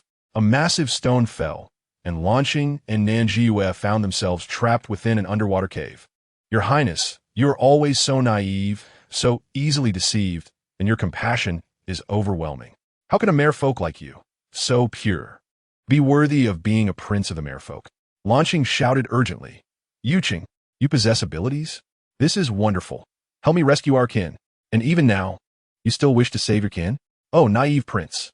Yuqing swam before him and Nan Zhisui, a smile suddenly gracing his face as he turned to leave. Do not call out. He is the one who has trapped us here. This Yuqing is a traitor. With events having unfolded thus, there was little left for Lanqing to comprehend. Yuqing, the merfolk he had trusted for many years, was indeed a villain. The water grew increasingly scalding, unbearable even for him, let alone the delicate female merfolk. He regretted not leaving sooner. I do not know, Lanqing said, his hands resting on Nan Zhisui's shoulders as blue-purple pearls rolled down. I truly do not know. Sister, Yuqing has abandoned us. He trapped us here and left. It is all my fault. I trusted the wrong fish. I do not understand why Yuqing chose to betray us. What shall I do? With my strength alone, I cannot move this stone. How can I get you out? I have harmed you. I have harmed you. Truly a pure-hearted, kind, gentle, tearful, and easily deceived merfolk. Nan Zhisui gently patted his face. The temperature of the water surged, and Lanqing's face felt scorched. To be honest, even Nan Zhisui had not anticipated this series of events. In the face of natural disasters, life itself is exceedingly insignificant. Even though Nan Zhisui possessed a spatial ability, stocked with abundant resources, none could combat the forces of nature. Yet at the very least, she needed him to understand. This is not your fault. Lanqing, you did not cause my plight. It is Yuqing who has betrayed us. Sister, the blue-purple pearls continue to fall. I do not want you to die. I truly do not wish for your demise. After saying this, Lanqing summoned all his strength to push the stone, but remained unmoved. Nan Zhisui assisted him. Her strength, bolstered by her ability, proved futile against the might of nature. How strange. Does the system's reward of this strength truly hold any merit? It seemed to have only been effective during the first encounter with the Wolf King. Thereafter, it had been of no use. What kind of useless ability is this? I knew I should not have trusted the system. Nan Zhisui's mind felt clouded. She genuinely felt as if she might succumb to the natural disaster this time. I to perish? Is this truly the end? On Earth, I failed to honor my parents and did not care for my brother. In the beast world, I had only just received forgiveness from Hu Bai and had not yet compensated Hu Bai and his son, nor Lanqing and his daughter. Is this to be the end? I am unwilling. Truly, I am most unwilling. At that moment, Nan Zhisui felt her consciousness fading once again, and she seemed to find herself in a pure white space once more. Just like before, it was an endless expanse of white, as if nothing existed. She rose from the ground and spoke directly. Beast God, am I dead? Have I come to meet you? How amusing. I am but a human. Yet I can meet the Beast God after death. Nan Zhisui, why have you returned? Nan Zhisui thought to herself that she was on the verge of death. So she spoke rather irreverently. You are quite filial.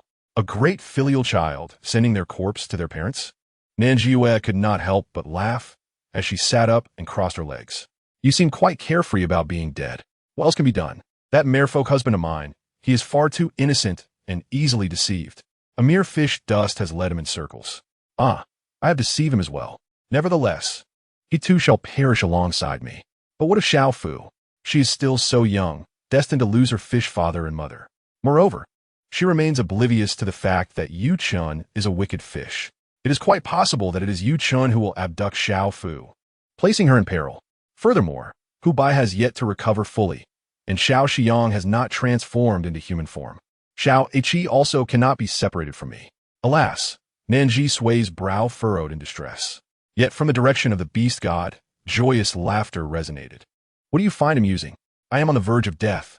What is there to laugh about? Nan Zhisui, since you still have concerns, then persevere. Persevere? How? Nan Zhisui inquired. You might attempt to kiss your beast husband to awaken the secondary ability of Yu In Xingguang. Those familiar with the Tome of Stars should recognize the penchant for foreshadowing. I fear that too much foreshadowing may leave everyone with excessive confusion. One should not take the system's offerings too seriously. Explanations will follow. There is a significant undercurrent in progress, and once it is gradually unveiled, the truth shall be revealed.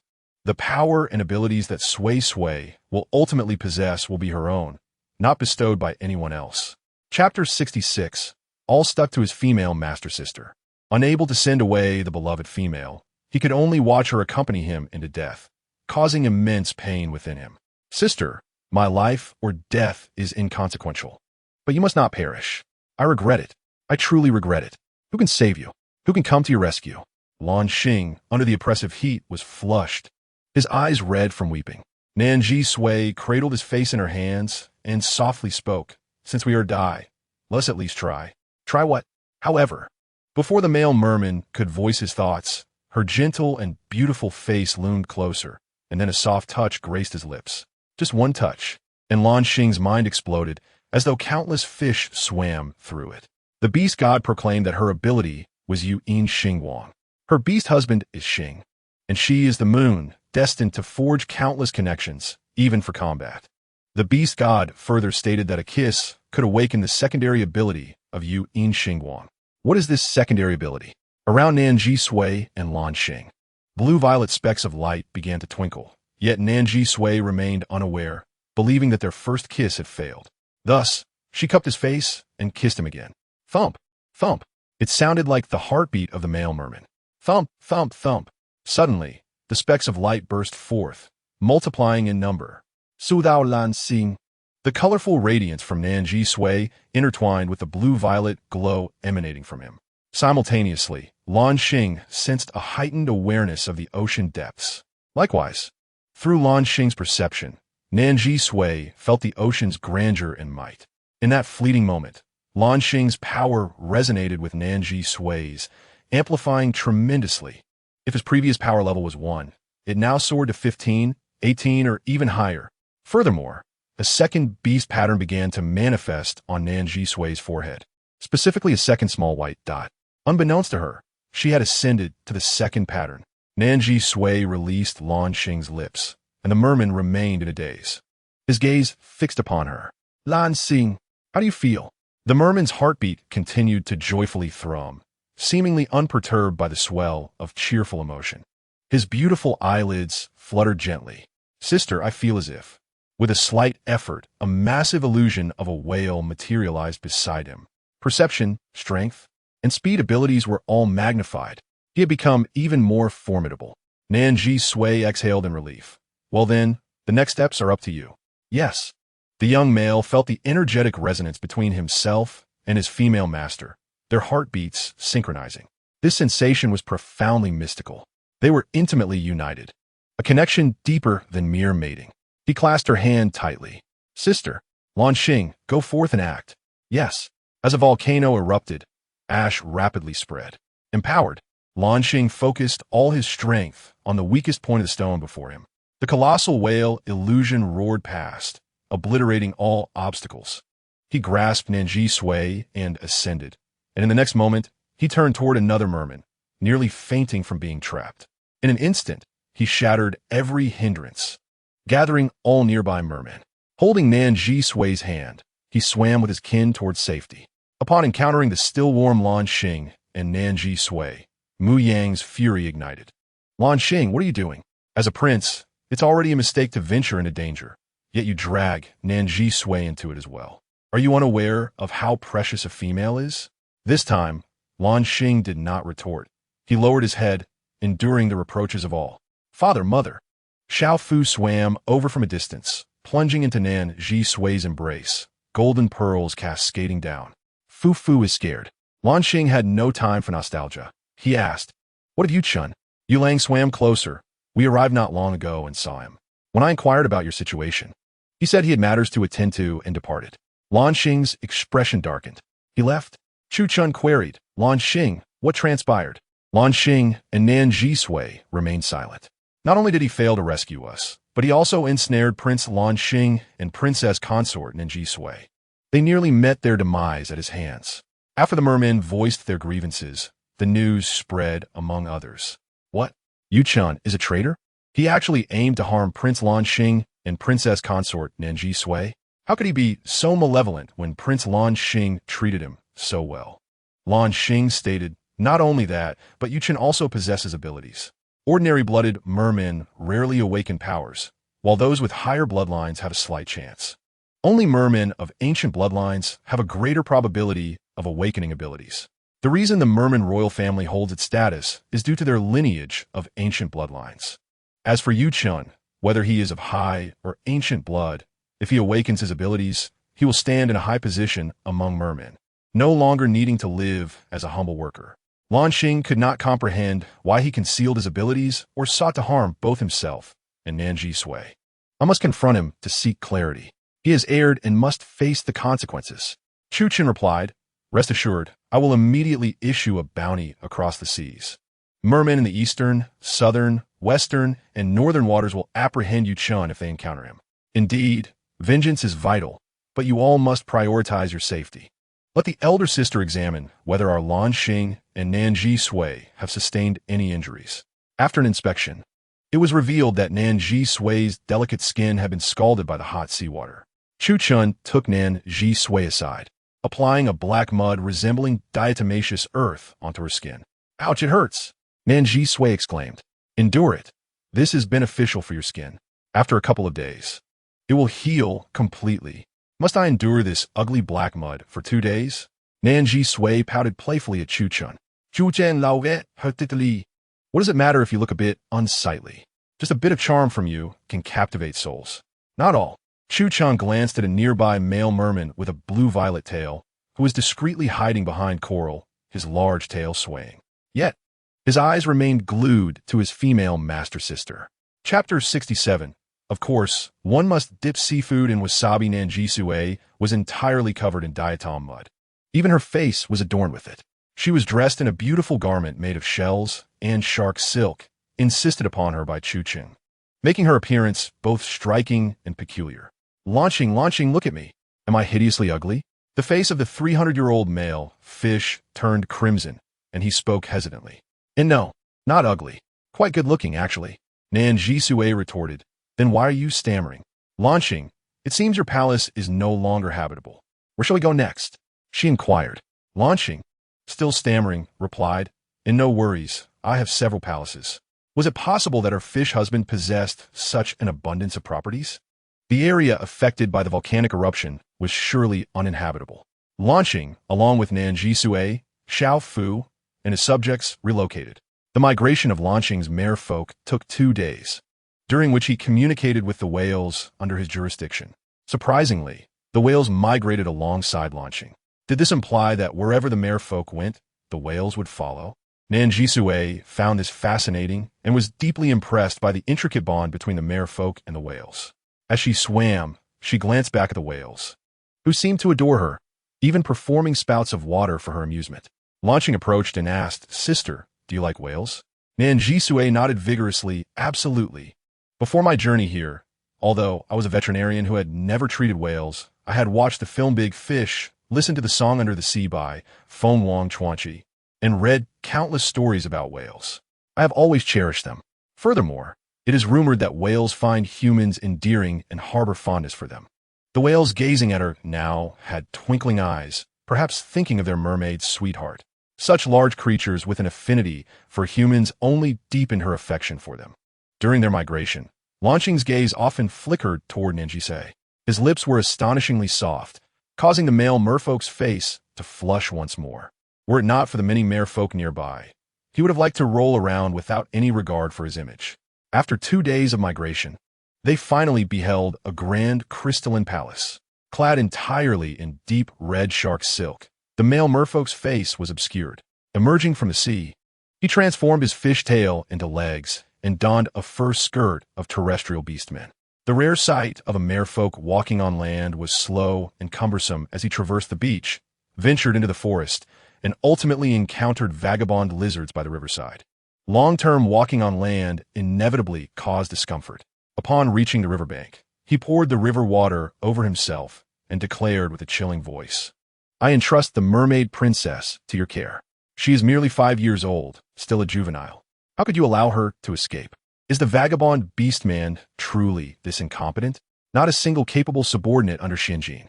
The vagabond lizard narrowed its eyes dangerously. "Yuchan, if you merely seek to provoke me, feel free. But if you intend to involve our Lord Xianjin, you are sorely mistaken."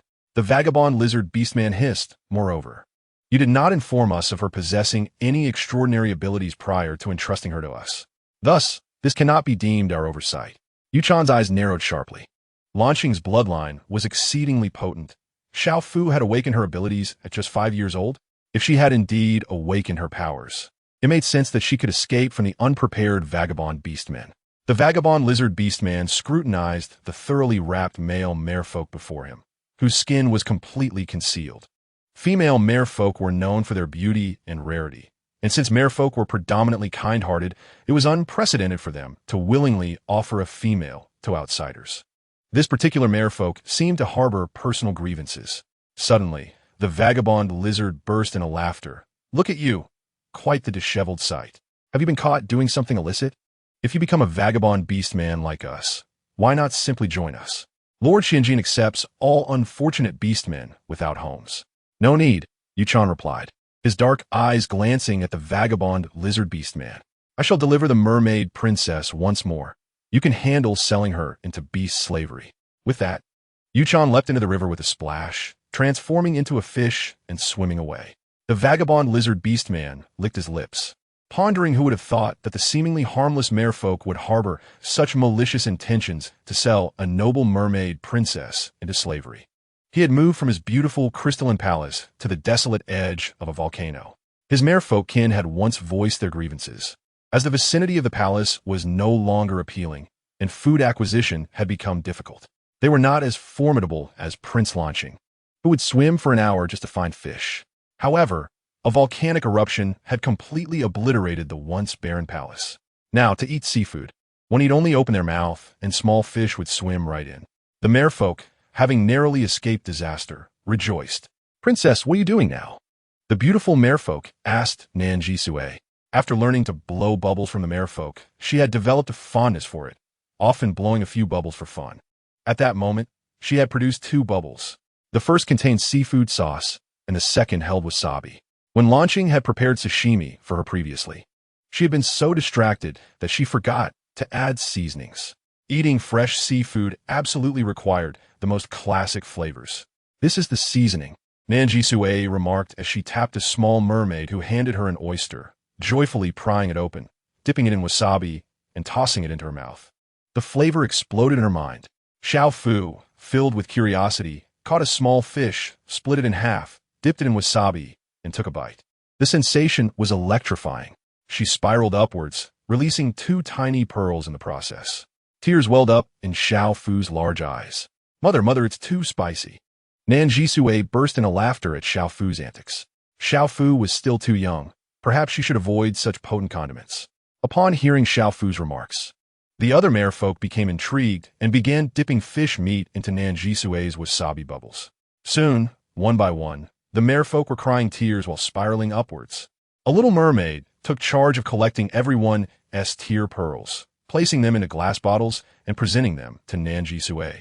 Before long, Nan Zhisui had amassed an entire bottle of pearls. Chapter 68. Nan Zhisui's blissful life under the sea sitting beside her. Launching gently leaned closer, delicately tucking her scattered hair behind her ear. Lowering his head, he asked, Sister, are you bullying the merfolk in my palace? Do you have a fondness for little pearls? She had such a tiny thought, telling stories to make the merfolk cry, feeding them wasabi to induce tears, and collecting those little pearls. Was it truly necessary to expose her intentions? Do you see me bullying them? Nan Zhisui stubbornly denied. Do you not think they actually enjoy wasabi? Launching observed her for a moment before a smile crept into his eyes.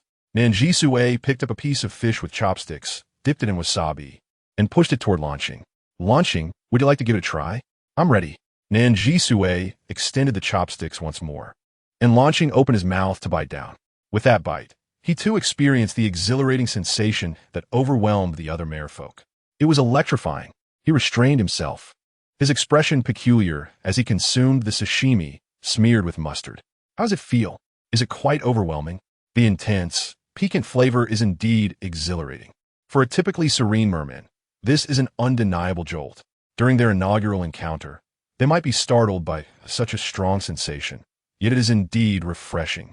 As expected, Launching observed a considerable number of mermen returning with fish to dip in Nan Zhisui's mustard. For the mermen, this is an utterly novel culinary experience. After trying it, those who fall in love with this thrill will cherish it deeply. One little mermaid, blushing, inquired, Your Highness, do you have any more of this mustard? Nan Zhisui replied cheerfully, Yes, but not much. Can you spare me a bit? I can exchange it for salt. Go away. Salt is the least valuable in the sea. I have beautiful pearls. I possess exquisite shells. I even have coral, enormous coral. Nan Zhisui said, Don't rush. I still have a little, but not much. I can share some with you. Launching gazed at Nan Zhisui with a forlorn expression. You've already given it away. What will we eat? Little did he expect that he could risk his life for his subjects. Yet he was so stingy when it came to sharing mustard. Nan Zhisui lowered her head and whispered, "Don't worry, I only gave him a little. I saved more for us. We can eat for a long time." Only then did Lan Xing's face brighten with a smile. Nan Zhisui asked, "Can you all make salt? Would you teach me?" "I can. Your Highness, I can too. We all can." Nan Zhisui began to converse with the merman. It was merely because Nan Zhisui had mentioned that certain fish roast sauces in her village were exceedingly precious, fetching astronomical prices, only accessible to the wealthy. She had never had the fortune to taste them. Thus, Lan Xing paid special attention to the sturgeon. Using his little tricks, it was not difficult for him to coax the fish to swim over. Lan Xing caught a sturgeon and extracted the roe from within. He interrupted, "Sister, eat the fish roe." "Wow." Nan Zhisui's eyes sparkled. This was the freshest fish roe the mermaid prince had caught for her. One bite must be worth thousands. She eagerly bit down, and the fish roe burst in her mouth, revealing an exceptionally unique flavor. Delicious. It was moving. She felt as though she had become wealthy. With a merman partner, she could finally enjoy seafood freely. Lan Xing then leaned closer to Nan Zhisui's ear and whispered, "Sister, why ask them? I can also make salt." Nan Zhisui looked at Lan Xing in surprise. Not only was he a bit clingy, but he also seemed a tad jealous. "All right, then you teach me." Lan Xing's eyes sparkled with excitement. Yes. Nan Zhisui and the merman played for a long time, their eyelids growing heavy, and they began to feel drowsy. Lan Xing dispersed the group of mermen gathered around, taking Nan Zhisui's hand. Lan Xing's crystal palace differed greatly from his previous abode. The former was barren, containing only a bed and a few lamps. However, this palace was a stark contrast, filled with beautiful coral reefs, large, colorful pearls, and exquisite shells strewn about. At the center of the palace was a vast, soft shell bed. Lan Xing led Nan Zhisui to the shell bed. Just as she felt a bit sleepy and prepared to rest, she noticed Lan Xing hesitating beside her. "What is it?" The male merman slightly raised his gaze, his azure-violet eyes shimmering like the night sky, and he softly murmured, "There is only one bed in my palace, sister." Perhaps the 2 kisses from last time had left him deeply captivated.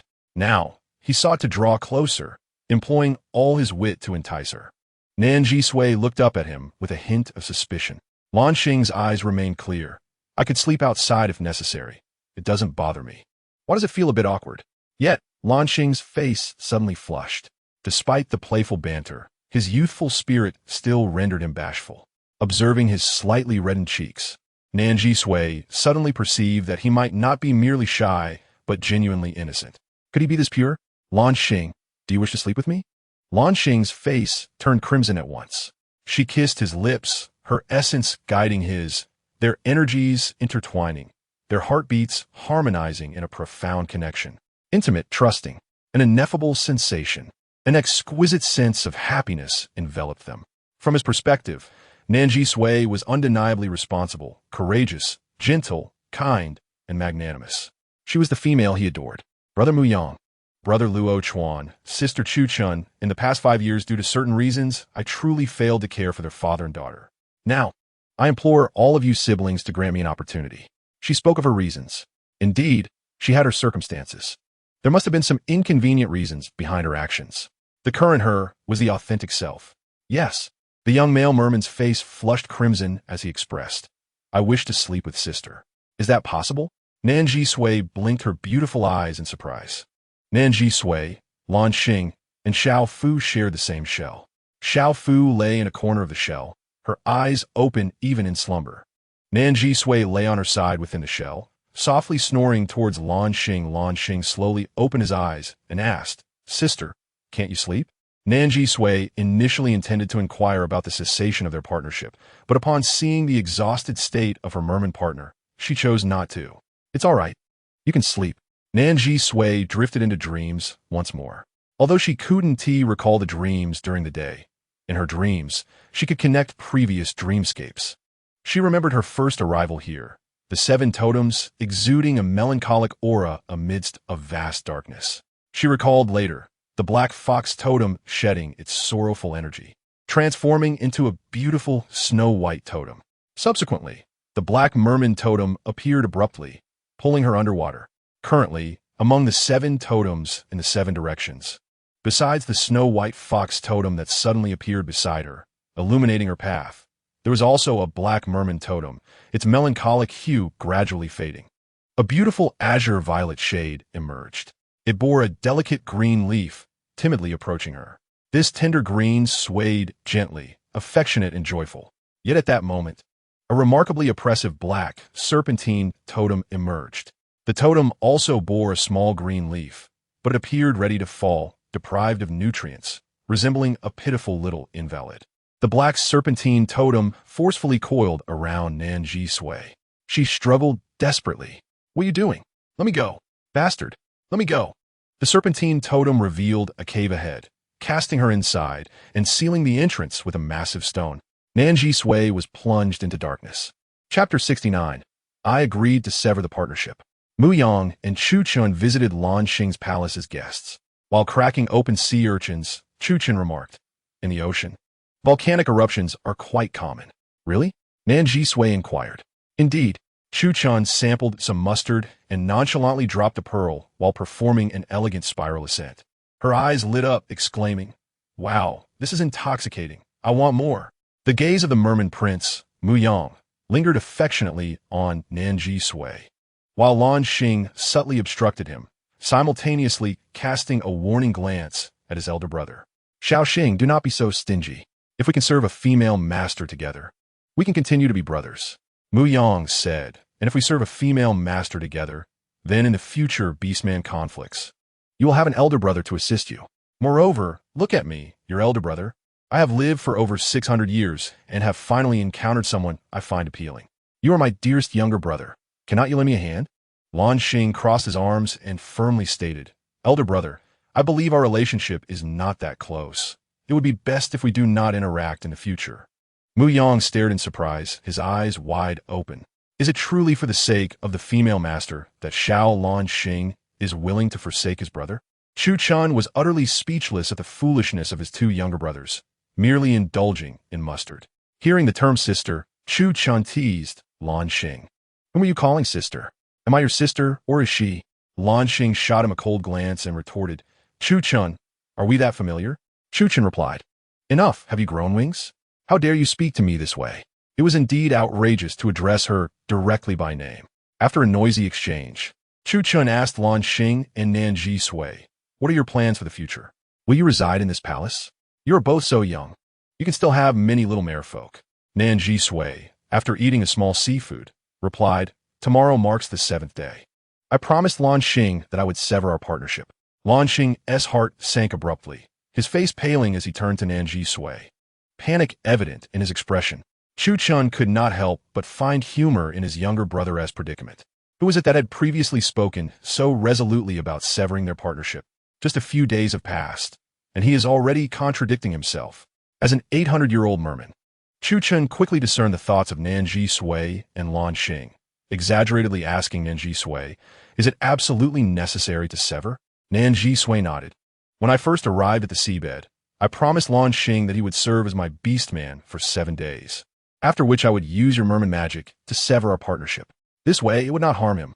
Lan Xing had been exemplary these past few days, responsible in fulfilling all my requests, capturing the fish I desired.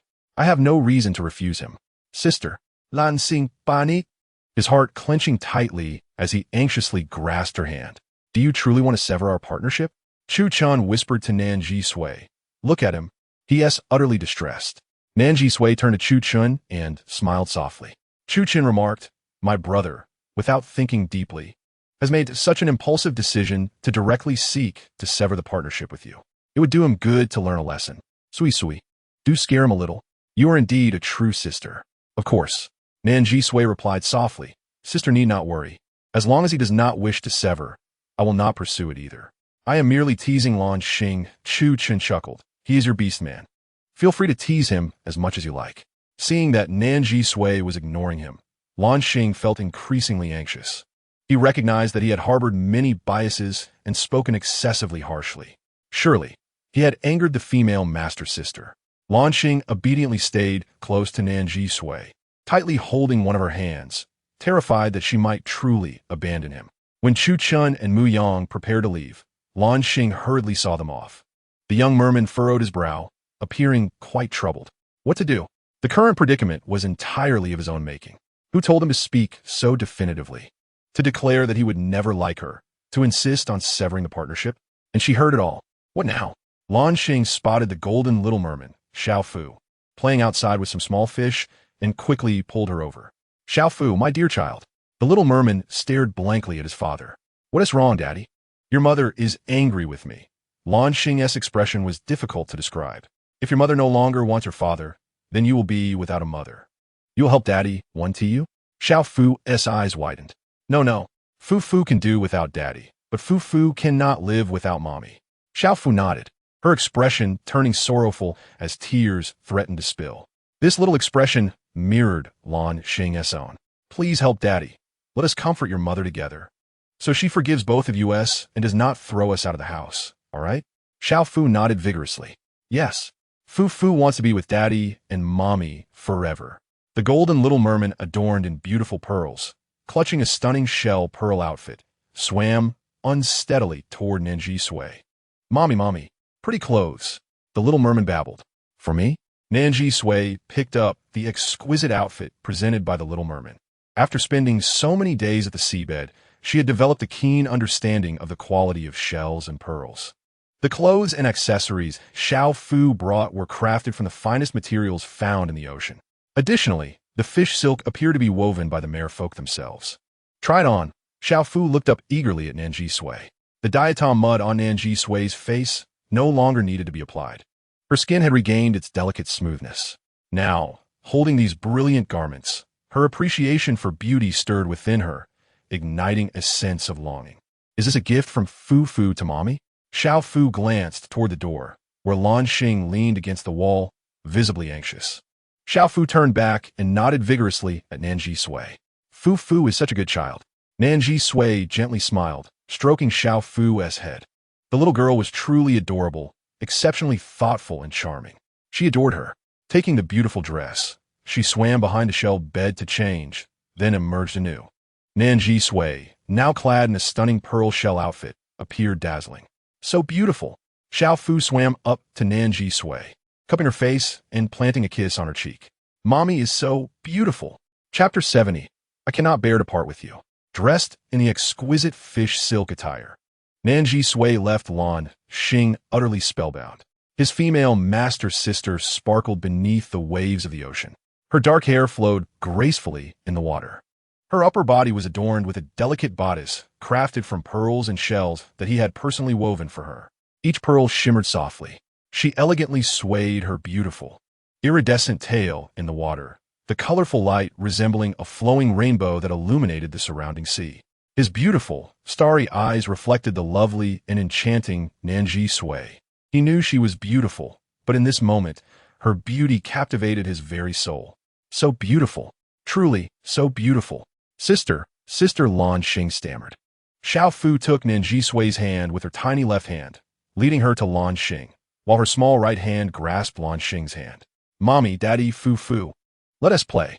The golden little merman swam out with a rainbow-colored mermaid and a blue, purple, and white three-colored mermaid. Do not rush. Lan Xing clapped his hands, carefully presenting what he had prepared for them. Before long, several luxurious and beautiful seahorse carriages appeared before them. The carriages, adorned with splendid seashells and pearls, shimmered with beautiful scales, while the wheels crafted from stunning red coral emitted a soft glow as they turned. Wow, so beautiful! Nan Zhisui exclaimed from the depths of her heart. The merfolk had a remarkable understanding of aesthetics. Their perception of beauty far surpassed that of land creatures. Lan Xing turned and took Nan Zhisui's hand, saying, Sister, please board the carriage. After Nan Zhisui stepped into the seahorse carriage, Xiao Fu and Lan Xing followed suit. On the seahorse-drawn carriage, a plethora of delectable seafood awaited, easily within reach for Nan Zhisui to savor at any moment. Lan Xing skillfully maneuvered the carriage, while the seahorses gracefully propelled it through the azure waters. Nan Zhisui indulged in some wasabi as she enjoyed the marine delicacies.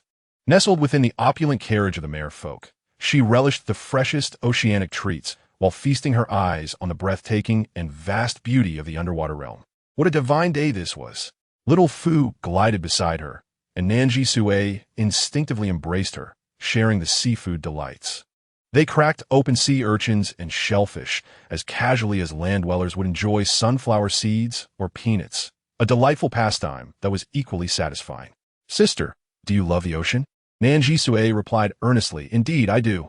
As Lan Xing assisted her with the snacks, he inquired, Sister, would you like to remain in the ocean? A pang of anxiety gripped Nan Zhisui's heart. Lan Xing, I am a creature of the land, a human. I cannot reside in the ocean permanently. After all, one is a mere folk and the other a terrestrial human.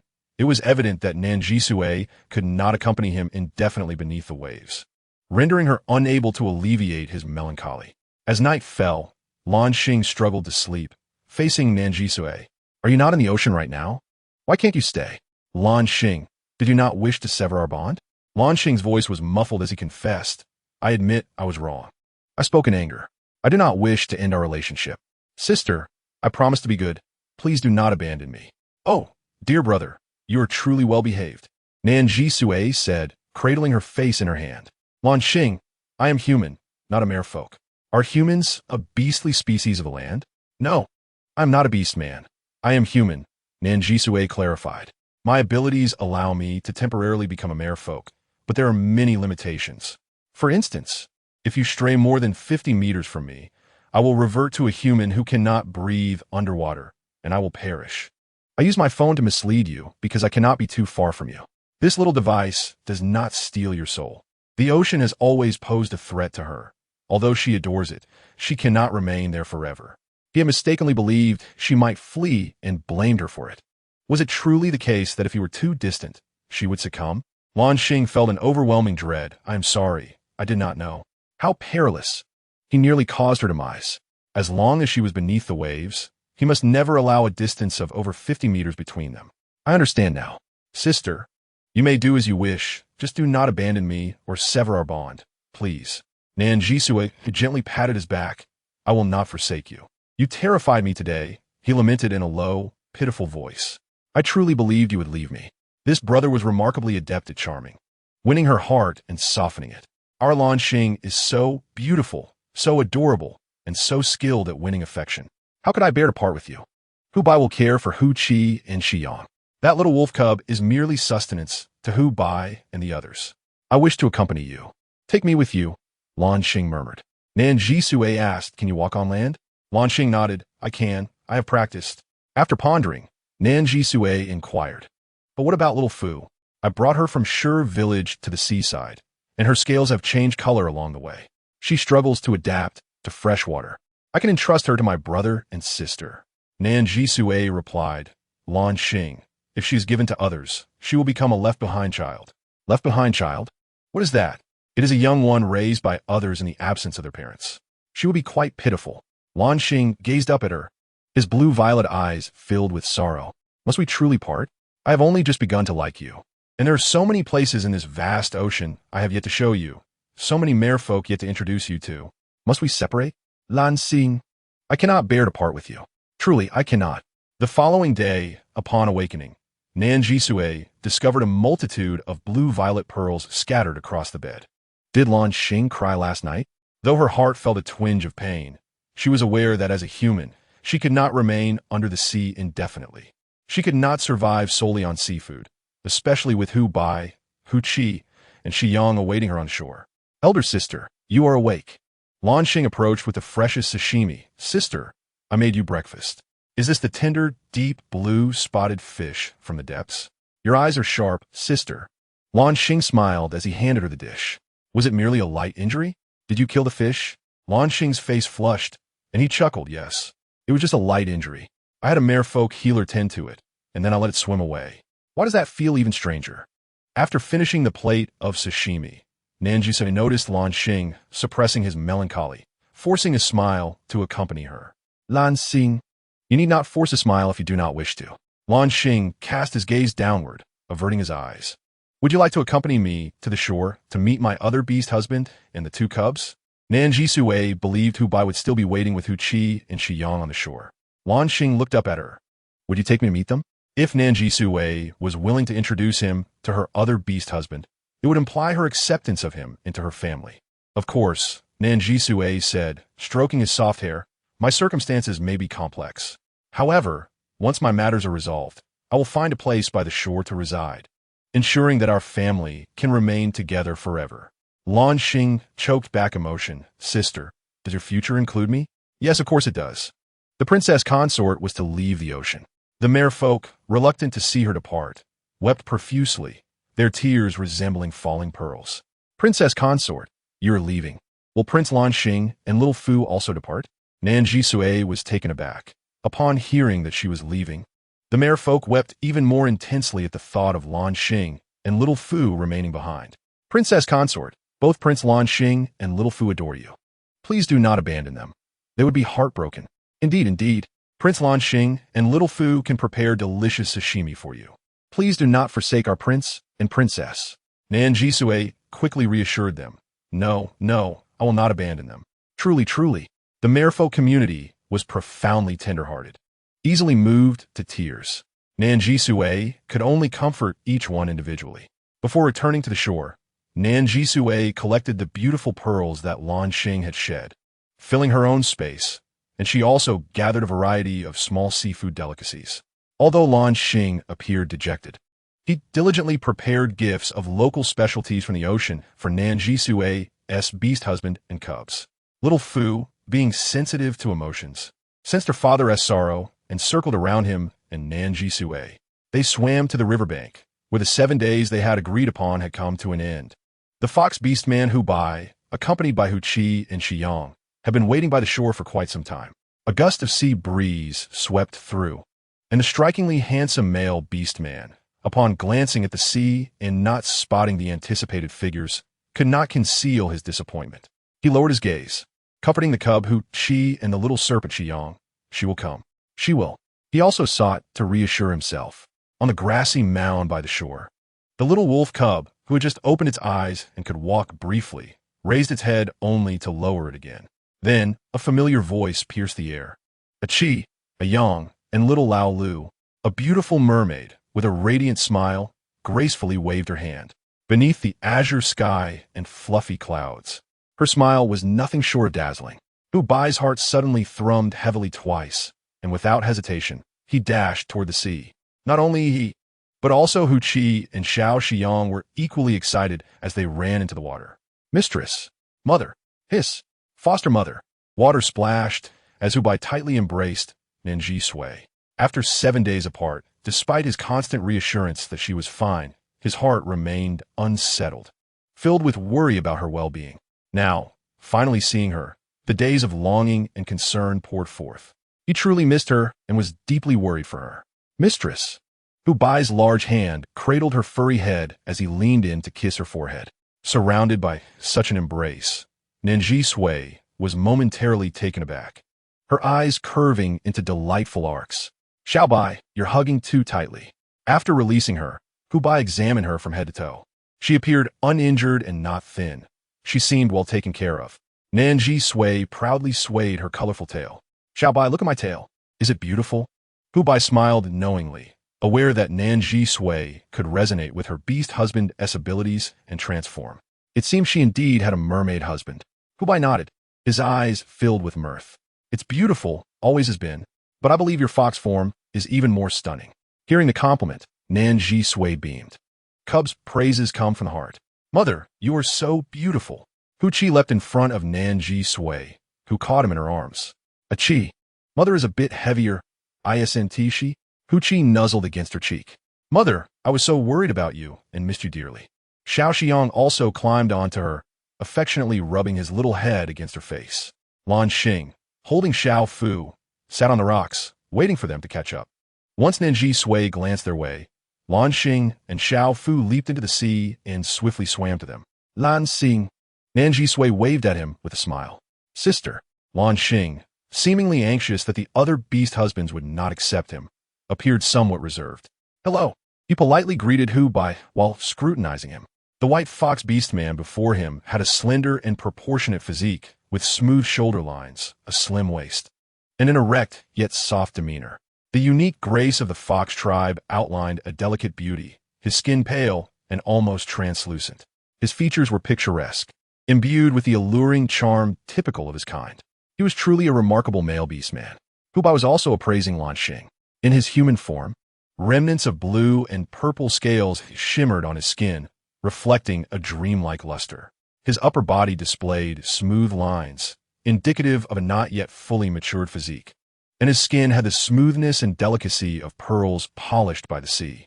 His face was exquisite, with a high nose and rosy lips, resembling coral blooming in the depths of the ocean. His blue-violet eyes were particularly captivating, making him undeniably attractive. No wonder Nan Zhisui was fond of him. Hu Bai and Lan Xing both thought simultaneously. He is a formidable competitor. Chapter 72. Such good relationships. Nan Zhisui was oblivious to the undercurrents between the two beast men. Happily introducing Xiao Bai, this is Lan Xing, my beast husband. Lan Xing, this is Hu Bai, also my beast husband. The atmosphere was somewhat peculiar, yet not unpleasant, as the two male beastmen met for the first time. Hu Bai extended his hand toward Lan Xing, who, observing the gesture, contemplated the etiquette of land beastmen, interpreting it as a sign of friendship. Thus, he reciprocated the gesture. The two male beastmen exchanged a gentle handshake. May I call you Lan Xing? How shall I address you? Should I call you Brother Hu Bai? Whatever suits you, I'm fine with all. Hu Bai replied with a smile. Lan Xing, I appreciate your care for our mistress these past few days. A fish would bring Nan Zhisui to the sea, but it was of little use on land. Hu Bai's eyes betrayed a hint of disdain. Lan Xing shook his head. It's no trouble. She is my sister. After all, taking care of her is my duty. The land beast man appeared somewhat frail, lacking in vitality. Sister, why did you choose such a beast husband? Lan Xing squinted slightly. Nan Zhisui, seeing the two males shaking hands amicably, felt relieved. It seemed they had accepted one another. Such good relationships. Lan Xing also wrapped his lower body in purple strands, transforming his fish tail into slender legs. Nan Zhisui watched in awe as Lan Xing underwent the entire transformation process, exclaiming, Lan Xing, you can really walk? Yes, Lan Xing smiled, I can walk. The adults were catching up while the cubs were also reminiscing. Hu Qi and Xiyang surrounded the little mermaid, all three particularly joyful. Little fish, I can't believe you are truly my sister. Hu Qi exclaimed with delight, gently petting the little mermaid's head. Xiaofu lifted ed and rubbed against Ukiese and Guoguo, Fufu, Fufu. I see, your name is Fufu? Xiaofu nodded vigorously. Yes. Huh, I have a sister now. Hu Qi lifted Xiao Fuyang, did you hear? We really have a sister. Xiao Shi huddled close, joining in their playful antics. Nan Zhisui, Hu Bai, and Lan Xing walked to the shore. There beside the tent, a fire was still crackling. Nan Zhisui picked up Xiao Lao Lu in surprise. Xiao Bai, you actually managed to keep it alive. When she had left for the sea, Xiao Lao Lu had just opened one eye. Now both eyes were wide open, and it could even stroll slowly. Lan Xing, not having time to pay attention to Xiao Lao Lu, spotted the fire and quickly hid behind Nan Zhisui, terrified. Sister, the fire. He peeked out to inspect the flames, and upon realizing, he quickly shielded Nan Zhisui. Sister, stay away from the fire. Nan Zhisui couldn't help but chuckle, patting Lan Xing's arm. Don't be afraid. It's all right. Your sister will protect you. Lan Xing immediately hid behind her again, peeking out cautiously. Nan Zhisui excitedly asked Hu Bai, what are we grilling today? Hu Bai replied with a smile, long-eared beast. After days of seafood, he indeed missed grilled meat. Hu Bai had already prepared the long-eared beast. Nan Zhisui took a stick, skewered the meat, and placed it over the fire to roast. The oil from the long-eared beast sizzled, and Nan Zhisui's mouth watered. She was truly hungry. Lan Xing, hiding behind Nan Zhisui, watched the fire with curiosity and confusion. Gazing at the grilled meat, Nan Zhisui suddenly felt a wave of happiness. One was the land beast man Hu Bai, and the other was the sea mermaid Lan Xing. How wonderful it was! Two males, one on land and the other in water, coexisting harmoniously, both polite and well-behaved. With no quarrels, she relished the care of both males, enjoying the blessings of having them together, and suddenly felt that living by the sea wasn't so bad after all.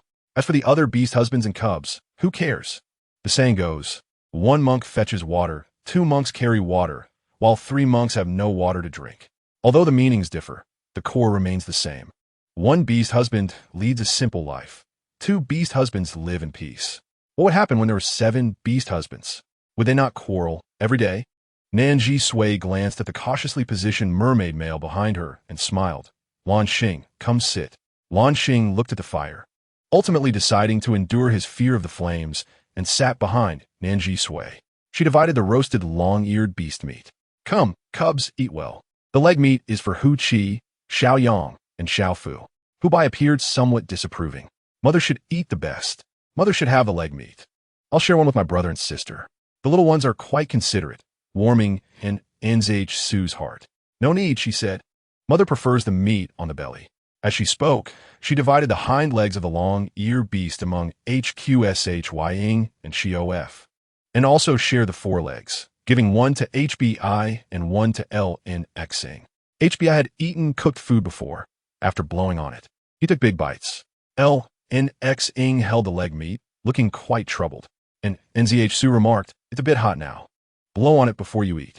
It tastes quite good." Upon hearing her words, LNXing mimicked NZHSU and took a bite of the cooked meat, his beautiful eyes sparkling. "Sister, it's delicious." And NZHSU smiled. "Of course, after all, I roasted it." Meanwhile, Elling Xian and Elling M still had their hands bound. Ever since the two little wolf cubs had accidentally wandered into SHCN and were captured by HL, they had been taken by HL's male fox towards the sea. Passing the coastline, they spotted NZHSU playing by the shore with several little ones. Elling M recognized her instantly and whispered to Elling Xian, "Brother, that female, we saw her before in that fox village. She is quite beautiful. She has so much delicious food, and she shares it with the little ones." Elling M was filled with envy, having gone days without a proper meal. He had lost considerable weight, and his stomach began to grumble. Following Elling M's gaze, Elling Xian was also captivated by the sight of NZHSU and the little ones at play. He stared for several seconds before forcing himself to look down at his bound wrists, gritting his teeth as he said to Elling M, "Don't think about it. Our mother cannot be as kind as that female. Brother Elling M, our priority now is to escape. I cannot become a beast slave, nor can I allow you to become one. Otherwise, I won't know how to explain it to YD Ying." Chapter 73, The Alluring. Cold-blooded serpent beastman Elling Xian and Elling M are twin silver wolf cubs. One is named ZHU, and the other is Y. Elling Xian's biological father is Elling ZHU, while Elling M's is Elling Y. Their mother is the same female, making them true brothers from the same family. Thus, they refer to each other's fathers as ZHUD Ing or YD Ing.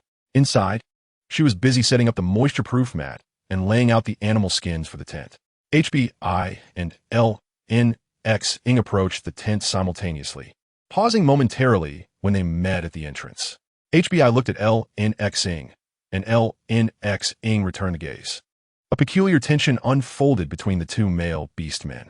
The innate competitive instincts of the males in this beastly world subtly emerged at that moment. LNX Ing pressed his lips together, his gaze lowered. HBI, for the past few days, my sister has been sleeping with me. If we switch now, she might not be accustomed to it. Although they shared a shell, and NZHSU had been sleeping separately without embracing him. How cunning.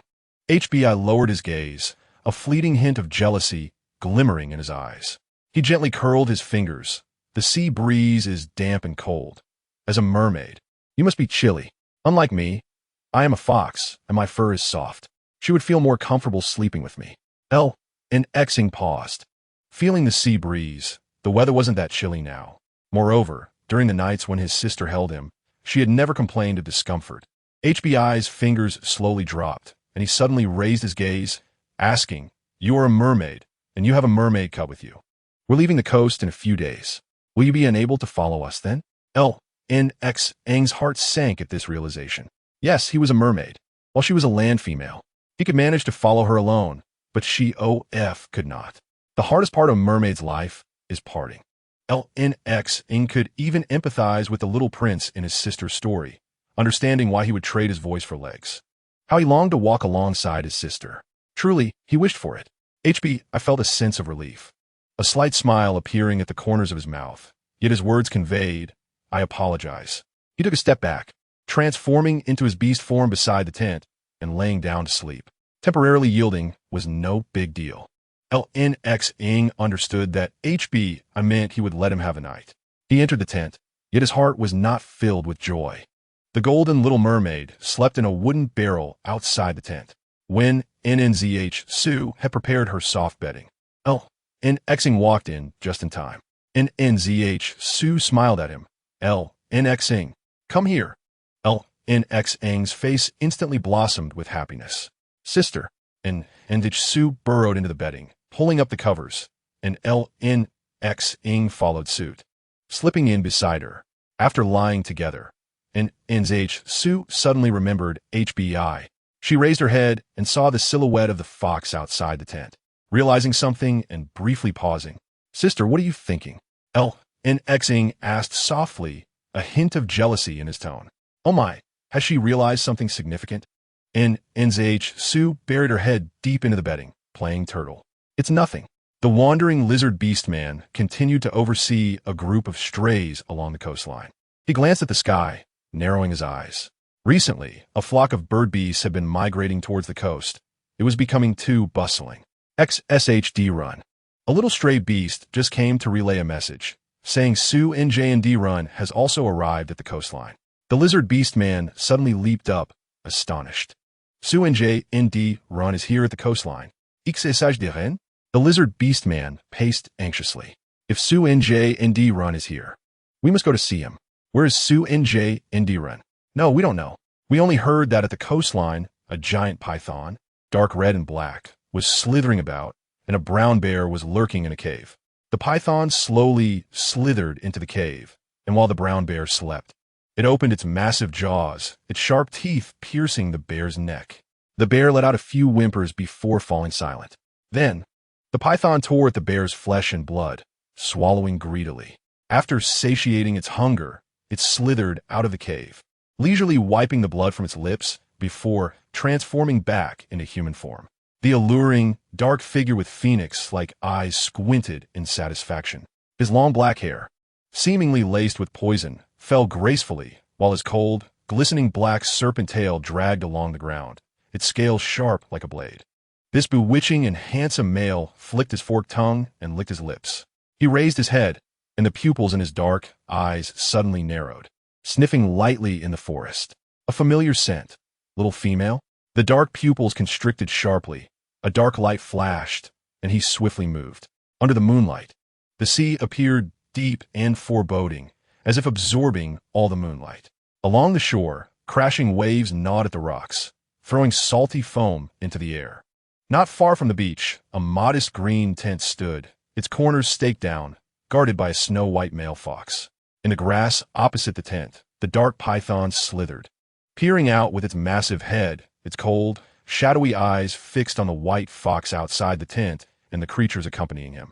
Its gaze lingered only for a moment on Shying before swiftly returning to the white fox. The latter was tainted with the scent of numerous little females. Moreover, inside that strange structure, the tent, lay his obedient and adorable little female, accompanied by another fish with a foul stench. A flirtatious fox and a stinky fish. The little female had struggled to escape from him for 5 long years. Having been away for so long, she had made no progress. What kind of beast husbands were these? The dark-scaled serpent beast man abruptly lifted its head and cast its gaze elsewhere. Beneath the moonlight, a mermaid with a brown fish tail emerged from the ocean. Yu Chen's eyes swept over Xiao Fu, then glanced at the wooden barrel beside her, where Hubai rested. The large fox appeared to be asleep, yet its body language radiated vigilance. Today was not an opportune moment to steal away Xiao Fu. Yu Chen turned and submerged into the depths of the sea.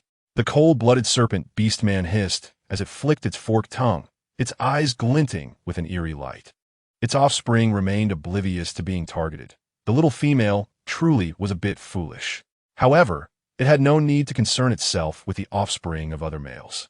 Chapter 74. Little female, count yourself not blind the weather was clear and sunny.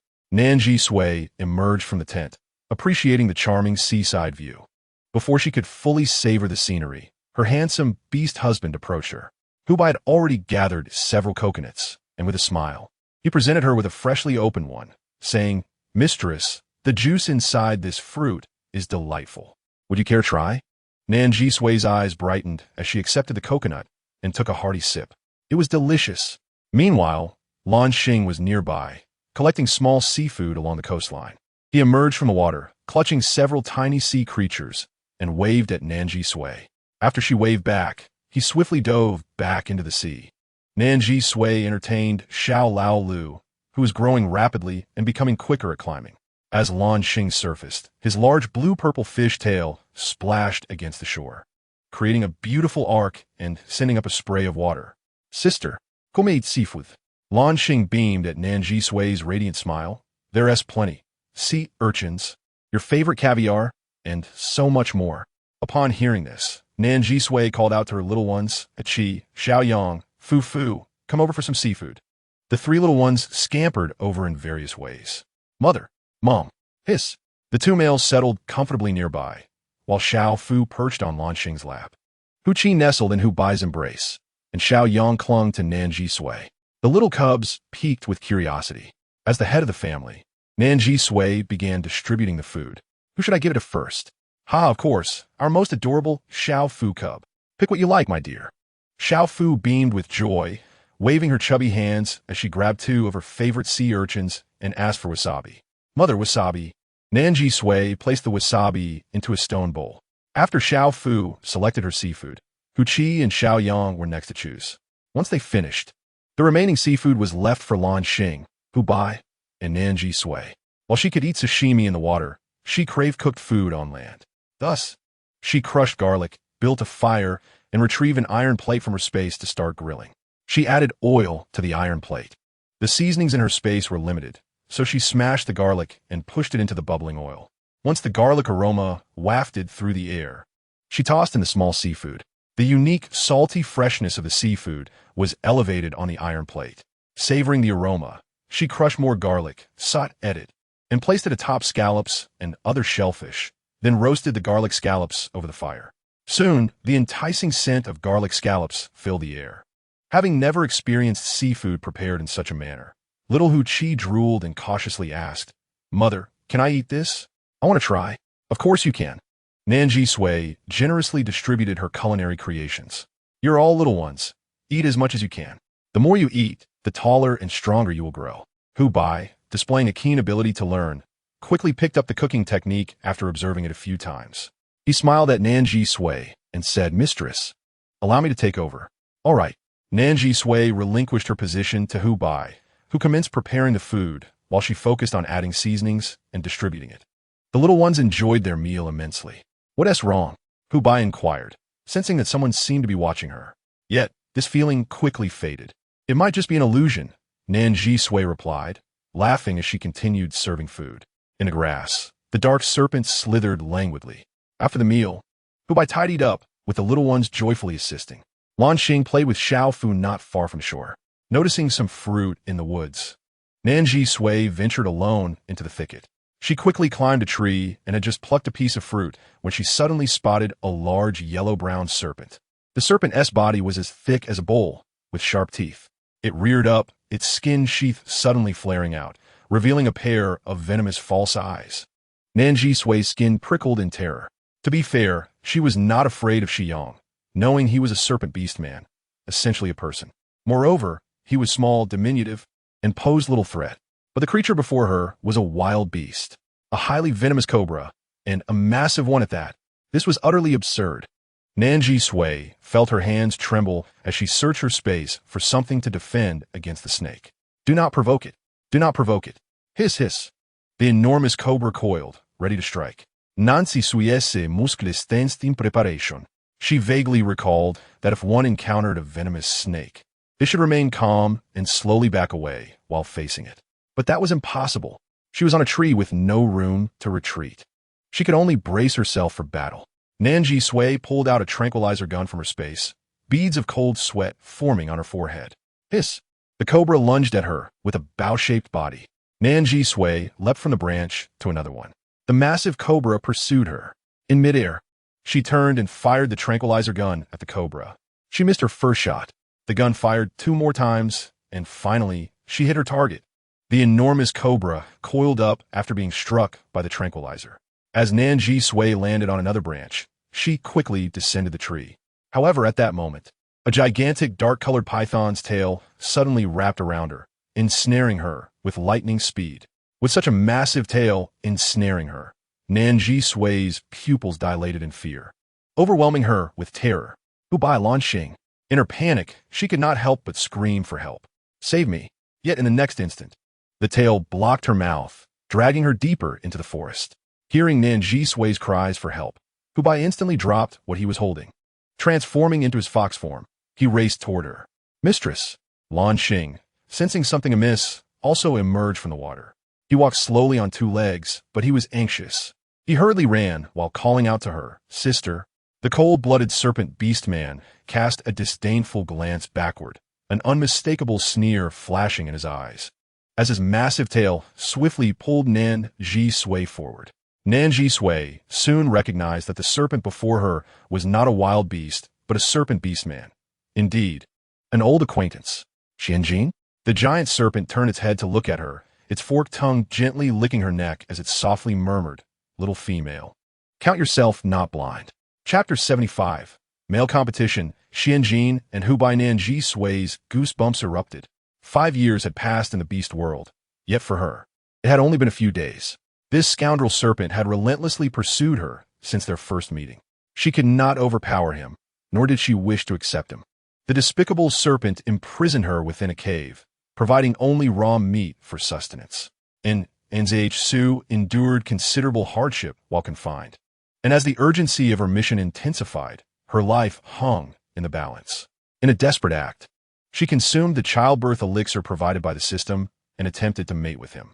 The wretched creature even wished to engage in mating in its beastly form. Ultimately, the foul serpent relented, binding their partnership in the manner she desired. Under the influence of the childbirth elixir, she conceived on the first attempt, as it accelerated the reproductive process. In this realm, most males dote upon their females, yet this serpent was an exception, seemingly unperturbed by the constraints of their bond, following his own whims. Nan Zhisui struck his tail with increased fervor, demanding her release. Let me go, you scoundrel. He retorted, Let you escape, perhaps. Though I must admit, I find your futile attempts to flee rather amusing. How utterly insufferable. Xianjin moved with incredible speed. Yet the reckless Foxby was not far behind. Cold-blooded snake beast man, release my female lord. Foxby shouted as he lunged forward with a claw. Xianjin and Seatstiped, continuing to advance with Nan Zhisui in tow. The cunning fox was indeed swift. Do not harm Foxby, and Nan Zhisui cried out. Xianjin's cold gaze swept over her, his tone chilling and inscrutable. Are you concerned for that rascally fox? Nan Zhisui felt the pressure of his grip tightening. Foxby was in poor health. The serpent, rebellious and disobedient, surprisingly halted in response to her words. Despite having already shaken off Foxby, enraged, Foxby unleashed his claws and leaped, aiming a strike at the cold-blooded serpent. Release my female lord. To everyone's astonishment, Xianjin raised his hand to meet Foxby's attack directly. Then, with a swift motion, he shifted Nan Zhisui onto his right arm, while his powerful tail lashed out toward Foxby. The impact sent Foxby crashing against a tree, blood spilling from his mouth. Little by, Nan Zhisui opened her mouth to bite Xianjin. After 5 years apart, the little female had grown stronger and enjoyed teasing him with her tiny teeth. His brows lifted in delight. He had lost all interest in Foxby, cradling Zhisui as he moved forward. As Nan Zhisui was taken away, Foxby's reason slipped away, defying his agreement with her and instantly shifting into combat mode. The moment his 7 markings emerged, even Xianjin sensed the looming threat. In his battle form, Xianjin's body became covered in razor-sharp scales, and 7 beastly patterns appeared on his face, though the 7th was shorter and unstable, indicating he had recently entered this state. Foxby was remarkably swift, but Xianjin was not slow either. He held Nan Zhisui and dashed ahead, while Foxby pursued relentlessly. Meanwhile, Nan Zhisui, nestled in his embrace, was up to mischief, attempting to wrench his arm free with her superhuman strength. However, she could not allow Foxby to continue fighting. Unable to pry herself free, she resorted to biting him. Yet his battle form was encased in a thin layer of armored scales, causing her teeth to ache. Why must this serpent be so infuriating? Are you truly the concern for that rascally fox? Xianjie inquired coldly, glancing down at her. Nan Zhisui seized her struggles immediately. He is genuinely unwell. Do not harm him. At her words, the pressure around Xianjie intensified.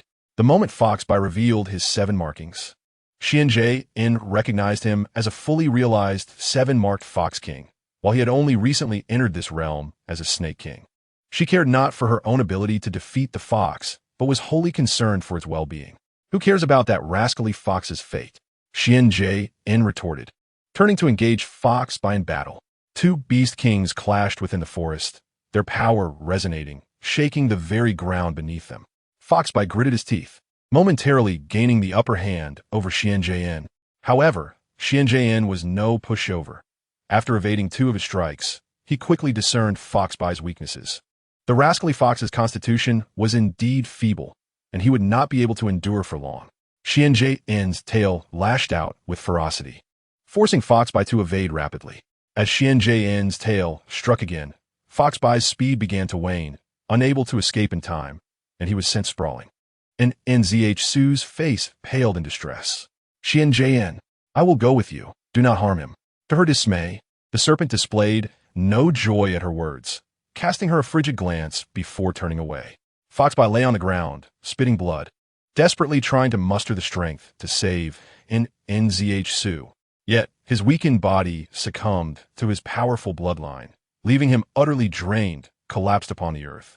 Xianjie carried Nan Zhisui for a considerable distance, eventually locating a sturdy cave.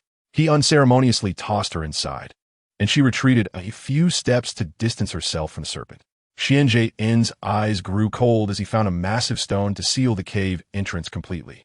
Darkness enveloped her, and Zhisui's expression darkened as she unleashed a torrent of curses. Accursed serpent, wicked snake, morally bankrupt scoundrel. After venting her frustrations, she turned to face the pitch-black cave, feeling eerily familiar with her surroundings. It had scarcely been days since her last confinement, and now she found herself trapped once more. However, this time she was prepared. Once she sensed Xianjie had ventured far enough, she retrieved a jack from her space.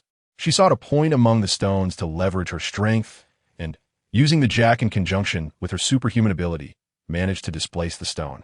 With a gap wide enough for a person, she crawled out. After taking a few steps towards the ocean, she doubled back, quickly scanning her footprints before fleeing. Had a male beastman come to claim her? The cold-blooded snake beastman approached swiftly, investigating the area, initially believing it was her beast husband. To his surprise, it was the little female who had pushed her way out from within.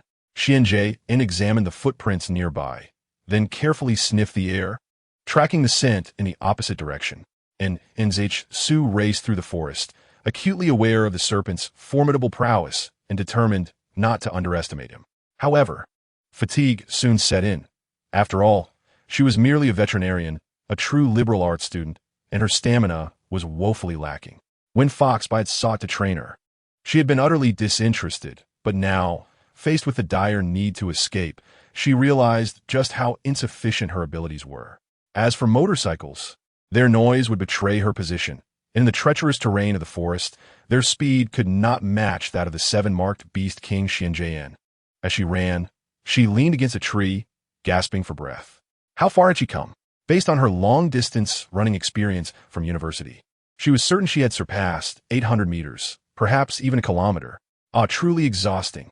The dark serpent coiled beside her. Xianjie's slit pupils fixated on the little female who had yet to cover much distance despite her prolonged effort. He had expected some improvement, yet she remained as inexperienced as ever. He found peculiar amusement in her futile attempts to escape. Chapter 76. The little female's failed escape. The little female was indeed clever and adorable, yet her physical stamina fell short. Since she initiated the game of chase, it was only fitting to help her hone her skills. The cold-blooded snake beastman, filled with excitement, struck the ground lightly with his tail, sending several harmless garden snakes and a sizable, yet non-venomous python towards the black-haired human girl. Nan Zhisui, exhausted from running, leaned against a tree to catch her breath, only to be confronted by an array of colorful snakes approaching her. So many snakes, and a giant python too. Without a moment's hesitation, she turned and fled. The serpent's hot on her heels. She ran with labored breaths, unsure of how long or how far she had gone, utterly drained. Her legs felt weak, trembling as she struggled to keep moving forward.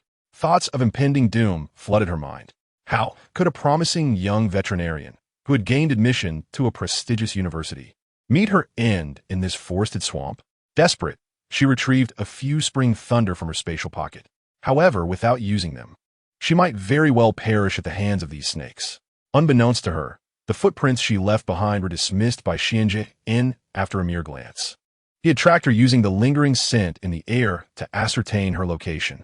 Let explode, she thought, filled with a mix of anxiety and anticipation.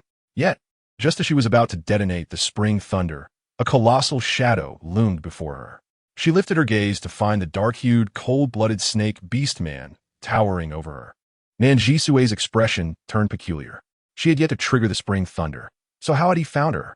Xianjie. The cold-blooded snake beast man regarded the little female with an inscrutable smile in his icy eyes. He flicked his forked tongue as if to say, "Out of breath, little one." "Why?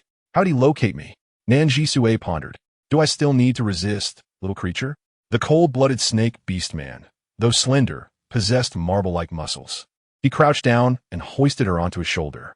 Suspended over his shoulder, Nan Zhisui's sweat-drenched hair cascaded down to his lower back from the exertion. Each struggle she made only tightened his grip on her knees, a playful reprimand as he lightly patted her rear. "Let me go, you filthy snake, you garbage serpent. Let me go," she cried, hammering her fists against his back.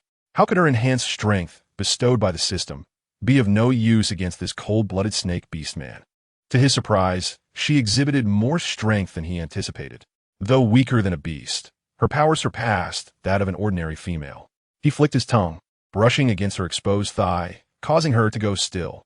"How dare you take advantage of me, you vile snake?" she thought, realizing he must have done it on purpose. Too exhausted to continue, she slowly closed her eyes. As she drifted into a half-sleep, Xianjie noticed her breathing had steadied. The cold-blooded snake beast man shifted his hold from a carry to an embrace. How could she fall asleep in such a position? When Nan Zhisui eventually roused, she was startled to find herself beside a bloodied piece of meat. Jumping up, she instinctively calmed herself as she recognized it as the flesh of prey. Only that troublesome snake could commit such outrageous acts. Looking up, she indeed found him coldly observing her. "Eat," he commanded succinctly. "I refuse," she retorted. "That's inconsequential." "You will eat," he replied. Initially reluctant to consume raw meat, her hunger would inevitably drive her to do so. Nan Zhisui felt defiant. In her previous life, she had endured severe mistreatment, leading her to eat raw beast flesh out of sheer necessity. She was a person of refined tastes, wholly averse to raw meat, a flavor she wished never to experience again. Moreover, her spatial pocket was filled with food. In summary, she would not starve. Yet she was still too weak, her physical condition lacking. Xianjie sat across from her, his snake tail transformed into strong, elongated legs. One hand rested on his knee, his alluring dark serpent eyes casually studying her. 5 years had passed, yet she appeared unchanged, stagnant in both appearance and strength. While her speed had improved slightly, overall, she had made little progress. It seemed her other beastly companions had no intention of training her. But he was different. As a cold-blooded snake beast man, summer's heat made him lethargic, and winter's cold forced him into hibernation. Much of the time, he could not adequately protect her. Thus, it was crucial for her to possess self-defense capabilities. She had to become strong. There was no other option, for only then could he claim her as his own. "Xianjie, why do you insist on confining me?" Nan Zhisui sat up, meeting his gaze with unwavering resolve. "You should know I harbor no fondness for you. My contract with you was entirely coerced. The little snake is manageable, but she fears the immense serpent. She suffers from a deep-seated fear of giant snakes. Every time Xianjie revealed his true form before her, she nearly lost consciousness. Moreover, she was not a masochist. How could she ever be drawn to a male who confined her in a cave and forced her to eat raw meat? The cold-blooded snake beastman's pupils narrowed. Though he was aware of her aversion, hearing her express it so bluntly stung. "Your feelings towards me are of little consequence," he remarked, twirling a stick in his hand. What matters is that I have chosen you. What outrageous statements from this domineering figure. The cold-blooded snake beast man exhibited remarkable patience, waiting until she ceased her struggles. He transformed into his serpent form, slithering onto her stone bed. Feeling his approach, Nan Zhisui turned, only to be greeted by the sight of a massive dark python head. SSS. Oh my god. She fainted. Xianjian's slit pupils narrowed as his upper body morphed into that of a man. How could it take her so long to acclimate to his serpentine form? When Nan Zhisui regained consciousness, she hesitated to open her eyes. Thoughts of the males and cubs at home flooded her mind. How was Hubai faring after using his abilities? Perhaps Lan Xing, the emotional one, was weeping incessantly. Little A Qi, who clung to her the most, must be struggling without her. And what of little Yu Yang? If he discovered she had been abducted, he would likely panic and cry. Then there was little Fu, who was easily prone to shedding tears. Yet, she had to confront this troublesome snake. She could only hope that Xianjian was in his human form and not as a serpent. At the very least, he should resemble a half-beast. The full beast form of a massive dark snake was far too terrifying. She would not allow it. She was merely an ordinary person, not a girl. Though she found novels featuring snake beasts captivating in her previous life, when faced with such a colossal snake head, her primal fears surged, chilling her to the bone. Cautiously, she opened her eyes, revealing a pitch-black cave. The cold-blooded snake beast man was nowhere to be found. Had he once again piled large stones at the cave entrance before leaving? With this conclusion, Nan Zhisui let out a sigh of relief. But would she concede defeat after just one failure? That was out of the question. Chapter 77. You need to cultivate first. She must eat to maintain her physical functions. Raw meat was not an option. She now faced two choices. Either take convenient food directly from her spatial pocket or, using the spatial cherished stove and iron pot, I cooked the raw meat for consumption. Although this repugnant serpent insists on feeding her raw meat, the quality of the meat prepared for her is generally commendable, making a waste to discard it. However, considering that the cave entrance is already piled high with stones, while it allows for some airflow, the circulation is far from ideal. Barbecuing in such an environment would easily leave traces. Nan Zhisui was reluctant to engage in such overt actions under Xian Jin's watchful gaze. Thus, she opted for Plan 1. She opened her spatial pocket and retrieved a bag of bread and a bottle of cola. After indulging in her meal, she tidied up the area, placing both the bread and cola back into her spatial pocket. In the jungle swamp, Xian Jin had already passed several prey. His little female companion, however, refused to eat anything he hunted, regardless of its nature. Thus, he was compelled to seek out meat that was more tender and flavorful. Finally, by the stream, he spotted a one-horned mooing beast, swiftly dispatching it with his serpent scales, which fell lifeless by the water's edge. The stones at the cave entrance remained undisturbed, suggesting no beastmen had approached. Today, she seems obedient, he mused. The cold-blooded serpent beastman stood at the cave entrance, his 7 beast patterns emerging on his face, the power of the Beast King manifesting as he moved the large stones blocking the entrance. Inside the cave, as Nan Zhisui welcomed the sunlight, her eyes squinted slightly. Awake? Xian Jin greeted her with a cold expression. Today, she appeared more compliant than yesterday. Perhaps her failed escape had instilled some humility? Xian Jin found this unlikely. He presented her with the clean meat. Eat. The very thought of raw meat assaulted Nan Zhisui's senses, leading her to directly refuse. No, I won't eat. Xian Jin scrutinized the meat in his hands, discarding yesterday's remnants and placing the fresh piece in a new stone bowl beside the stone bed. His little female companion was indeed challenging to care for. Yet, when hunger struck, she would surely eat. He pondered her level of hunger. Nearly 2 days had elapsed since he brought her out, and she had consumed nothing. To his surprise, despite her fragile constitution, she seemed to endure hunger well. What are you staring at? Under the cold-blooded serpent beastman's eerie gaze, Nan Zhisui felt a chill. Do you intend to remain in the cave? Can I go outside? Nan Zhisui shot him a look of disbelief. Xian Jin transformed into his full serpent form before her, stating, You are quite obedient today. You may go out. I will accompany you. Nan Zhisui watched in astonishment as the cold-blooded serpent beastman underwent his transformation, goosebumps rising all over her body. Oh, not wanting to appear intimidated, she calmly asked, Xian Jin, you know I fear your true form. Could you not remain in human shape? Xianjin lifted his head to glance at her. It was true that she feared his serpent form, yet she would inevitably need to adapt to it, as he would often engage with her in his true form. I refuse. You cannot force me. If you dare to impose, I shall sever our bond. In this world, once a male established a partner contract, he belonged to the female who held dominion over him. Xianjin feigned ignorance, raising his head to flick his tongue. Not going out for a stroll? Nan Zhisui immediately replied, of course, I wish to go out. Xianjin moved ahead, while Nan Zhisui followed at a leisurely distance of 10 meters.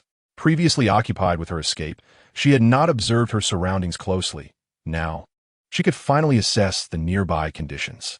It appeared to be a mountainous region, with continuous ranges that starkly contrasted the coastal landscape she had previously known. This loathsome serpent had indeed taken her far away to prevent her from being discovered by Hu Bai and the others. As Nan Zhisui approached, she spotted a group of vultures feasting on a deceased prey, its grim appearance so familiar that she instantly recognized it as Xianjin's doing.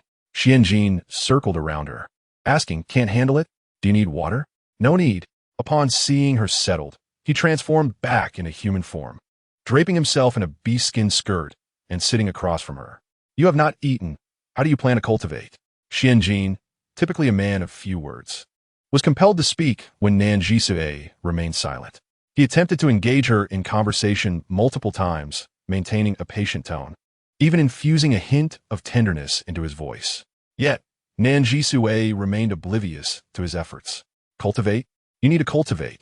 The female he desired was not one to share with multiple males, but one who would be exclusively his.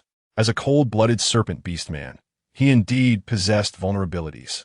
Thus, she needed to grow stronger, capable of facing adversities alone when he could not protect her. Nan Zhisui initially intended to respond as she had with Hu Bai, declaring her disinterest in cultivation. However, upon seeing Xianjin, she truly grasped the harsh realities of this beastly world. This was not a peaceful realm. It was fraught with danger, and only one's own strength could be relied upon. The dark-hued, cold-blooded serpent beastman observed her, stating, from now on, you will accompany me. Wherever I go, you shall follow. Your previous beast husbands are of no concern to me. I may spare their lives, but you must not see them again. In the future, should you contract another beast husband, for every one you do, I shall eliminate one. Nan Zhisui, while not intending to contract another beast husband, resolved to heed her own desires rather than his. To acquiesce to him would be sheer folly. Was he threatening her? As if she were afraid of him. You are not handsome, yet you think too highly of yourself with that attitude. You have no authority over me in winter or summer. Do you still wish to possess me? She retorted. He was not handsome. The male beastman's expression darkened as he recalled the enticing fox from their prior encounter. That fox certainly had an alluring charm. The little female's taste seemed to lean towards such flamboyance. Chapter 78. Go away. Loathsome serpent. In the woods by the sea, the mermaid Lan Xing found the male fox, Hu Bai. Brother Hu Bai. Something was amiss with Hu Bai, prompting Lan Xing to urgently inspect his condition. The body of the seven-patterned fox king felt hollow, akin to that of a frail elder. Lan Xing hastily lifted him with gentle water, carrying him on his back. Hu Bai, like him, was a beast husband of his sister, thus part of the same family. Since his sister cared so deeply for Hu Bai, he could not neglect him. Lan Xing strode toward the sea, and upon reaching the shoreline, merfolk emerged from the depths. Your Highness, Lan Xing anxiously instructed. Quickly summon the clan's shaman. We need his assistance. Understood. After several merfolk dove back into the ocean, a few others resurfaced, anxiously reporting, Your Highness, it's terrible. Princess Xiao Fu has gone missing again. Nan Zhisui was forced to observe him. To be honest, Xianjin possessed striking features. His beautiful Danfeng eyes, with a hint of natural shadow at the corners, were stunningly enchanting. His malevolent and cold visage combined to form an undeniably attractive face. Nan Zhisui realized she had stared for a couple of seconds too long before hastily averting her gaze. What did it matter that this male was handsome? He had harmed Hu Bai and coerced her. What troubles you? Xianjin inquired, lowering his head. You harmed Hu Bai. Nan Zhisui shot him a cold glare. Xianjin narrowed his eyes. He is one of your beast husbands. My conflict with him is merely a rivalry among males of the family. If you disallow competition among males, that would be unreasonable. I won. Thus, I claim you. He lost and steps back. Moreover, I did not strike him with great force. He was not injured by my hand, but rather due to his own physical ailments. This male truly possesses a remarkable talent for evasion. Xianjin remarked, little female. The competition between males for a female is decided by strength, not by appearance. Nan Zhisui replied, in the beast realm, regardless of the family, status is contested based on strength. Males will engage in combat to vie for family standing. The defeated must accept their loss without complaint. If a male, having lost, were to weep and seek solace from a female, he would be seen as pathetic in this world. Sujinli, Nan Zhisui inquired. And what about the python that chased me yesterday and that group of small snakes? You were the one who stirred them up, weren't you? Xianjin admitted readily, yes. She pressed on. And what about the venomous snake from the day before? Was that also your doing? No, he replied, refusing to acknowledge any wrongdoing. When that enormous cobra approached Nan Zhisui, he had been present the entire time. Had any trouble arisen, that cobra would have become a meal. However, it was indeed unexpected for him when a little female produced a small object he had never seen before and incapacitated the venomous snake with a single prick. His little female harbored a small secret. Although she had her secrets, the outcome was quite favorable. As long as she possessed the ability to protect herself, he could keep her all to himself. Nan Zhisui cast a suspicious glance at him. Should the female suffer severe injury or death, the male would equally face devastating repercussions. Nan Zhisui felt confident that Xianjin would not truly send a venomous snake to bite her. Thus, what he said must have been true. Having grown weary of these discussions, Nan Zhisui shifted to her most pressing concern regarding the snake egg she had laid before departing.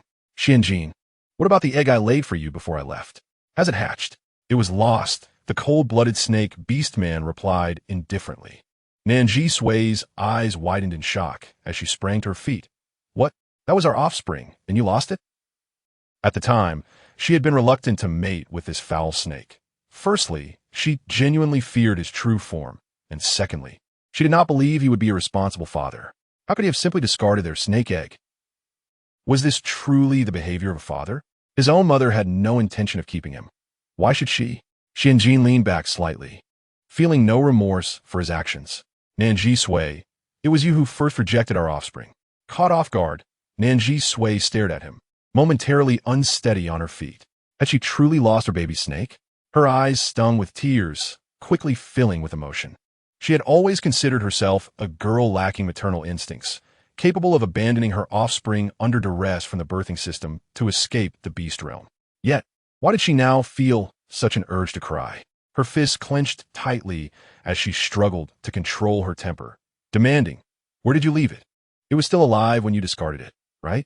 "I do not know," Xianjin replied, straightening his posture. The offspring of snake beast men did not warrant concern. Xianjin.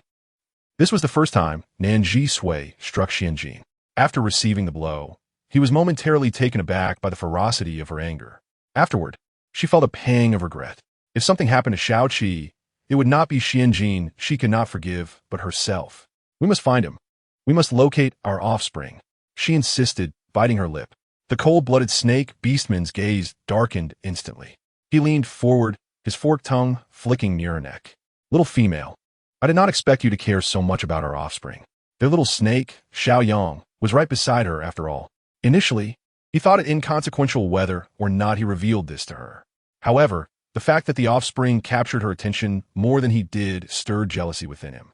For now, he chose not to disclose who the offspring was. "Little female, the snake beast man was still alive when I left." Nan Zhisui calmed down, looking at Xianjin. The forested marshlands were often rainy, and a light drizzle began to fall from the sky. Nan Zhisui had been lost in thought for 2 hours. The gentle rain roused her senses, and she began to regain her composure. Snake beastmen possessed tenacious vitality. Surely her Xiaoqi was unharmed. Xianjin bore the imprint of her small hand on his face. With a stoic expression, the cold-blooded snake beastman approached the riverbank, selected a massive stone, and effortlessly flattened it with his snake scales. He hollowed it out, creating a large stone bucket, which he then carried to the stream to fill with water before bringing it back into the cave, bucket and all. When the heavy stone bucket hit the ground, Nan Zhisui felt the earth tremble beneath her. After placing the stone bucket down, the male snake beast man stood beside her with his arms crossed, saying, "Little female, it is time for your bath." "A bath?" She replied. "You should step outside." "Why should I go outside? There is a distinction between male and female." Nan Zhisui insisted. "I need to bathe. You should keep your distance." A distinction between male and female? Their mate contract still existed, and the mark on his face remained. How could she speak of such distinctions now? The words of the snake beastmen rang true, even after successfully becoming mates. Cold-blooded snake beastmen were still not favored by females. She held no feelings for him. However, it was of no consequence. He would force his way in regardless. The male snake beastman asserted, "It is the responsibility of the male to assist his female partner with bathing." Huh? Did she want him to help her bathe? No. "I do not consent. I care for you. This is simply the duty of a beast husband. Why do you refuse?" Nan Zhisui gazed into his stubborn eyes and took 2 steps back. It is not absolutely necessary to bathe. We can simply skip it." She moved aside and lay down on the stone bed. Xianjin's dark eyes remained fixed on her, and then his large snake tail coiled around her, lifting her from the stone bed. "What are you doing?" As Nan Zhisui thrashed about, the massive snake tail pressed her into the water. "I am giving you a bath," Xianjin stated calmly. Nan Zhisui was on the verge of exploding. "No, this is unacceptable. I do not want you to bathe me." As the enormous snake tail glided away from her body, Nan Zhisui's hair stood on end. Xianjin watched her intently. "Is this not comfortable? Get away, you foul snake." Chapter 79. The shattered snake beast man. Xianjin coiled himself at the entrance of the cave like a massive incense coil. Inside the cave, Nan Zhisui lay on the bed, wrapped in a brand new dark snakeskin skirt, her cheeks flushed as she turned her back to Xianjin. She had been exposed and had endured an unwelcome bath. She had never felt so humiliated. This cold-blooded snake beast man was not only domineering, but had also discarded their offspring, the little snake she had given birth to. Nan Zhisui tugged at the beast skin on the stone bed. Without the assistance of their parents, little beast man offspring would face great hardship, especially for little snake beast men, who were particularly vulnerable to disdain from others and had little chance of being adopted. She hoped her offspring would possess the same good fortune as young heir. As she thought of young heir, a fleeting thought crossed Nan Zhisui's mind. Could young heir possibly be her offspring? How would she search for her little snake? Her heart tightened, and she found it difficult to settle into sleep. In her dream, the cold-blooded snake beast man opened his enormous jaws toward her, sending her into a panic. Yet, the frailty of her human form could not withstand his might. She was unable to last even 3 exchanges. She was going to die. This snake was going to devour her. Just then, a massive dark tail coiled around her, tossing her into the cave. The scene of her dream shifted. The cold-blooded snake beast man transformed into his human form. His hands braced on either side of her. The male's gaze shattered as he looked at her before lowering his eyes. "Do you truly dislike me this much?" "Yes. I despise you. I find you extremely displeasing." Suddenly, the imagery changed once more. They engaged in copulation, a process that was far from beautiful for Nan Zhisui. After it concluded, she curled up, her demeanor quite indifferent. Su Njn, who had become her beast husband, attempted to approach her. Yet her entire being rejected the proximity of this serpent beast man. He stated, "I will go hunting.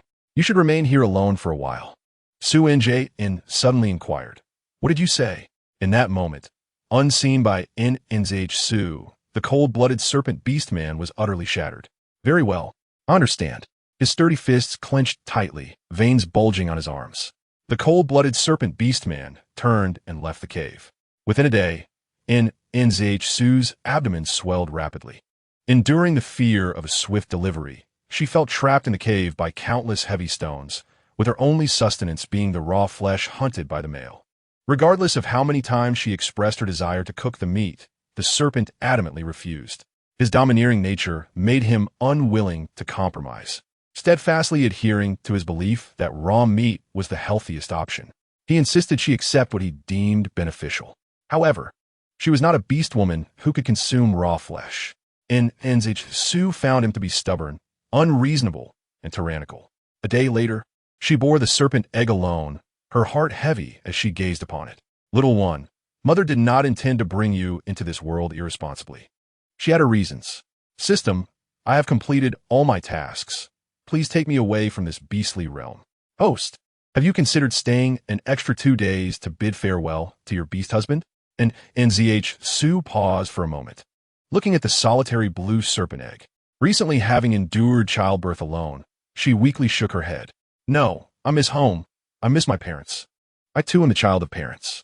The hardships of these past 2 years, being forced to bear child after child, compelled to accept various males, and even the cold-blooded serpent beast man whom she feared, weighed heavily on her heart. Who would empathize with her besides herself? All right, host. System 007 will now grant you your promised rewards and bestow upon you 200 cubic meters of permanent space. Permanent ordinary level ability. Mighty strength. Cash reward of 30 million RMB. Within the cave, Nan Zhisui vanished without a trace. Yet, he genuinely liked her. This was their first intimate encounter, a significant occasion marked by the bond of their partnership. Thus he grew anxious. The cold-blooded serpent beast man is indeed despised by many. In the entire beast realm, which female would joyously welcome a serpent beast man as her mate? Perhaps he should have held no expectations. To gain her attention and affection, aside from coercion, he had no other recourse. Discovering a beautiful wild beast, he swiftly killed it. He skinned and tanned the beast's hide. The cold-blooded serpent beast man excelled in crafting appealing and comfortable garments to win over females. This was his sole means of attempting to please her. Yet, with no sign of the female remaining, he exclaimed, "Ha!" She actually ran away. In an instant, the painstakingly crafted hide skirt was torn to shreds.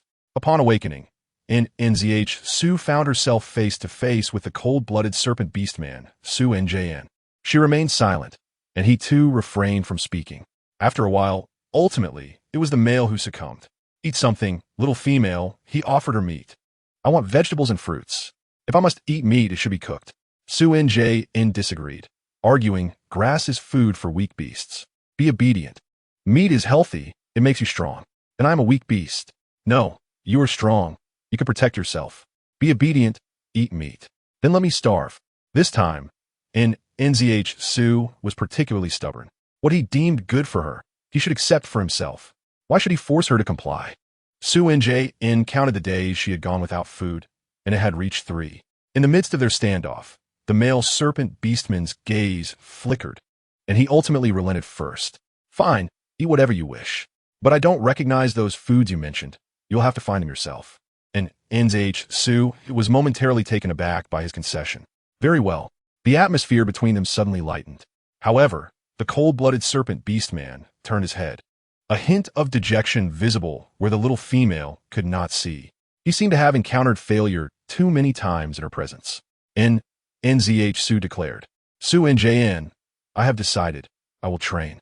She intended to cultivate strength to leave him. Upon hearing her mention training, Su Njn looked up in surprise. 5 years ago, Nan Zhisui had been physically inept, and he had tried every means to persuade her to train. All in vain. Now that she had chosen to train of her own accord, even knowing her intention might be to escape him, he felt immense joy. If she became strong enough to protect herself, that would be wonderful. As for him, if she grew stronger, he would only become stronger still. "All right, I wanted to gather firewood. I needed to cook meat." "Understood." The cold-blooded serpent beast man rose with indifference and indeed went to find the firewood Nan Zhisui requested, patiently waiting for her. And Nan Zhisui was astonished. As if the sun had truly risen from the west, she refrained from using matches or other such tools, endeavoring to conceal her abilities from Su Njn. She piled some dry grass and used a flint to ignite it, subsequently lighting the dry wood before him to cook the meat. The moment Nan Zhisui, who had not consumed cooked food in 3 days, tasted the cooked meat, she felt an unexpected wave of emotion. Once she finished eating, the cold-blooded serpent beastman approached and suddenly scooped her up with his strong, powerful arms. Nan Zhisui was startled, exclaiming, "What are you doing? Put me down." Since she had resolved to train, she could now eat well and drink well, allowing her training to commence directly. In Chapter 80, the little female's desperate training. The cold-blooded serpent beastman's frailty was indeed a mere apparition of dreams. Now, he turned a deaf ear to her struggles. his strong arms holding her tightly as he carried her deep into the most perilous part of the swamp and callously tossed her down. Su Njn, you bastard snake, you vile serpent, you wretched beast. And then Tito Sunundai Gursid Duriously. Su Njn, the cold-blooded serpent beast man, suddenly vanished. Nzh Su. Had Su Nj truly thrown her into the swamp? That despicable, cold-blooded serpent beast man had actually cast her into the wilderness. She crouched down in panic, cautiously scanning her surroundings. The wilderness of the beast realm remained untouched, teeming with ferocious beasts. Even a mere insect could be as large as her head. Taking a deep breath, Nzh Su cautiously moved a couple of steps. A snake hissed and extended its head towards her. She sprinted away in a frenzy. Just as she thought she had escaped the snake, she stepped into empty space, finding herself face to face with a large gray-backed crocodile with its mouth agape, revealing its sharp, terrifying teeth. She grasped a vine and leaped over the crocodile, only to find snakes and crocodiles pursuing her from behind. What of 800 meters? What of 1,000 meters? Who would count such things in the face of escape? Her potential surged, and unbeknownst to her, she ran faster than ever before.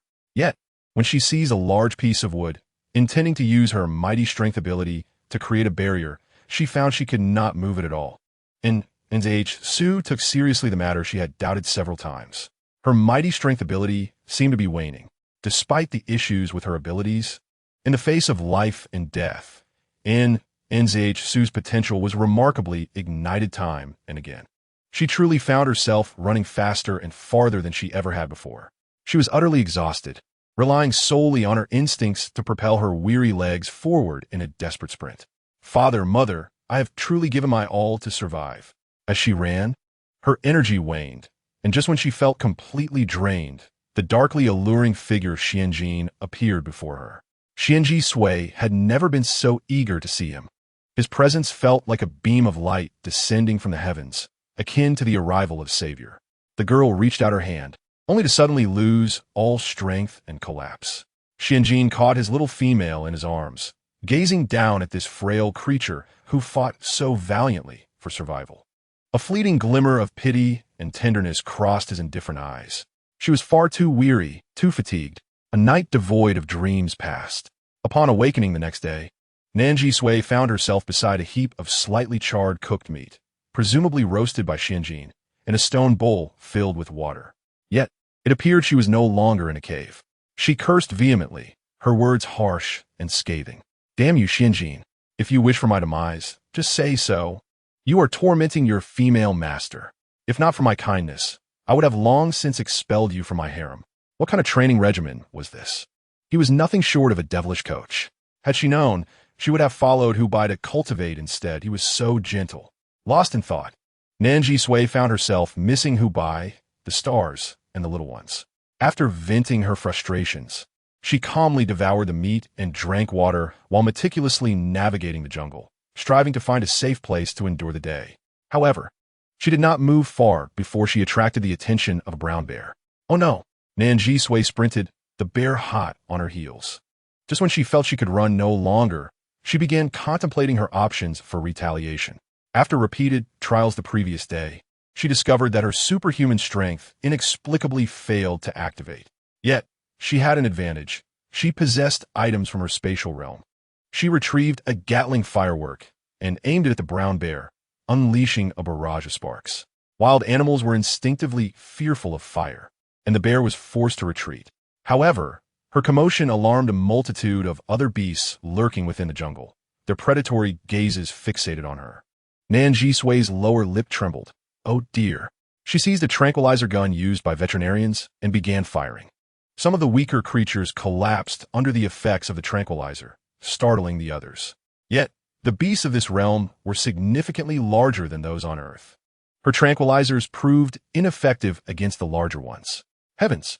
A horde of beasts pursued her, and Nan Zhisui had no choice but to run for her life. Thus, yet another day found her fleeing from countless predators. She truly cannot keep up. Oh no, wolves. She pushed her limits, running with all her might. I can't keep this up. Suddenly, a rhinoceros appeared. Why is there a rhinoceros here? She pushed herself even further. Oh no, a tiger? Why are there tigers here? As the sun dipped below the horizon, Xuanjin's silhouette emerged before her. Despite her previous disdain for him, Nan Zhisui felt a flicker of dependence on him. Xianjin, I am so tired, so very tired. She stumbled forward, collapsing into his arms.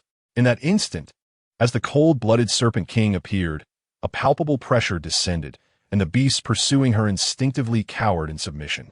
The cold-blooded Serpent Beastman gently cradled her in his embrace. When his little female slept, she was indeed obedient, serene, and beautiful. Yet, Xuanjin's expression was far from pleasant. He had shadowed her for 2 days, witnessing her desperate struggle for survival and the anguish of her pain. Perhaps as a cold-blooded serpent beastman, he was heartless, unwilling to save her.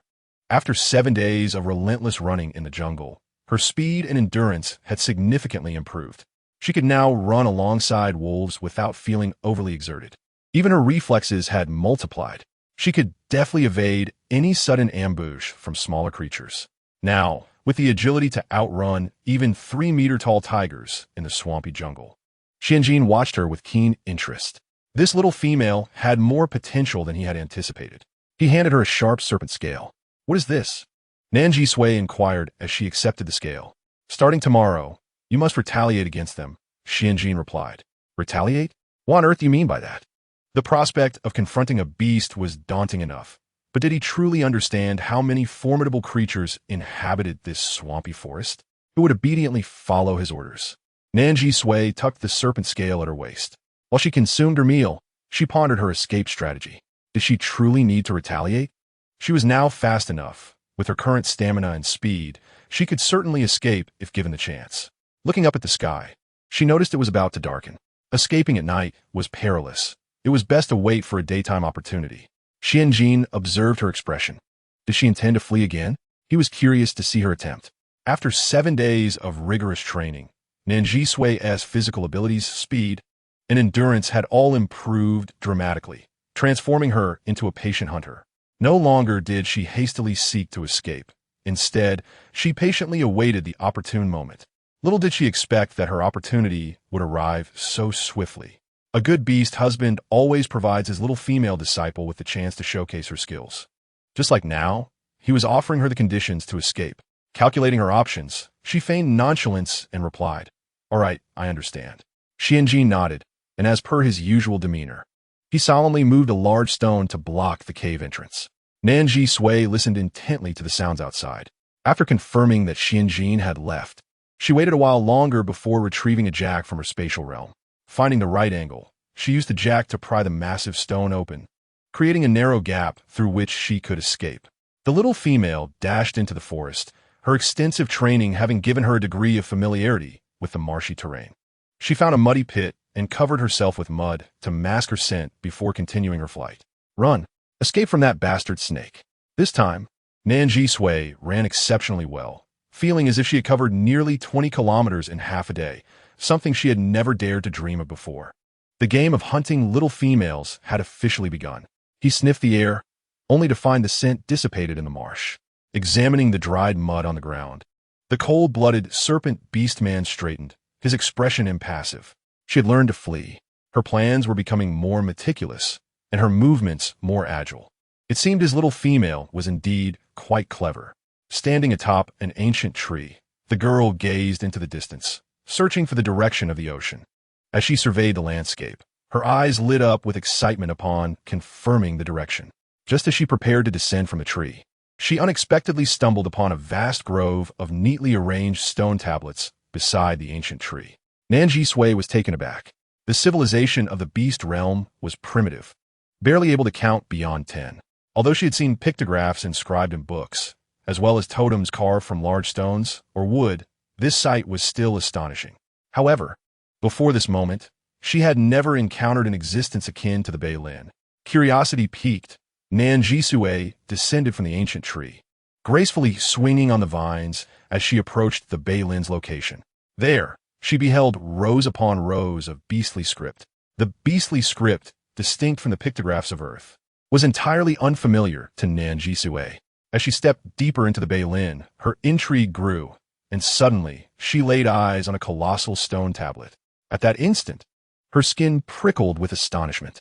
Chinese characters, Astonishingly, they were characters from Huagua. How could such characters exist here? With her hands, Nan Zhisui brushed aside the grass covering the tablet, focusing intently on the inscription.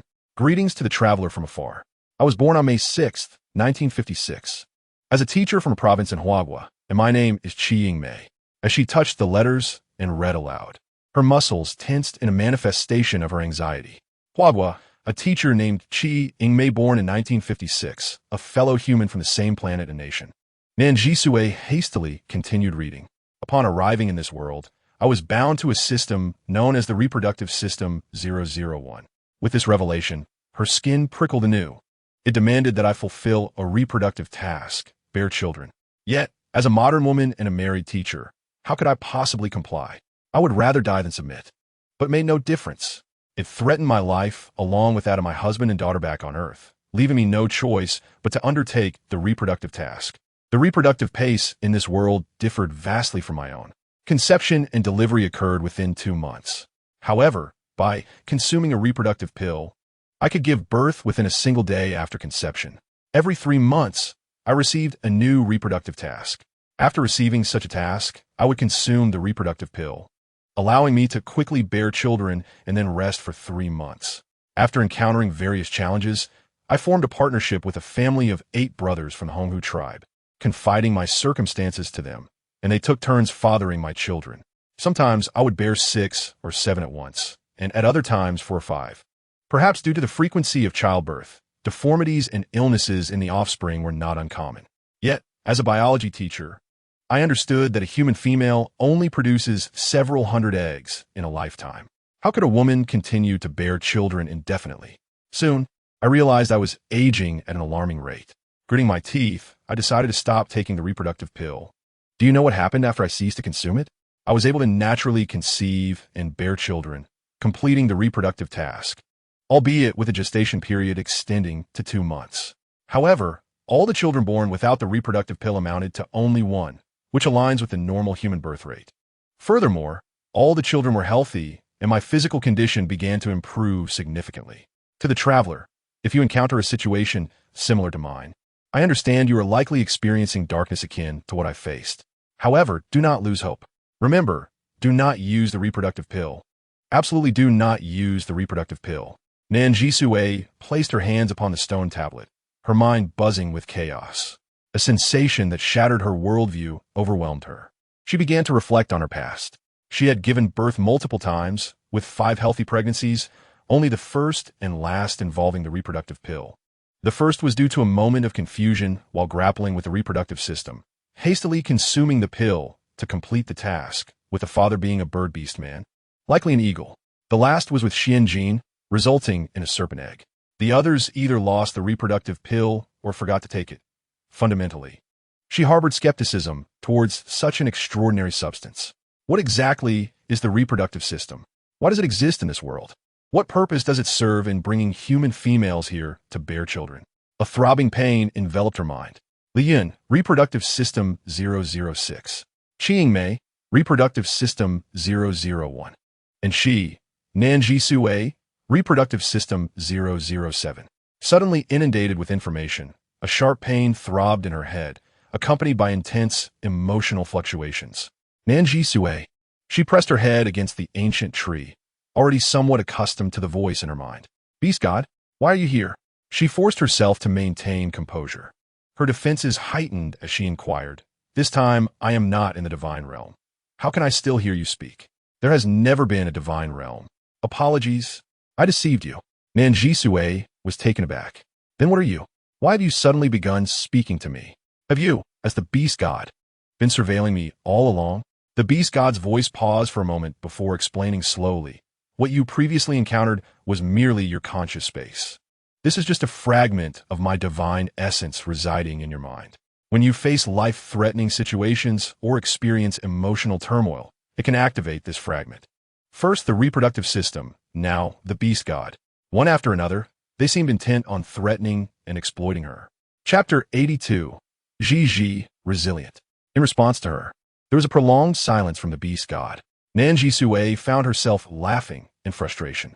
How presumptuous to interfere in another's freedom. What difference is there between you and the reproductive system? I apologize. My allegiance lies with the beast realm. Thus, I'm sorry. Was my return to the beast realm orchestrated by you? Nan Zhisui inquired. Apologies. No more apologies. State your intentions. A sense of inevitability washed over her.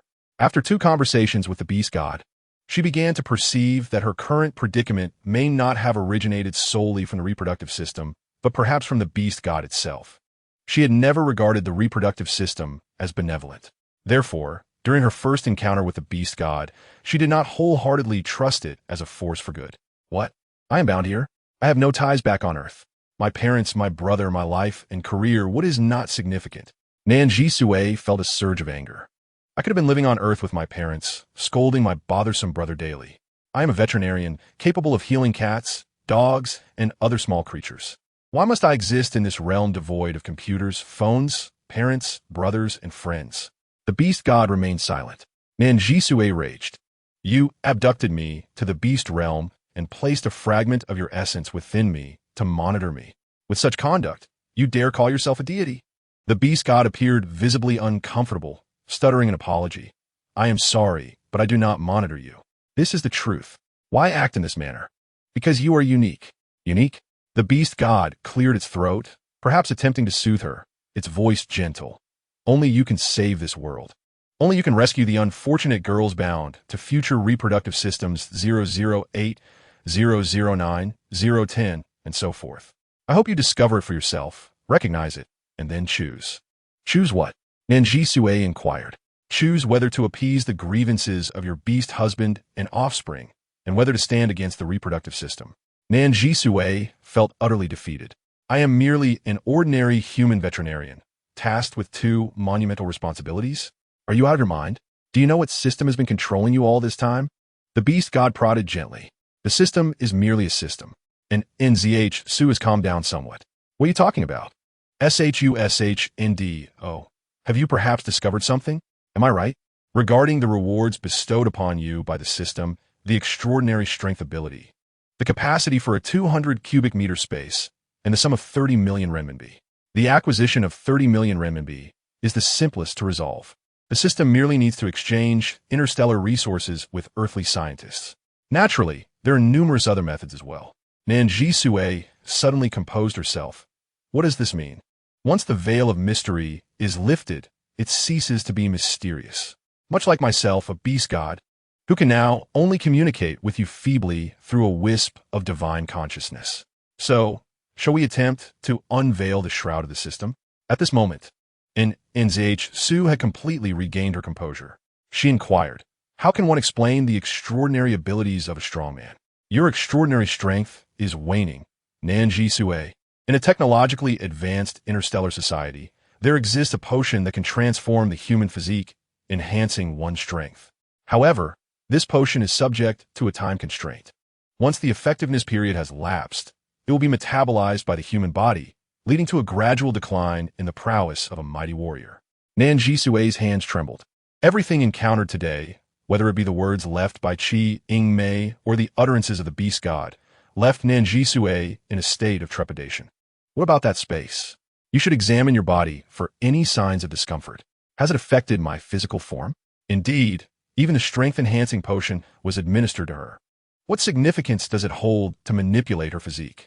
Nan Zhisui explored her arms, legs, and abdomen, finally discovering a small, hard ball on her left forearm. She was taken aback. Without hesitation, she retrieved some alcohol and a dagger from her spatial storage. After cleansing her arm with the alcohol, she swiftly made an incision with the dagger, disregarding her usual fear of pain. With determination, she extracted the hard ball. The concept of spatial folding technology is somewhat costly, yet prevalent in interstellar trade. In fact, it is merely a trivial gadget on advanced technological planets. Beast God, what the hell? Once the veil of mystery is lifted, it ceases to be mysterious. That System 007 is merely a subpar system.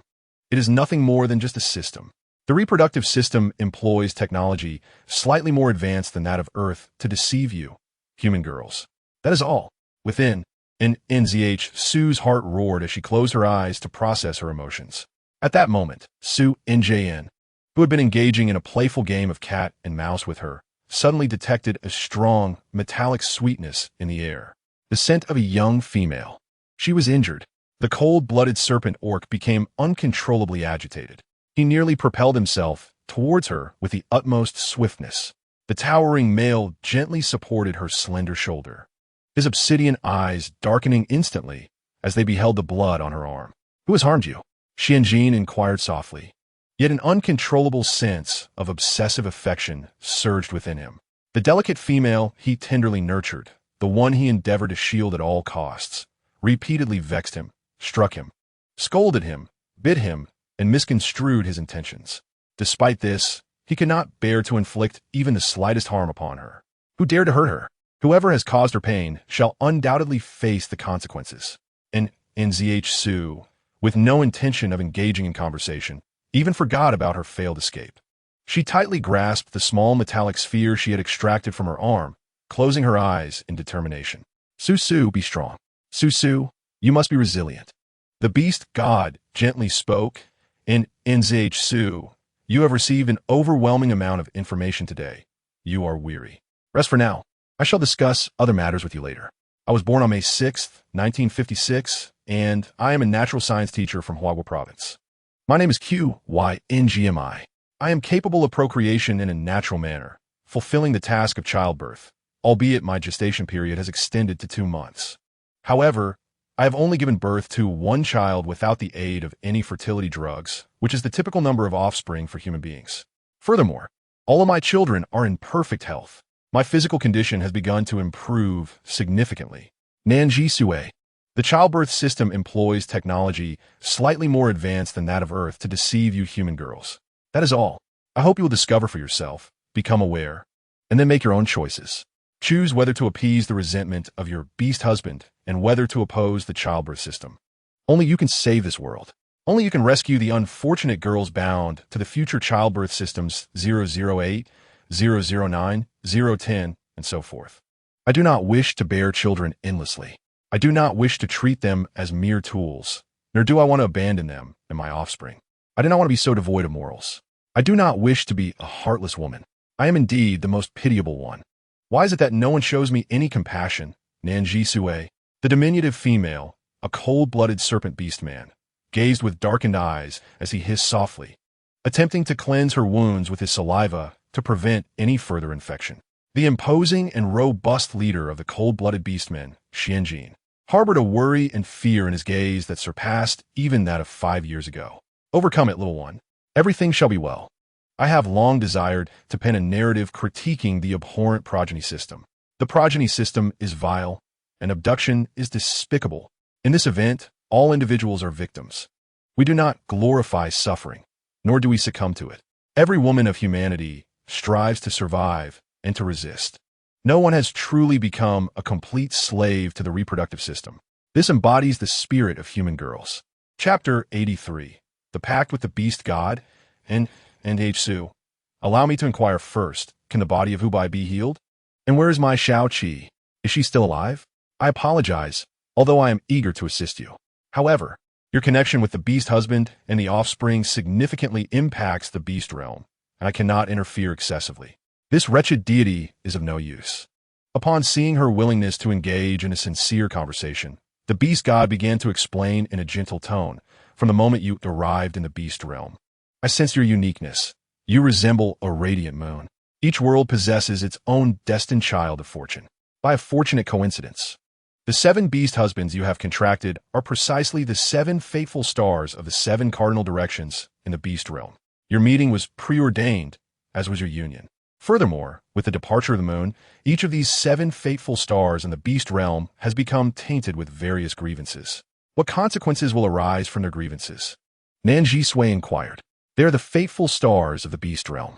Once they are tainted by resentment, the fortune of the beast realm becomes unstable, and the natural barriers of the beast realm will weaken, making it easier for that group of individuals to seize control." That group of individuals? Are you referring to the reproductive system and the individuals behind it? Indeed, you find yourself unable to resolve their complexities? And Seto Sununtayoskit. Are you the beast god? Why do you believe that deities must inherently surpass humans in prowess? As I previously mentioned, once the mysterious veil is lifted, It ceases to be enigmatic. The same applies to divinity. Gods are merely one of the myriad beings inhabiting this world. The reproductive system and the existence behind it could not transport beings from their own planet to the beast realm, so they brought forth earthly girls who share the strongest kinship with the beast realm. Their purpose is to control these girls' childbirth, aiming to seize the fate of the beast realm and weaken the naturally formed protective barriers. The more exceptional the male hosts in the covenant, the greater the fortune they can capture.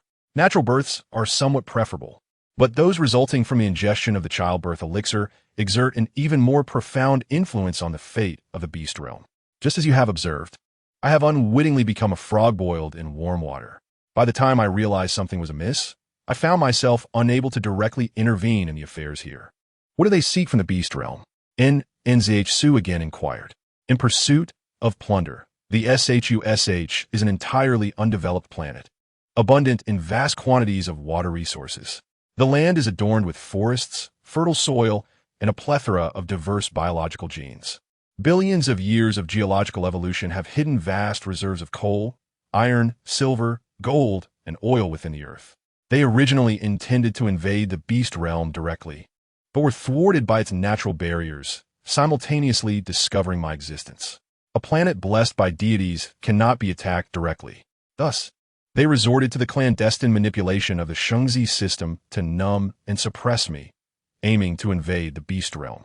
Nan Zhisui, only you can assist me in opposing them, and only you can completely eradicate the Shungzi system, sparing future human girls for persecution. So, do you wish to help me? Do you see the word saint inscribed on my left cheek and mother on my right? Even if the Shungzi system is merely a system, it is still a civilization that surpasses that of Earth. Why should I risk my life for others in such a manner? The beast god fell silent for a moment before slowly replying, "You are correct, and this is precisely why I was reluctant to discuss this matter with you from the outset." Nan Zhisui listened quietly as this seemingly weak deity spoke. She looked up in surprise. "Is what you say true?" "Absolutely," came the confirmation. Although she was aware that the beast god sought to persuade her to change her mind, she found herself wavering.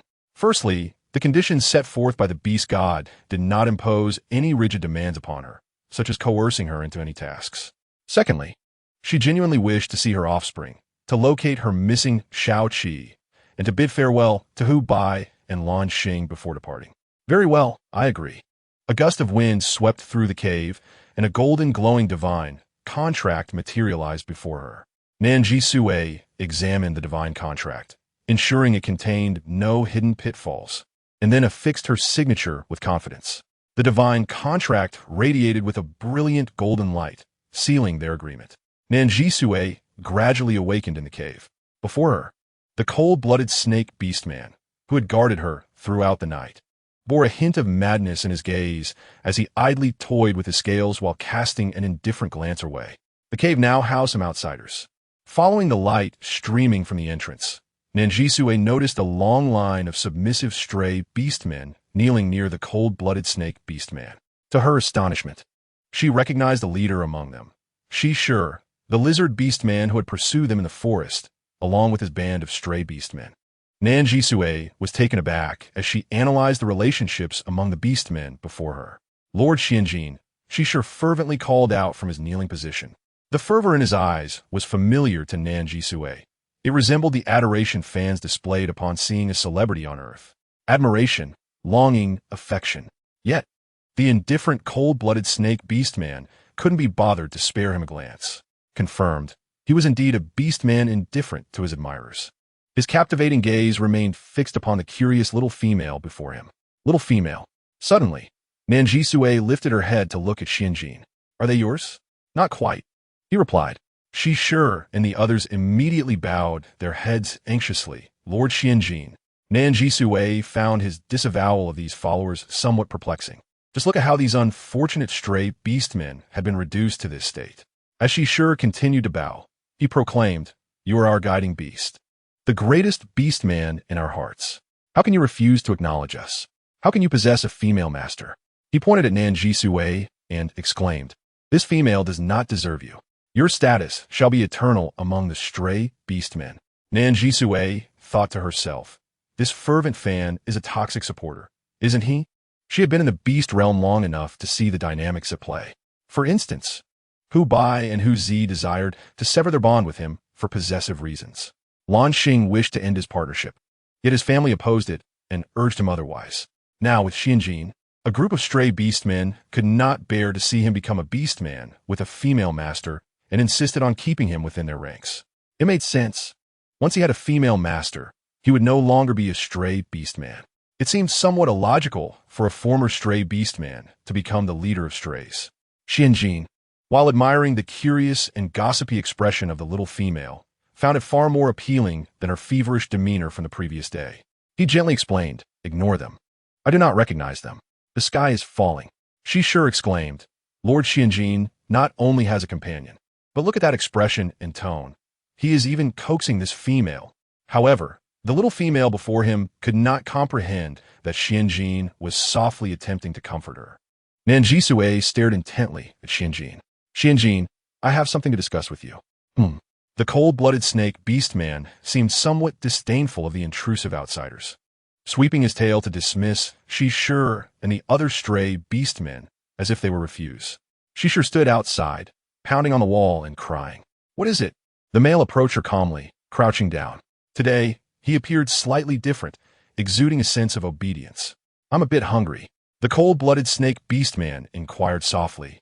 "I gathered some firewood. Would you like to roast me?" "Yes," she replied. "Once I am full, I wish to return to that place from yesterday." Xuanjin's eyes narrowed leisurely. At that moment, he was more agreeable than ever. "All right." After sending Xianjin out, Nan Zhisui examined the small metallic sphere that had compressed space within the cave.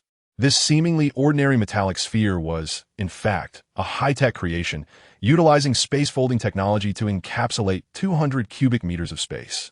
It was truly a valuable and rare item that needed to be used wisely. From within her space, Nan Zhisui retrieved the small beast tooth given to her by Hu Qi and carefully drilled a hole into it with a small knife before placing the metallic sphere inside and securing it with adhesive. After ensuring everything was in order, she strung the small beast tooth necklace around her neck. Finally, she had time to inspect her arm. The wound she had inflicted upon herself yesterday was now covered in green herbs, likely gathered by Xianjin and applied to her arm after he had crushed them. This snake had some knowledge of medicinal practices in the beast realm. Although the medical advancements in the beast realm were not sophisticated, the quality of their medicinal materials was excellent, and their properties were effectively utilized. Within just a day, Nan Zhisui's arm had healed significantly, to the point where stitches were unnecessary. She retrieved a bandage from her space, biting one end while wrapping the other around her injured arm. When Xianjin entered, he saw her finishing her task. He approached her and asked, "Would you like some help?" Nan Zhisui looked up at him, and perhaps due to the impending departure in a month, her feelings towards Xianjin had shifted slightly. "Could you tie it for me?" she requested. Xianjin knelt down and fashioned an exquisitely beautiful bow with the bandage. With this bow, Nan Zhisui's previously battle-worn appearance transformed into that of a youthful maiden. Upon exiting the cave, she gathered the firewood Xianjin had collected, preparing to ignite it. Shi Shi and the others stood nearby, scrutinizing her. However, when they witnessed the beautiful little female effortlessly ignite the dry grass with a flint, followed by setting the wood ablaze, they were utterly astonished. Fire! Boss! Boss, it's on fire! Run! Boss, quick, run!"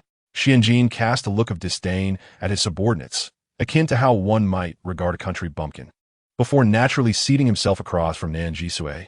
The little stray beastmen whispered among themselves, "Lord Xianjin, this female knows how to use fire. I've heard that only a few ancient figures in the entire beast realm, like those in Wanshou City, can wield fire. Is this female somehow related to the creatures of Wanshou Cheng? We must not provoke those ancient beings lightly." Indeed, the peculiar contraption with 2 round wheels she previously presented was quite strange. "Motorcycle," Shi Shi waved his hand, urging silence. He too was somewhat intrigued by this female beast. Yet, his Lord Xianjin is a sacred entity, beyond reproach. Not even the females of Wanshou Cheng could be an exception, while grilling meat on a clean stone slab. Nan Zhisui added some barbecue seasoning. The nearby cold-blooded beastmen caught a whiff of the seasoning and began sneezing uncontrollably. Before long, the fat of the meat sizzled, and its sweet aroma wafted through the air, making the wandering beastmen salivate. Although they had never tasted it before, it seemed utterly delectable. What manner of cooking is this? Using fire? Do you recall the last time a lightning strike ignited a forest fire? The beasts that emerged afterward were simply delicious. Could this be that flavor? Wow, I want to eat it. I desperately want to eat it. The wandering beastmen were drooling. Nan Zhisui had no intention of sharing her roasted meat with these beastmen pursuing her little cubs. Not even Xianjin would receive any.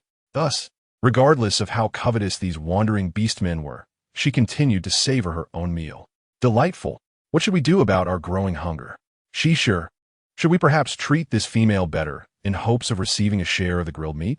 Snapped, silence, you lot. Utterly disgraceful. After satiating her hunger, Nan Zhisui prepared to set off for the steel forest. The cold-blooded snake beastman glanced at her arm, tied with a bow, and approached her, inquiring, "Shall I carry you?" And the wandering beastmen shot her a glance filled with disdain.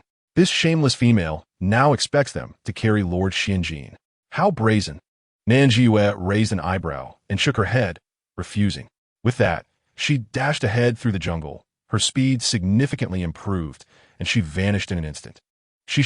And the others were momentarily taken aback. Is this shameless female truly so swift? However, when they saw their Lord Xianjin following her and disappearing from sight, panic ensued. They could only frantically shout, "Lord Xianjin, wait for us. Please wait for us." Before Xianjin arrived, Nan Zhisui retrieved her phone from her space and captured several images of the steel forest. By the time Xianjin arrived, she had already stowed her phone away and was meandering through the forest with an air of nonchalance. After thoroughly committing to memory the inscriptions of Mei, she began to touch the other stone tablets bearing beastly inscriptions while inquiring of Xianjin, "What do these writings signify? Does a little female not know how to read?" Xianjin glanced briefly at the irrelevant life story of a foul male. Nan Zhisui responded, "What of these?" Some faint speculations began to form in her mind. Perhaps this was a family tomb. In the beast realm, such steel forests were rare. But it would not be surprising if a human female from Earth arrived and advanced the cultural legacy of a family. A clear, youthful voice rang out from behind Nan Zhisui. "Who are you? What are you doing in our ancestral tomb?" The boy's face bore a striking resemblance to those from Huagua, momentarily stunning Nan Zhisui. "Little one, what relation do you have to Mei?" She called out quickly. "I'm not a bad person." Her plea fell on deaf ears as the child fled even faster. Xuanjin's ears twitched, and he raised his head, remarking, "Little female." Someone approaches. As soon as he spoke, more than a dozen red fox beastmen appeared, each wielding a spear directed at Nan Zhisui. Surprised by the sight of the spears, Nan Zhisui noted that beastmen typically utilize their claws or natural weapons in battle, rarely resorting to tools. The spears were crafted from stone and beast bone, bound to long wooden shafts. They extended the range of their attacks and delivered a more potent strike. This tribe possesses weapons. Could these beastmen be connected to Mei? Indeed, could it be that Mei propelled this tribe's civilization forward? At that moment, an elderly red fox female emerged, protected by the gathered beastmen. Her face bore traces of plant sap, and her murky gaze fixed upon Nan Zhisui. Outsider female, do you recognize the characters on the tombstone? Do you know Mei? Chapter 85. Holding his hand, the large tail of the cold-blooded snake beastman arched protectively in front of the little female, his cold, imposing gaze sweeping over the spears. The useless red fox beastman dared to threaten his little female with such flimsy wooden and bone implements, certainly courting death. Nan Zhisui extended her hand adorned with a bow to shield Xianjin, earnestly attempting to convey her goodwill. "Yes, Mei and I hail from the same village. We're fellow townsfolk." As she spoke, she surveyed the other beastmen around her. All were red fox beastmen, the majority possessing red hair and eyes. But a few with black hair and eyes were also present. The atmosphere turned suddenly serious. The old fox female abruptly opened her eyes and, with a commanding presence, slowly inquired, "Outsider female, I ask you, what does Ma Liang possess in the stories of your homeland?" All the red fox beastmen fixated their gazes on Nan Zhisui.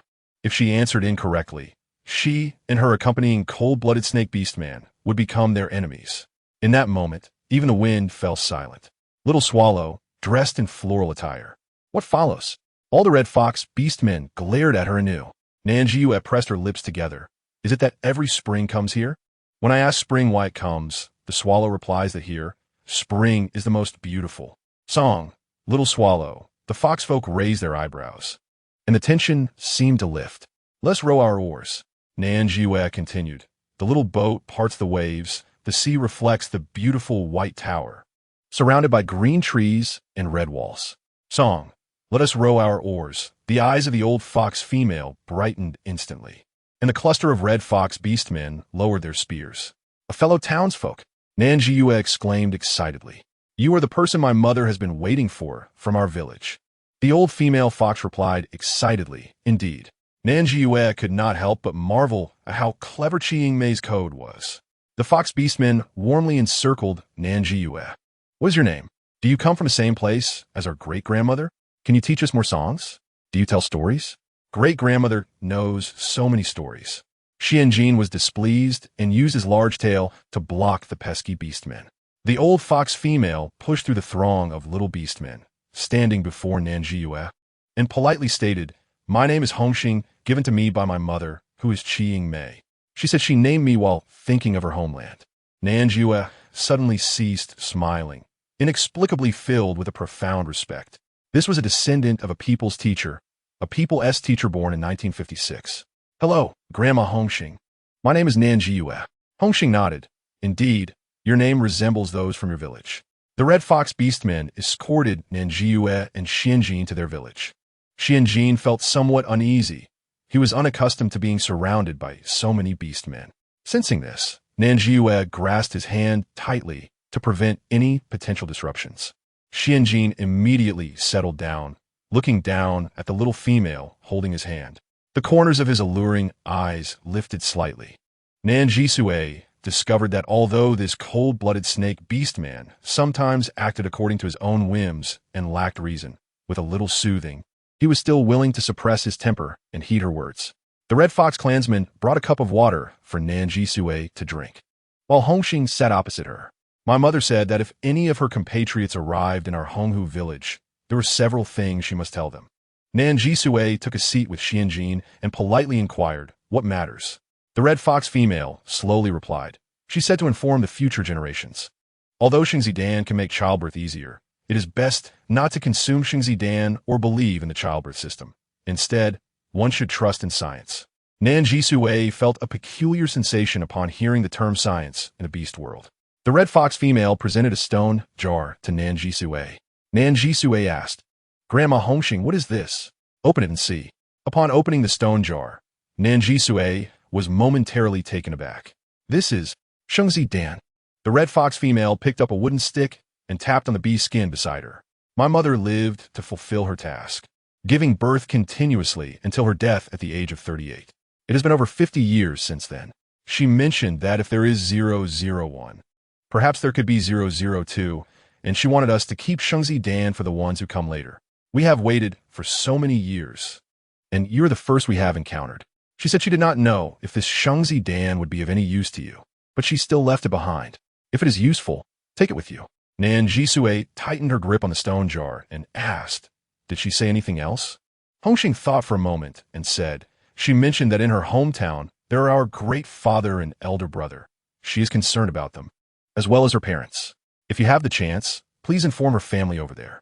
She did not intentionally abandon them. I understand. Nan Zhisui played with the children of Honghu village.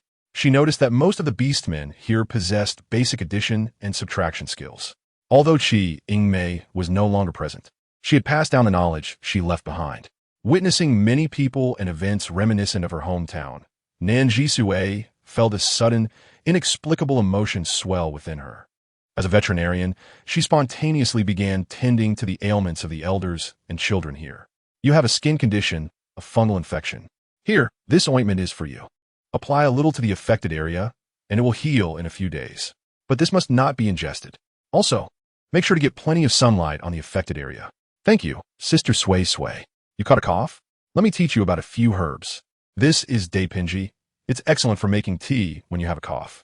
Got it, thank you. As for this wound, it's an external injury and needs to be disinfected. I'll use alcohol to disinfect you. After tending to patients all day, the sun began to set. Nan Zhisui had been busy all day, and Xianjin held her hand, watching her intently. The cold-blooded snake beast-man felt that perhaps it was quite pleasant for time to stand still here. What to do? He seemed to be growing greedier. However, this rare tranquility did not last long. Suddenly, a commotion arose in the sky, startling the birds and beasts. Xianjin looked up, his dark eyes narrowing slightly.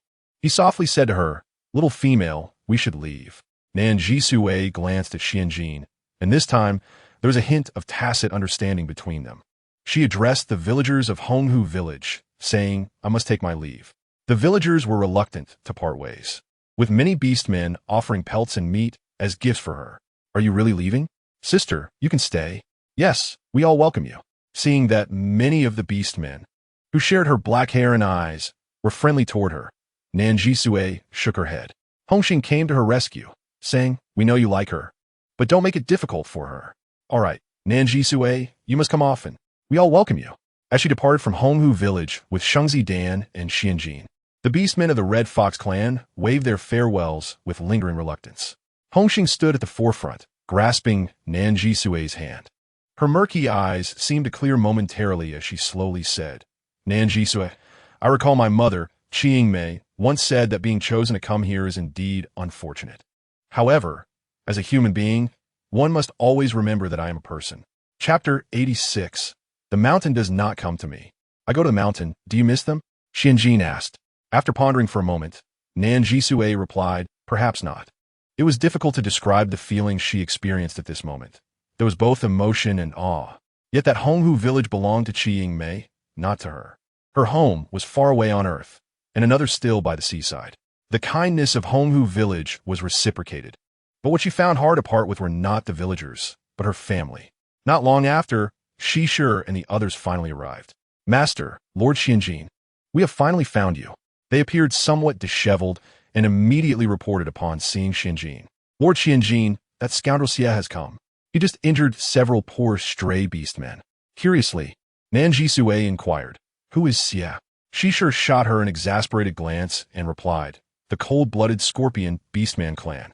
Only that one has forsaken his name and directly used his race as his name, Xie." Another stray beastman added, "He is very strong, the seven-pattern scorpion king. Isn't it said that seven-pattern beast kings are extremely rare?" During her previous travels in the beast world, she had only ever heard of beast warriors and beast generals, never of beast kings.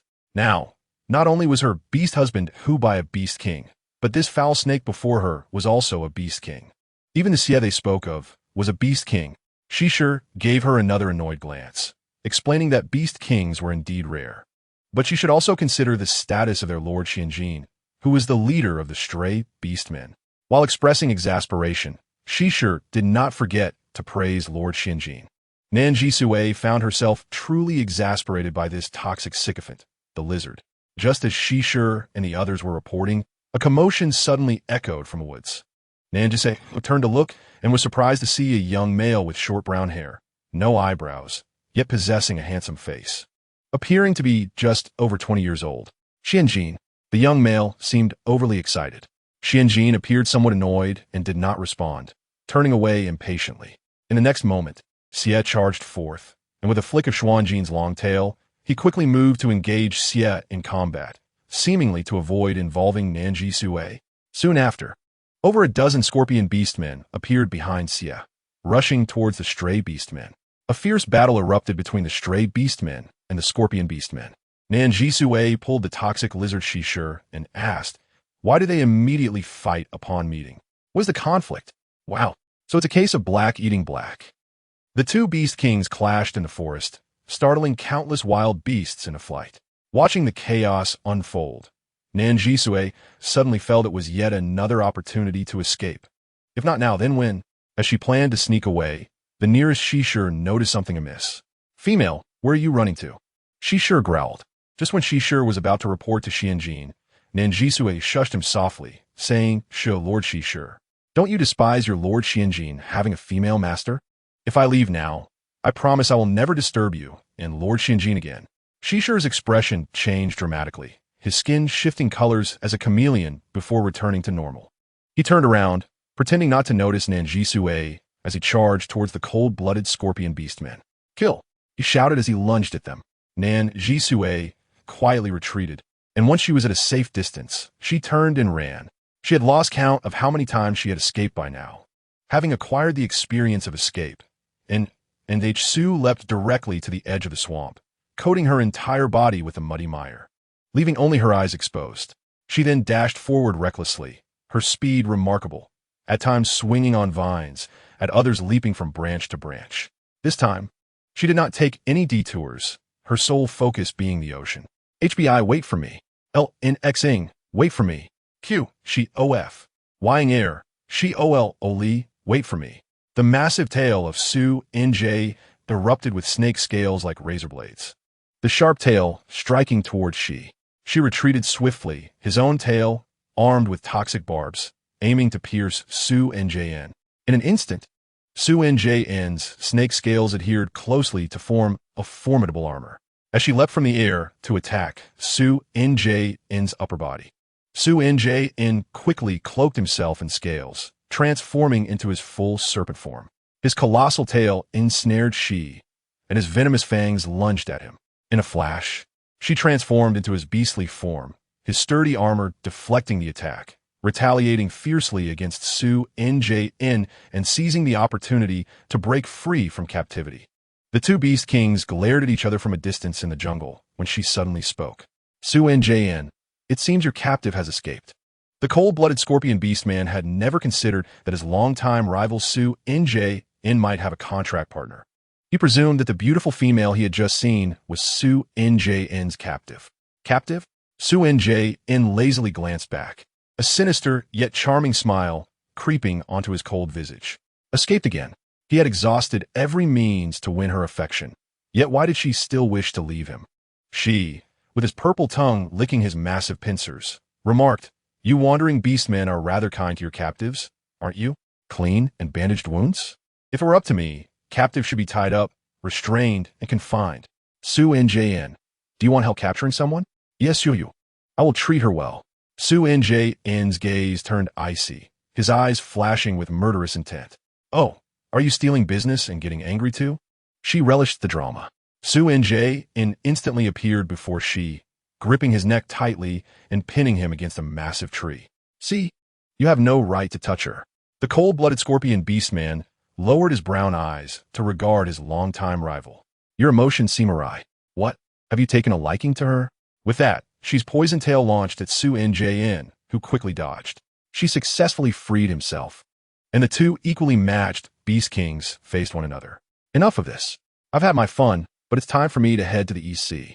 She turned, and his subordinates followed suit, retreating with him. "Let us go." With that, the group of scorpion beastmen departed. Su NJN's cold gaze fell upon XSH, who immediately lowered his head. "Lord Su NJN, without your presence, we cannot fend them off, and they have taken our business along the East Sea coast." "East Sea?" Su NJN inquired. XSH nodded eagerly. "Yes, precisely at the East Sea coast." He hesitated, then asked, "Lord Su NJN, should we pursue that female?" However, he glanced at the hand that had held hers throughout the day, still lingering with the softness of her touch. He felt a sense of greed rising within him. He increasingly desired that the little female would not despise him, at least not to the point of fleeing. Su NJN tilted his head back, eyes closed. "Mountains do not exist solely for me. I must go." With a flick of his dark tail, he turned and departed. XSH looked on anxiously at his Lord S retreating figure. Su NJN's frigid voice echoed back. To the East Sea coast. Chapter 87. Two brothers and She OF night had fallen completely. NZH Su continued her flight. The nocturnal forest swamp was far more perilous than the woods near SHCN. The moon of the beast realm hung like a silver bulb, casting a silvery glow across the entire world. On the first night, NZH Su remained awake until dawn, at which point she utilized the preservation film from her spatial storage to create a makeshift shelter, allowing herself a brief 3-hour slumber. On the second night, with only 28 days remaining until the date of the Divine Covenant, NZH Su felt it was safe enough to unleash her off-road motorcycle, roaring forward. At the shores of the East Sea, the waves surged with a briny scent crashing upon the rocks, while twilight stained the sea a rust-red hue. Fragments of light danced in the cerulean and violet locks of the merman prince, LNXing, who had gone sleepless for several days and nights, utterly exhausted. His sister, CHCHN, expressed concern. LNXing, would you like to rest for a while? LNXing, his eyes slightly reddened, bit his crimson lips, feeling overwhelmed. Sister, my female elder sister has been kidnapped, and my little F is missing. Brother HB, I is ill, and there are several cubs needing care. I cannot falter. Without my sister, I'm the only one who can hold this family together. He declared wearily to all the mermen, search for she-OF. She would never vanish without reason. Understood, oh my poor prince. The mermen wiped their tears and dove into the sea. At LNXing's feet, a soft and adorable fox cub opened a coconut and presented it to him with both hands. With glistening eyes, HQ chirped, LNXing drink. Hearing a cub call him father for the first time, apart from she-OF, LNXing felt his heart soften. He crouched down and ruffled HQ's little head. Little Q, do not fear. Your mother, your father, and your sister are all safe. At a beast slave trading market near the coast, two little silver wolf cubs, L-ing-Shien and L-ing-M, found their hands bound by vines, the other ends tethered to a tree. On the opposite side, a male clad in gray beast skin, concealing himself entirely, handed a bucket containing a mermaid cub to the cold-blooded scorpion beastman, Shi Jiang. If XSH were nearby, he would surely recognize this fully covered male as YCHN. YCHN whispered, sell this little mermaid. Cold-blooded scorpion beastman, Shi Jiang inquired, a little mermaid? This is a big deal. YCHN lowered his voice, I do not want the beast skin. I only want you to sell her. Shi Jiang raised an eyebrow, intrigued.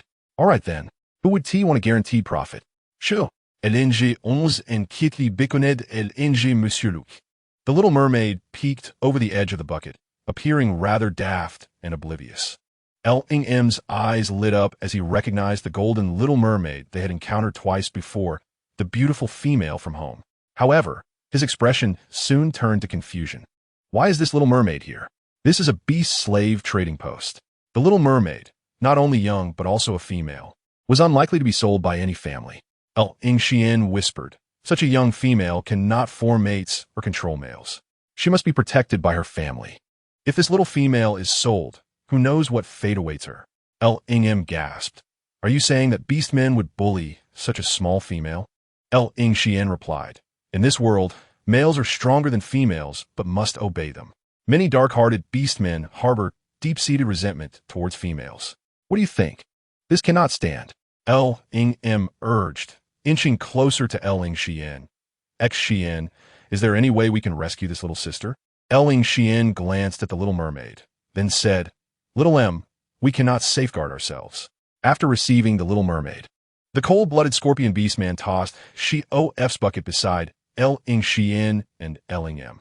The two wolf cubs dared not move, waiting until the cold-blooded scorpion beastman departed before cautiously raising their heads to look at the little mermaid.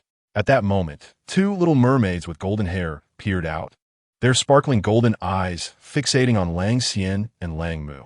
Suddenly, she erupted with immense joy, exclaiming, Gua Gua, Lang Gua Gua. It's my brothers. The silver wolf brothers exchanged glances, bewildered by her calling them brothers. The sweet, baby-like voice of the little sister was enchanting.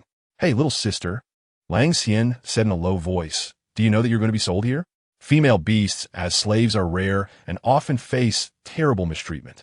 Don't be afraid, Lang Mu said, instinctively drawn to the little sister before them. Brother Mu will protect you. Lang Xian lowered his voice further. Hey, don't make promises you can't keep. It was already challenging to save Lang Mu, and now he was expected to carry an additional burden? Lang Mu asked, Brother, when do we escape? At night. During dusk, the cold-blooded scorpion beastmen responsible for selling the cubs will change shifts. That will be our chance to flee. The two pairs of sparkling eyes turned to Lang Xian, and Lang Mu inquired, should we take the little sister? Lang Xian glanced at the adorable Xiao Fu, but resolutely averted his gaze. It's not that I don't want to take you. It's that I can't. He was only 5 years old and had yet to awaken as a beast warrior. What capability did he possess to carry two little cubs? These past few days, the beast traders had only provided Lang Xian and Lang Mu with meager scraps of food, barely enough to sustain them. However, Xiao Fu was different. As a little female, she received sufficient nourishment. Little Lang Mu, who had not eaten his fill in ages, stared longingly at the food in Xiao Fu's hands. Xiao Fu looked down at her food, then tore a piece in half, cutely offering part of it to Lang Mu, Guogua Ci. Without hesitation, Lang Mu snatched it and devoured it. Lang Xian watched the scene with a complex expression. Xiao Fu again tore her food in half, giving a portion to Lang Xian. Waving it, Chabiarm, Guogua, Chi. Lang Xian clenched and relaxed his fists, ultimately saying to Xiao Fu, "Don't think that by bribing me with food, I will rescue you. I have already stated that it's not that I don't want to save you. I simply cannot. I can't run fast with you, and you are too conspicuous, making it easy for us to be discovered." Xiao Fu persisted, pushing the food toward him, Guogua Ci. Lang Xian, feeling hungry, accepted the food she offered without refusal. He swiftly took the piece from her hand and bit into it. But guilt washed over him as he lowered his head after taking a second bite. As night fell, several cold-blooded scorpion beastmen were changing shifts. Lang Xian seized the opportunity to break free from the vines, quickly unbinding Lang Mu. Before escaping, he stole one last glance at Xiao Fu, who had tears in her eyes. "I'm sorry, little sister. I must first protect my brother." With that, he dared not linger on the pitiful gaze of the golden little mermaid, pulling Lang Mu to escape. Chapter 88. The cub's big tail little Xian felt a surge of anger. He murmured, "It's hard enough to save you. How could I possibly save another?" Little Mu pressed his lips together, inexplicably fond of the little sister from the depths of his heart. The two little wolf cubs ran a few steps forward. "I really can't stand it. Let us go save her." Little Mu's eyes sparkled with excitement. The chubby little Mu had never been so proactive before. "Shoo!" Lang Xian whispered. Xiao Fu nodded vigorously. Lang Xian untied her bindings, hoisting the water bucket onto his back, while Little Mu helped stabilize it from behind. And the golden little mermaid eagerly peered out. "The two wolf brothers are taking me away." The two wolf cubs hurriedly ran with the water bucket, but their small frames struggled under the weight. Confronted by a wall, Little Xian said, "Little Mu, you go up first. I'll pass you the bucket. You pull it up." "Okay." The chubby little Mu stepped onto Little Xian's shoulders and climbed over the low wall, while Little Xian struggled to lift the bucket, with Little Mu pulling from above. "Still here. The mermaid has disappeared," a scorpion beast man shouted, followed by the sound of their hurried footsteps. "Not good. Someone is coming." Little Mu suddenly exerted force, hoisting the bucket up, and Little Xian scrambled over the wall, running with the bucket in tow. "They are here! They are here!" At that moment, Little Mu finally recognized their own weakness. Their strength was too feeble, and escaping on their own was already a challenge, let alone rescuing the little sister. Reaching a large tree, Lang Xian set down the bucket, and the little mermaid peered out with a pitiful expression. Lang Xian's heart softened, and he spoke rapidly. "Fufu, you're called Fufu, right? I can't save you right now, but I will find someone to rescue you. Don't be afraid. I will tell your kin about what happened here. They will surely come to save you." Little Fu adorably nodded at her two brothers. Lang Xian grabbed Lang Mu and turned to flee. Little Mermaid is here. The cold-blooded scorpion beast man, Xiaoyu, discovered Xiao Fu. "Damn it. It's those two silver wolf cubs doing." But those two silver wolf cubs aren't worth much. A female mermaid is far more valuable. Several cold-blooded scorpion beastmen carried the water bucket along the trading route of the marketplace. At that moment, a snow-white crane beastman descended from the sky, carrying a small fledgling. The fledgling was the only son of the current leader of the bird clan, the eagle beastman Qi Xiao, named Huijun. At over 6 years old, due to being an eagle, he matured faster than his peers, appearing more like a 7-year-old. However, he was born with a visual impairment and wore a mask made of red feathers. Sensing a sweet, milky aroma in the air, he asked the crane beastman beside him, "Uncle Xian, what is ahead?" The crane beastman, Xian, gently placed Huijun on the ground and replied, "Young master, it's the cold-blooded scorpion beastmen. They're carrying a little mermaid cub, likely preparing to sell her as a beast slave." "A mermaid cub? Is she a sister or a brother?" "She's a sister. I won't buy her. Please ask them what they want." "All right." Just as Xian was negotiating with the cold-blooded scorpion beastmen, Xiao Fu emerged from the water bucket, her big golden eyes blinking. Suddenly, her face lit up with joy, and she opened her arms toward Huijun. "Su Niao Guogua." "Wow." Nan Zhisui kept running. Her destination aimed at the sea, but as she ran, she veered off course. Although she had reached the ocean, she couldn't find her tent. It was truly puzzling. As she walked, she arrived at a somewhat familiar place. This area seemed familiar, not far from where she had previously acquired Lanxing. If she remembered correctly, there was a trading ground for beast transactions here. In this world, the trade and exchange of beast slaves were permitted. Transactions involving sea salt, animal skins, and beast slaves took place here. Without a navigation system, Nan Zhisui gazed at the indistinguishable coastline, engulfed in confusion. Where were her family members? Suddenly, a roar from the cold-blooded scorpion beastmen echoed along the shore. There! Those 2 silver wolf cubs are over there. Capture them quickly. Out of curiosity, Nan Zhisui looked over and saw the 2 silver wolf cubs running ahead, pursued by the cold-blooded scorpion beastmen. Initially intending to stay out of it, she locked eyes with Lang Xian and Lang Mu as they brushed past her. Those beautiful pairs of silver eyes made her heart inexplicably flutter. She pressed the area of her heart with a look of exasperation, murmuring to herself, Nan Zhisui, oh Nan Zhisui, you are a veterinarian. You understand best when to intervene and when to refrain. When did you become so inclined to play the saint? She cast another glance at the 2 fleeing silver wolf cubs. Hey, what are you doing? The 2 silver wolf cubs struggled. Don't speak. With remarkable speed, she darted a few steps and concealed herself and the 2 cubs behind a nearby large tree. A few cold-blooded scorpion beastmen pursuing the silver wolf cubs arrived nearby, their expressions perplexed. Strange, they were just here, and suddenly the scent vanished. These little rascals are quite clever. Spread out and continue the search. Yes. Once the scorpion beastmen departed, Nan Zhisui cautiously peeked out from the foliage with the 2 silver wolf cubs. Wolf Xian tilted his head towards Nan Zhisui, while Wolf Mu did the same. Nan Zhisui glanced left and right, then instinctively ruffled the large, swaying tails of the little cubs. In an instant, the faces of the 2 young cubs flushed crimson. Wolf Xian wriggled free from Nan Zhisui's embrace, his face reddening as he stammered, Female, why were you taking advantage of me? Nan Zhisui feigned innocence. Taking advantage of you? What advantage have I taken? I just saved you. So what's wrong with petting your tail? To be fair, the tail of a silver wolf cub was truly delightful to touch. You can't just touch tails casually. Wolf Xian insisted urgently. Wolf Mu shook his head, recalling what their father had said.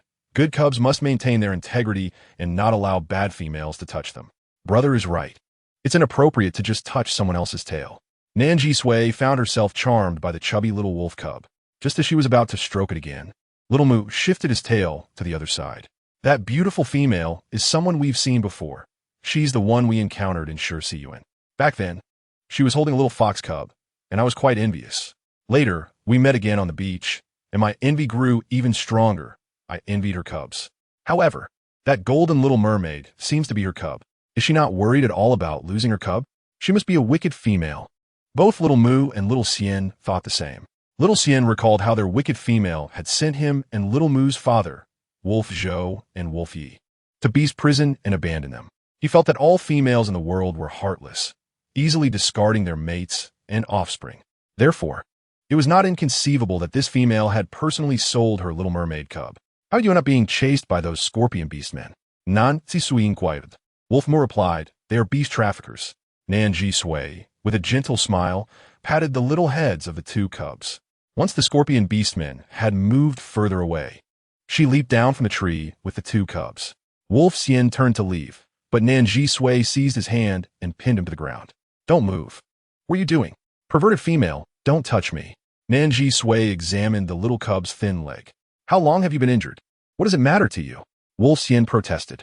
Nan Zhisui, succumbing to her veterinarian instincts, warned, if this isn't treated, it will become infected. And if it does, you'll have to have it amputated. Do you believe that? What is amputation? Little Wolf Mu asked. Nan Zhisui adopted a fearsome demeanor. It means cutting off your leg like this. Little Mu was genuinely frightened. In his panic, he blurted out, Xianga injured his leg while fighting that stinky fox. It has been 2 days. Stinky fox? Yes, the one from Siyuan, named Huzhou, Little Mu explained. Nan Zhisui recalled hearing this name before. It was the male from the Huli family, who was indeed quite wicked. When Nan Zhisui unexpectedly produced a scalpel, Wolf Xian instinctively recoiled in fear. What are you doing? He struggled. You're called Little Xian, right? Don't move. I'm going to remove the necrotic tissue. Nan Zhisui prepared to inject him with anesthetic. Little Mu interjected. Yes, he is Xian Gu. I'm called Little Moo. Nan Zhisui took a moment to greet Little Moo. Hello, you can call me Sister Nan. No one wants to be called Aunt. Yet, just as the anesthetic was about to be injected, Wolf Xian, who had previously shown no fear, instinctively panicked at the sight of the syringe. Oh no! He knocked the syringe away, causing the needle to become contaminated. Nan Zhisui lamented the loss of her precious anesthetic.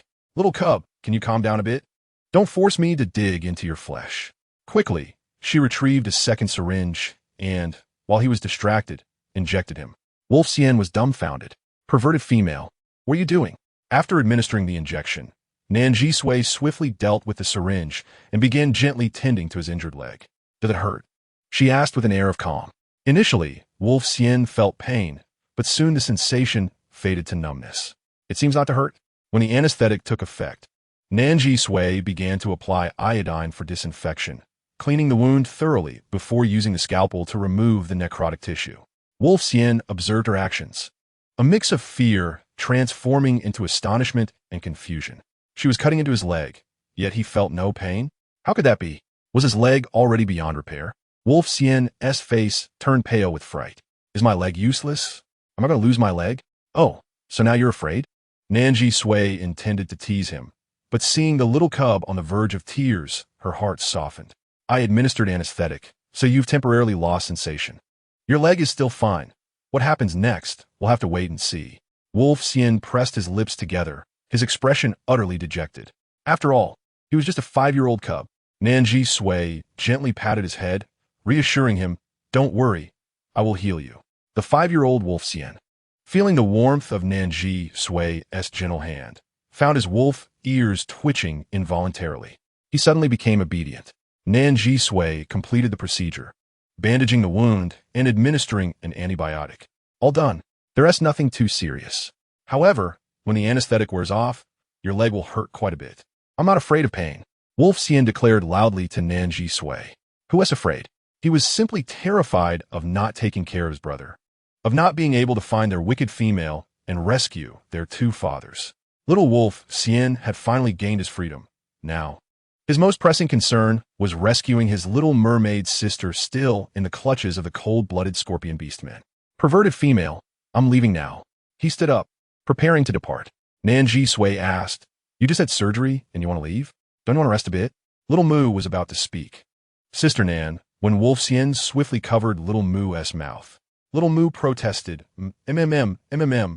Wolf Xian calmly addressed Nan Zhisui, we are on different paths. He intended to go to the seaside to inform the mermaids about the whereabouts of the little mermaid, Xiaofu. As for the female before him, she seemed utterly unconcerned about her own cubs, even petting the tails of other people's cubs. She was nothing but a disreputable and wicked female, and he had no desire to engage with her whatsoever. Curious, Nan Zhisui inquired, where are you going? Wolf Moo attempted to speak, but Wolf Xian continued to cover his mouth. Nan Zhisui pouted. Whose wolf cub is this, with such a foul temper? Not at all like her fox who is so angelic and adorable. If you want to tell me, then don't. I'm going to the sea to find mermaids. You may do as you wish. However, to her surprise, as Nan Zhisui headed toward the sea, the chubby Little Moo supported his limping brother, Little Xian, following closely behind her. Wolf Xian raised an eyebrow, disdain evident on his face.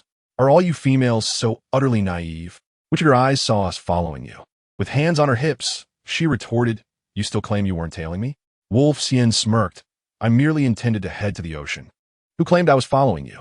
Nan Zhisui scrutinized his expression and remarked, little brat, has anyone ever told you that your temper is quite peculiar and stubborn? No one has. Wolf Xian pressed his lips together. What about your parents? Nan Zhisui inquired.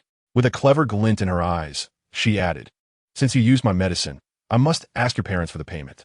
Wolf Xian's expression faltered, and he quickly replied, I can pay you for the medicine myself. There's no need to involve my parents. Continuing her scrutinization, Nan Zhisui observed Wolf Xian, who was reluctant to reveal his feelings. With his tail drooping, he walked alongside Wolf Moo towards the sea. Nan Zhisui accompanied them, and thus they awkwardly made their way to the shoreline. Upon reaching the ocean, Nan Zhisui called out, is anyone there? Any merfolk? Wolf Xian joined her, shouting, hey, we are also searching for merfolk. Before long, a merman surfaced, joyfully waving upon spotting Nan Zhisui. Princess, We finally found you.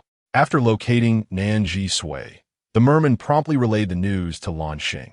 A streak of blue and purple light swiftly darted across the sky, and soon, the blue and purple merman prince landed on the shore, embracing Nan Zhisui tightly. The merman's embrace conveyed his concern and urgency. Sister, you've lost weight. How much have you suffered these days? Why have you become so thin? Nan Zhisui felt a moment of disorientation. Her little fish was crying again. She hugged Lan Xing, noticing he too had lost weight. Looking up, she saw the other merman shedding pearls. Oh, the prince has finally reunited with the princess. How touching. Indeed, seeing the prince and princess together is truly moving, they lamented. In the midst of this, Chapter 90 unfolded, revealing that little Fu was missing. Pearls. Nan Zhisui quietly offered a glass vial.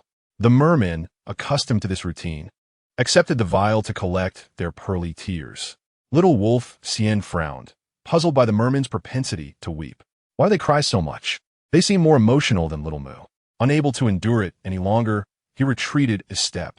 Little Wolf Moo clutched his brother, whispering, "Brother, how should we address the matter of Little Fu?" Lan Xing, releasing his pent-up emotions on Nan Zhisui's shoulder, drew her sympathy. Upon noticing Lan Xing's tear-streaked face, her heart softened. Yet, upon realizing the source of his sorrow, she felt a wave of amusement. Whose beast husband is so endearing? Oh, it's mine. Unable to resist, Nan Zhisui playfully pinched her little husband's face. All right, no more crying. It won't look good. While wiping away his tears, she mischievously shaped Lan Xing's face into various forms. Feeling the odd sensation on his face, he desperately dodged her playful hands, but to no avail. Sister, please stop bullying me. His protest only made Nan Zhisui's playful hair stand on end. Oh my, how adorable. I can't resist teasing you. Wolf Xian felt a surge of annoyance. This female was indeed improper, pinching her beast husband like that. Thankfully, she indeed dared to do the same to him. His face would never endure such treatment. You adults are unbelievable. Your cub is missing, yet you still indulge in flirtation? Nan Zhisui suddenly looked down. What did you say? Having not seen Lan Xing for several days, her immediate concern was to comfort her beast husband upon their reunion. What did it mean that their cub was lost? At this, Lan Xing seemed to realize the gravity of the situation. He gently pushed Nan Zhisui's hand away, lowering his gaze. Sister, Little Fu is missing. Nan Zhisui gasped. Lan Xing bit his lip, his pallor indicating his distress. That day, you were taken by that serpent, and Brother Hu chased after you. I was anxious to follow, but I couldn't run fast enough. With that, Lan Xing broke down in tears, confessing, It's all my fault. I couldn't protect you, nor could I protect Little Fu. Nan Zhisui's gaze deepened. She steadied Lan Xing, assuring him, It is not your fault. If you hadn't tried to save me, Little Fu wouldn't have been left alone. Ultimately, it is my fault. No, it has nothing to do with you. It is all my responsibility. Let's not blame ourselves. We must find Little Fu first. After saying this, Nan Zhisui turned to Wolf Xian. Do you know something? Wolf Xian met her gaze. You truly do not know that the little merman was sold? Sold? Nan Zhisui and Lan Xing exclaimed in unison, their shock palpable. Lan Xing was frantic, while Nan Zhisui crouched down to meet Wolf Xian's eyes. The other mermen were anxiously pacing. Nan Zhisui inquired, I heard the mermen say you were searching for the merfolk tribe. It's because you know about Little Fu, right? The two little silver wolves exchanged glances, and Wolf Xian regarded the beautiful female before him with suspicion. Previously, he believed Nan Zhisui was indifferent to the loss of her cub and even suspected her involvement in Fu's potential sale. But now, it appeared she was genuinely unaware of the situation and truly concerned for the little merman. It seemed appropriate to share the information with her. Wolf Xian nodded. We encountered a golden little merman with two golden tufts atop her head. She introduced herself as Fu. What did you see her? Lan Xing inquired urgently. At the trading grounds by the shore, a cloaked male beastman handed her over to a cold-blooded scorpion beastman, instructing him to sell her as a beast slave.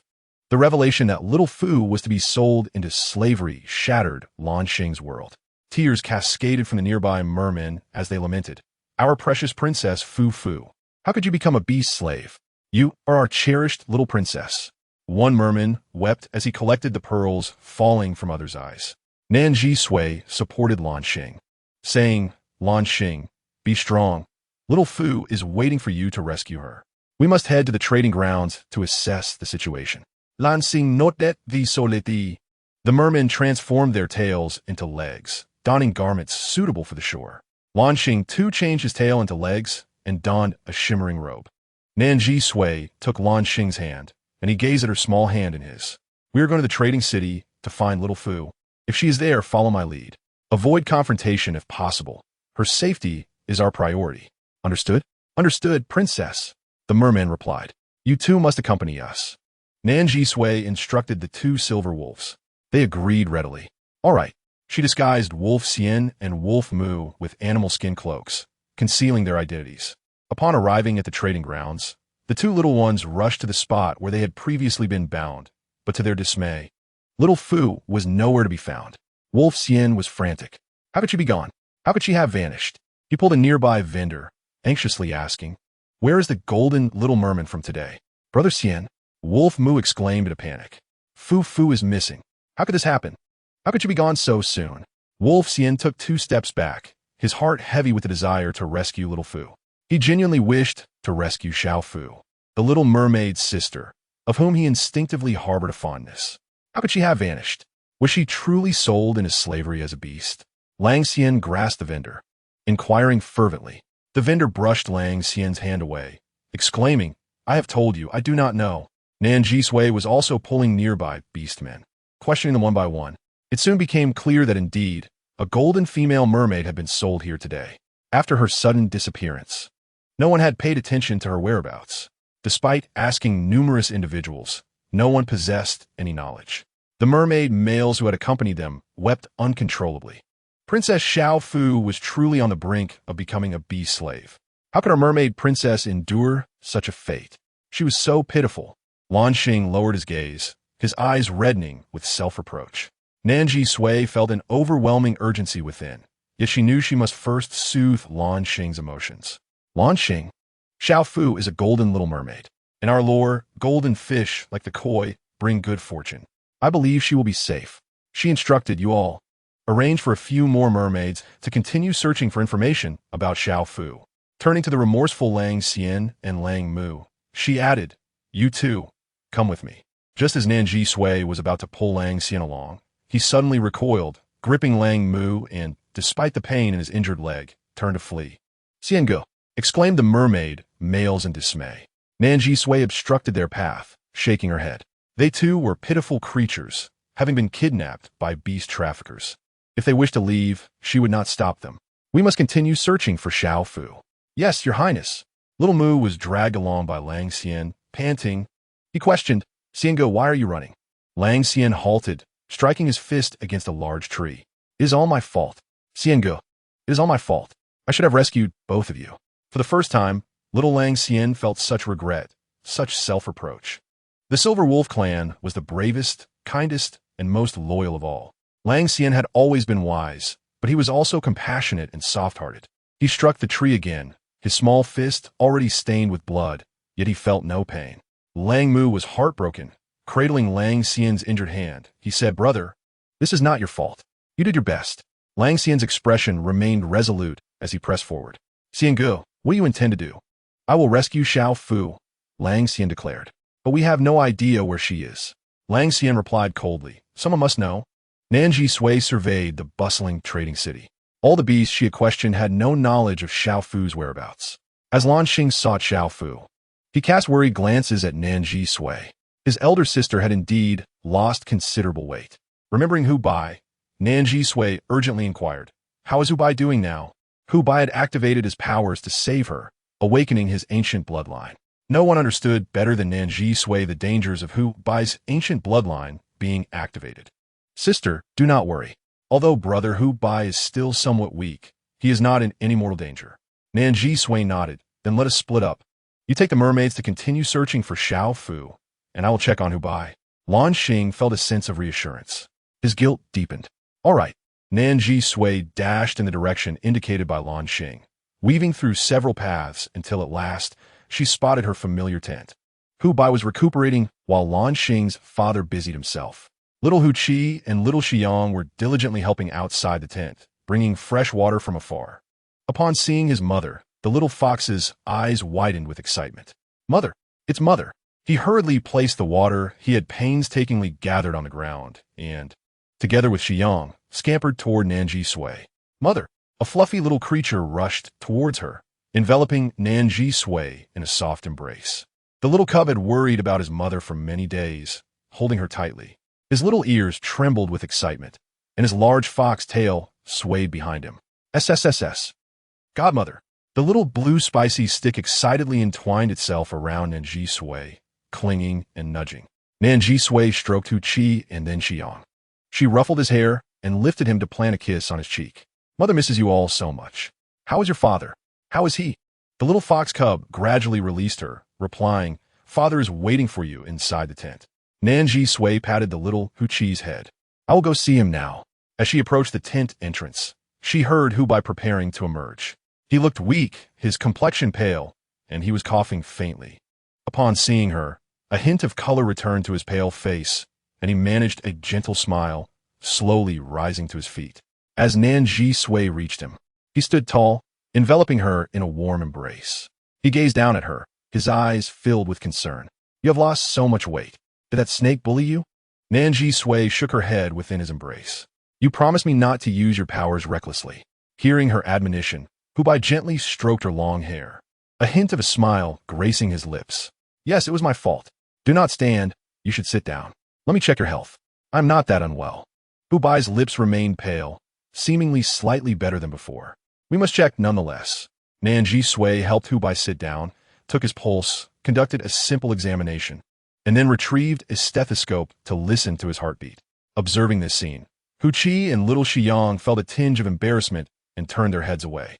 When the gentle female, with her soft touch and the cool stethoscope pressed against the male's chest, listened to the sounds within him, the gentle gaze of the male, fox beast man, remained fixed upon her.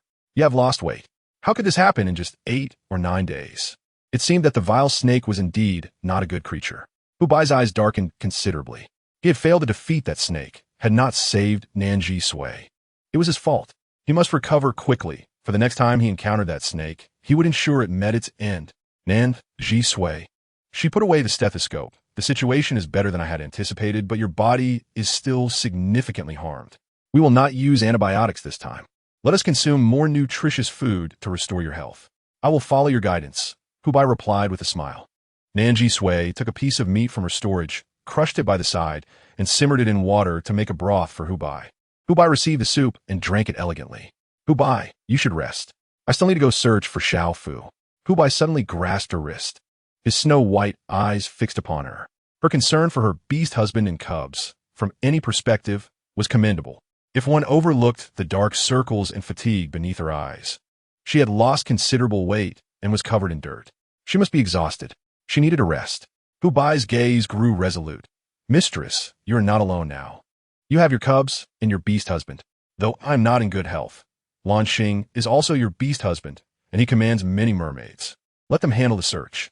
In a family, if the matriarch encounters misfortune, the entire household will inevitably be affected. Hu Bai gently advises that one should adeptly manage and harness the strengths of all the beast husbands. Only by effectively overseeing these forces can one maximize their potential. Therefore, I believe it is prudent for you to rest at home and await Lan Xing's report on his findings.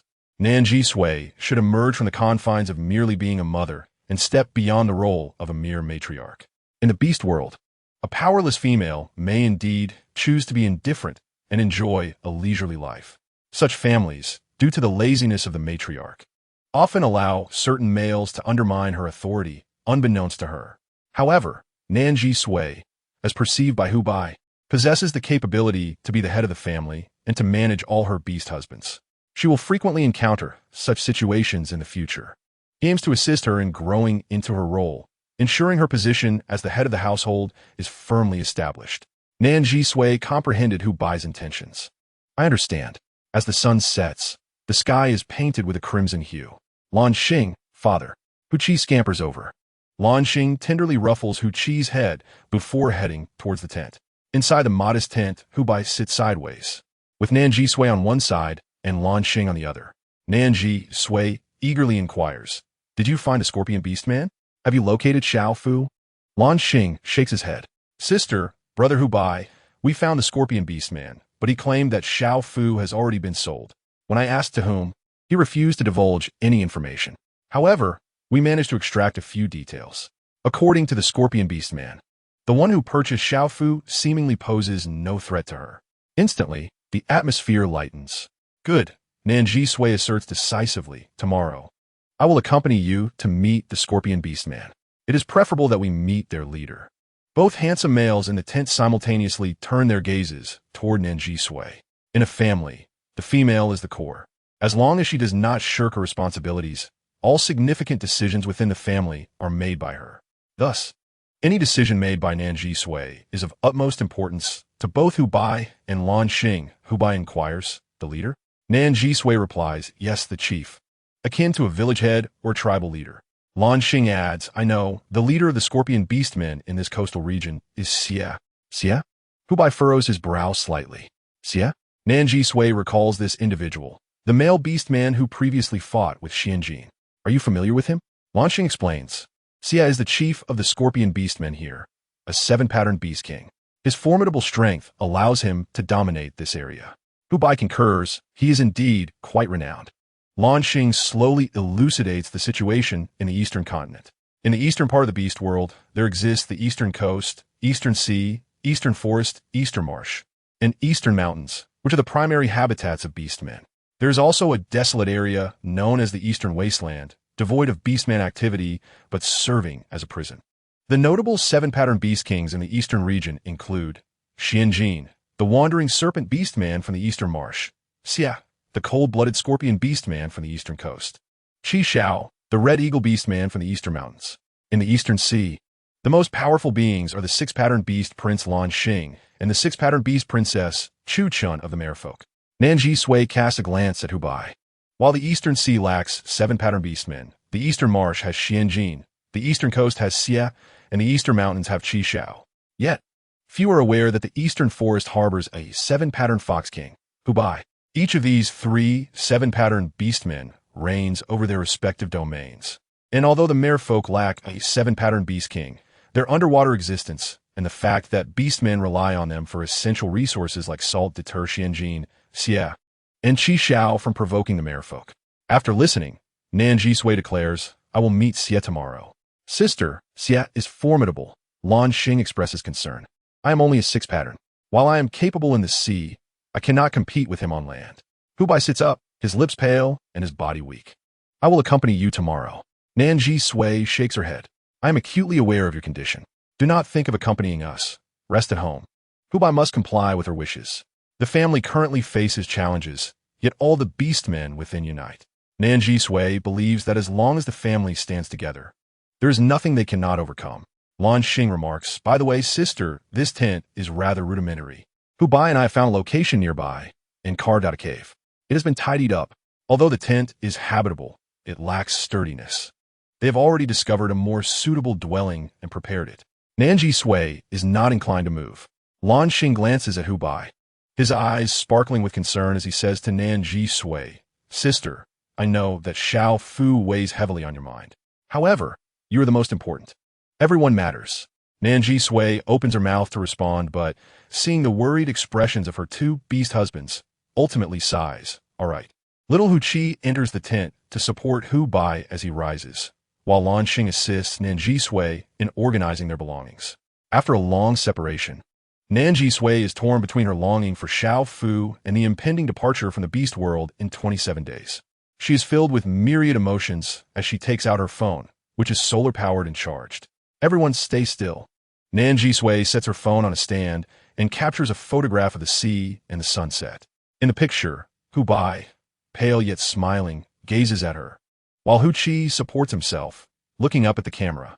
The inquisitive Shi Yang air stretches into the frame, and Lan Xing tilts his head, all surrounding Nan Zhisui in the center. Each world possesses its own culture. Nan Zhisui, a girl raised in the culture of Earth, was accustomed to monogamy. Upon arriving in this world and learning of its polyandrous customs, she found it difficult to adapt. Yet, under the coercion of the birthing system, she was compelled to contract beast husbands and bear children, resulting in her having multiple husbands and offspring. Now, she is embracing the culture of the beast world, becoming the heart of this family. Chapter 93. You are the most important. The new cave location has been thoughtfully chosen. As soon as one exits the cave, they can admire the breathtaking view of the vast sea. Lan Xing states, Sister, the merfolk have observed this area. Even during high tide, the sea cannot reach here. Imagining Nan Zhisui residing in the place he selected, Lan Xing's previously worried and fatigued expression brightens with a hint of hope. Nan Zhisui nods. The cave bears many fresh chisel marks. The simplicity of the cave is likely due to the multitude of recent events, as it contains only a stone bed. However, it is sturdy and superior to the tent. Moreover, having these amenities is already quite satisfactory. Nan Zhisui lays animal skins on the stone bed and, without overthinking, tells the frail Hubai, you shall sleep here. Hubai looks up in surprise at Nan Zhisui, then glances at Lan Xing. Noticing Lan Xing's approving nod, he realizes that it is indeed appropriate for Hubai, who is unwell, to rest in the cave. Sister, brother Hubai, I won't wander far. I will rest by the sea and return to find you in the morning. Lan Xing, preoccupied with thoughts of Xiaofu, does not concern himself with the sleeping arrangements of Nan Zhisui and Hubai. She will have many more beast husbands in the future, and his time with her is limited. However, as long as she is present, he feels content. Sister, I will take my leave now. LNX Eng's lips curled into a smile, encouraging you and HB to rest well and replenish your energy, for tomorrow we are to meet she. In NZH, Sue nodded in agreement.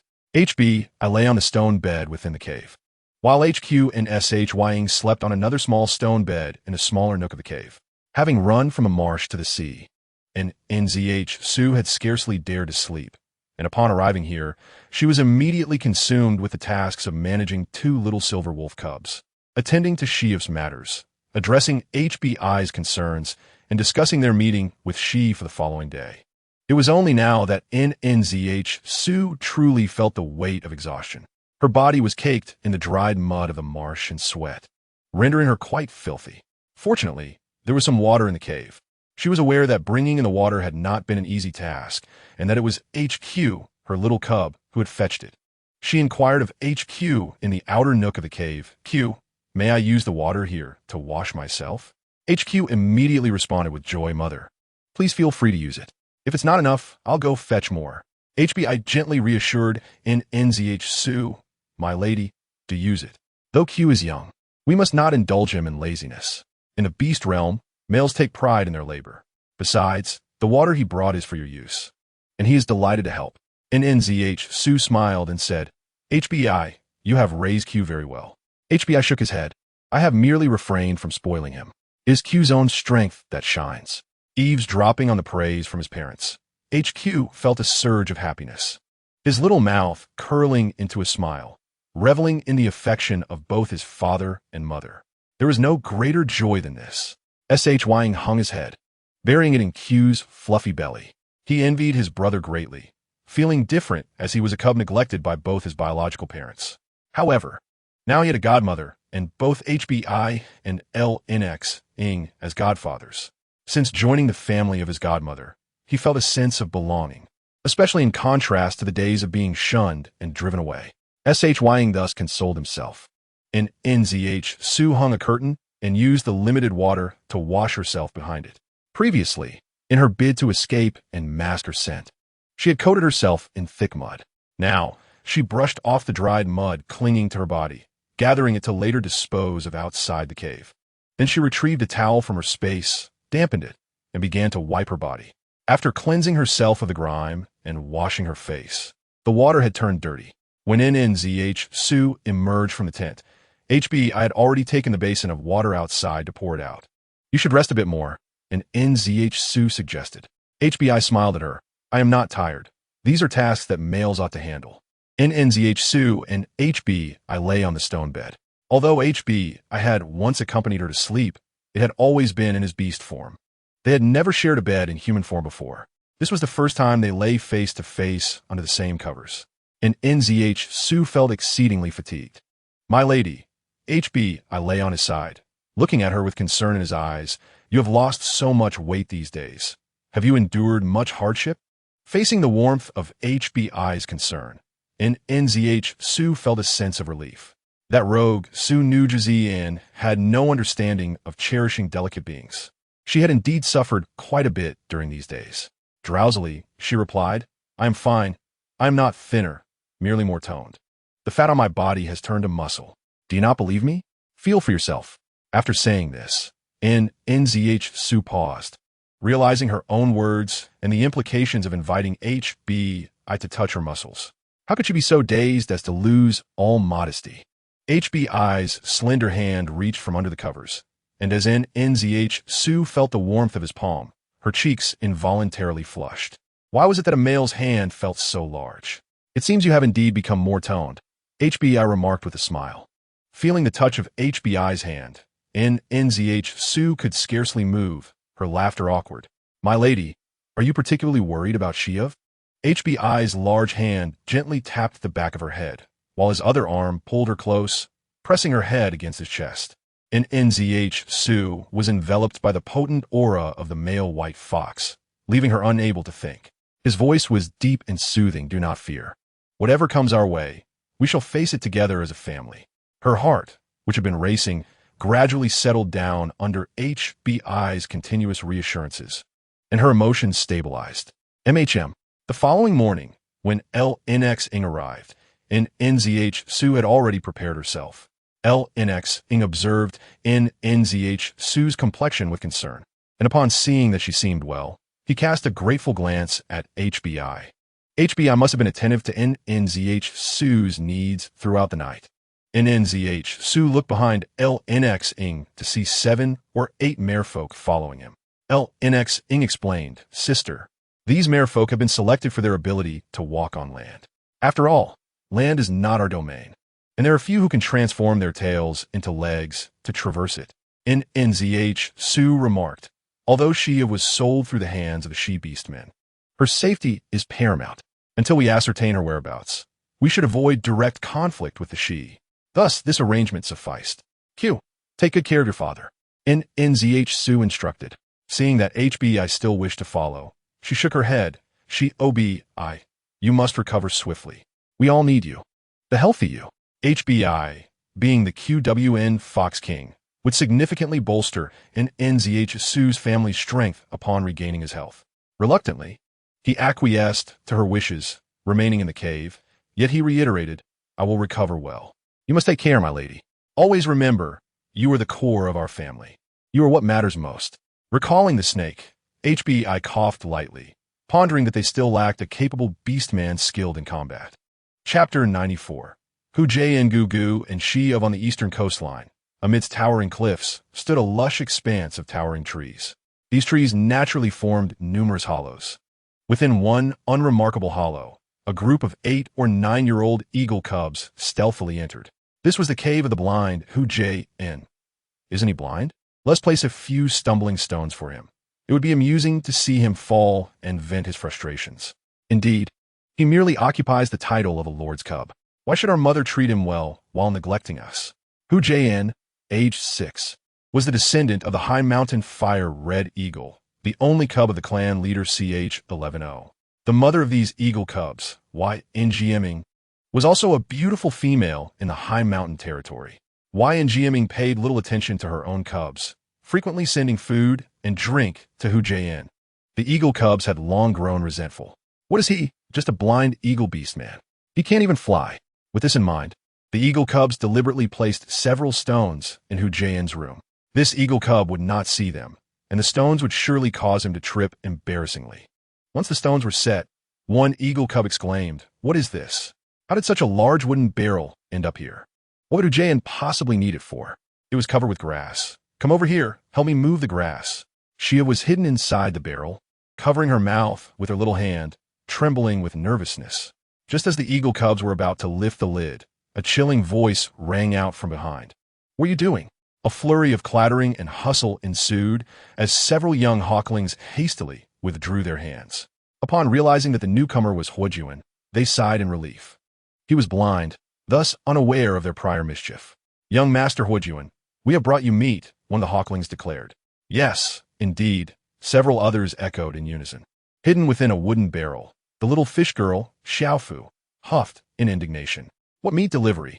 They are merely bullying my brother because he cannot see, likely attempting to trip him. The mask woven from fiery feathers obscured Huojuan's face, casting shadows over his downcast lashes. His countenance bore a maturity beyond his years. "Take the stones you left on the ground and leave," he commanded. The hawklings paused, momentarily taken aback. "Can you not hear me?" Huojuan's voice sharpened. The hawklings, now chastened, picked up the stones and scurried away. "What are you pulling for?" "They only rely on their status as the Lord's son. Not only is he blind, but he cannot fly either. What is there to be proud of? I shall find an opportunity to teach him a lesson." Once the hawklings departed, Huojuan's expression softened. He lifted the lid of the barrel, and a golden little fish immediately surfaced to breathe. "Naughty!" Xiaofu exclaimed. Huojuan chuckled. "I know. They are indeed mischievous.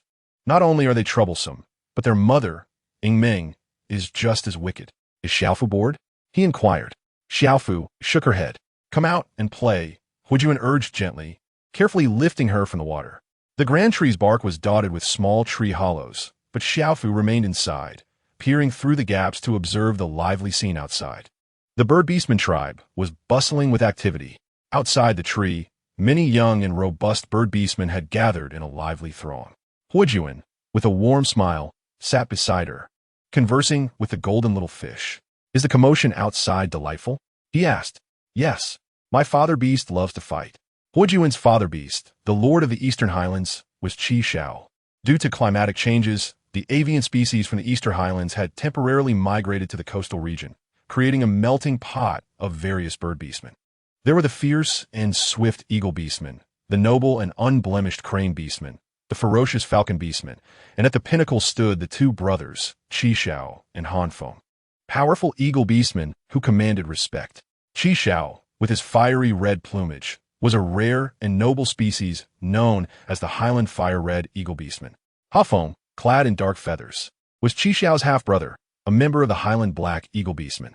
The combative Qi Xiao, bare-chested, engaged in a duel with his brother Han Feng.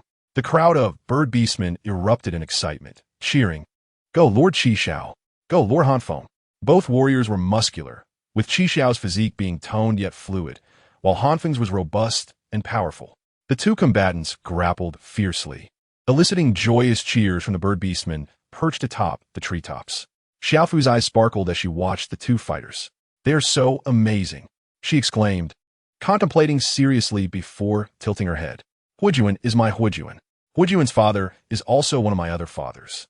Xiaofu had seen other families. The fathers often fought amongst themselves. The victor would get to sleep with the mother, while the loser would retreat to lick their wounds in solitude. The rules of this world were stark and brutal. Survival of the fittest. Not only did females admire strength, but males were even more inclined to follow the strong, eagerly seeking to align with the powerful. Huojuan's avian father seemed formidable. Yet, Xiaofu's fish father was not skilled in combat. "Oh no, my father cannot defeat Huojuan's father." Her thoughts led her to envision her father crying after being beaten. How pitiful he is. Suddenly, her eyes lit up. "It doesn't matter if my father is weak, as long as Xiaofu is strong. Xiaofu is good. Mother loves Xiaofu, and if mother loves Xiaofu, she will love father too." Sitting beside Xiaofu, Huojuan lowered his head, a smile involuntarily gracing his lips. He could not see, so he engaged with the world through sound, scent, and touch. For reasons unknown. The first time he caught a whiff of Xiaofu's milky fragrance and heard her soft voice, a sense of familiarity washed over him, compelling him to draw closer. "Xiaofu, how did you come to be sent to the trading city?" Huojuan asked, his gaze cast downwards. Xiaofu, with wide eyes, raised her arms and replied in a babyish voice. "Bad fishy. Did your kin harm you?" Huojuan inquired. Xiaofu nodded vigorously, then remembered Huojuan could not see, so she added hum. Huojuan furrowed his brow, about to probe further when He Xian joyfully burst in, announcing, "Young master, the Lord has won. The Lord has triumphed." Huojuan offered a faint smile. His father beast's victory in combat was a routine occurrence, and he held little interest in it. He turned to Xiaofu, saying, "Stay close to your elder brother. I will protect you. When the next migration comes, I shall take you away, and no bad fish will be able to harm you." Are we leaving?" Xiaofu gazed longingly at the sea. She did not wish to part from the ocean or her father beasts. Huojuan instructed He Xian, "He Xian, please fetch something for Xiaofu to eat." "Of course, young master." Huijuan's unique position as the only son of Lord Qishao placed him in a realm of high expectations. Yet his physical limitations rendered those expectations unmet. Lord Qishao was not indifferent to Huijuan's plight, but his passion for battle often overshadowed the circumstances surrounding his only son. In the tribe, Huijuan's existence was markedly distinct. His peers either found him too aloof or feared his father, or they dismissed him as a blind, disabled individual. In short, none of the young ones were willing to befriend him, leaving him in solitude. Now, with Xiaofu willing to converse, Hsien noticed an unprecedented joy illuminating Huijuan's face, revealing smiles not often seen. Hsien felt genuinely pleased for him. With that, Hsien transformed into his beast form and took to the skies. Xiaofu turned to Huijuan, saying, "Huijuan, fly." Huijuan replied with a smile, "But I cannot fly yet." "Why not?" "Because I am timid. I cannot lift off." Huijuan raised his head, appearing to gaze at the sky, though he saw nothing. His blindness had prevented him from ever daring to attempt flight. He was a burden to the tribe, a bird beastman who could not soar. Xiaofu extended her chubby little hand to pat Huijuan's head. Meanwhile, Nan Zhisui led her people toward the scorpion beastman tribe, leaving Hu Bai and Hu Qi behind. However, the little snake, Yang, stealthily trailed behind her. This region was a vast expanse of steep slopes and rocky piles along the eastern coast, dotted with numerous earthen burrows. The cold-blooded scorpion beastmen preferred to reside within these burrows. The male scorpion beastman, guarding the entrance, initially scoffed at the approaching merman, dismissing the male merman with a disdainful whistle. However, upon catching sight of Nan Zhisui, his expression transformed dramatically. Captivated by the beauty before him, he licked his purple tongue before screaming and darting into the tribe. "A particularly beautiful female has arrived. Everyone come out and see," Nan Zhisui remarked. "There are so many mermen accompanying me. There is no need to make such a fuss over me." Before long, scorpion beastmen filled the space before her. The cold-blooded scorpion beastmen predominantly exhibited hues of blue and brown, giving them a chilling, villainous appearance. Among them stood the eyebrowless male beastman, who had previously fought with Xianjin. The gaze of Xie was imbued with an oppressive intensity as it curiously fixed upon Nan Zhisui. Lan Xing stepped forward, effectively obstructing Xie's line of sight. Xie casually offered a faint smile, inquiring, "Little female, are you that mere slave of Xianjin?" Suddenly intrigued, he asked, "Are you here for a specific matter? How could one refer to my sister as a mere slave, let alone a slave of Xianjin?" Lan Xing felt a twinge of displeasure. "There is indeed a matter at hand," Nan Zhisui stated unequivocally, steering the conversation towards business. "The cold-blooded scorpion beastmen of your clan have sold one of our young merfolk. We require knowledge of the little mermaid's whereabouts."